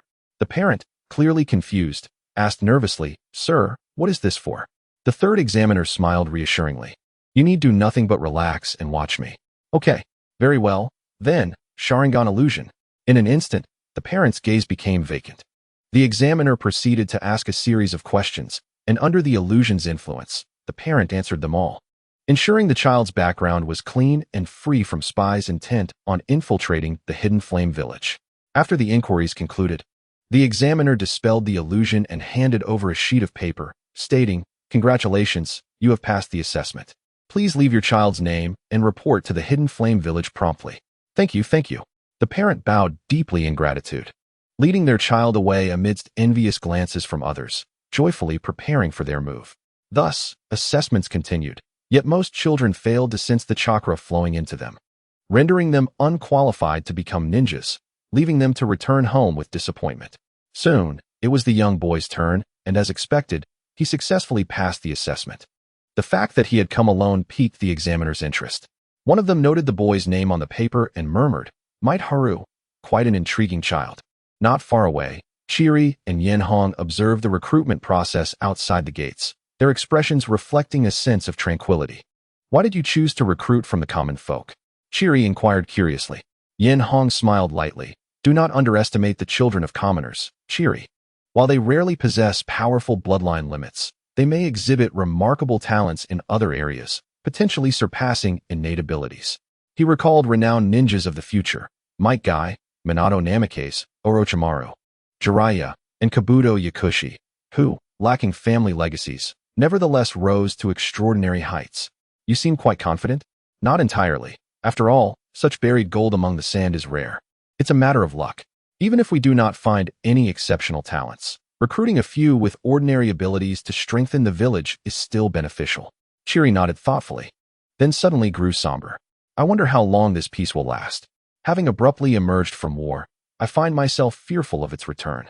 Yenhong fell silent for a moment before offering consolation. "As long as other nations exist, war will persist. The current conflicts are, in fact, a means to ensure a more enduring peace."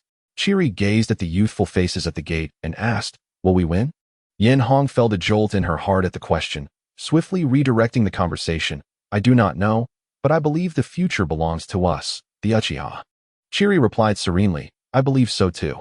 In the year of the Flame Shadow's emergence, Yanin School officially commenced its operations, heralding a rapid developmental phase for the entire Yanin village. The ninja world entered a brief era of peace, seemingly devoid of the shadows of past wars. In the blink of an eye, for years had elapsed since the conclusion of the Warring States era. Chapter 67. Sparring amidst a thunderous roar. A cascading waterfall hung like a galaxy in freefall, sending countless droplets into the air, transforming the surroundings into a veil of mist. By the riverbank adjacent to the waterfall, three figures stood resolutely against the gusting winds, the earth around them barren for miles, devoid of a fourth presence. Even the birds in the forest fled from the overwhelming aura exuded by the trio. Yenhong, at 20 years of age, was adorned with a sleek black long knife at his waist and wielded a standard katana. His black robe danced in the gentle breeze. His tall stature and rugged features now bore a contrast to the youthful innocence of 4 years prior, replaced by a steely demeanor. Beside Yenhong, Quan Nai donned a striking azure robe, his handsome face marred by a hint of bitterness as he pondered how to approach this bout. He resolved to give it his all.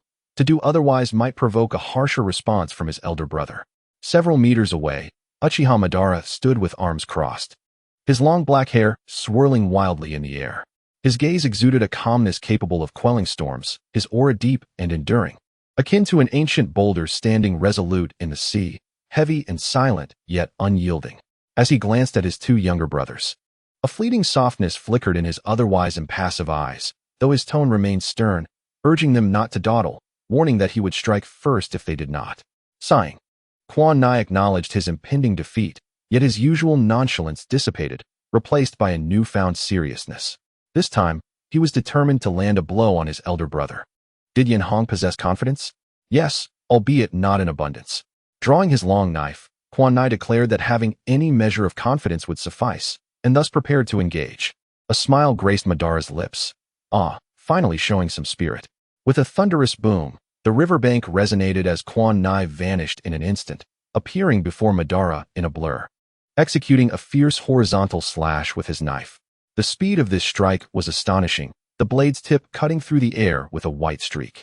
A sound akin to a soaring eagle, yet before it could connect, a massive hand intercepted it. Madara's hand, like a mountain, firmly grasped Quan Nai's wrist without a hint of tremor, while the grass beneath him was uprooted by the explosive force of his energy, creating a sweeping wave that radiated outward. Not bad, Madara remarked, only to notice a peculiar smile forming at the corner of Quan Nai's mouth. Suddenly, a crisp clang of steel rang out. Quan Nai lowered his body, revealing a glimmering white light behind him. Seizing the moment, Enhō lunged forward, his knife resembling a dragon's claw aimed straight at Madara's face. Simultaneously, Quan Nai executed a low sweeping kick, attempting to destabilize Madara's footing. Their coordination was impeccable, a seamless dance of combat that could potentially overwhelm any opponent of equal caliber.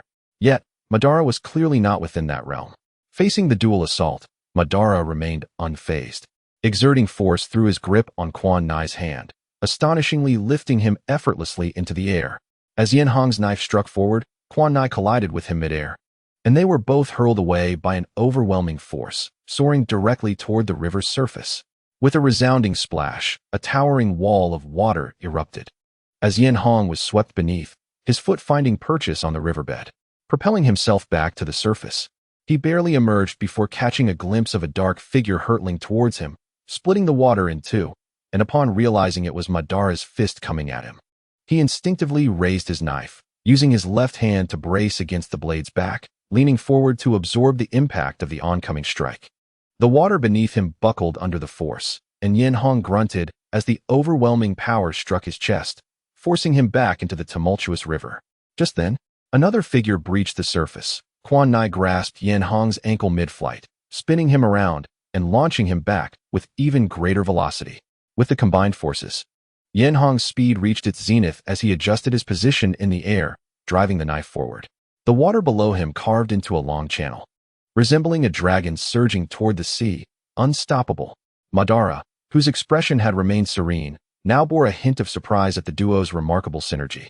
Nevertheless, he felt no significant pressure as he raised his palms together, securely pinching the rapidly advancing blade. The knife emitted a mournful wail, akin to piercing a steel plate, coming to a sudden halt, yet the momentum remained, and the blade began to bend under the strain. Brother! With determination, Quan Nai charged through the waves, creating a swirling mist on the water's surface as he ascended, knife poised to strike downward at the restrained Madara. Just as the thought of success ignited in Quan Nai's mind, his elder brother unexpectedly executed a precise kick, directly striking his knife and sending it flying from his grip. Before he could react, Madara followed up with a swift kick to Quan Nai's abdomen, sending him reeling as if cooked shrimp, bent over and propelled away. However, as Madara attempted to retract his leg, a sharp whoosh pierced the air, and he caught sight of Enhō, now unarmed, lunging at him with an open palm. In that moment, Madara's hands were still gripping the knife, his legs suspended in midair, rendering him unable to evade. Well done. In mid-flight, Quan Nai couldn't help but smile with excitement. With a thunderous crash, Madara twisted his body at the last moment, striking Enhō's palm with his elbow. The powerful impact sending him sailing away, landing almost simultaneously with Quan Nai into the water. Yet, Madara too struggled to regain his balance, stumbling backward several steps before steadying himself. As the water settled, two exhilarated faces emerged, locking eyes before embracing joyously. Ha ha ha, we finally did it. Chapter 68. An invitation from Konoha. The flames danced merrily upon the pile of wood, casting a warm glow that enveloped the surroundings. Gathered around the crackling fire, the three brothers, with Quan Nai and Enhō having shed their soaked garments, revealed their well-defined physiques. Though they appeared somewhat disheveled, their faces radiated with unabashed smiles. Chunin embraced Enhō's shoulder and laughed heartily, exclaiming, "Finally, we have made our elder brother retreat. I always believed that one day we would achieve success." Truly, You are my brother. That last move of yours was reminiscent of my own style from years past. Enhō, equally elated, acknowledged that despite it being merely a casual spar, where none of the three engaged in earnest combat or even employed ninjutsu, they had never before forced Ban to retreat even a single step. It felt as though a barrier that had long hindered them had finally been broken, leaving them both invigorated. It was all thanks to your cooperation, second brother. Without your support, I could not have accomplished this on my own. It was your swift reactions that kept pace with my movements. You were being modest, Enhō chuckled, but his pride was evident. The two brothers were so absorbed in their joy that they failed to notice the increasingly dark expression on Ban's face nearby. It was only when they felt the oppressive atmosphere thickening around them that their laughter began to wane. Chena discreetly released Enhō's shoulder, clearing his throat as he said, Ahem, I just remembered that I have some matters to attend to in Niambu, so I'll take my leave first. Enhō, you stay and chat with elder brother. Wow, you truly are my biological brother. Enhō thought to himself, but maintained a composed exterior as he replied, what a coincidence. I too suddenly recalled that Sister Chiri wanted me to visit her at the school. I almost forgot. Perfect, let's go together then. Precisely what I intended. Both rose simultaneously, leaving their discarded garments behind as they attempted to make a swift exit. However, in the next moment, a large hand landed on each of their shoulders, forcing them back down. They heard Ban's deep voice, don't be in such a hurry to leave. I suddenly feel that the intensity of your training has been somewhat lacking. Tomorrow, we shall have an additional session focused solely on ninjutsu. Gulping nervously, Chena thought, as elder brother in the fire shadow. How could he trouble himself to train with us all day? I believe second brother is right. Oh, then tomorrow, we shall arrange for a special session just for you. Third brother. Ahem, actually, I think elder brother's reasoning is more sound. Traitor. With a swift motion, both brothers felt a thud on their heads as Ban retracted his hand. Grumbling, all right, you two, you did quite well this time. Hee. They rubbed their heads and grinned foolishly before sitting back down, in unison declaring, elder brother teaches best. A warm atmosphere enveloped the three, with gentle smiles gracing their faces. By the way, second brother, how is the situation at the borders? After the warm exchange, Enhō did not forget to inquire about serious matters. Che, too, composed himself, responding earnestly, the situation in the land of fire remains unchanged. They continue to coexist peacefully. As long as Hashirama is around, they will not instigate trouble. The land of Earth has made several small-scale probes against us, but they were ultimately repelled by Takeo. A month ago, there was a skirmish between the land of Earth and the land of water. It wasn't large in scale, but was quite fierce. As for the smaller nations, they do not have the audacity to trouble us.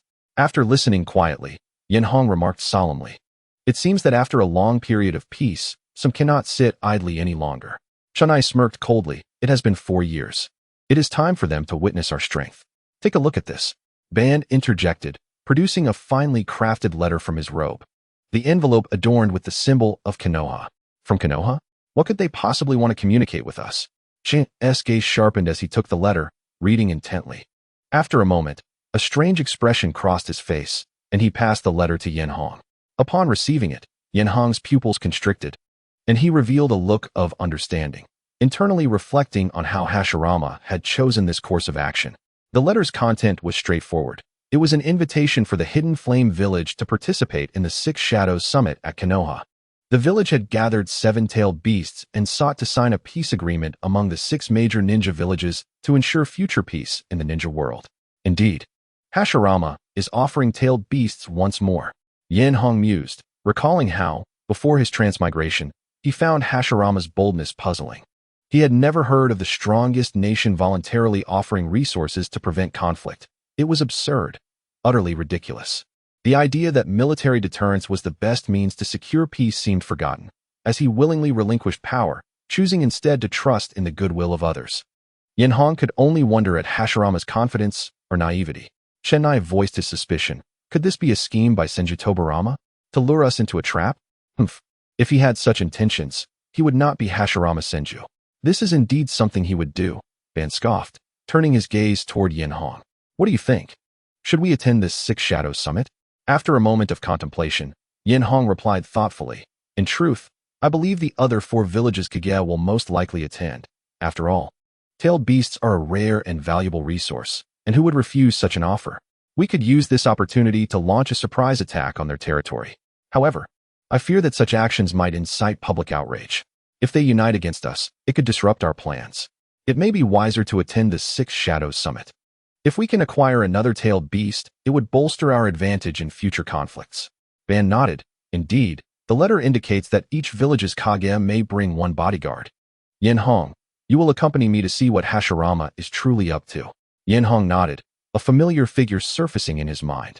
That guy will be there too, won't he? Chapter 69. Clouds gather from all directions in the vast desert. Endless yellow sands obscured the sky, and howling winds ravaged every corner of this arid land. This was a nation draped in yellow sands, recognized as the poorest among the ninja world. Despite its vast territory, its resources paled in comparison to those of the Land of Fire, with 80% of its land being uninhabitable desert. Yet, amidst this barren landscape, a powerful ninja village had been established, Sunagakure. The Kazekage building, constructed from yellow stone, stood as a circular structure. Within the Kazekage's office sat a stern-looking middle-aged man. Clad in a light blue Kazekage robe, a wind scarf draped over his shoulders. He was intently reading a letter in his hand. What do you think Konoha's intentions are? Behind the middle-aged man stood a robust bald giant, dressed in a yellow cloak. Adorned with a tattoo of a green dragon and black claws on his head and right eye, his long hair styled into 2 brown braids. Upon hearing his leader's inquiry, he contemplated before responding. Lord Reto, I believe there is no such thing as a free lunch in this world. This Hokage's offer to gift-tailed beasts may harbor some ulterior motives. The first Kazekage, Reto, set the letter down, chuckling as he gestured toward his trusted general. While your cautious nature is not without merit, being overly cautious may cause you to miss out on significant opportunities. In a tone imbued with profound confidence, Lord Reto expressed his thoughts, suggesting that since Senju Hashirama dared to extend invitations to 5 ninja villages simultaneously, the likelihood of any treachery was minimal, unless he intended to wage war against all 5 villages at once. While the benefits of such actions remained unclear, at the very least, they could derive some advantage from the situation. Understanding this, Shaman inquired whether Lord Reto planned to proceed with the invitation. Why not go, especially when someone is offering benefits? Rito's eyes gleamed with determination, eager to witness the capabilities of the other village leaders. In the Land of Earth, within the rock-hidden village, an elderly man with gray hair meticulously polished in unremarkable stone, as if it were a precious artifact, floating in midair like a miraculous apparition. My lord. A lean man wrapped in bandages suddenly appeared behind him, his eyes revealing a hint of reverence. Shurhei-sama, we are ready to depart. Oh, is it Mu? Shurhei placed the stone on the altar before him and inquired with concern, how is your recovery progressing? Mu replied in a subdued tone, the internal injuries have nearly healed, but the severe burns on my skin may be irreparable. You've endured much. Shurhei floated beside Mu, offering a comforting pat on his shoulder. Let us visit Konohagakure together. If we can harness the power of the tailed beasts, we shall no longer be at a disadvantage in battle. My lord, do you truly believe Konohagakure will readily relinquish the tailed beasts? Shurhei responded enigmatically. If they refuse, it would incite fear throughout the entire ninja world. And that is not a favorable situation. Mu's eyes brightened with realization. Then let us set forth. We are not close to Konoha, in the Land of Water. At the entrance of the mist-hidden village, an eccentric elder with a diagonal scar across his left eye and sharp teeth solemnly instructed his subordinates. Upon my departure, all external activities shall cease until my return. His subordinates assured him, rest assured, Lord Hakuren. Yet, Hakuren remained somewhat unsettled, reiterating, also, be wary of those troublesome pirates. They may take advantage of my absence to launch an attack. Defend the key locations, but avoid large-scale conflicts with them. Understood. Moreover, if Hongguang awakens, Hakuren began. But before he could finish, a refined man standing beside him, serving as a guardian for this meeting, squinted and reminded, my lord. I believe we should be on our way, as time is of the essence. I have a nagging sense that something unfortunate may occur. Hakuren, sensing his own oversensitivity, shifted the topic. By the way, why do you seem especially eager this time? It is unlike your usual demeanor. Mizuki smiled slightly. Perhaps I am looking forward to meeting an old friend. Hakuren raised an eyebrow in suspicion. An old friend? When did you make friends in other villages? It wouldn't happen to be a woman, would it? Mizuki chuckled silently, which irked Hakuren. Fine, if you choose not to speak, let us go. Mizuki quietly followed Hakurin. His eyes narrowed slightly, revealing a hint of crimson, pondering whether you would come, Uchiha Enhō. In the land of lightning, at the cloud-hidden village. Towering above the clouds were grand spherical structures, and within the central building, a group gathered around a circular conference table, atop which lay the invitation from Konoha. Naturally, seated at the head was the first Chikage. Though he lacked the explosive musculature of his descendants, the vigor within his robust physique was undeniable. "Let us hear your thoughts," he urged. The senior officials of the cloud-hidden village exchanged cautious glances. One of them spoke carefully. "I suspect this may be a ruse. Who would willingly share their village's power with others? That would be foolish, unless there is a greater scheme at play." The others nodded in agreement. "Not necessarily," interjected a particularly brawny man, later to become the second Chikage. "I have investigated the Hokage of Konoha. Senju Hashirama is renowned for his benevolence and holds a high reputation in the land of fire. While deceit cannot be entirely ruled out, I believe it is worth our while to investigate. Furthermore, with my father's strength, we could safely withdraw even if danger arises. But what if something unexpected occurs?" Another voice cautioned. The discussions gradually quieted as the only sound remaining was the tapping of the first Chikage's fingers on the table. As all eyes turned to their authoritative leader, awaiting his decree. "I believe we should indeed visit Konoha," he finally declared. "The distribution of the tailed beasts is secondary.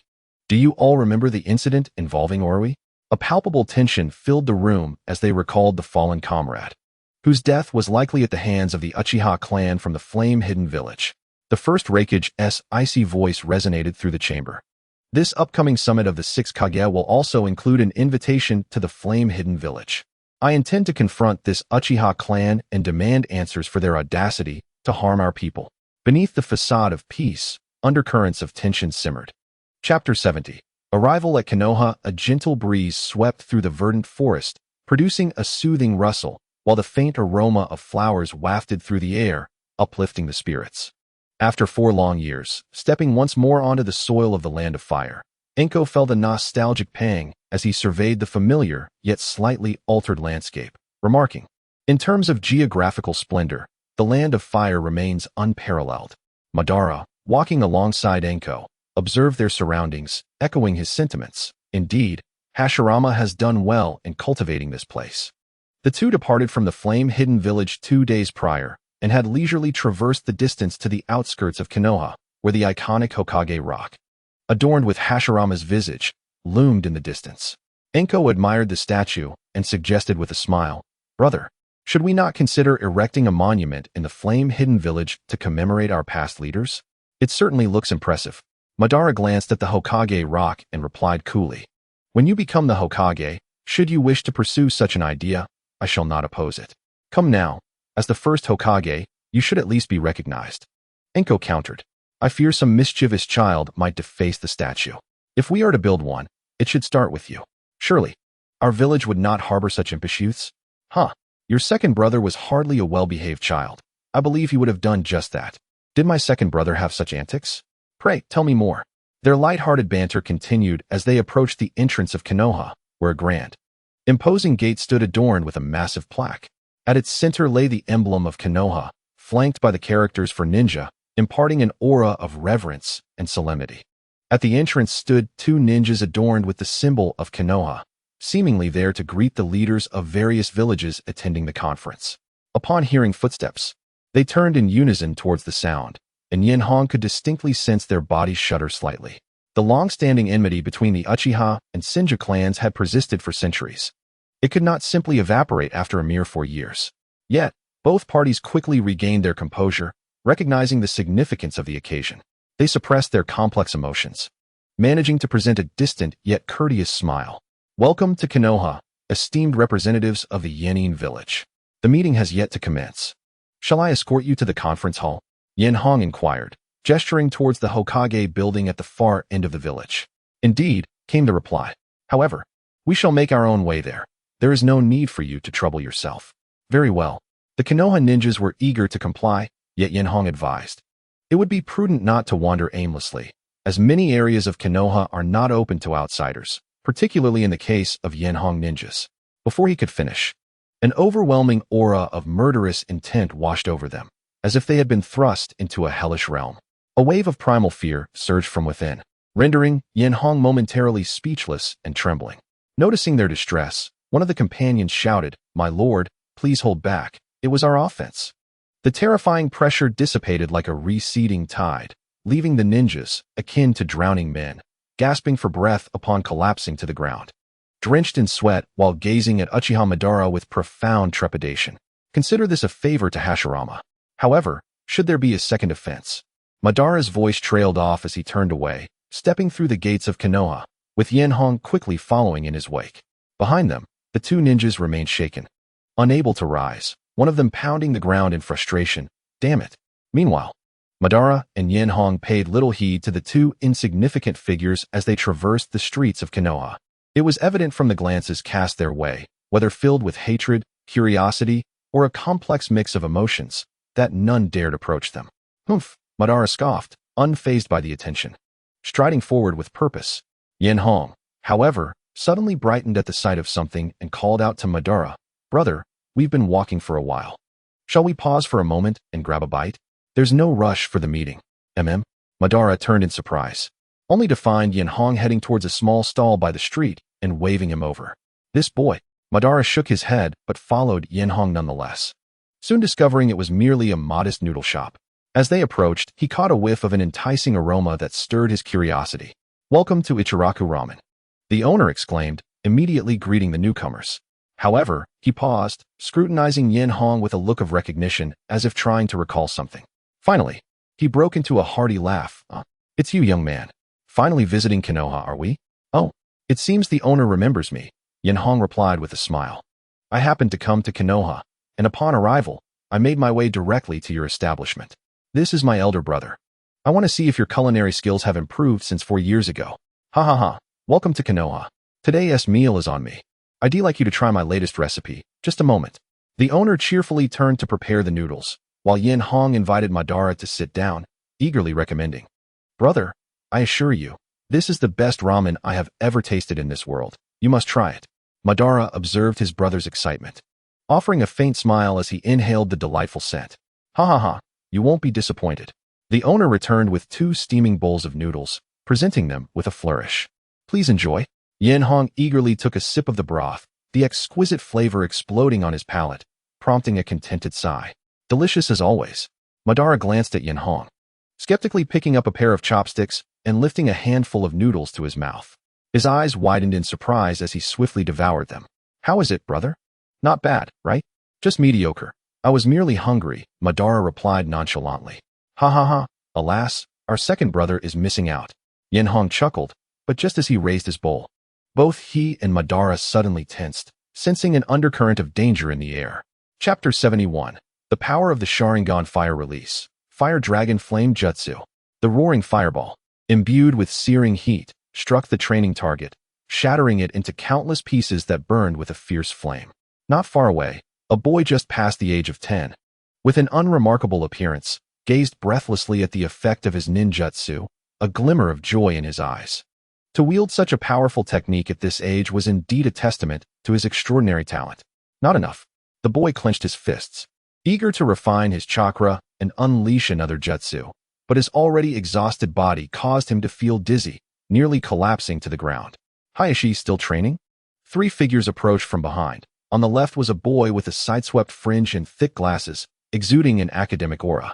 On the right stood a youthful girl with her hair tied in a bun, while the boy in the center possessed a sharp, resolute face, albeit with a shadow of melancholy in his eyes that belied his age. "Hayashi, what a pleasant surprise to see you," exclaimed the boy with glasses. "Toru, Hinata, what brings you here?" Hinata smiled. "I knew you would be training alone again. Did you forget? Today is your birthday." Hee. I'd forgotten until you mentioned it." Hayashi scratched his head sheepishly, grateful they remembered. "Toru, what do you say we go for ramen?" "Today, it's on me," Hinata suggested. Hayashi looked curiously at Toru. "Oh? The stingy one is being generous today? Uff, eat or don't. It's your choice," Toru replied jokingly. Amidst their laughter, the 4 of them cheerfully made their way to Ichiraku Ramen. As they walked, Hinata suddenly expressed curiosity. "By the way, isn't today the day of the Six Shadows Conference? I'd love to see what the leaders of the other ninja villages look like." "Surely." Those who can stabilize a nation and establish a ninja village must be the strongest of their time.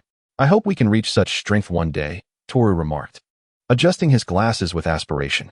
As long as we train hard, we can definitely achieve it. Hayashi declared confidently, raising his fist. He then turned to Toru. Don't you agree? Sure, if you say so. Come on, Toru, don't be so cold. It's just a meal. Next time, I'll treat you. Hinata chimed in. Toru's expression darkened. Don't think of me as so stingy. I'm not in need of just one meal. At that moment, Hinata pointed towards Ichiraku Ramen. Oh? It seems there are already customers at Ichiraku Ramen today. Perhaps we arrived at a busy time. The crowd instinctively followed the direction indicated by Xiao Chun's finger and indeed saw two individuals seated in the ramen shop. Although Ichiraku Ramen is referred to as a noodle shop, it is essentially a simple bar counter that accommodates only a limited number of patrons. And with two people already seated, it appeared somewhat cramped. Mito Minion scrutinized the pair with uncertainty and remarked, "These two look unfamiliar. They don't seem to be from our village." Sarutobi Hiruzen initially cast a casual glance, but upon recognizing one of the figures, his pupils dilated suddenly.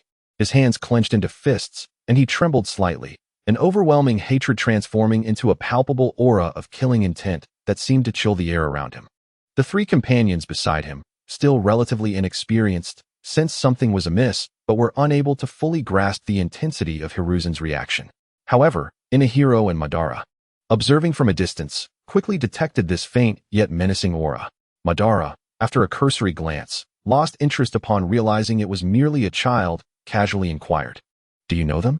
Inahiro scanned the figures and felt a flicker of familiarity. After a moment's contemplation, he casually replied, "They appear to be descendants of the Sarutobi clan. I killed his father on the battlefield, so it seems I have a grudge against him." Understanding the situation, Madara nodded but soon shifted his focus.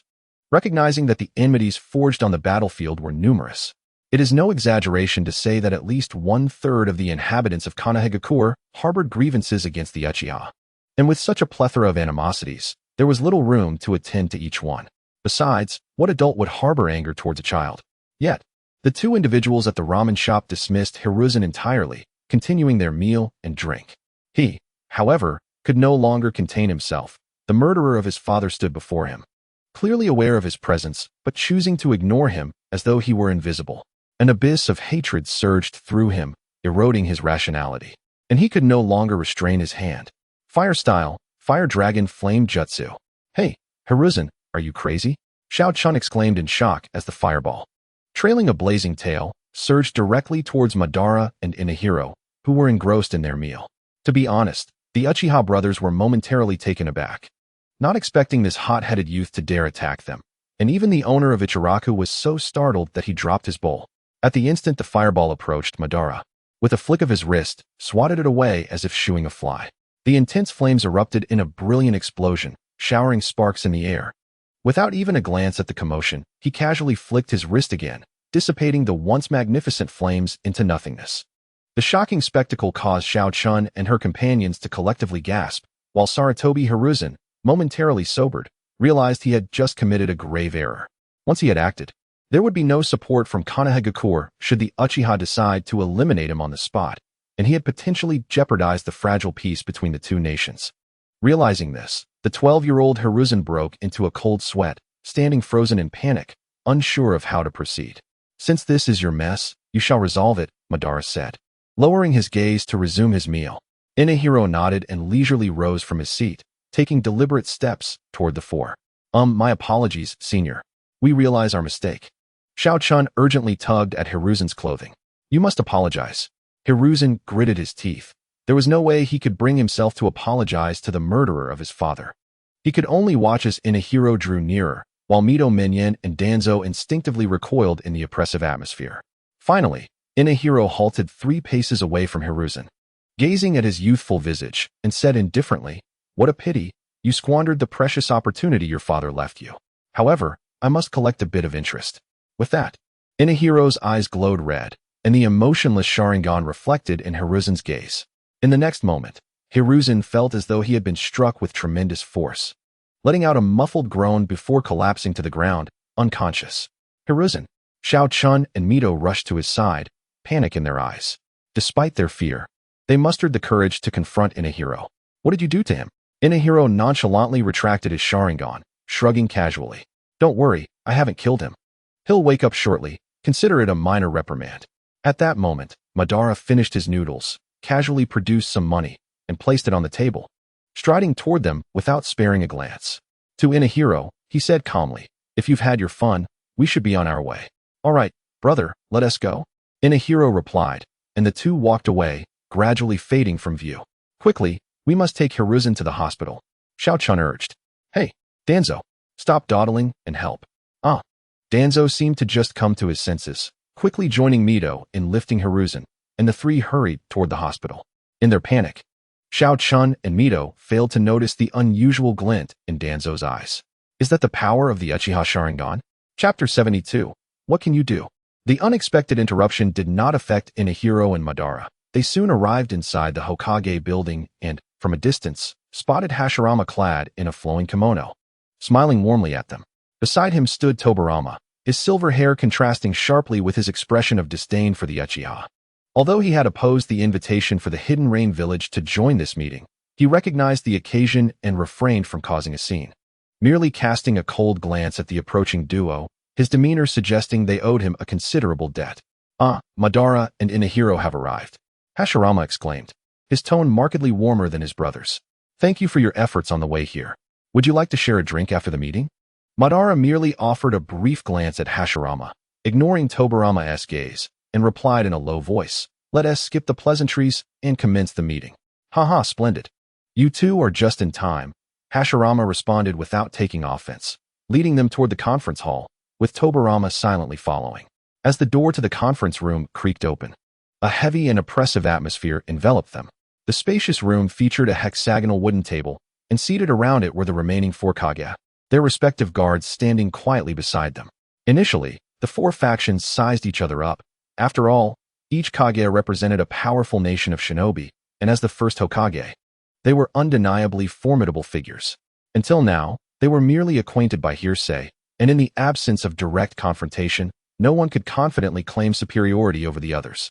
When the door swung open once more, all eyes instinctively turned toward the entrance, landing on the newly arrived Uchiha Madara.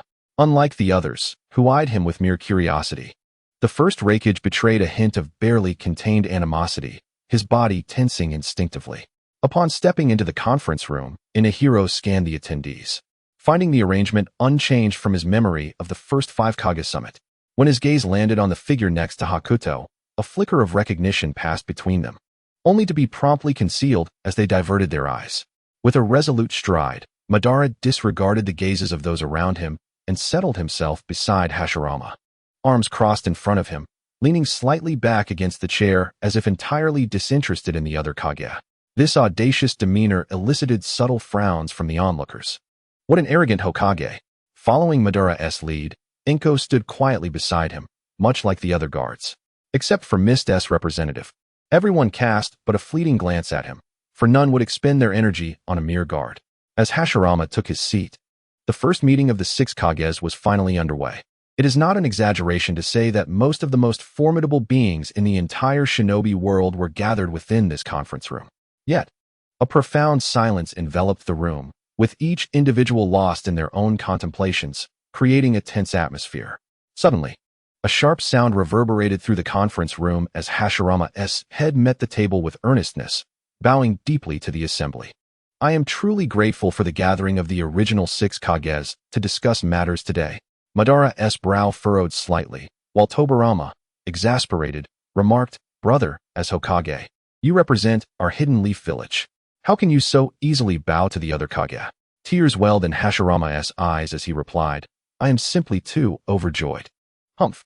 At that moment, Madara interjected with a cold snort. Hashirama, do not disgrace yourself further. With teary eyes, Hashirama acknowledged, indeed. I came here recognizing the agreement of the Hokage.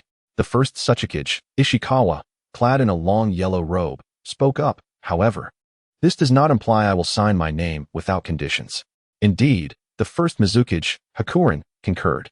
Your attitude gives me the impression that you have ulterior motives.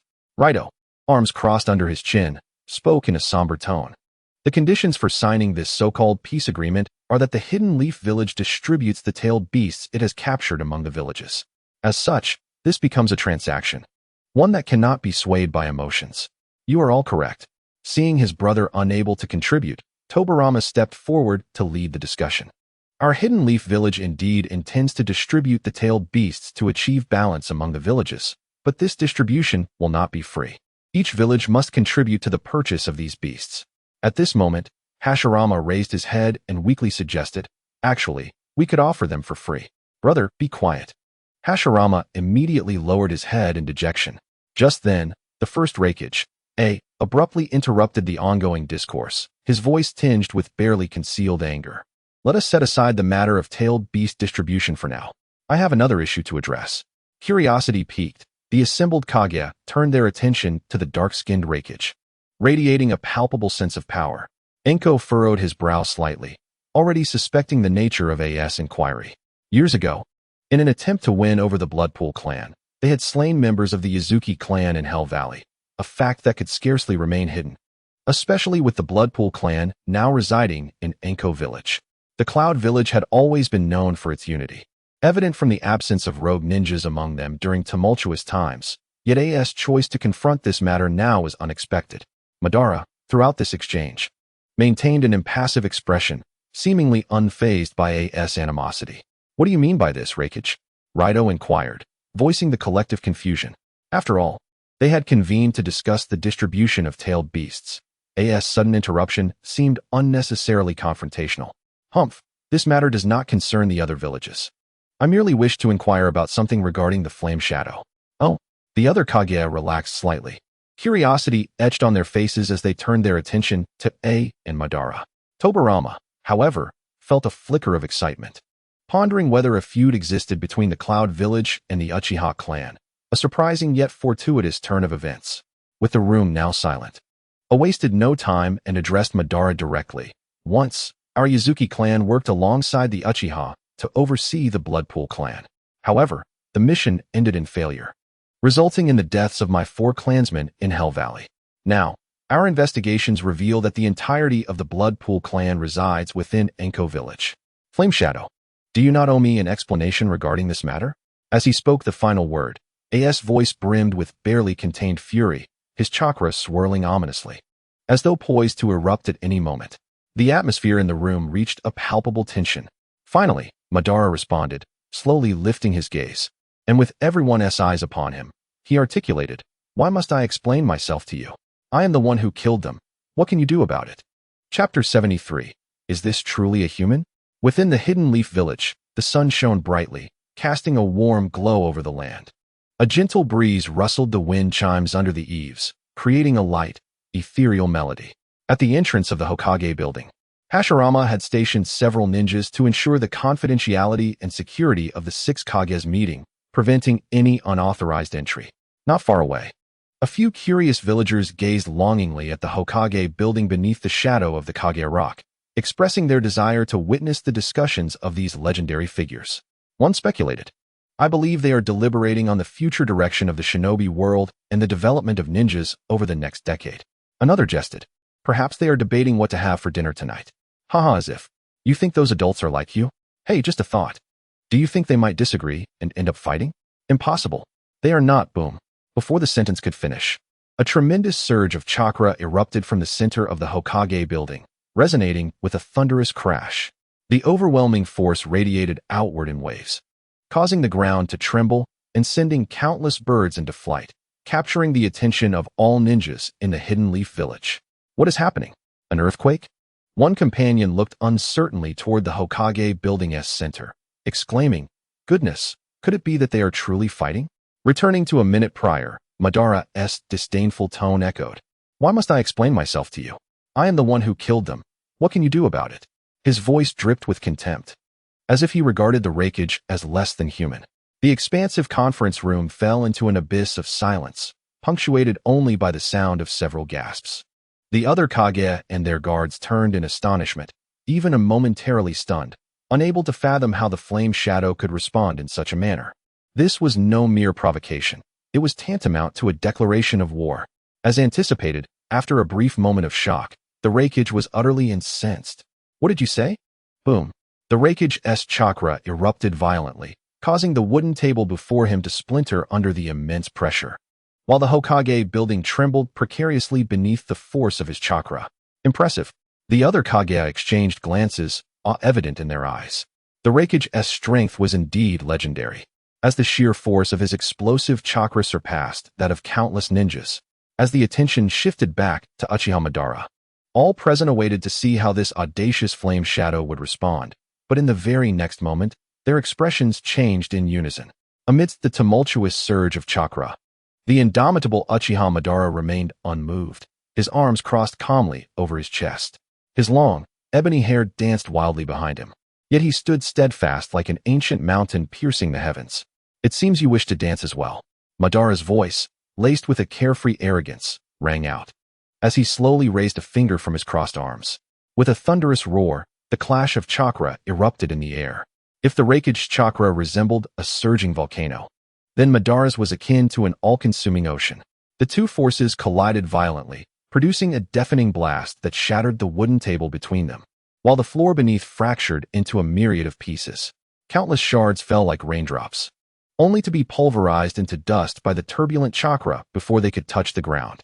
This is unbelievable. As he witnessed his own chakra being steadily overwhelmed, A's brow beaded with cold sweat.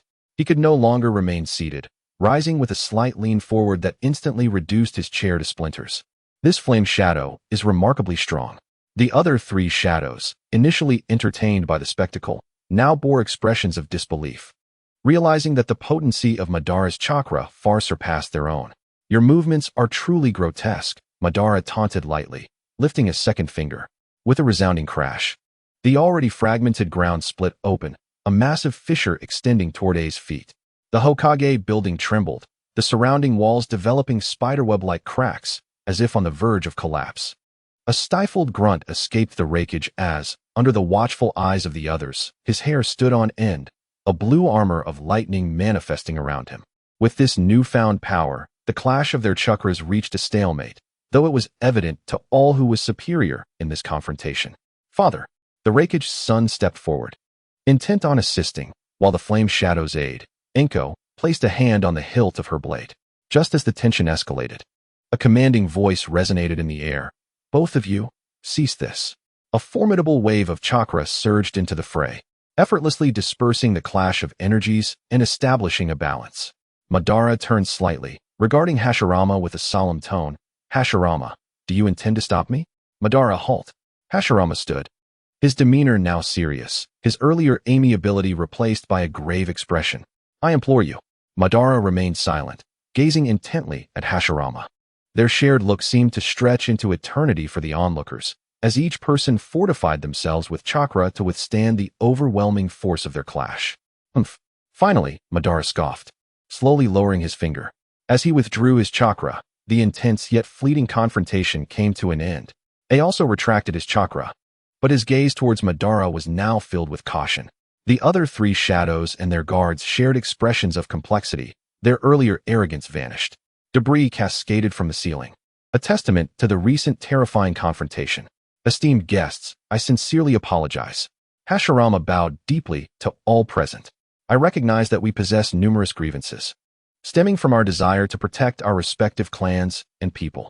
Sometimes, these actions may be unintentional. Yet I still hope we can set aside our hatred and collaboratively forge a peaceful ninja world. I beseech you. The crowd wore expressions of mixed emotions. Hashirama appeared soft, yet those who understood recognized his strength. I concur with the Hokage's proposition, said Byakuren.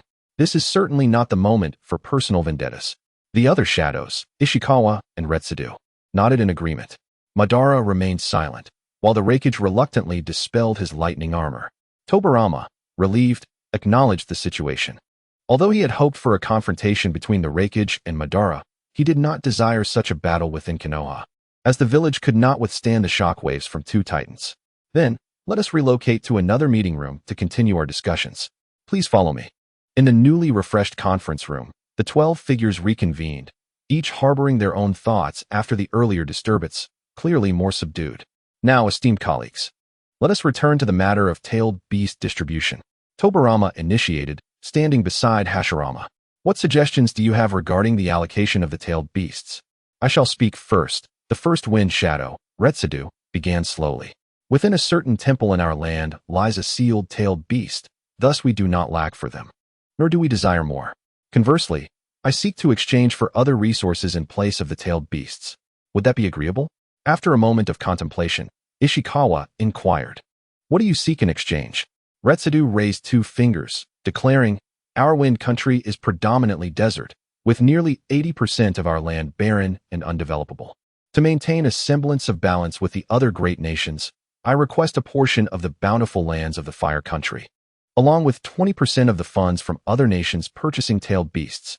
Due to Hashirama's display of formidable strength, Retsudu asked for 1% less than he might have otherwise, yet this still sparked discontent among the others. Wind Shadow, this is rather excessive, Byakuren protested. To demand both land and money is quite greedy, don't you think? Retsudu, undeterred by Madara and Hashirama, showed no hesitation towards Byakuren. If I cannot acquire these resources through peaceful means, then I cannot sign this agreement. Byakuren threatened, are you not afraid we might unite against the Wind Country? Retsudu scoffed. By all means, do try. I believe the Wind Shadow's proposal is entirely feasible, interjected a youthful voice from behind Madara.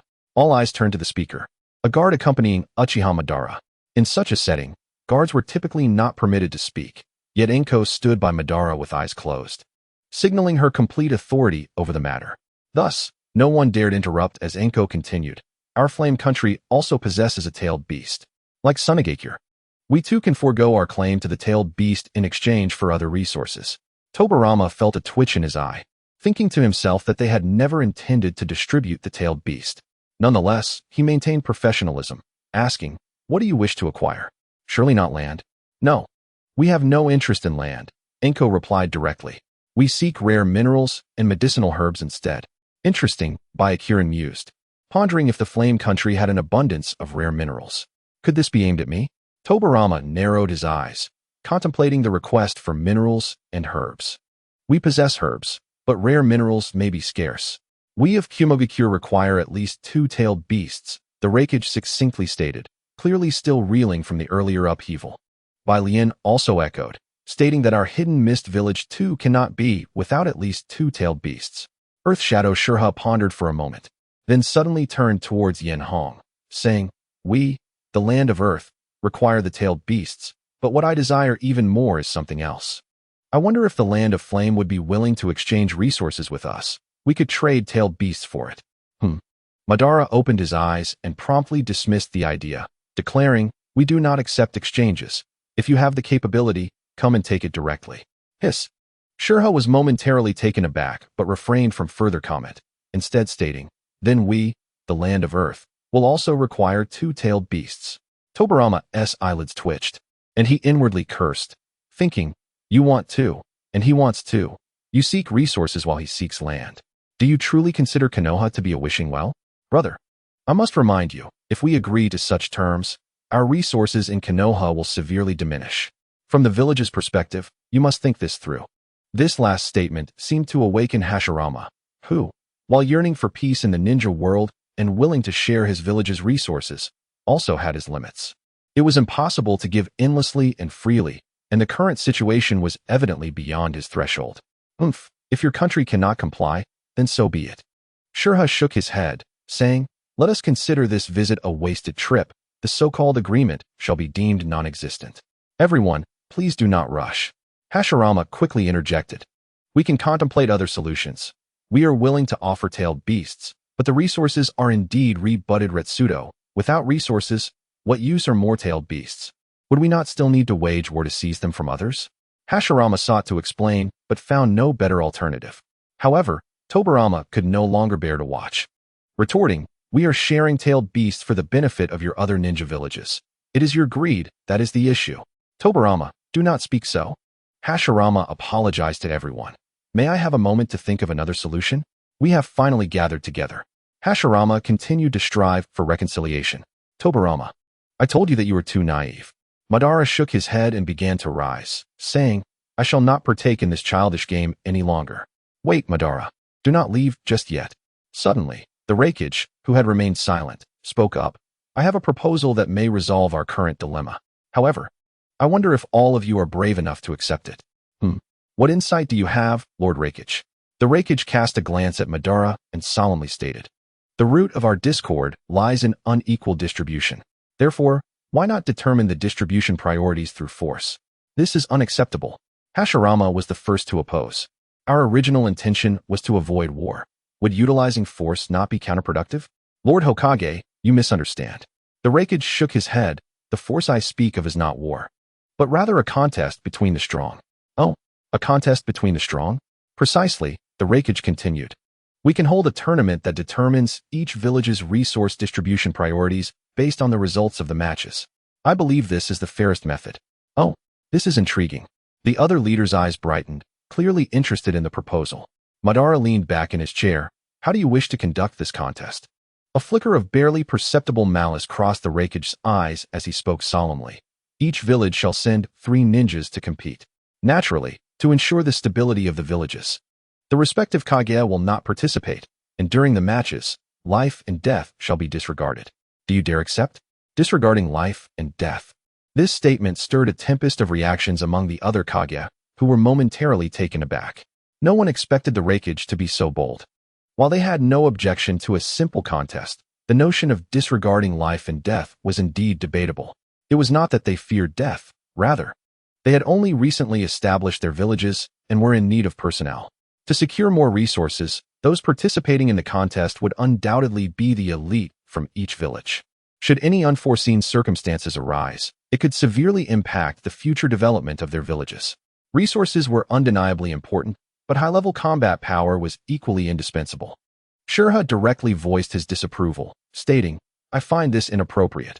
While a competition is acceptable, we cannot sacrifice our elite talents for a mere contest." Indeed, Bai Lian chimed in, "The sacrifice of ninjas should not occur in this context." AI scoffed, rebutting, "But if one cannot disregard life and death, how can a ninja unleash their full potential? What significance does such a contest hold?" This statement was not without merit. However, contests at their level were far removed from the Chunin exams of later generations, where outside intervention could halt the match. At their level, a true fight could not be easily interrupted, even by ninjas of equal rank. "I believe a compromise can be reached," Hashirama mused before suggesting. "During the contest, if one side voluntarily concedes, the advantageous side must immediately cease their actions. What do you think?" The assembly pondered for a moment. Although it was often difficult to halt a fight mid-battle, at least it provided a safety net. "I have no objections." Madara was the first to express his opinion, and the other Kage soon voiced their support as well. "Then how shall we compete?" Madara locked eyes with the Rakage, exuding a formidable pressure, one-on-one or in teams. While strength is indeed the most vital trait a ninja must possess, it is not the sole criterion. The Rakage leaned against the table with one hand, asserting, "If we merely engage in straightforward combat, it will not showcase a ninja's comprehensive abilities. Instead, let us conduct the selection competition as we usually do in the Land of Lightning." Hashirama nodded. "Lord Rakage, please elaborate." "Each team shall consist of 3 members, with 1 captain and 2 team members designated for each group. All teams will then simultaneously enter a large arena for the competition. Additionally, 5 sets of white primary scrolls and 5 sets of black secondary scrolls will be prepared, each primary scroll marked with a number from 1 to 6, corresponding to the secondary scrolls. Before setting off, each group will draw 1 primary scroll and 1 secondary scroll to be carried by the captain. The winning condition is simple. Assemble matching numbers from the primary and secondary scrolls and deliver them to a designated location. The numbers on the scrolls will determine the team's ranking. Of course, each group can carry a maximum of 2 scrolls, and only the captain may carry them. Furthermore, the entire competition will have a time limit. Any teams that fail to complete their pairings by the end of the time will be ranked according to the numbers on their primary scrolls." "Oh, this is interesting." The other participants' eyes lit up at the prospect. This was indeed a novel rule.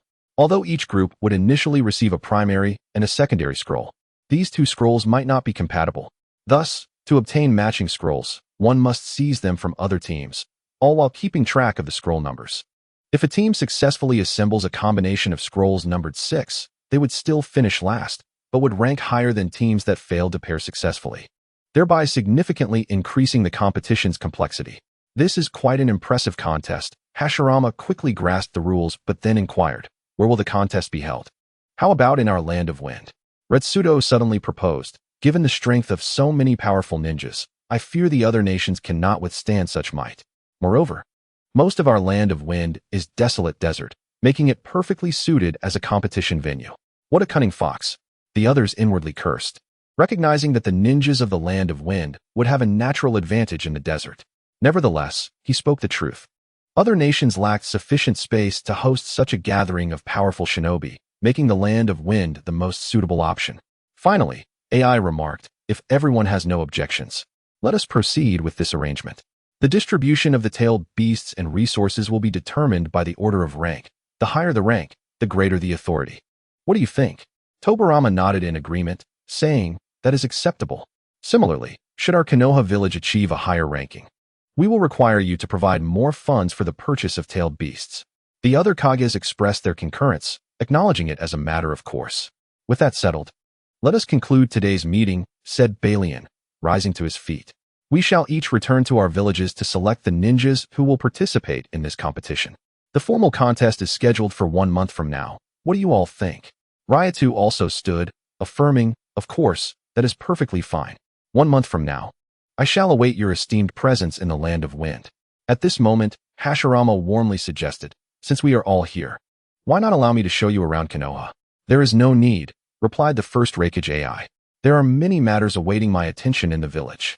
I bid you farewell. With a final glance at Madara and Enhō, he departed the conference room with his son. Ryatu shook his head in refusal, stating, we shall take our leave as well, until we meet again in a month. Subsequently, Balian and Ishikawa also expressed their farewells. As they were leaving, a figure shrouded in mist following Balian offered a subtle smile to Enhō, who reciprocated with a mysterious grin, as if an unspoken understanding lingered between them. Just as Madara prepared to leave, Enhō, standing beside him, suddenly interjected, cough, elder brother, I believe we have no pressing matters. Why not stay a while longer and explore? Madara cast a perplexed glance at his younger brother. Although uncertain of his intentions, he acquiesced, very well. I suppose I can indulge in a brief look. Ah, splendid. Hashirama immediately took the lead. Madara, I have constructed many areas of the village in accordance with our childhood dreams. You must see them. Thus, the first summit of the 6 Kages came to a close.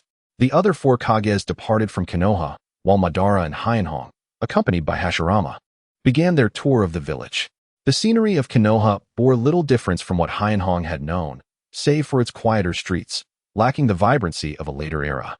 Throughout the tour, Hashirama enthusiastically shared details about his village, while Tobirama, citing pressing matters, excused himself, clearly wishing to avoid their company. After nearly an hour of exploration, Hashirama escorted them to the exit, waving farewell as he said, Madara, we shall meet again in a month. You must strive for success. We shall not yield to you. Understood, Madara replied nonchalantly, leading Enhō away from Konoha. It was only after the village gates had vanished from sight that he spoke. Now, tell me, what scheme are you concocting?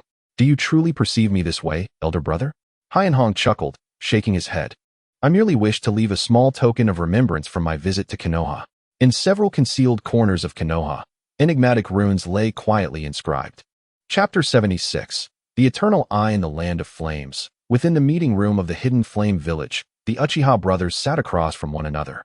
After 2 days of travel, upon returning to the Hidden Flame Village, Enhō immediately sought out Izuna and recounted the events that transpired during the 6 Kages summit.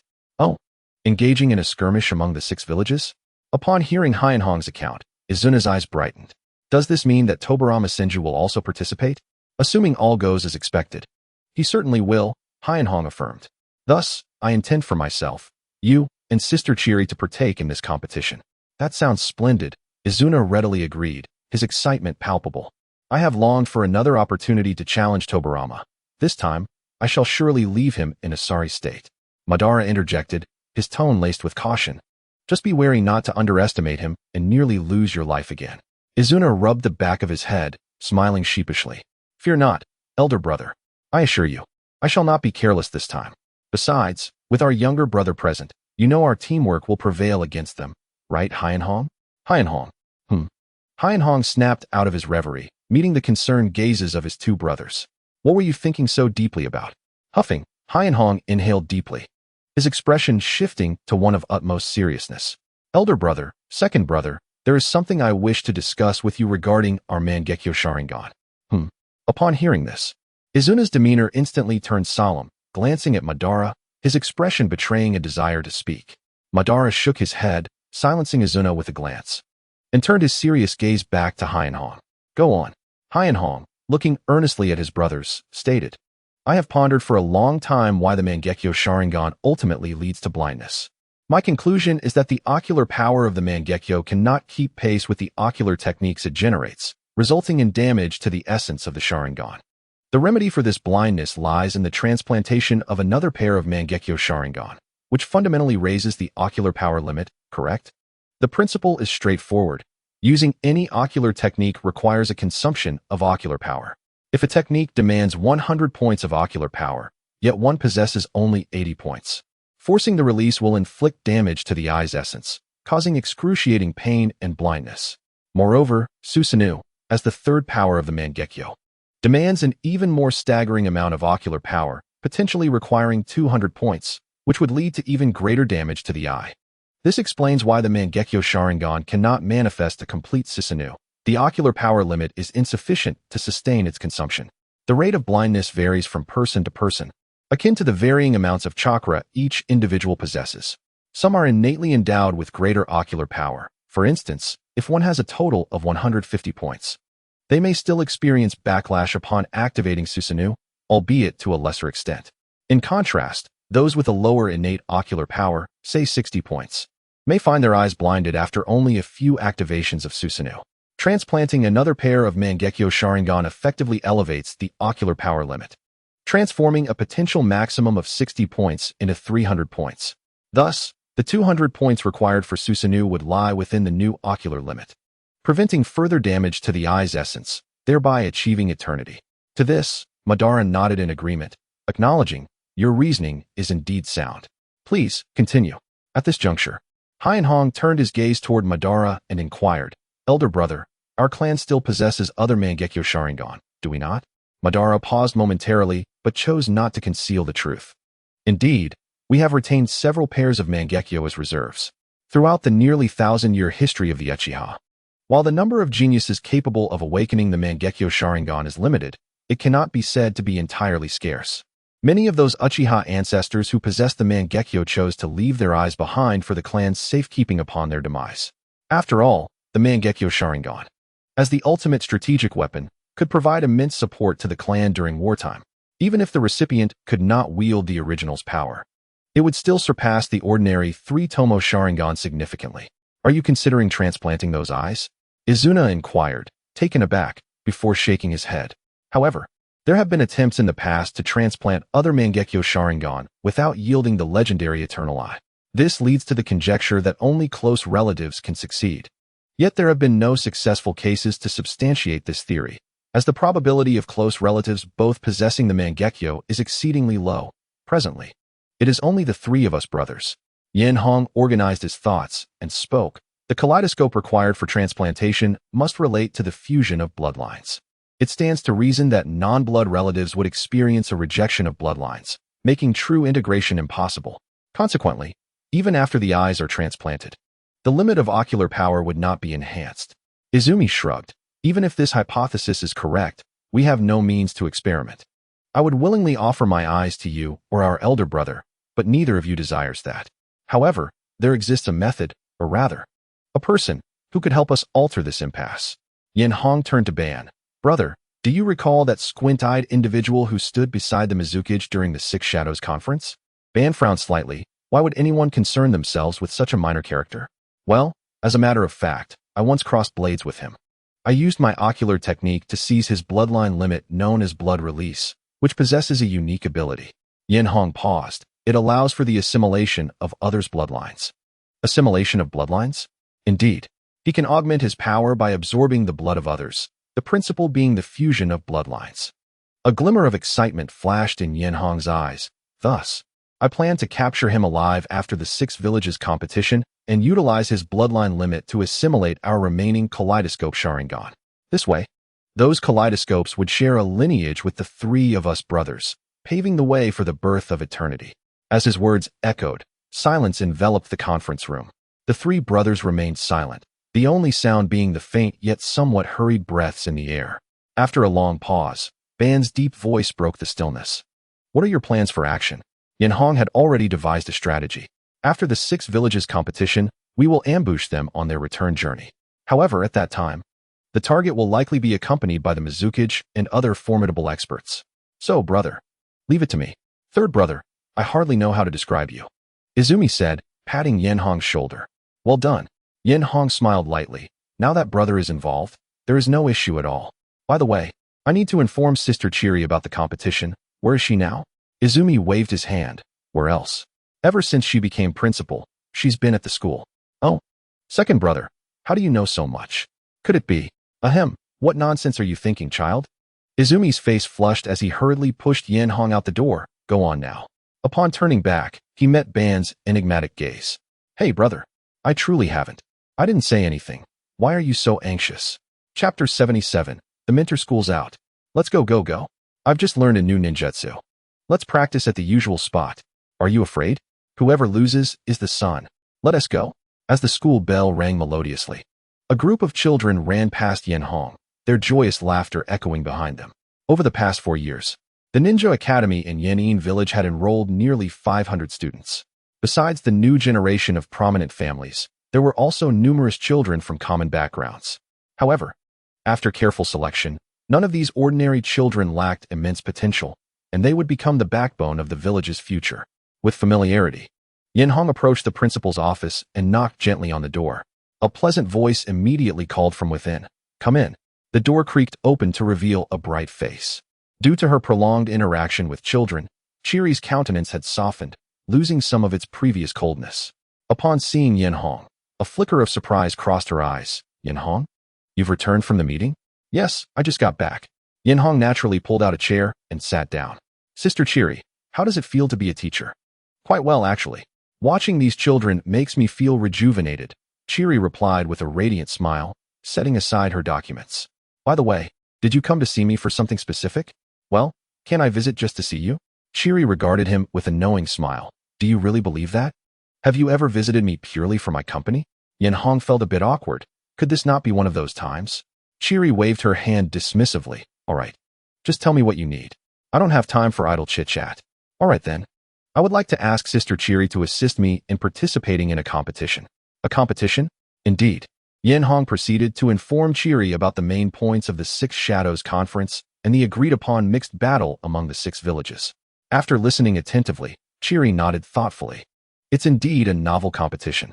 However, judging by your description, Kumogakure will likely cause trouble, and we also have the antagonistic Konoha to contend with. So, we must prepare thoroughly. Does this mean you agree to participate, Sister Chiri? You came all this way to ask me. How could I possibly refuse? Chiri's voice was gentle. Moreover, it's for the village, so I have no reason to decline. A smile crept onto Enhō's face. That's wonderful. With your participation, our team's strength is assured. After finalizing the participants, Enhō intended to take his leave to devise a plan for capturing the Mizukage. After all, this operation's priority surpassed even that of the 6 villages' war. However, before he could rise from his chair, Chiri called out to him.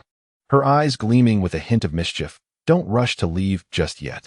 Since I've helped you with one matter, why not assist me with something in return?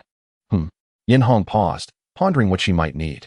Tentatively, he inquired, I'm happy to help, but what exactly do you need from me? Chiri smiled slightly. Don't worry, it's not a difficult task. I just need you to mentor a few students. Mentor students? Chiri nodded, explaining. Since the school was established 4 years ago, the first batch of students has graduated. According to procedure, it's time to find mentors for them in groups of 3. At this point, Chiri's tone carried a hint of helplessness. We have many excellent ninjas in our village, but most have been through years of war. In terms of strength, they can easily handle a group of newcomers, but their teaching skills leave much to be desired. That's true, Enhō agreed, understanding. Most ninjas of this era had been thrust onto the battlefield at a young age, leaving little time for systematic learning. Their skills were honed through the trials of combat, often at the edge of death. If we speak of combat capability, they undoubtedly surpass the ninjas of later generations, as the battlefield serves as the finest training ground. Those lacking in strength have been permanently eliminated, leaving behind only elite ninjas. However, the experiential knowledge gained from such brutal environments is difficult to convey. It has become an instinctive skill, not something that can be easily taught through words. Yet, despite understanding this, Enhō felt unqualified to teach. Sister Chiri, I lack experience in guiding juniors. My combat skills were primarily honed through practice with my elder brother and second brother. In terms of teaching ability, they are far superior to me. Julie blinked, acknowledging that he had indeed considered the others, yet his elder brother was preoccupied with village affairs, and his second brother had declined under the pretext of overseeing the Dark Division. After much contemplation, it seemed the only one left with ample time was you. Furthermore, you were the one who first proposed this system. It is imperative that you set an example. After all, this is for the sake of the village. You wouldn't turn it down, would you? I, Enhō, found myself momentarily speechless, sensing something amiss yet unable to articulate it. Meeting Chi Li's expectant gaze, I stammered then. I shall give it a try? Chi Li's eyes sparkled with delight, clearly having anticipated my response. Swiftly, she retrieved 3 basic profiles of graduates from the documents and handed them to me, stating, "The students have been arranged. They are among the more exceptional candidates of this cohort, one of whom happens to be a descendant of our clan. You must take good care of them." Oh, the Uchiha clan? I raised an eyebrow, intrigued as I glanced over the list she had provided.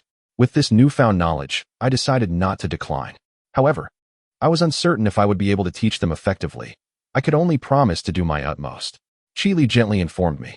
Tomorrow at 8 in the morning, I will have them gather in classroom 105. It will be an opportunity for you to get acquainted, and thereafter, the training will be entirely in your hands. How to instruct them was indeed a dilemma. I pondered for a moment, and suddenly inspiration struck. All right, Chi Li, I shall take my leave for now. I will be in the classroom tomorrow. Watching my hasty departure, Chi Li chuckled softly to herself, pondering what peculiar ideas I might concoct next. Chapter 78. The traditional test. The sun shone brightly, and the gentle breeze caressed the day. Golden rays streamed through the windows, casting a mosaic of light and shadow upon the classroom floor. At this moment, the spacious classroom housed only 3 small figures. In the center, a boy of unremarkable appearance, sporting a neatly cropped hairstyle and clad in a fitted green outfit, was performing handstands, walking on his hands while inquiring of his companions. Who do you think our instructor will be? At the front row, sitting upright behind a desk, was a boy with a delicate visage. Upon hearing the inquiry, he patiently replied, "It should be a formidable ninja. According to the village's latest ranking system, we can expect a jonin to guide us." Next to the refined boy sat a charming girl with flowing purple hair.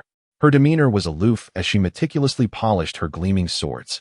With an emotionless tone, she stated, "Regardless of who it is, if they lack sufficient strength, I will request a replacement from Teacher Chi Li." With a swift motion, the cropped-haired boy exerted himself, flipping backward and landing nimbly on his feet, brushing off the dust as he remarked, "That's unlikely. There are plenty of skilled individuals in the village. Just the other day, I witnessed 2 masters sparring at the arena. One of them was from the Uchiha clan, if I recall correctly." The refined boy smiled slightly, about to respond when he suddenly noticed something, whispering, "They're here." Oh, the cropped-haired boy's curiosity piqued as he turned to the classroom door, and the purple-haired girl paused her sword cleaning, glancing toward the entrance. With a rustle, the door swung open, revealing a handsome face. Upon seeing this visage, the refined boy exclaimed, "Lord Enhō? Good morning." Enhō waved lightly, his gaze casually sweeping over the 3 before he approached the podium, leaning against the desk. "Well, I am your future instructor. Since we are not yet familiar with one another, let us begin with self-introductions. Please share your names, aspirations, or why you wish to become ninjas." Enhō paused briefly before continuing. "I shall start. My name is Uchiha Enhō, and my dream is to reshape the future of the ninja world." Reshape the future of the ninja world? The cropped-haired boy scratched his head, curiosity evident. But no one knows what the future holds. How can one change it? Enhō merely smiled in response. "Now, it is your turn." "All right."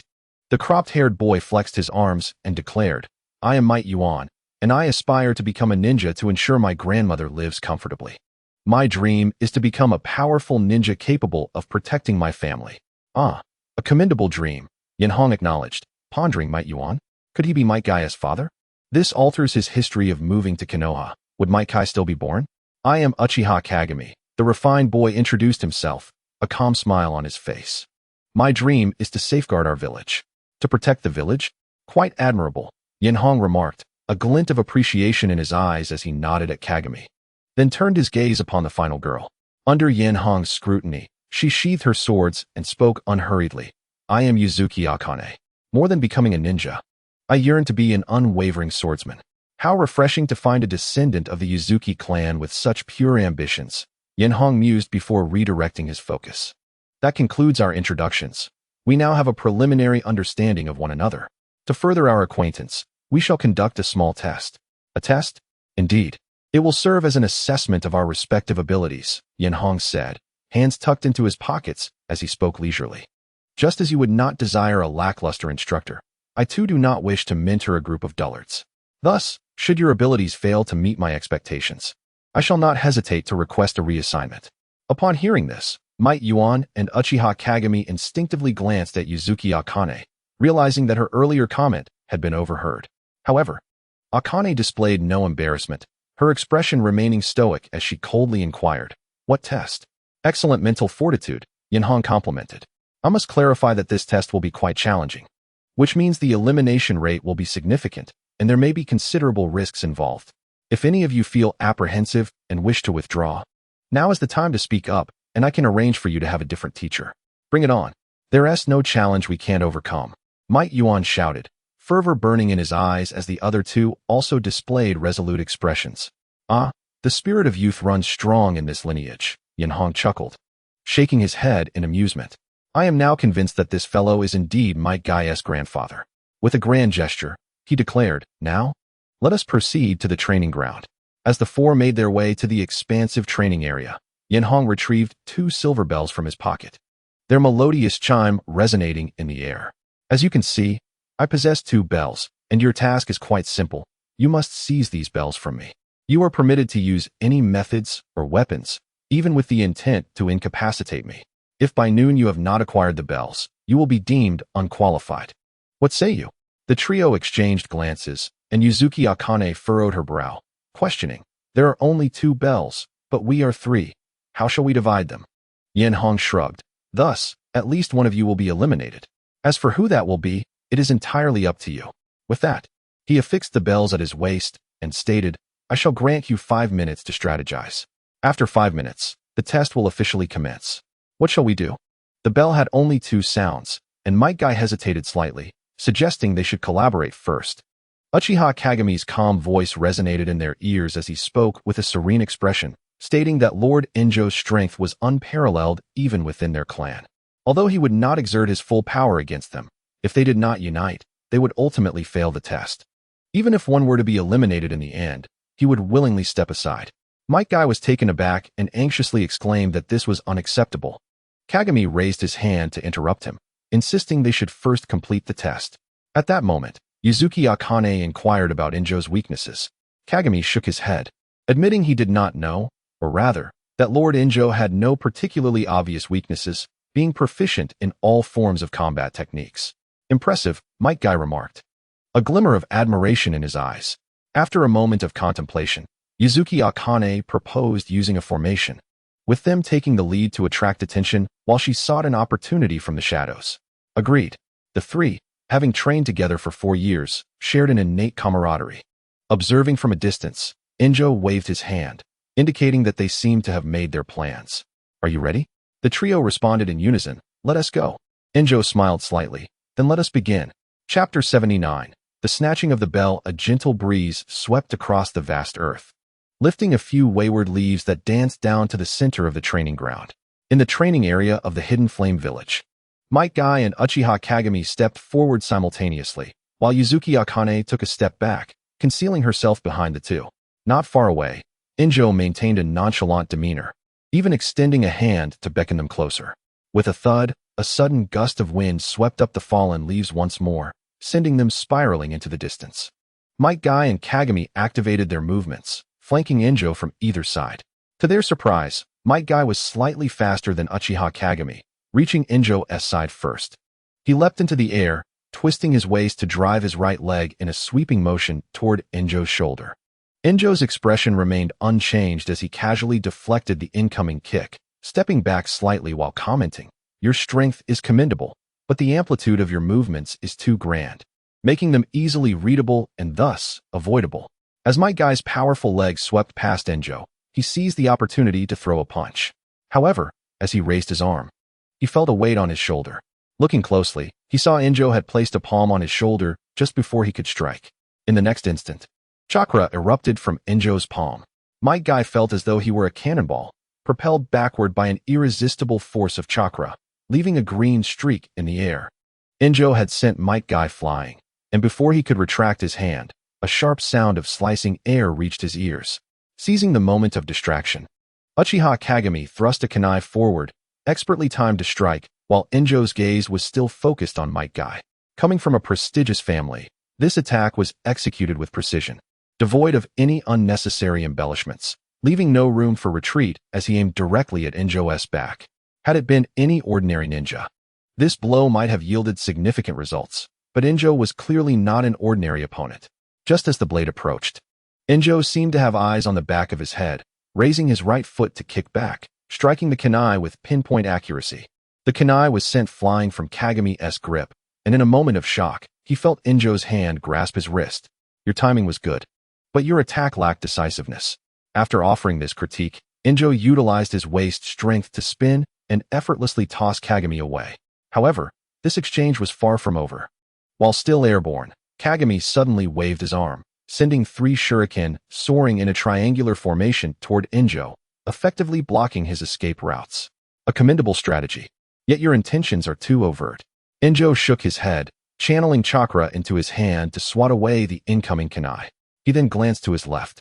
The sound of a sharp blade cut through the air as Uzuki Akane, her expression devoid of emotion, wielded her long sword, transforming it into a brilliant white arc aimed directly at the bell at Enjo's waist. Realizing her intent, Enjo extended 2 fingers, precisely pinching the blade's spine. With a jarring clang, Uzuki Akane's full-force strike halted midair. She was horrified to find that her sword had struck an unyielding force, akin to steel, and no amount of effort could advance it further. While the trio's coordination still lacked finesse, it was impressive for their age, but Enjo furrowed his brow, feeling somewhat dissatisfied. With a flick of his fingers, he sent Uzuki Akane and her sword flying away. Observing the regrouped trio, Enjo spread his arms, teasingly remarking, "If this is all you can muster, then even until dusk, you shan't acquire the bell." The 3 exchanged glances, sensing the thrill of challenge in each other's eyes. "Kagami, you were right. Our teacher is indeed formidable," Might Guy conceded, rubbing his numbed arm. "It seems we must give it our all." Uchiha Kagami nodded in agreement, acknowledging their overconfidence. Uzuki Akane remained silent, drawing her second long sword from her waist, now wielding one in each hand, emanating an aura of unwavering determination. "All right." Might Guy crossed his arms before him, and with a surge of potent chakra erupting from his body, his skin flushed deep red, veins bulging on his forehead. His eyes turning entirely white, waves of energy radiated outward, and his presence surged to its zenith. The 4th gate of the 8 gates is now open. Uchiha Kagami retrieved another kunai, his Sharingan activated. "Lord Enjo, we are coming." A flicker of intrigue crossed Enjo's otherwise calm eyes, his lips curling into a slight smile. Now this is becoming interesting. With a thunderous roar, the training ground erupted in a circular crater as Might Guy vanished from sight, reappearing before Enjo in a flash. His muscles bulged as he gathered strength, his right fist drawn back before launching a powerful punch. The force of his strike whipped up the air, sending Enjo's hair fluttering and causing a tremor in the space between them. To think that in our recruitment efforts, we have stumbled upon such treasures. Enjo mused as he extended his right hand to catch the oncoming fist. With a resounding crash, the moment their fists collided, a palpable shockwave surged through, traveling up Might Guy's arm and erupting behind him in a fan-shaped wave of energy. The ground beneath them shattered instantly, cracking like a spider web and radiating outward. A formidable strike akin to that of a seasoned ninja. Within the depths of her mind, Yenhong silently assessed the situation, only to suddenly feel a chill run down her spine. The air was pierced by sharp, ethereal sounds of swordplay emanating from all directions. Countless beams of white sword light cascaded like a flock of birds flocking to their phoenix, and even Yenhong, who had been on guard, could not help but be taken aback. Uzumaki Akane moved with the grace of a dancing butterfly, yet her twin swords flowed seamlessly in her hands. In the blink of an eye, she unleashed dozens of strikes, weaving an impenetrable net of blades that ensnared the two combatants still locked in a stalemate. Moon Shadow Sword Style, Double Crescent Dance. At that moment, Meitetsu suddenly leaned forward, clasping Yenhong's arm with fervor, while his legs coiled around her waist, effectively restricting her movement. What the? Yenhong's pupils dilated, caught off guard by this unorthodox tactic. If it were only Yenhong herself, she could have withstood the oncoming strike without issue, but Meitetsu was evidently unable to endure it. He had calculated that she would instinctively move to protect him, thus resorting to this underhanded maneuver, transforming himself into a burden to create an opportunity for his ally. Though despicable, it proved remarkably effective. Yenhong could not allow him to perish, and so she swiftly drew a shuriken from her waist, wielding it like an impenetrable wall to effortlessly deflect all incoming strikes. Countless sparks erupted in the air, ringing out in a series of metallic clangs. Kagami. Now, it's time. With Meitetsu's furious shout, Uchiha Kagami surged forth like a shadow, gliding close to the ground with his Sharingan spinning rapidly. From an exceptionally cunning angle, he reached for the bell hanging from Yenhong's waist. With both of her hands occupied and burdened by the weight of Meitetsu, if she attempted to evade with this drag on her, the approaching Uchiha Kagami would be mercilessly cut to shreds by the relentless strikes of Uzumaki Akane. Truly, you have set a trap for me. Yenhong couldn't help but smile wryly, though a glimmer of amusement danced in her eyes. Well, I shan't allow you to underestimate me. Boom. In the next instant, a powerful surge of chakra erupted, radiating outward in a visible sphere, directly shattering the myriad sword lights in the air. The training platform beneath them was obliterated into a cloud of debris, sending all three combatants hurtling away, crashing heavily onto the ground several meters distant, accompanied by a muffled groan. Under the impact, Meitetsu reverted to his original state, his weakened body struggling to support the 8 gates release as he looked up at Yenhong's waist, finding the bell still hanging there. Damn it! Both Uchiha Kagami and Uzumaki Akane, equally sore and devoid of fighting spirit, exchanged glances, their bodies slackening as they collapsed onto the ground. Well then, that concludes today's training. Yenhong dusted off her clothes, acknowledging their commendable efforts. However, the road ahead remains long. This ninja world is far from stable, and I do not have much time to accompany you. Therefore, the journey ahead will largely depend on your own efforts. Rest assured, Teacher Yenhong, we will strive to grow stronger. Meitetsu declared loudly, his eyes, along with those of Kagami and Akane, gleaming with determination. Very well, while I have some leisure, I shall grant you 2 days to recuperate. We will embark to the border. Chapter 80. The Cult of the Evil God Gugulu. Along a narrow path nestled between 2 patches of verdant forest, a caravan of several horse-drawn carts ambled leisurely toward the Land of Flame. Each cart brimmed with goods, evidently destined for trade in the Land of Flame. In the midst of the caravan, a middle-aged man of average stature, clad in an exquisite silk robe, sat within one of the carts. Sporting a prominent mustache, he scrutinized the account ledger on the table, a hint of contemplation evident in his astute eyes. Since the former Land of Water had been renamed the Land of Flame, this newly established nation had intensified trade relations with its neighbors. They opened numerous trade routes and introduced a series of favorable policies, exuding an inviting demeanor toward prospective merchants. Consequently, the Land of Flame naturally attracted a multitude of traders, and the bustling commerce spurred rapid economic growth, filling the coffers of surrounding merchants. However, just as these traders began to settle, an unexpected change in policy from the feudal lord of the Land of Flame significantly raised the taxes imposed on merchants. While they were not entirely bereft of profit, the increased burden rendered their earnings painfully meager, creating a sense that their arduous labor was akin to working for the Land of Flame itself. Yet, having established their footing in the Land of Flame, retreating now would incur a considerable loss, leaving them with no choice but to curse the feudal lord while begrudgingly continuing to toil under their rule. The man, named Kafu, was a merchant dealing in medicinal herbs and one of the few esteemed traders to have secured a long-term trade contract with the feudal lord of the Land of Flame. How peculiar! Why has the Land of Flame recently intensified its procurement of medicinal herbs? I heard from Amo that their grain purchases seem to be on the rise as well. Could it be? Merchants are driven by profit and possess a keen sense for opportunity. Kafa squinted his eyes, as if perceiving something unusual on the horizon. Hiss! Just as Kafa pondered, a commotion erupted outside the cart, accompanied by the distant sound of startled horses neighing. What is happening outside? Could it be a robbery? A thought crossed Kafa's mind. Yet he remained composed, lifting the curtain to peek outside. Before him, 3 uninvited guests draped in black cloaks boldly approached the caravan, their audacity drawing the attention of the caravan's guards, who swiftly positioned themselves around the convoy, prepared for a confrontation. Kafa nodded in satisfaction.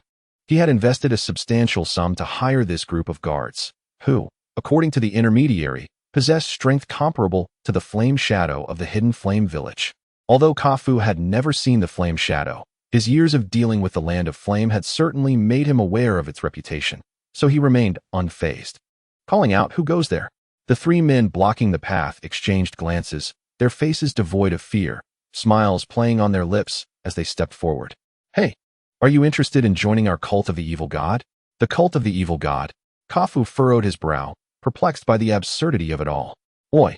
The cult of the evil god is not just any nonsense. It is an extraordinarily grand organization. The leading man spread his arms wide, his countenance filled with fervor and zeal. Once you join the cult of the evil god, the Lord Evil God will bestow upon you boundless power.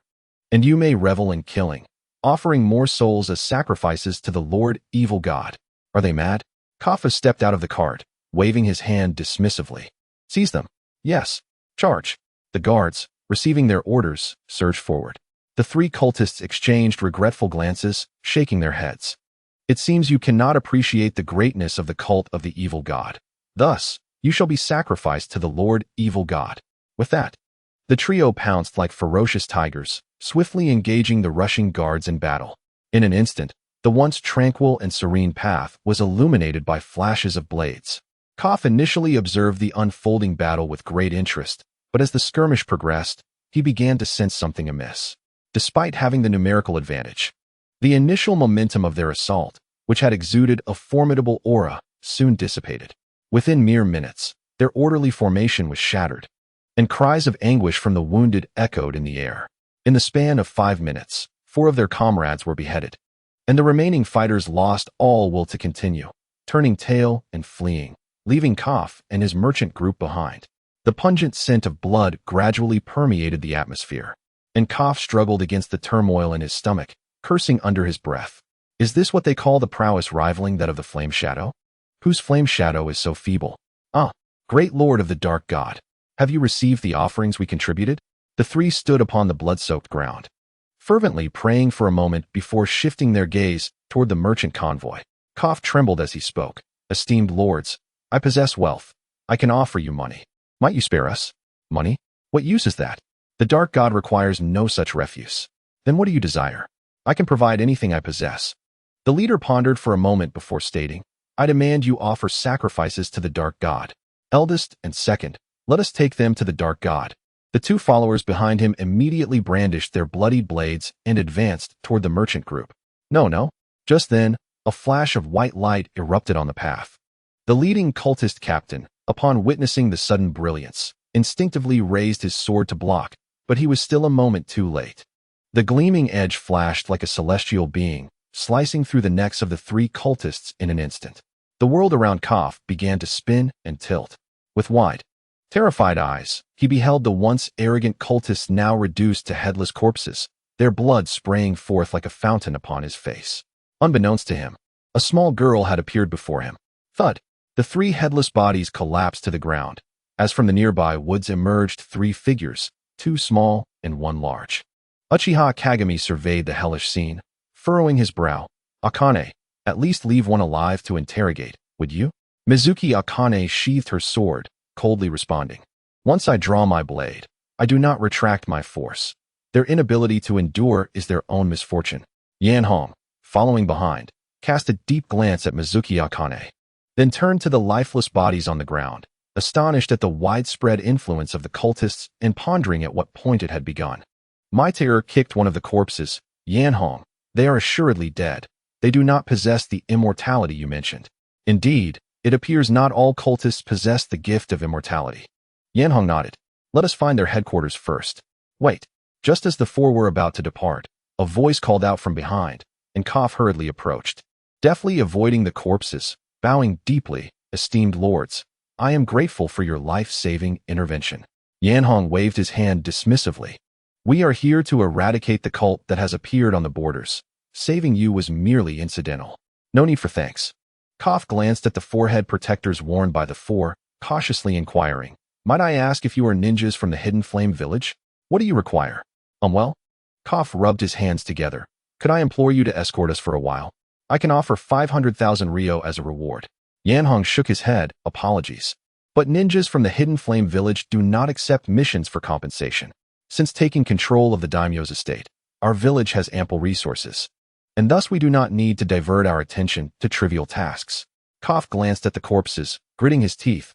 "I will offer 1 million Ryo." Yanhong frowned. "It is not merely a matter of money. 3 million. That is all I have brought with me." At this, even my tailor could no longer restrain himself, stepping forward and exclaiming loudly, "Hey, old man, my teacher has stated this is not about money." Before he could finish, a powerful hand clamped down on his shoulder, forcibly interrupting his words. Teacher? Koff, where are you headed?" Chapter 81. Country of Grass in the Moonlight, the Stars Sparse. Flickers of firelight danced in the open fields. Yanhong skillfully turned the meats roasting over the fire, the sizzling surface emanating an irresistible aroma that stimulated the appetite. "Almost done. It is time to eat." Yanhong nodded in satisfaction, removing the meat from the flames and deftly slicing it into portions with a kunai, offering it to Uchiha Kagami and the others, who had been eagerly watching from the sidelines. "Delicious," my terror exclaimed, taking a bite, and immediately his eyes sparkled with delight. Without concern for the heat, he devoured it hungrily. Although Uchiha Kagami and Mizuki Akane did not display such exuberance, their expressions revealed that the meat was indeed well cooked. Yanhong took a bite himself, finding it satisfactory, though lamenting the lack of the diverse seasonings he had known in his past life, feeling it fell somewhat short. "My lords, I am grateful for your company along the journey." At that moment, Koff approached with a stack of silver notes, sincerely presenting them with both hands to Yanhong. "We are now within the borders of the Land of Flame. I shall no longer trouble you." "Too kind." Yanhong gladly accepted the thick bundle of notes, surprised to discover that Koff was a business partner of the Land of Flame. "In that case, we shall take our leave tomorrow morning. Thank you for your efforts." Koff bowed once more before turning to depart, refraining from disturbing the four as they sought rest. "Teacher, where shall we go next?" my tailor asked, still gnawing on the meat, his words somewhat muffled. "We have no idea where the headquarters of the Dark God cult is located." Mizuki Akane and Kagami also looked on with curiosity, as it was their first mission together, and none wished to return empty-handed.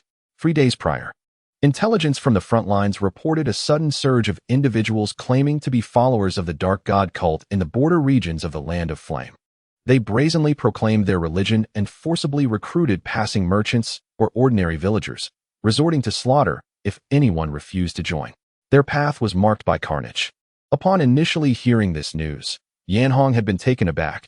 He was familiar with the Dark God cult, most notably represented by the likes of Haydn, a true embodiment of immortality, capable of surviving even the severing of his own head, merely losing his ability to move. Coupled with the blood-based forbidden techniques, he could easily claim the lives of enemies unaware of his capabilities. However, Yanhong had not anticipated the emergence of the Dark God cult in this era, nor the fact that it had evidently expanded to a considerable scale, subtly influencing several smaller nations. Thus, he had brought his newly acquired students to the border to dismantle the cult's headquarters.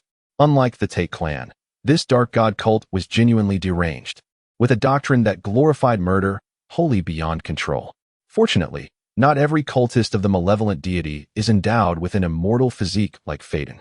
The majority are merely ordinary individuals, possessing some degree of strength, albeit limited. However, without locating their headquarters, any efforts would only be a temporary fix. "Well, let us not rush. Allow me to consult with an expert." Yanhong, having finished the meat in his hand, clapped his hands and then formed hand seals, pressing them onto the ground. Spirit communication technique. With a resounding bang, a cloud of smoke dispersed, revealing a chubby orange cat before the group. "A cat?" Mato Haru scratched his head, wondering why one would use a cat instead of a dog for such a task. "This is a ninja cat that has collaborated with our Uchiha clan," explained Kagami, standing nearby. They possess a vast array of intelligence sources and should be privy to some information regarding the cult of the malevolent deity. What do you want at this late hour? The orange cat licked its front paw, speaking with a hint of impatience. Do you not realize that my time is exceedingly precious? Ahem. Yenhong coughed lightly, extracting a silver note from the stack provided by Kafu and slipping it into the cat's embrace. Meow? The cat's eyes instantly sparkled as it wrapped its tail around the silver note, adopting a suddenly warm tone. What questions does my esteemed guest have? I shall reveal everything I know, meow. I preferred your earlier, more defiant demeanor. Yenhong waved his hand dismissively, then inquired. Are you aware of the recently rising cult of the malevolent deity? Disregarding Yenhong's jest, the cat pondered intently for a moment. The cult of the malevolent deity? Those are the ones who incessantly shout about violence, yes? Of course, I know about them, meow. Oh, then where is their headquarters? Well, the cat flicked its tail and gazed up at the starry sky, as if something particularly captivating caught its eye. Damn it, next time, I will certainly have Jiao talk to you. Yenhong cursed inwardly and once again produced a silver note, offering it to the cat. With a swift motion, the cat expertly pocketed the note before speaking. Although I do not know their headquarters, they were initially discovered in the land of grass. You may want to investigate there. Meow? With that, the cat vanished into the smoke. The land of grass. Huh, that name sounds familiar. Yenhong frowned, struggling to recall any pertinent details, as if some significant event had transpired there. Teacher, are you all right?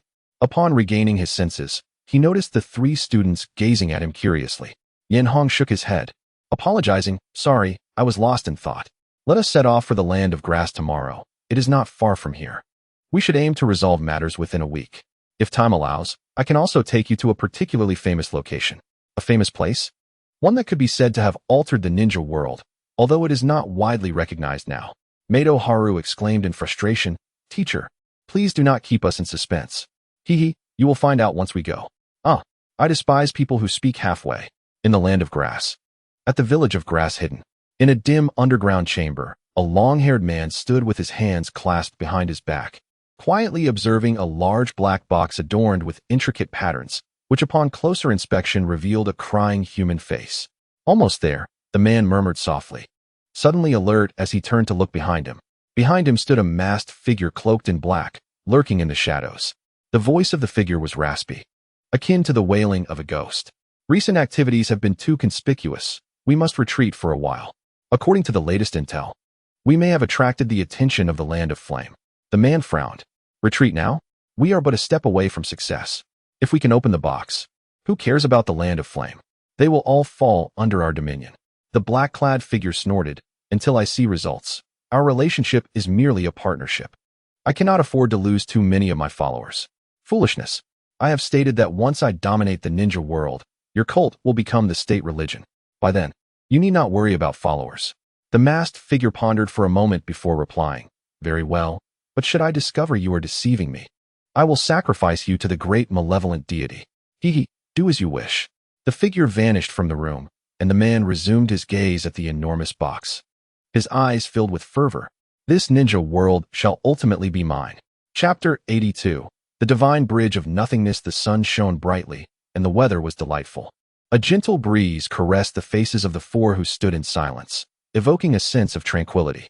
However, at this moment, the Uchiha trio appeared somewhat disheveled. So, Teacher Yenhong, Mato Haru remarked with an odd expression as he surveyed the scenery. Is this the famous place you mentioned? Before them stood a grand bridge spanning a deep ravine.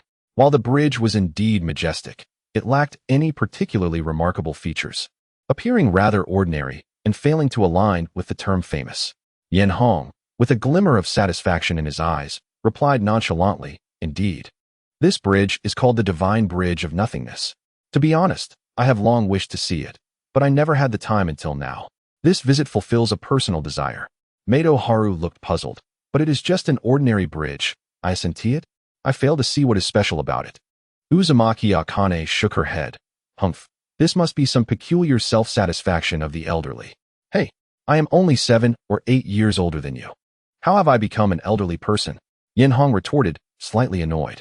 Moreover, the geographical location of this bridge is quite significant. If we can secure it, it could greatly benefit our Land of Flame. Uchiha Kagami pondered for a moment before tentatively suggesting, "Is it because of the Land of Earth?" "Oh."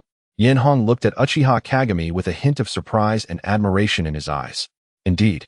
The terrain of the Land of Earth is somewhat similar to ours in the Land of Flame, both being easily defensible yet difficult to attack. The mountainous environment hinders their attempts at expansion, leaving them with only two routes for deploying large forces, one directly facing the Land of Lightning and the other passing through the Land of Grass. The Divine Bridge of Nothingness is an essential passage for them." Mato Haru's eyes lit up. "If we were to destroy this bridge, wouldn't they be unable to exit?" Uzumaki Akane responded dryly, "Fool. What good would destroying the bridge do now? We haven't even begun to fight." "Hee. Indeed," Yenhong smiled slightly. "The time is not yet ripe, but we can prepare in advance. Wait here for me while I set up a few things on the bridge." Once Yenhong disappeared from view, Mato Haru cautiously asked, I say, we aren't about to go to war, are we?" Akane and Kagami shook their heads. Although their clan elders had attended high-level meetings, such matters were evidently not disclosed to them, the younger generation. Uzumaki Akane calmly stated, "I don't know. But things are different now. Even if there is war, we newcomers won't be needed on the battlefield." Sighing, Mato Haru lamented, "But I want to do something for the village."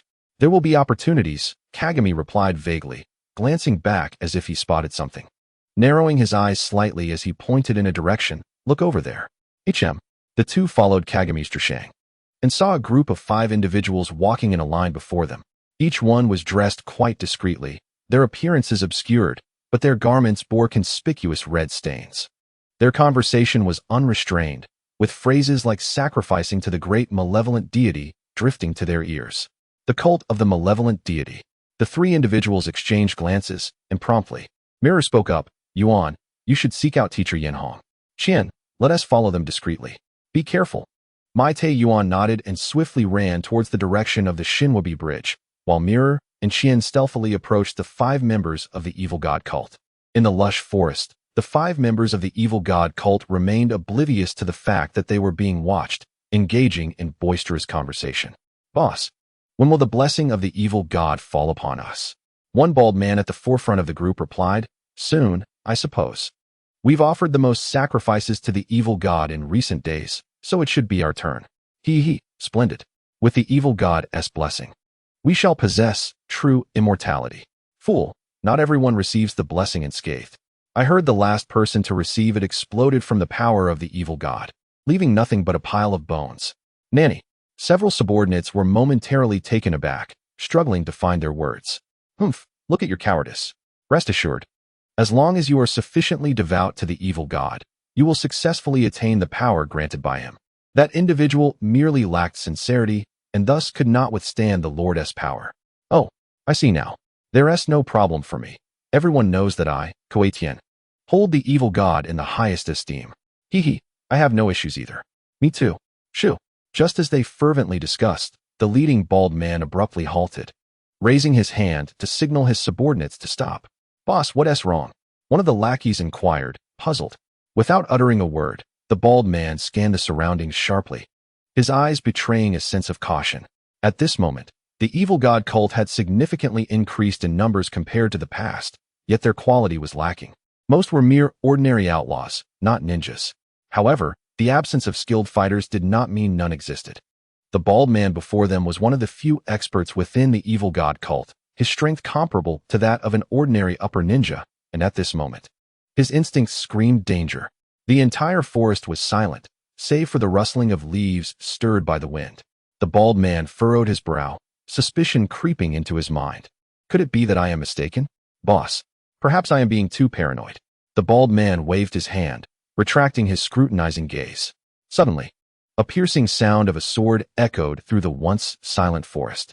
The group turned in shock to see a white arc flash by, and one of the lackeys at the rear was instantly decapitated, a spray of blood following. With a swift motion, Qian landed on a nearby branch, using the momentum to attempt another strike. Boom! The bald man, being an upper ninja, quickly regained his composure after a moment of shock.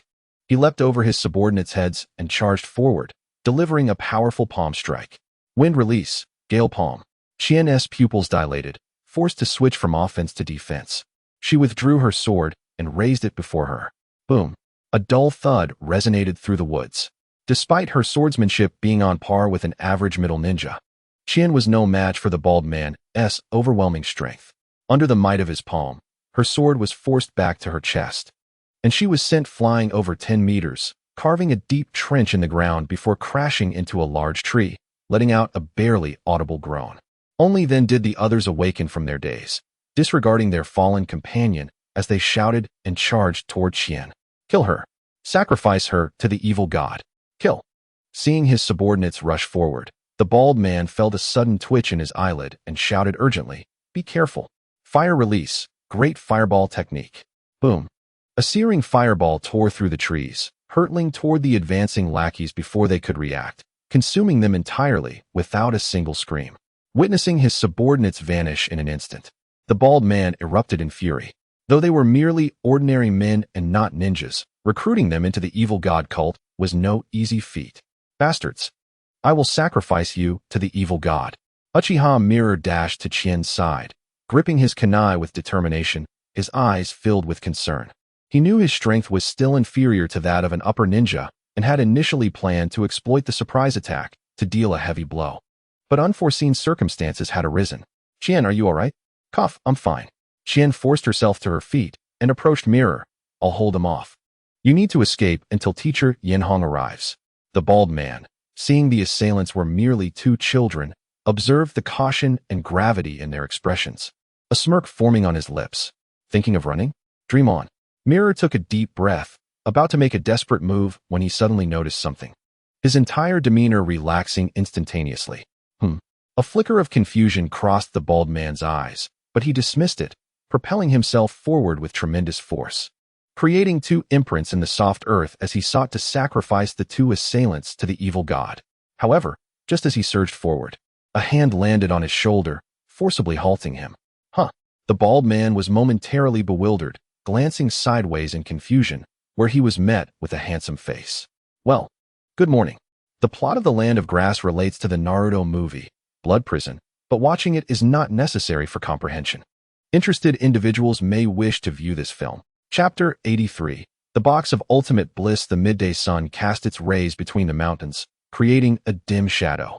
At the foot of a low peak, Enhō parted a thicket before him, gazing up at a small village nestled halfway up the mountain, its construction sprawling down to the base, with individuals clad in ninja attire frequently entering and exiting.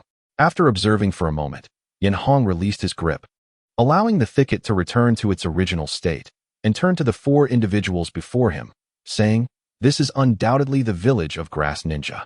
Among the four, aside from Uchiha Mirror and the others, was a vacant-eyed bald man. After Enhō swiftly dealt with him, he employed Jinjutsu to manipulate him, which led their group to this location. Even with some mental preparation, the trio was still taken aback by the news.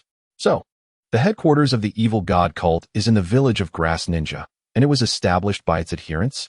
That should not be the case, Enhō pondered. While the evil god cult has become somewhat rampant recently, they would not be bold enough to establish a village openly.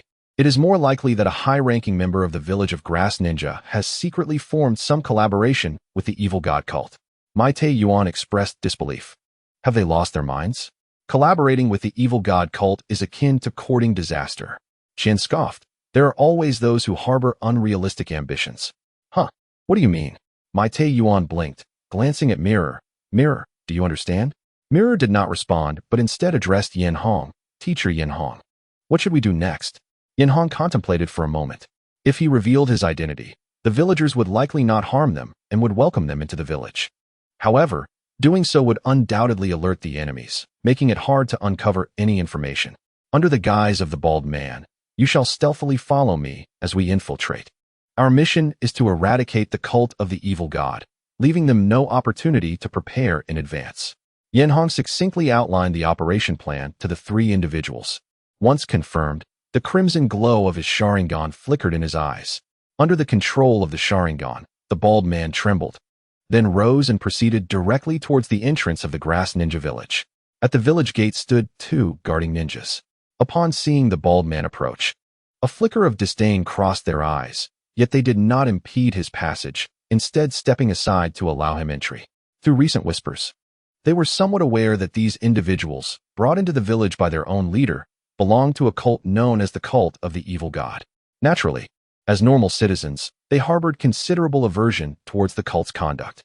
However, being mere ordinary ninjas of Grass Ninja Village, they were powerless to influence the decisions of their superiors, left only to watch in silent fury. Once the bald man was a distance away, one of the ninjas expressed his indignation, questioning why their leader would allow such scum into their village. "Hush, keep your voice down," his companion cautioned, glancing around to ensure no one was nearby before whispering. "I heard it's because the leader wishes to unlock the Box of Ultimate Bliss." "The Box of Ultimate Bliss? Isn't that just a legend?" the first ninja inquired. "Who knows? In any case, this matter is beyond our small roles to speculate on." With a sigh, both men lamented their fate, completely unaware that several figures had already slipped stealthily into the village. In a dim underground chamber, a piercing scream reverberated, echoing through the narrow passageway. On what resembled an operating table, a man, bound hand and foot, struggled desperately. A stream of blue chakra was continuously siphoned into a massive black box.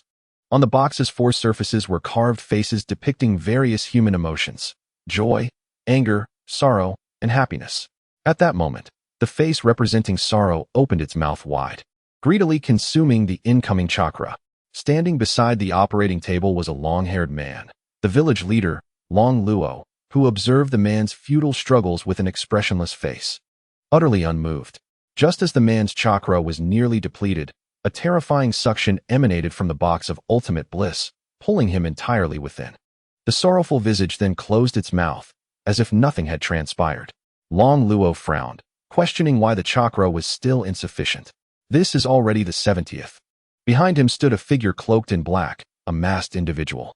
"Sometimes, I think you resemble the evil goddess' true follower more than I do." "Enough of this idle chatter," Long Luo replied with impatience. "I need more people to unlock the Box of Ultimate Bliss." "Humph. The cult of the evil god has no more individuals to feed your wretched box." "Wretched box?" Long Luo scoffed at the masked figure. "The Box of Ultimate Bliss is the ultimate weapon left behind by the Sage of Six Paths. Once opened, it can fulfill any wish of the opener." The masked figure retorted, "But if it remains unopened, it is merely a useless relic. That is why I require your cult's assistance." Long Luo's eyes gleamed with fervor. "I have a premonition, we are so close. The Box of Ultimate Bliss is on the verge of being fully unlocked." "You said the same last time." The masked figure snapped back, irritation evident. "We captured over 20 people for you, yet you still failed to unlock the box." At this, Long Luo surprisingly did not retaliate, but instead fell into contemplation, murmuring, "The chakra of ordinary people is still too scarce. I require the chakra of the strong." One expert is equivalent to dozens, even hundreds of ordinary individuals. Do you think experts are as common as stray dogs? Just appear when desired? The masked figure rasped. Besides, ordinary individuals are easy to capture, but who will help you seize the strong? The prison. What? A glimmer of light flickered in Long Luo's eyes. "I could collaborate with the great nations to establish a prison specifically for detaining powerful criminals from various lands. As long as I control this prison, I will have a continuous supply of keys to unlock the Box of Ultimate Bliss." The masked figure gasped, pausing in silence for a moment before speaking in a peculiar tone. "Are you sure you don't want to join the cult of the evil god? I believe you could become the most perfect devotee of the evil god. I have no interest in your cult. That so-called immortality is likely nothing more than a fleeting illusion." "Hey, how dare you defame the evil god?" "All right, I don't have time to argue with you." Long Luo waved his hand dismissively. "Instead of wasting time, find me more people. You." The masked figure opened his mouth to respond, but suddenly halted. Looking up at the ceiling, Long Luo sensed something was amiss and inquired, "What's wrong?" "The evil god Pearl is reacting. Someone has intruded." "What?" Long Luo's expression shifted, realizing that the matter of the Box of Ultimate Bliss must not be exposed. "You must confront the intruders. You think it's that easy? You want all the dirty work while you sit back and relax in the shadows." Long Luo took a deep breath. "Fine, after this, I agree to allow you to promote your cult within the borders of the grass country." "Deal?" The masked figure grinned sinisterly. "In that case, I shall personally confront the little mice that have intruded." Chapter 84. The altar clatter, clatter, clatter. In the rear mountains of Grass Ninja Village, the bald man walked with a blank expression in a specific direction, encountering no one along the way. The entire area was eerily quiet, contrasting sharply with the village's earlier hustle and bustle. As the bald man ventured deeper, several buildings hidden among the trees came into view, nestled so discreetly that they might easily go unnoticed without careful observation. Under the influence of the illusion, the bald man approached one of the buildings without any hesitation. This structure resembled a shrine from Enhō's past life, surrounded by towering trees, with several chaotic footprints on the ground suggesting recent visitors. Enhō carefully sensed the surrounding activity and, upon detecting no anomalies, followed the bald man into the shrine. The shrine was utterly deserted, dominated by a towering humanoid statue in the center, exceeding 3 meters in height, crafted from an unknown black metal, with 4 arms and 6 eyes. Its visage grotesque and terrifying, resembling the idol of the evil god. Mitama surveyed the surroundings, uncertain, and remarked, "Is this truly the headquarters of the cult of the evil god? It feels different from what I imagined." "Fool," Mitsuki Akane retorted with annoyance, casting a sidelong glance at Mitama.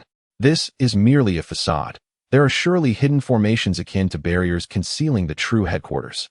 As if to validate Mitsuki Akane's statement, the bald man began forming seals with his hands before the idol of the evil god.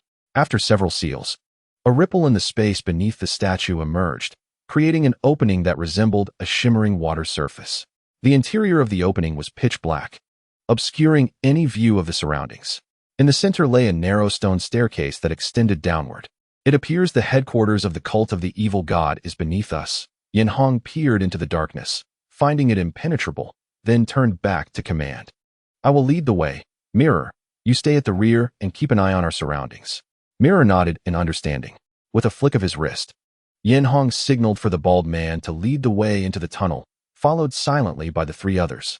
As they proceeded down the dim passage, torches flickered to life intermittently along the walls. After what seemed an eternity, a faint light and the distant murmur of voices beckoned them forward. Enhō raised a hand, cautioning his companions, and guided the bald man towards the light, soon revealing an exit. Beyond the threshold lay a vast chamber, dominated by a raised altar at its center. Upon the altar rested an obsidian sphere, before which stood an elderly man clad in a black robe, hands clasped in reverence. Kneeling beneath him was a congregation of cultists, heads bowed in solemn worship of the dark orb, oblivious to the newcomer's arrival. Enhō pointed upwards, and the 5 of them swiftly ascended to the rafters, peering down to observe the unfolding scene. "O great Lord of the Abyss, bestow upon your most loyal followers the transcendent power." The leading elder's voice boomed in fervent prayer, echoed in unison by the throng of devotees. "Mate, restless," murmured, "when do we strike, teacher?" "Patience," Enhō whispered, eyes fixed on the spectacle below. "They appear to be conducting a ritual to attain immortality. This is an opportunity to discern how such power is acquired and whether we might seize it for ourselves, potentially forging an immortal legion." Yuzuki Chien expressed skepticism. "Is immortality truly attainable? It seems too fantastical." Enhō nodded solemnly. "Immortality indeed exists, but it surely requires stringent conditions." Just then, the ceremony reached its zenith. The elderly officiant's face flushed crimson, arms raised high, voice resonating, "O great Lord of the Abyss, grant us your strength." Suddenly, a dramatic shift occurred. The obsidian sphere erupted in a blinding black light. Amidst the fervent gazes of the cultists, a stream of black chakra surged skyward, bursting into countless shards that descended upon each devotee. What a delightful sensation. "Quick, let me stab you and see if you've gained the power of immortality." One quipped. "Why not stab yourself?" came the retort. "I fear the pain." While the cultists eagerly debated below, the 4 on the rafters were taken aback as a shard of black light shot towards the bald man beside Enhō, embedding itself within him. Though the chakra did not awaken him from his stupor, it betrayed their presence. The elder, noting the shift, turned his gaze upward, locking eyes with them. Time seemed to freeze. The elder's eyes widened in disbelief, realizing the rafters concealed intruders. Just as he opened his mouth to alert the congregation, Enhō commanded the bald man to leap from the beam, crashing into the throng below. What in the world? Isn't that Lord Dengpao? How did he fall from the sky? Did anyone hear a crackling sound? Quick! It's an explosive talisman. Run! Boom! The bald man erupted in a blinding flash of white light, followed by a thunderous explosion that scattered fiery sparks among the crowd. Many cultists, caught unawares, were engulfed in flames, limbs severed, as chaos erupted on the altar. It seems they did not gain immortality, Enhō declared swiftly. And they are not ninjas. Onward. Clean up the battlefield. Understood. Mate, eager for action, propelled himself down like a green whirlwind, landing amidst the chaos and swiftly dispatching 2 cultists with a spin kick. Uzuki Chien followed closely, her movements graceful and agile, wielding her sword with lethal precision, leaving a trail of crimson in her wake. Mirror joined the fray, and the trio showed no mercy against the cultists, akin to a tiger amidst a flock of sheep, their slaughter overwhelming. Run. We're being invaded. The underground altar descended into pandemonium, bloodied corpses strewn about. The elder's face drained of color as he hastily grasped the black orb, attempting to escape amidst the chaos. Where do you think you're going? Came a mocking voice, causing the elder to freeze, his gaze rising to meet that of a young man standing before him. Who are you? He stammered, pointing fearfully at Enhō. You dare intrude upon the cult of the abyss? The Lord will not spare you. Humph, Enhō scoffed. Stepping closer. Pray your dark lord can save you. The elder's expression twisted in rage. The Lord of the Abyss will surely bring you to ruin. Poor wretch. Enhō sighed, raising a hand to end him, but suddenly sensed danger, instinctively pivoting away just in time. A crimson flash darted through the dim altar, a cold blade brushing past Enhō's cheek. In the shadows, he caught sight of a blood-red scythe racing past, its handle tethered to a slender metallic chain that snapped taut before returning to a cloaked figure. The figure clicked his tongue in disappointment. So close, such sharp reflexes. Lord Duanshan, the elder exclaimed, scurrying towards the cloaked man in relief, while Enhō regarded the dark-clad figure with an appraising gaze. Are you the leader of the Abyss cult? Duanshan did not respond, studying Enhō in turn, and upon noticing the forehead protector, a flicker of gravity crossed his features. From Inyan Village? Teacher Enhō. At that moment, Mirror and the others regrouped, hastily converging behind Enhō, their expressions tense as they faced Duanshan. Teacher Enhō? Duanshan paused, then his expression shifted dramatically. You are Uchiha Enhō? Chapter 85. Instant decapitation in the dimly lit underground altar. The acrid scent of blood hung thick in the air, lingering ominously. The ground was stained a deep crimson, littered with lifeless bodies, their blood pooling together, creating an eerie tableau reminiscent of a hellish battlefield. At the center of this sanguine sea, Duanshan gripped his 3-bladed scythe, his shadowed eyes fixed intently on Enhō, his hand quivering slightly with anticipation. Names bear weight, shadows cast long. As the third heir of the Uchiha clan, Enhō was no longer the obscure figure of 4 years past. His reputation had spread throughout the ninja world. Even those who had never encountered him had certainly heard tales of his prowess. A sheen of sweat broke on Duanshan's brow. Why is Uchiha Enhō here? We have yet to establish our presence within the land of flames. While Duanshan felt the weight of impending doom, Enhō remained unperturbed, casually gesturing for his companions to step back. Withdraw. This adversary is beyond your capability to confront. Understood. The 3 individuals obediently stepped aside, yet their eyes sparkled with excitement. Observing the clash of the formidable would undoubtedly broaden their horizons, allowing them to glean insights into the combat strategies of the powerful. Once they had retreated, Enhō gently placed her hand on the cold blade at her waist, its chilling edge flickering ominously in the dim light, emanating an aura of bone-deep cold. Wait. At that moment, Duanshan suddenly spoke up. I believe there's no need for us to resort to violence. Enhō raised an eyebrow. What do you mean by that? Seeing that Enhō had no immediate intention of attacking, Duanshan breathed a sigh of relief. Firstly, our evil god sect has not harmed a single person from your Flame Nation. There exists no direct conflict between us. And Duanshan took a deep breath and continued. So, I propose that we collaborate. Collaborate? Our evil god sect can assist you in dealing with matters that are inconvenient for you to handle publicly.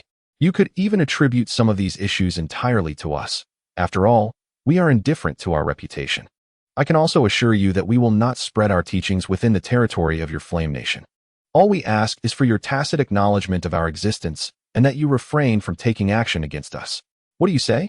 Duanshan finished his proposal, eagerly awaiting Enhō's response. The entire ninja world knew that while the Flame Nation was a small country, its overall strength was on par with the 5 great countries. If they could secure the support of the Flame Nation, the evil god sect could soar to new heights, escaping their current seclusion. Enhō stroked her chin thoughtfully. A rather appealing proposition. Duanshang's face lit up with hope. If that's the case, but I must decline. Huh. Bang. At the very moment Duanshang's expression turned to one of shock, a dull thud resonated from the altar. A black blade of light shot forth like a vengeful specter, piercing towards Duanshang in an instant. Enhō wielded the 3-foot cold blade with a grip that was like thunder, her movement swift as she cut through the air, creating a violent vortex behind her. Duanshang, jolted back to reality, realized that the other party had no intention of resolving matters peacefully. He stomped down heavily, retreating while attempting to intercept the incoming cold blade with his 3-moon scythe. Swish!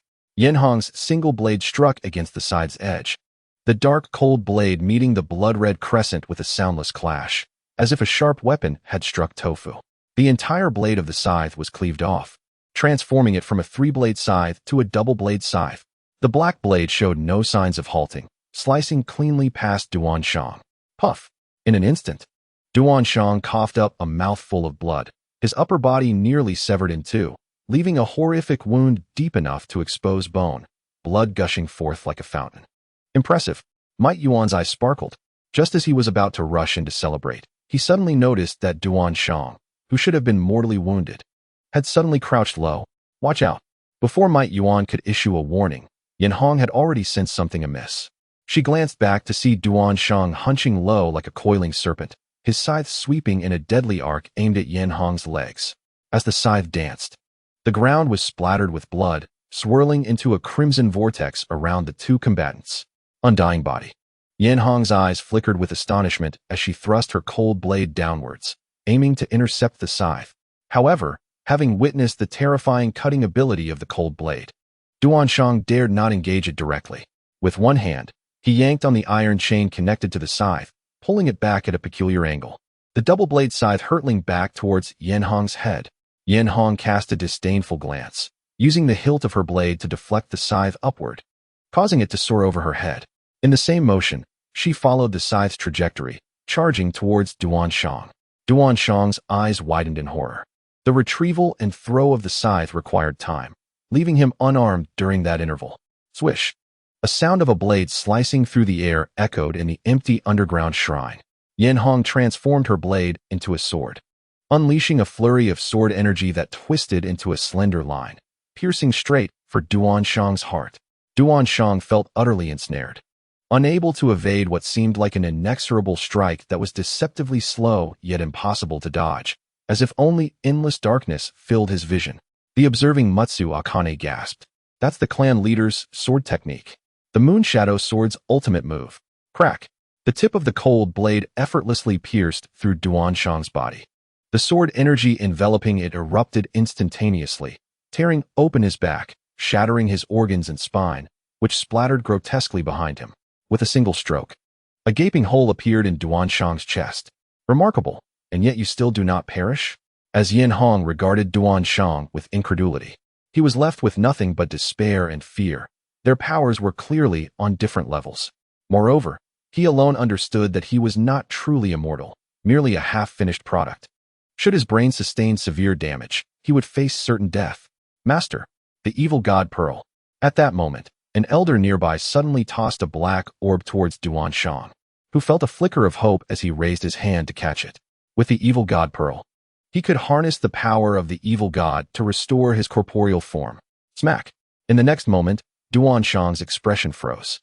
Enhō had seized the evil god Pearl before him, casually slicing across his cheek with her blade. Swish! A silver line appeared down the center of Duanshang's face, and within a second, half of his skull began to separate, causing him to collapse lifelessly to the ground. Master, the elder, witnessing Duanshang's demise, understood that he was next, his vision darkening as he fainted. Teacher, as the three from the mirror rushed over upon seeing the battle conclude, Matsu Akane eagerly inquired, Teacher, how did you know the clan leader's sword technique? He never taught it to me, claiming he was too old to wield it. Enhō pointed to her eyes. The Sharingan possesses the ability to mimic others' movements. I witnessed that sword strike firsthand and committed it to memory. During my idle moments, I pondered it and eventually mastered it. If you wish to learn, I can teach you. Yes. Matsu Akane nodded vigorously, a spark of excitement glimmering in her usually calm eyes. "Teacher, what about this old man?"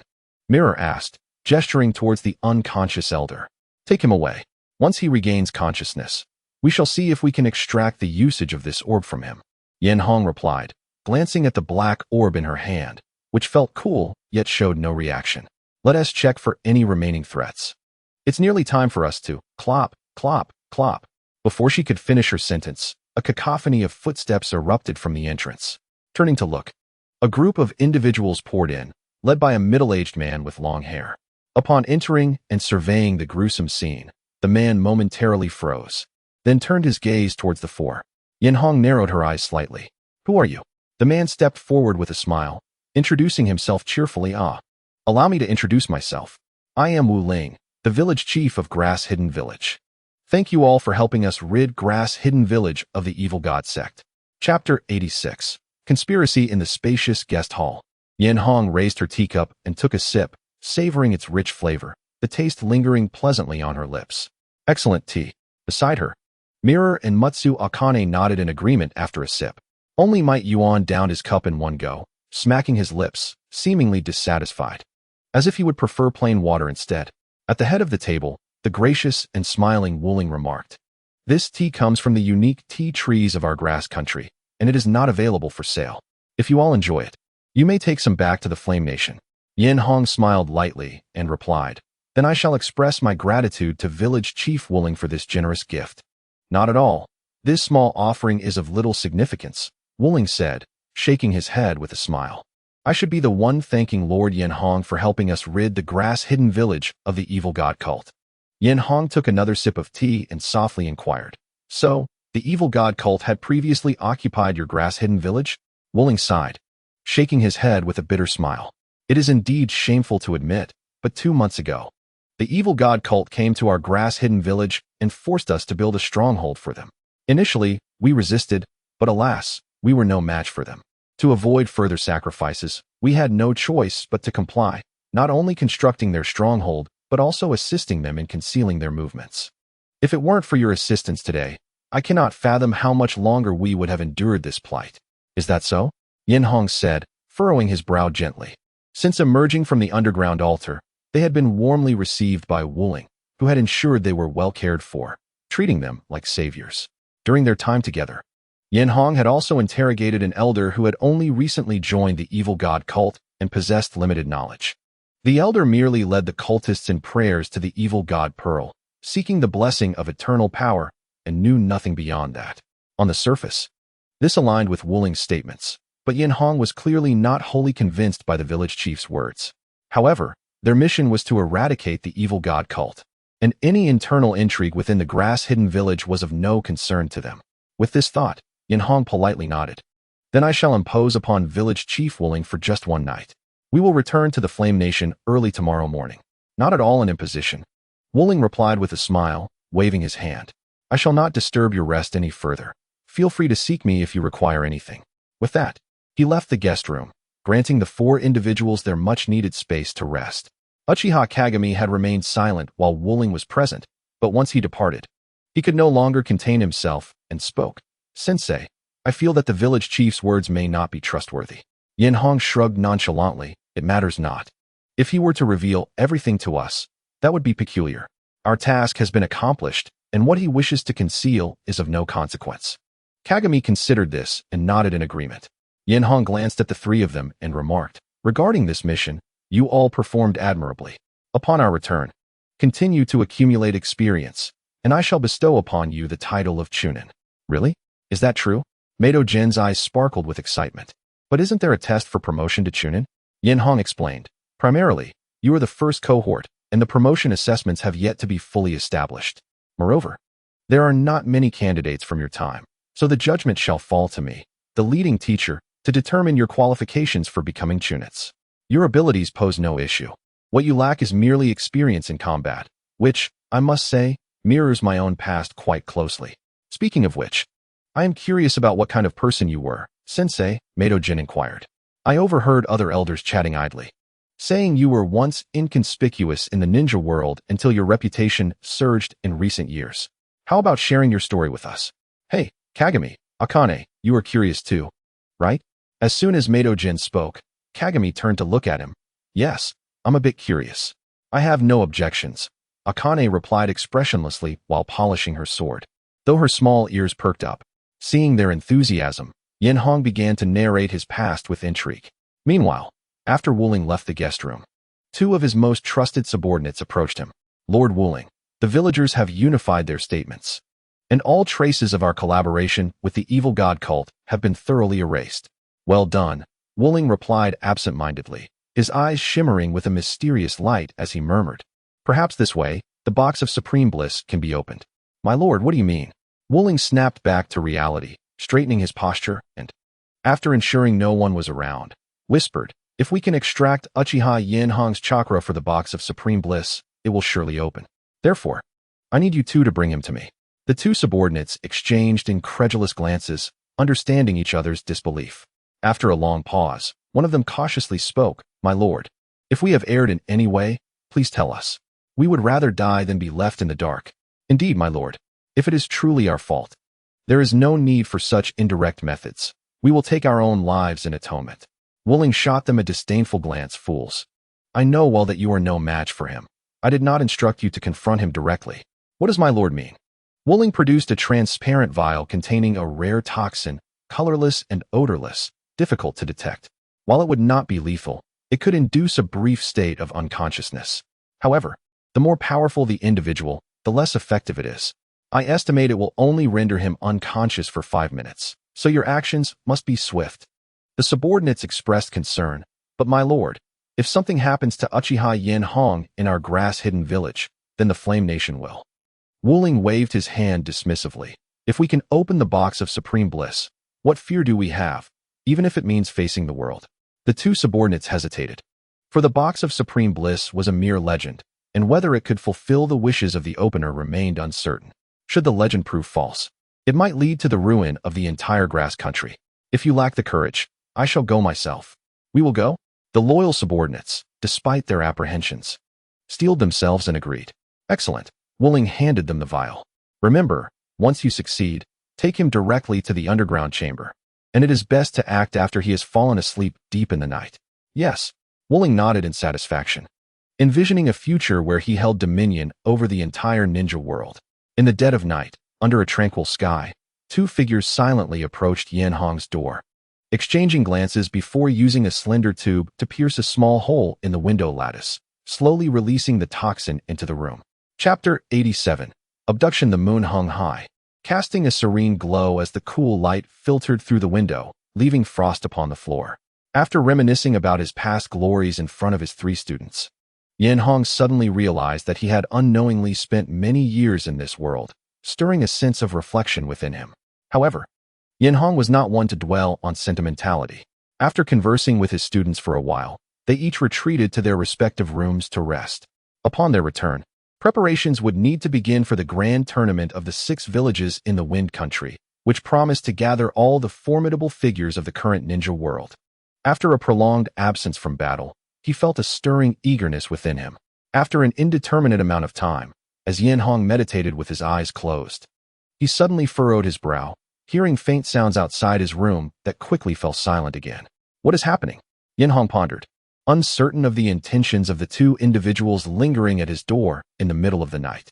Surely, they did not come merely to check if he was asleep. As for assassination, Yenhong believed the villagers could not be so foolish. He chose to feign ignorance, lying on the bed and observing the unfolding events. Outside, the 2 individuals were engaged in some activity, occasionally producing faint sounds that, although not loud, resonated distinctly in Yenhong's ears. A tearing noise pierced the darkness, followed swiftly by an unsettling silence. However, it wasn't long before Yenhong sensed something amiss. The chakra within him, once flowing smoothly, now encountered a brief stagnation. Leaving his head slightly dazed, poison permeated the air. Yenhong finally comprehended the intentions of the 2 outside. No wonder they had waited until the dead of night to make their move on him. While poison is indeed a weapon that can allow the weak to triumph over the strong, incapacitating a skilled opponent is no trivial task. One must either strike unnoticed or possess a toxin as potent as the infamous scorpion or Hanzo's lethal venom. If the toxin's efficacy is insufficient and the expert is on guard, the chances of poisoning are virtually non-existent, which explains why ninjas seldom employ poison in combat. It's effective against novices, but useless against the adept. Thus, in Yenhong's conscious state, this poison had little effect on him. It merely stirred his chakra momentarily before dissipating the peculiar sensations entirely. Are they truly intent on harming me? Yenhong pondered, utterly perplexed by their motives. What could possibly justify such a considerable risk to confront him? Well then, let me witness your intentions. Unable to unravel the mystery, he decided to relinquish his thoughts and calmly awaited the entrance of the two intruders. Time ticked by, and after lying in wait for a considerable duration, he still saw no sign of them. Why haven't they come in yet? Are they merely toying with poison?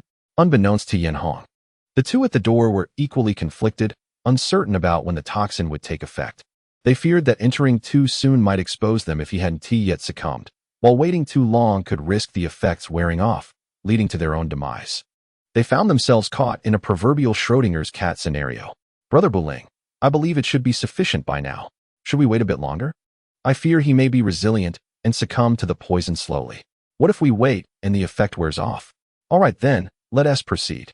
After a hushed exchange, they cautiously opened the door, only to find Yenhong lying quietly on the bed, seemingly unaware of their presence. Excellent, he has been poisoned. We must act swiftly to take him. Buling's eyes sparkled with excitement as he moved to seize Yenhong, only to hear a weak voice beside him. Wait. Brother Buling, I feel a bit dizzy. You. At such a crucial moment, his companion echoed his sentiments. I also feel a bit lightheaded. This is bad. The poison in the air still lingers. Thud. With two heavy thuds, both men collapsed to the ground. Seriously, guys, are you professionals? Who collapses before completing a mission? Yenhong observed the unconscious duo, shaking his head in disbelief. He approached them and infused a bit of chakra into their bodies. Within moments, Buling awakened first, bewildered as he took in his surroundings. After a brief moment, he jolted, slapping his companion awake. Quick, wake up. Don't sleep. Ugh. His companion rubbed his head. Oh no. He is not going to wake up, is he? They turned to see Yenhong still lying on the bed, motionless, and simultaneously sighed in relief. Thank goodness he is still unconscious. We must take him quickly. Without a moment to spare, Buling hoisted Yenhong onto his shoulder and swiftly exited the room. They raced through the deserted streets, not pausing in their flight towards the mountain, occasionally glancing back to ensure no one followed. Suddenly, Buling's companion recalled something and spoke up. Brother Buling, we were also poisoned, yet we regained consciousness. Why hasn't he woken up? Buling shuddered at the thought, nearly dropping Yenhong. Instinctively, he glanced back at Yenhong, confirming he exhibited no signs of awakening, and released a sigh of relief. Don't frighten yourself. Perhaps it's because we inhaled less poison. We need to hand him over to Lord Wu Ling quickly. This feels unnerving. His companion nodded. I share that sentiment. It feels as though we are being watched. In unison, they quickened their pace, soon arriving at the mountain. They circumvented the sinister shrine that Yenhong had visited earlier and slipped behind a small hill.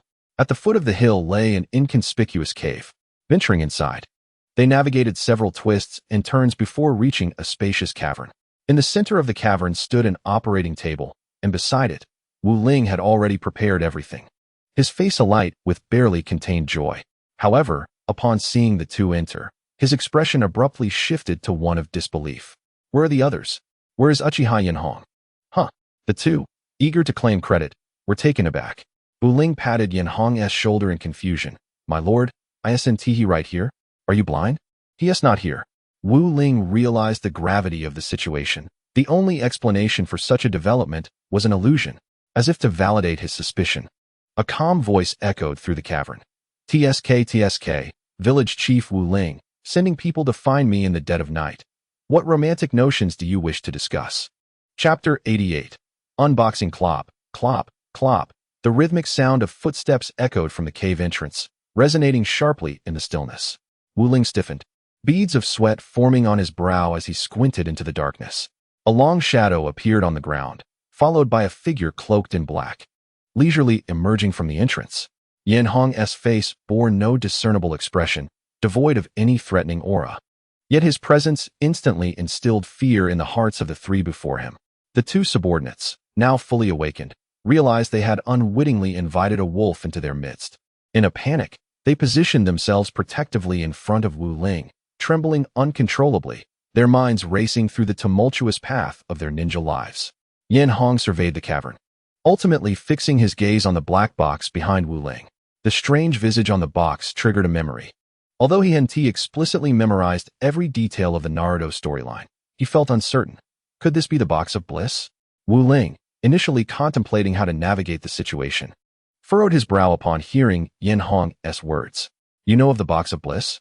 Ah, that explains your reckless gambit. Enhō finally grasped the situation, casting an odd glance at Wu Ling. He vaguely recalled that the box of bliss was merely a ruse, claiming that opening it would grant the opener a wish, while in reality, it brimmed with destruction and fear, transforming those consumed by it into monstrosities. Clearly, Wu Ling was unaware of the underlying truth. Upon encountering Enhō and realizing the function of the bliss box, he immediately felt a surge of inspiration, shedding his previous caution.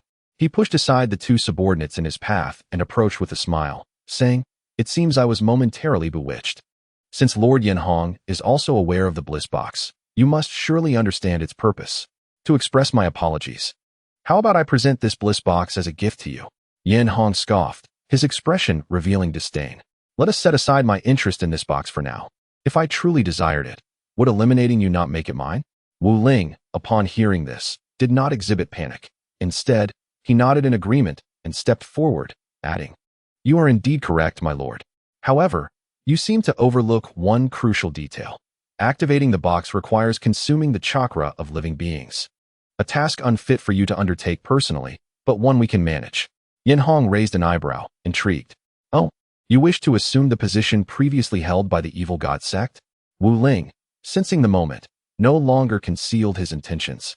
As they moved closer, the distance between them shrank to less than 10 steps. "You are indeed aware. That is precisely why I collaborated with the evil god sect. But now we of the Grass Ninja Village shall take on that role." "A rather astute thought," Enhō replied, his expression unchanging, his tone neutral. "Unfortunately, I harbor no interest in this wretched box." "So, my lord, you disagree? You claim disinterest in an utterly useless box? Do you truly believe the legends of wishes are genuine? How could that be?" Wu Ling was momentarily taken aback, disbelief etched across his face. How can legends be false? Enhō suddenly found the situation rather tedious. "Ah, what a pitiable fellow." Wu Ling gazed at Enhō, falling into a sudden silence. Deep down, he understood that Enhō had no reason to deceive him, yet he felt a sense of unwillingness. Did this mean he had squandered half his life in vain? No. Even if it is false, I must verify it for myself. With this thought, Wu Ling suppressed the turmoil within him, slightly lifting his gaze. After their earlier exchange, he had successfully closed the distance to 6 steps from Enhō, confident that he could launch a surprise attack before Enhō noticed.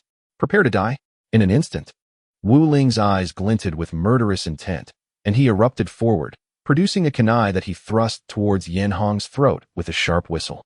Enhō had been contemplating how to deal with him, considering the strategic significance of the grass country, which could potentially choke the earth country's throat. Suddenly witnessing Wu Ling's reckless assault startled him. It was not the attack itself that surprised him, but rather the fact that this fool was so eager to meet his demise.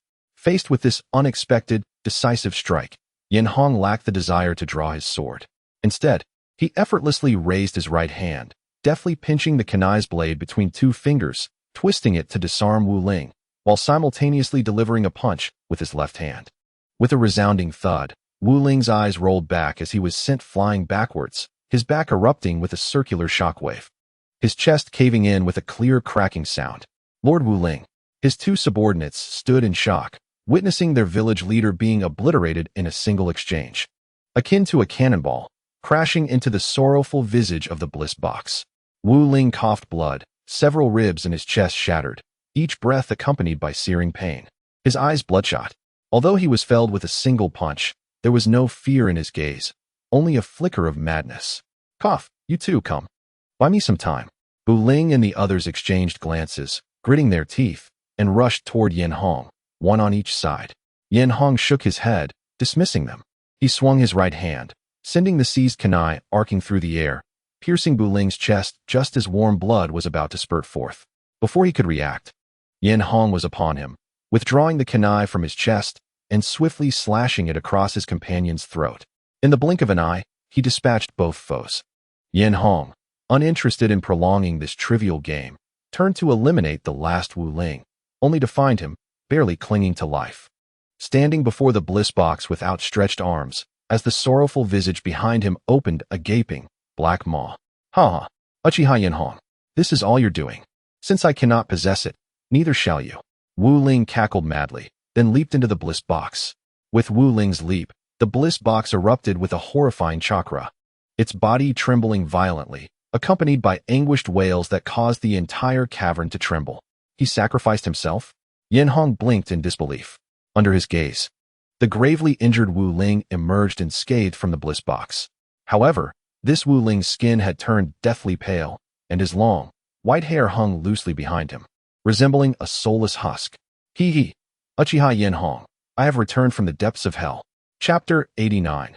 Mind reading. The torches illuminating the cavern crackled softly, their pale yellow light casting a glow in the dim cave. In the center, Enhō regarded the transformed Wu Ling with a calm demeanor. After being tainted by the Bliss Box, Wu Ling's appearance had only paled slightly, yet his chakra now exuded an eerie presence. Is this what they call power? Wu Ling's eyes sparkled with a morbid excitement, adding a hint of color to his previously pallid face. It was indeed an intoxicating sensation. No wonder everyone yearned to chase after it. Hee. Uchiha Enhō, tremble before my strength. Enhō's expression remained unchanged, his gaze as frosty as ever, laced with sarcasm. Your strength? Are you even still yourself? Wu Ling's expression stiffened. Though he retained his memories, he was, in truth, no longer alive. He had become a mere puppet forged by the Bliss Box, his former aspirations of dominating the ninja world having morphed into a desire to annihilate it, an indelible mark left by the Bliss Box. Yet, he quickly regained his composure, an endless chill radiating from his gaze. And, regardless, I have reached a level beyond the grasp of ordinary beings. That is sufficient. I shall take your life to celebrate my rebirth. Enhō shrugged. It seems this box has not only stripped you of your humanity, but has also warped your perception. Many have sought to kill me, but you? You seek your own demise. Faced with such brazen mockery, Wu Ling, now believing himself invincible, erupted in fury. With a roar, black feathers sprouted from his body, and his hands morphed into sharp claws. Though he retained a semblance of human form, he had undeniably become a monstrous hybrid. Wu. It certainly did not appear so. Enhō recognized that the Bliss Box could give rise to a creature known as Wu. But the Wu Ling before him was evidently different from the creature he recalled, both in appearance and size. It was likely that Wu Ling had not been fully corrupted by the Bliss Box due to insufficient time, preventing him from transforming completely into a being akin to Wu. Though Wu Ling still retained some human features, his bodily capabilities had undergone a radical transformation. With a heavy stomp, he created a dent in the rocky ground. Propelling himself forward like a black serpent, his razor-sharp claws aimed directly at Enhō's face. Quite impressive. Faced with the oncoming Wu Ling, Enhō swiftly drew the ice edge from his waist, executing a horizontal slash in an attempt to cleave Wu Ling in two. The sound of the blade echoed crisply within the cave. However, Wu Ling's reaction speed was astonishing. Almost the instant Enhō unleashed his attack, he twisted his torso to evade the blade's edge, performing a half somersault in midair, and countered with a whip-like kick aimed at Enhō's shoulder. A flicker of surprise crossed Enhō's eyes as he casually raised his arm to block, simultaneously stepping forward to thrust with his blade once more. With a thud, Wu Ling's kick connected with Enhō's arm, and before the ice edge could strike, he leveraged the momentum to propel himself upward, his feet finding purchase on the cave ceiling. Hanging inverted as he looked down at Enhō, tauntingly remarking, "The third heir of the Uchiha clan is nothing remarkable." Enhō shook his arm, yet internally he had already come to a conclusion. Much like Wu, the Wu Ling before him possessed a semblance of mind-reading ability, able to foresee his opponent's actions and evade them, rendering conventional attacks nearly ineffective. This ability stemmed from the opponent's innermost fears. Only by achieving a state of unwavering focus could one neutralize Wu Ling's mind-reading prowess. However, this fear was not merely a reaction to Wu. In the original timeline, even Karabi could not land a blow on Wu. Enhō found it hard to believe that this perfect Jinchuriki, who had grown up amidst the scornful gazes of his village, would fear such a foe. At its core, fear is a common human emotion. For instance, fearing for the safety of loved ones is also a form of fear, an emotion that normal individuals cannot easily escape. Naruto's ability to wholly cast aside fear stems from his fundamentally different mindset. Who, after all, could smile in the face of the adversary who murdered their parents? Even if Naruto's emotional bond with his parents was shallow due to their untimely demise at his birth, it is worth noting that Jiraiya treated him like a grandson. Yet, when confronted with Nagato, the one responsible for Jiraiya's death, Naruto merely offered verbal counsel, devoid of any desire for vengeance. Such a response is beyond the realm of ordinary human emotion. Had it been Enhō, he would have already sought retribution. Thus, Enhō could not entirely rid himself of fear, which meant Wooling could anticipate all of his movements through his mind-reading ability. Wooling laughed maniacally. Are you afraid, Enhō? No matter how powerful you are, as long as your attacks cannot touch me, you are powerless against me. A resounding crash echoed from above as Wooling shot down like an arrow, his fingers poised like blades aimed at Enhō's head. The fact that Enhō could not strike him did not imply that he was unable to retaliate. As the assault descended from above, Enhō swiftly retreated, evading Wooling's strike while unleashing his own.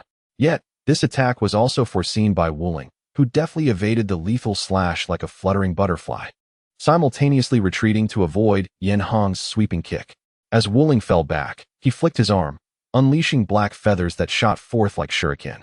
Yet Enhō deflected them with his ice edge and immediately spotted Wooling launching another aerial assault. The cave was filled with the sound of wind as the two engaged in a flurry of attacks, circling each other for what felt like an eternity, neither able to land a hit. Although Wooling's mind-reading ability allowed him to dodge Enhō's every strike, it did not compensate for the disparity in their overall strength, making it equally challenging for him to land a blow on Enhō. In fact, Enhō appeared more at ease. Had the space permitted, he would have incinerated Wooling with a fire jutsu long ago. After hundreds of exchanges without so much as grazing Enhō's attire, Wooling sensed something amiss. Distancing himself, he proposed, since neither of us can gain the upper hand, why not end this here? I will allow you to leave. Though Wooling uttered these words, he secretly contemplated converting more individuals to Wu before seeking revenge. Humph. Enhō lightly descended to the ground, casually remarking, is that all you've got? I've only just begun. You. Wooling's eyes darkened. I can foresee your movements. What can you do to me? Enhō replied enigmatically. What if you were to lose your mind-reading ability? Wooling furrowed his brow. What are you saying? Humph. Enhō scoffed disdainfully, and in that moment, a crimson light flickered in his eyes. Kagetsuchi, an invisible wave of spiritual energy, surged through the cave, causing Wooling's brow to furrow deeply as an ominous premonition washed over him. Enhō gently wiped the blood tears from the corners of his eyes, proclaiming, in 4 years, you are the first to compel me to utilize my Mangekyō Sharingan. However, this restraint shall soon come to an end. What are you talking about? Wooling struggled to comprehend. It was well known that the Uchiha clan possessed the Sharingan, yet knowledge of the Mangekyō Sharingan was limited to the 5 great ninja villages, leaving smaller villages like his utterly ignorant of it, as they had no opportunity to encounter such lore. Well then, the game is over, Enhō stated nonchalantly, stepping forward. Ice edge in hand. Useless. I can still see and read you. Wooling suddenly faltered, realizing that he should have been able to foresee Enhō's next move. Yet he found himself utterly blind. Had he truly overcome his fears? No, that was impossible. No one could entirely shed fear. How had he accomplished this? Wooling struggled to maintain his composure, but upon realizing that his mind-reading ability had failed, panic and dread overwhelmed him, making it difficult to breathe. In the next instant, Enhō vanished from his sight, leaving only a faint black trail in the air and a glimmering blade of darkness.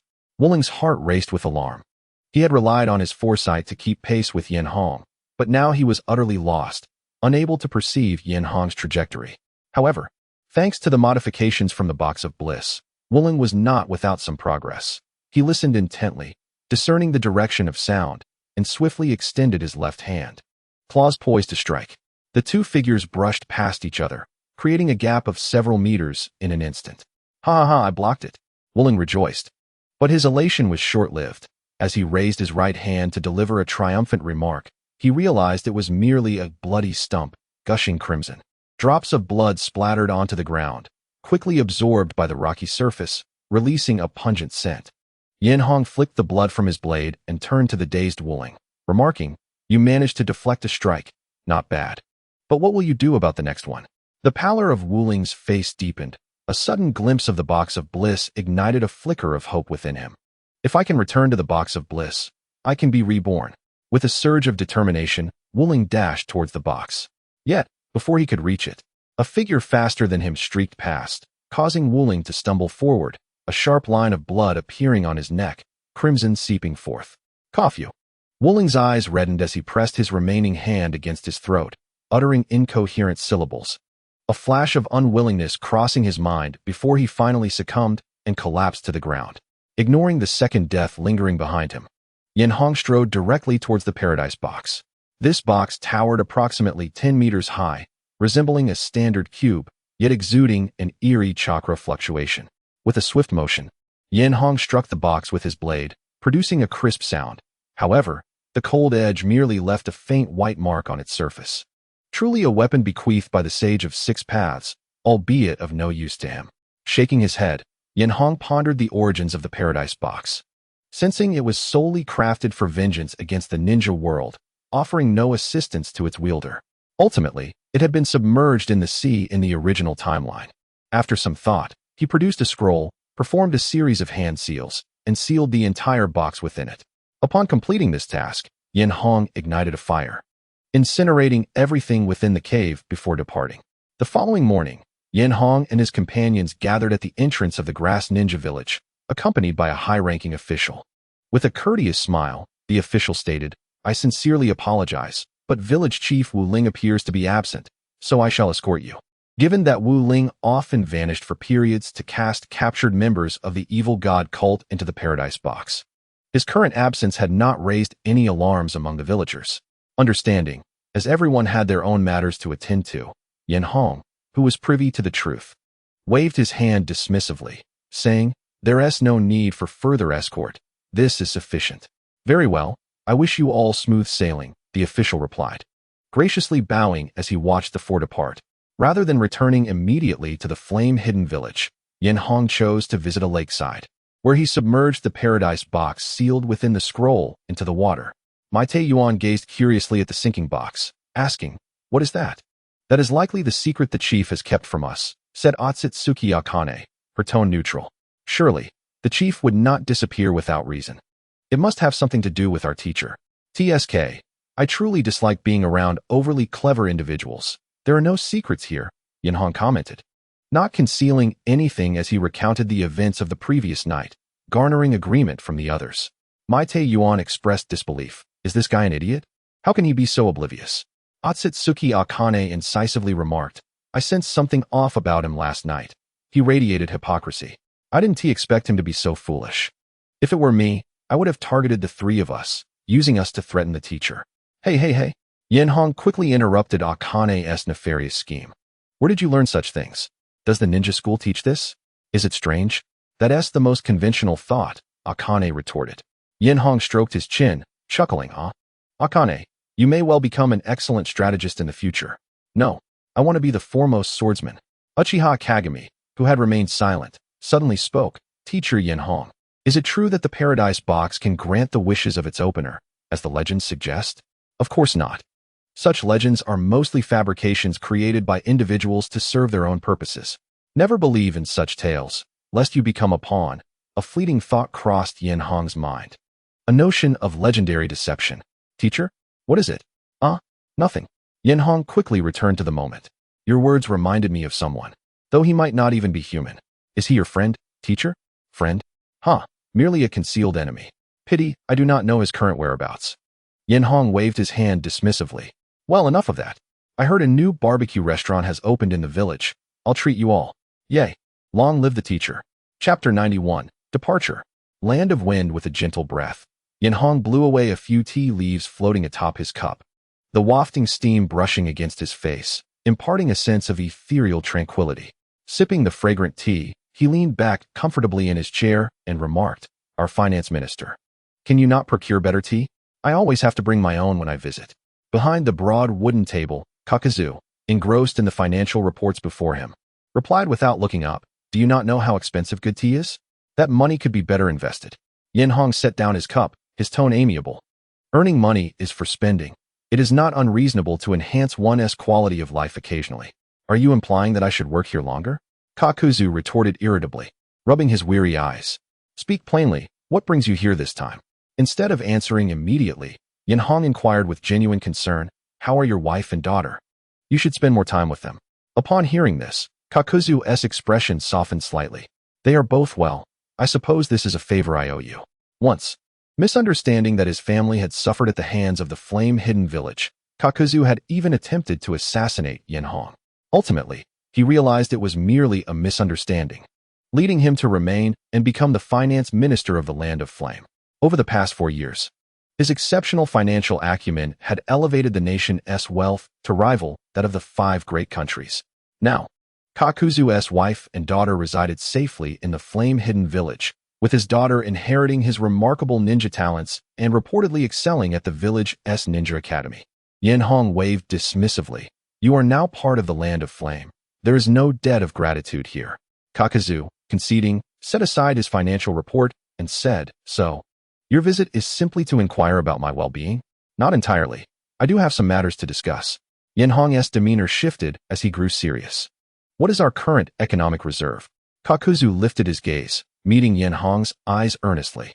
We have reached our expected target, but you must understand, times have changed. The costs of war escalate rapidly. That is sufficient, Enhō replied confidently. We shall sustain ourselves through war. Our ambitions extend beyond merely one nation. I am responsible for earning the money. How to utilize it is your concern. Kakuzu reclined slightly, cautioning.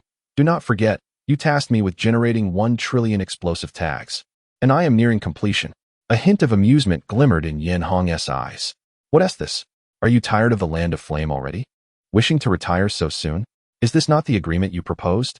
Does the illustrious Uchiha Enhō not honor his words? Of course, I shall honor it. Enhō waved his hand. However, we may extend the contract. Kakuzu coughed, but internally, he did not oppose continuing in his position. Although he had initially taken on the role of finance minister under duress, Enhō's treatment had been quite favorable, and managing finances posed no life-threatening risks. He enjoyed the comfort of returning home to his family during his leisure time. Kakuzu muttered quietly, we'll see about that later. Haha. Enhō chuckled, then retrieved a letter and a scroll from his robe. This letter was originally intended for Moku, but since he is unavailable, I entrust it to you to send on behalf of the Land of Flame's Lord. Kakuzu accepted the envelope, glancing at it casually without inquiring about its contents. Is there anything else? Yes, this is for you. Enhō tossed a scroll to Kakuzu, declaring it a gift to renew their agreement. However, I had not yet committed to continuing. Kakuzu caught the scroll, and, upon inspecting it, his pupils dilated in surprise. Was this the Earth Grudge Fear? Indeed. It was a secret technique once treasured by the land of Waterfall, granting the wielder the ability to manipulate the properties of 5 different ninjutsu, along with an almost immortal existence. As a former ninja of the land of Waterfall, I am certain you have heard of it. It is indeed an impressive ninjutsu. Kakuzu gently stroked the scroll before returning it to Enhō, acknowledging the kindness but expressing his disinterest in learning it. This response took Enhō aback, prompting him to ask why not. Kakuzu replied flatly, I have my family. This immortality holds no allure for me. If my family were to perish, what meaning would my solitary existence hold? This was not what Enhō had anticipated. He shook the scroll in his hand and placed it on the table, stating, regardless of whether you choose to learn it, this ninjutsu is now yours.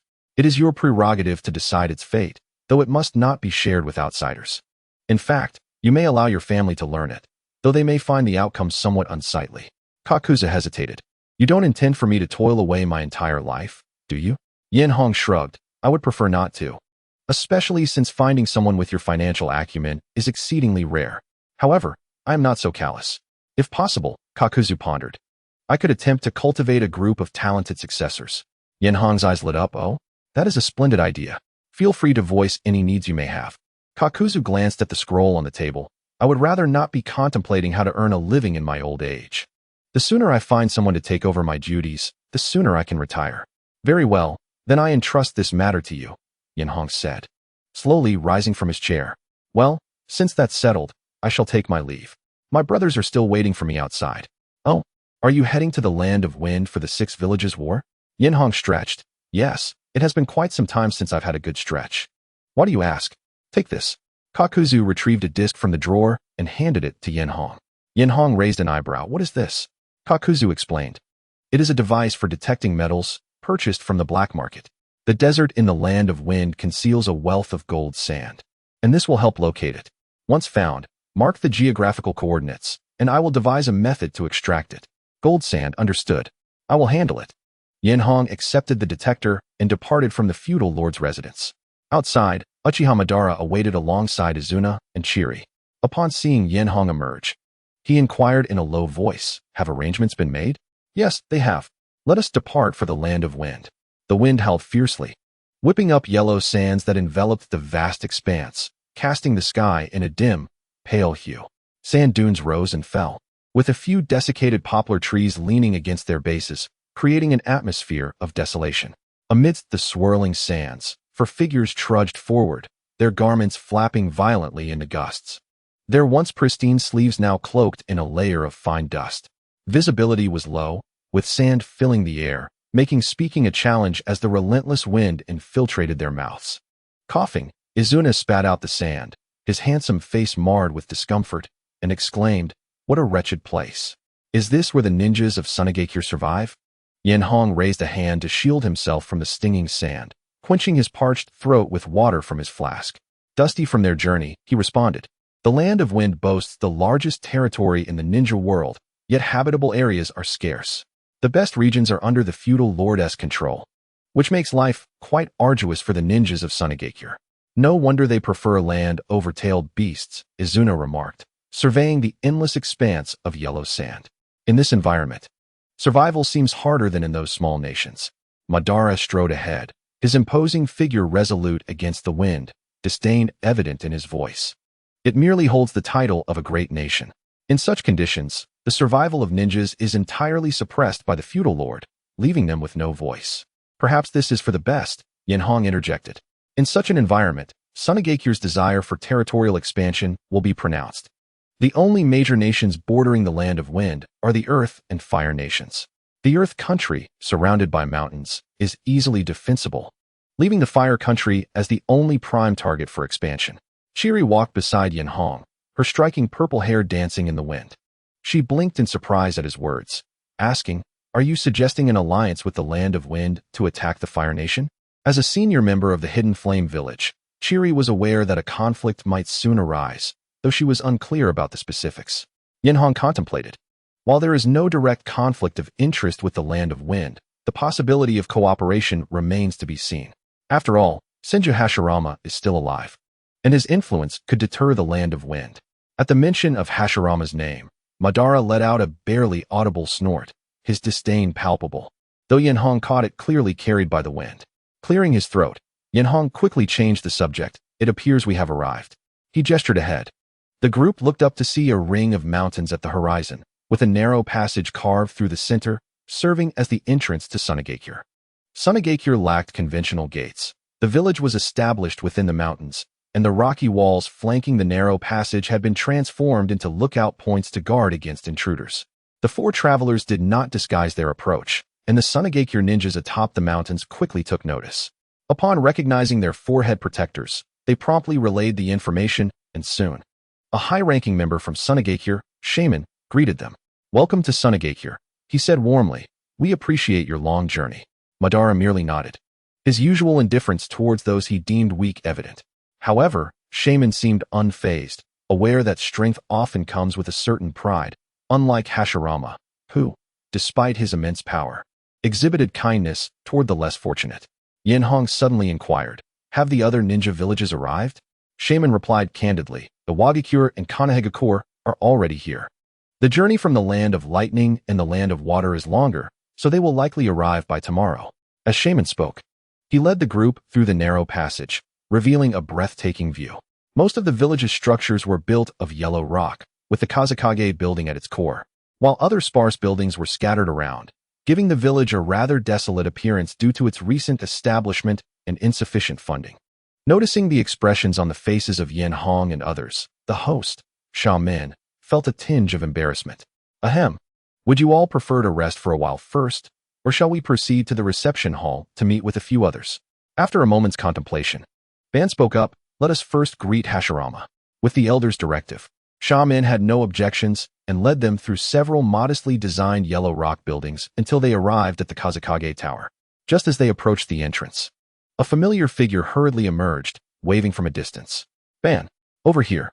Observing the childlike excitement radiating from Hashirama, Ban's lips involuntarily twitched in a mix of embarrassment and annoyance. As if to say, I hardly know him. Behind him, Chiri was witnessing the legendary Senju Hashirama for the first time. She leaned closer to Enhō, whispering, Is this truly the leader of the Senju clan? He appears quite different from my expectations. Enhō nodded. Indeed, just get used to it.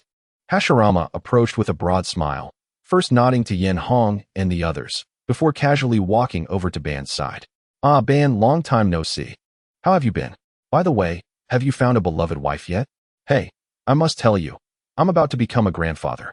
Haha, I've even thought of names. If it's a girl, she'll be called Tsunade. If a boy, then Hashirama. What do you think? All the while, Hashirama chattered excitedly about his impending grandfatherhood as they made their way to the reception room. When Tobirama saw his brother joyfully rushing out to greet their guests, he immediately recognized who had arrived. He cast a casual glance at them, his eyes gleaming with understanding, as though he had anticipated the visitors from the Hidden Flame Village. Conversely, upon seeing the two individuals seated beside Tobirama, Enhō raised an eyebrow and turned to examine the members from Mangekyō, a flicker of intrigue in his eyes. Well, this upcoming competition is indeed something to look forward to. In the somewhat cramped reception room, the arrival of Enhō and his companions made the space feel even more crowded. Redo was the first to step forward to greet them. Lord Yanning, it is a pleasure to see you again. As the host, he should have been the first to welcome them, but before he could rise from his seat, Hashirama had already rushed out to greet them, leaving him momentarily confused about who the true Kazekage was. However, Ban seemed indifferent to such formalities. Taking a seat in a corner, Hashirama sat beside him, continuing to express his joy over becoming a grandfather, seemingly unconcerned about the competition at hand. After surveying the room, Enhō, along with Izuna and Chiri, found a spot to sit, unaffected by the curious stares of others. Is that the Uchiha clan? On the opposite side, Chikage Ishikawa scrutinized Enhō and his companions with a solemn expression. Uchiha Izuna, brother of Uchiha Ban, reputed to be a nearly flawless ninja, undoubtedly possessing the Uchiha clan's Mangekyō Sharingan. Sitting beside him is likely Uchiha Enhō, a formidable force in his own right, being the brother of both Ban and Izuna. The purple-haired woman bears the Uchiha clan's crest, clearly a member of the same lineage.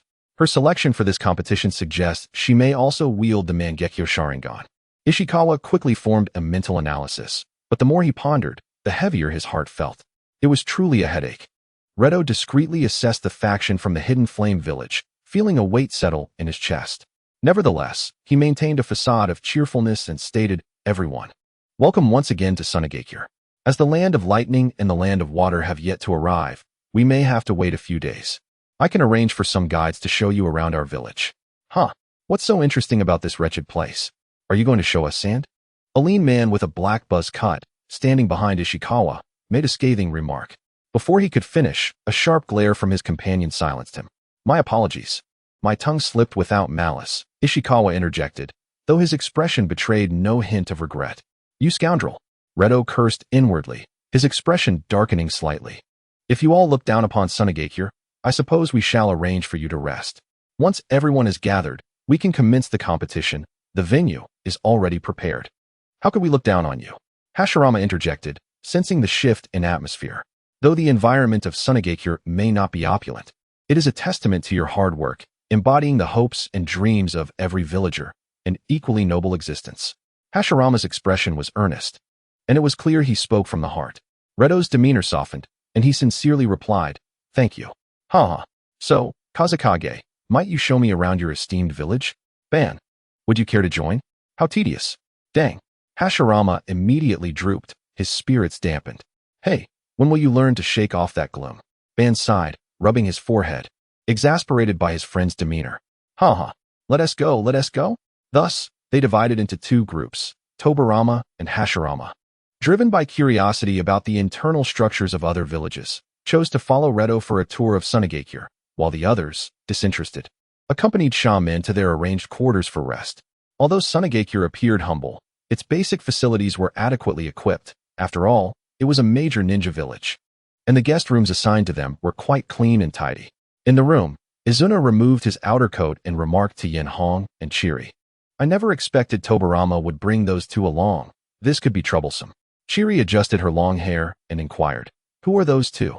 Enhō circled the room and responded, "The one wearing sunglasses, lacking any notable presence, is likely the leader of the Oil Girl clan, Oil Girl Daisen. While the man with brown short hair should be the current head of the Kuruma clan, Kuruma-kia." The Kuruma clan. Chiri's eyes flickered.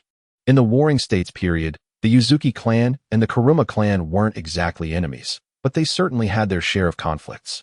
"So I am quite familiar with this clan.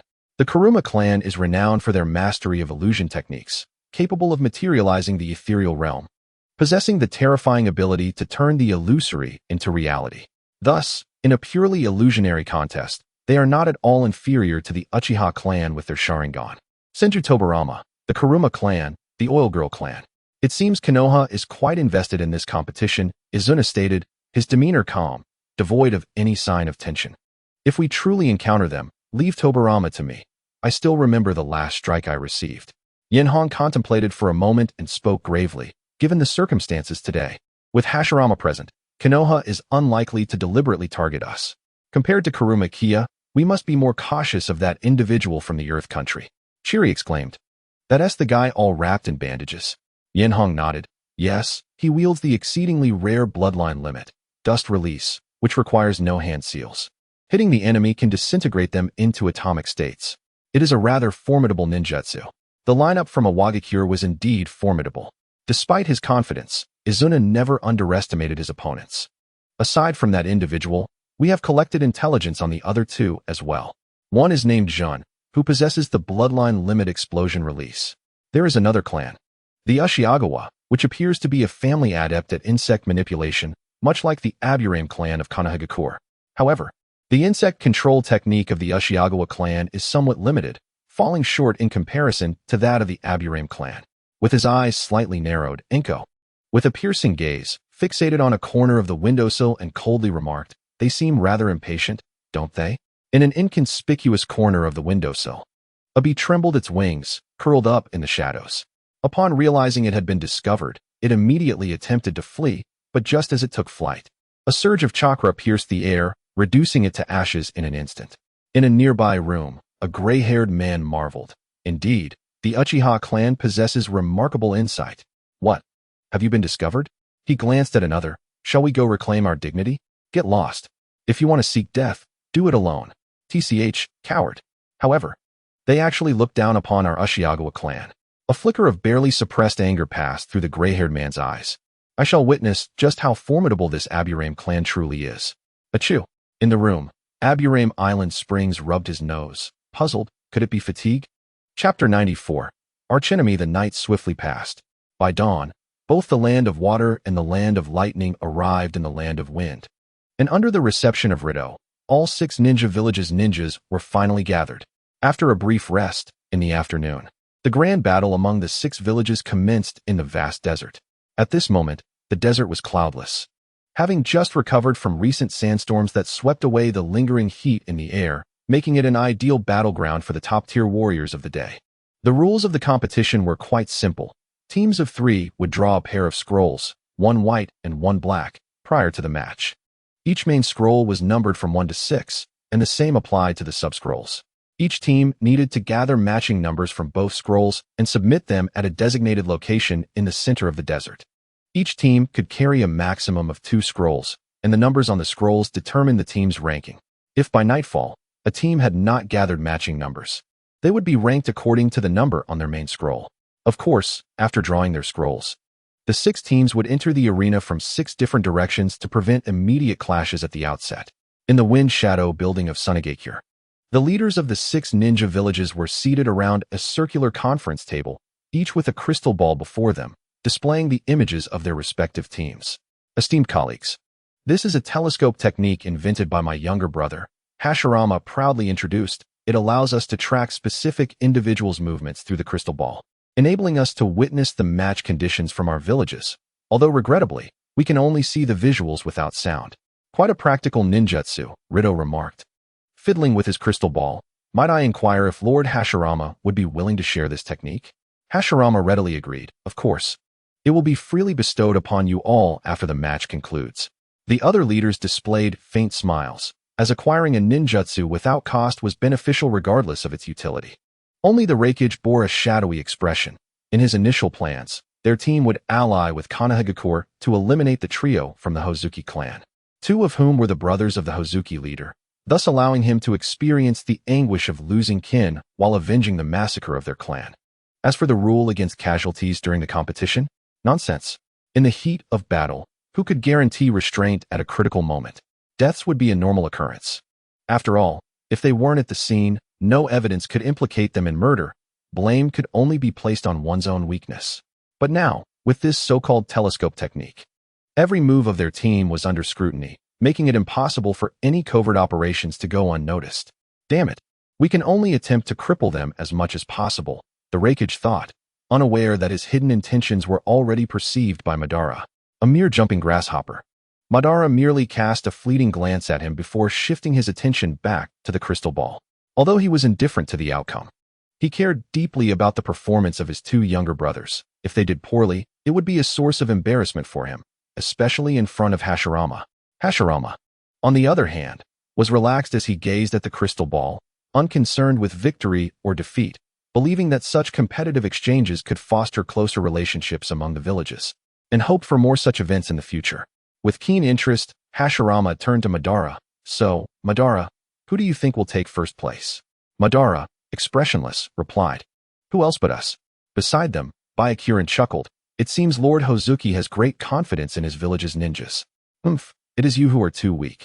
Ahaha, Madara. How can you say that? Everyone is an exceptional junior. Hashirama promptly interjected to ease the tension. I am genuinely looking forward to their performance. The other leaders wore expressions of indignation, but knew it was not the time to quarrel, silently focusing their gazes on the crystal ball. A hawk circled high above, emitting a piercing cry, surveying the boundless desert below. In the northwest of the desert, Shaman glanced at the two scrolls in his hand and sighed in relief. Our luck seems to be holding. The numbers we've drawn are quite favorable. In that case, let's take our time and avoid direct confrontation with them. Even if we don't gather matching numbers, we'll still rank decently according to our main scroll. Lord Shaman, is it really necessary to be so cautious? A blue-haired, golden-eyed youth behind him could not help but interject. We hold the advantage of terrain. Are you not aware of the heavy atmosphere of slaughter surrounding this match? Shaman surveyed the yellow sands before him. We should not involve ourselves in their grievances. To the north of the desert, the future second Raikage, AI, disregarded the scroll in his hand and spoke directly to his companions behind him. Remember, our objective is not to win the competition, but to exact revenge.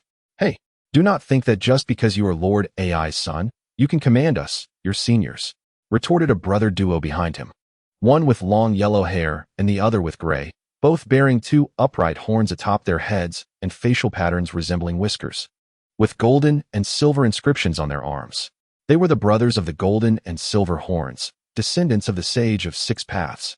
With their extraordinary chakra, they could wield the relics left by the Sage of Six Paths and had little regard for the second Raikage, only heeding the commands of the first Raikage, AI. AI admonished in a low voice, do not forget my father's orders. You will follow my lead in this competition. Silverhorn slapped the red gourd hanging from his chest. Displeased, TCH, what's with the attitude? It's just 3 Uchiha. Leave it to me and Golden Horn. Carelessness may lead to death, AI warned, subsequently sharing the intelligence of the 3 from the Hozuki clan with them. Oh, how intriguing. The golden horned figure stirred its immense form, inquiring. But from whence did you acquire this intelligence? It was relayed to me in secrecy by Tobirama of the Senju clan. Since time immemorial, the Senju have been sworn enemies of the Uchiha, and he has pledged his assistance in our endeavors against them. Their aid is unnecessary, AI replied, shaking his head. Let us proceed directly to confront the Uchiha clan. In the southwestern expanse of the desert, Kurama gazed at Tobirama beside him and posed the question. Did you disclose the information regarding the hidden flame to the hidden cloud? Are we truly to ally with them against the Uchiha? Tobirama shook his head, a faint smile gracing his lips. No, we shall conduct the competition as planned. Oil Girl Island Izumi looked taken aback. Are we simply selling them out? Indeed. Tobirama replied. During this contest, my elder brother and Uchiha Madara will be observing. It is utterly impossible to commit acts of violence before their eyes. Why engage in futile efforts? Instead, let us complete the competition normally and secure the utmost advantage for our village. A glimmer of determination shone in Tobirama's eyes. As for the promise made to the hidden cloud, it merely serves to stoke the flames of their vengeance, propelling them into conflict with the Uchiha. Regardless of the outcome, the Land of Flame will acquire yet another formidable enemy.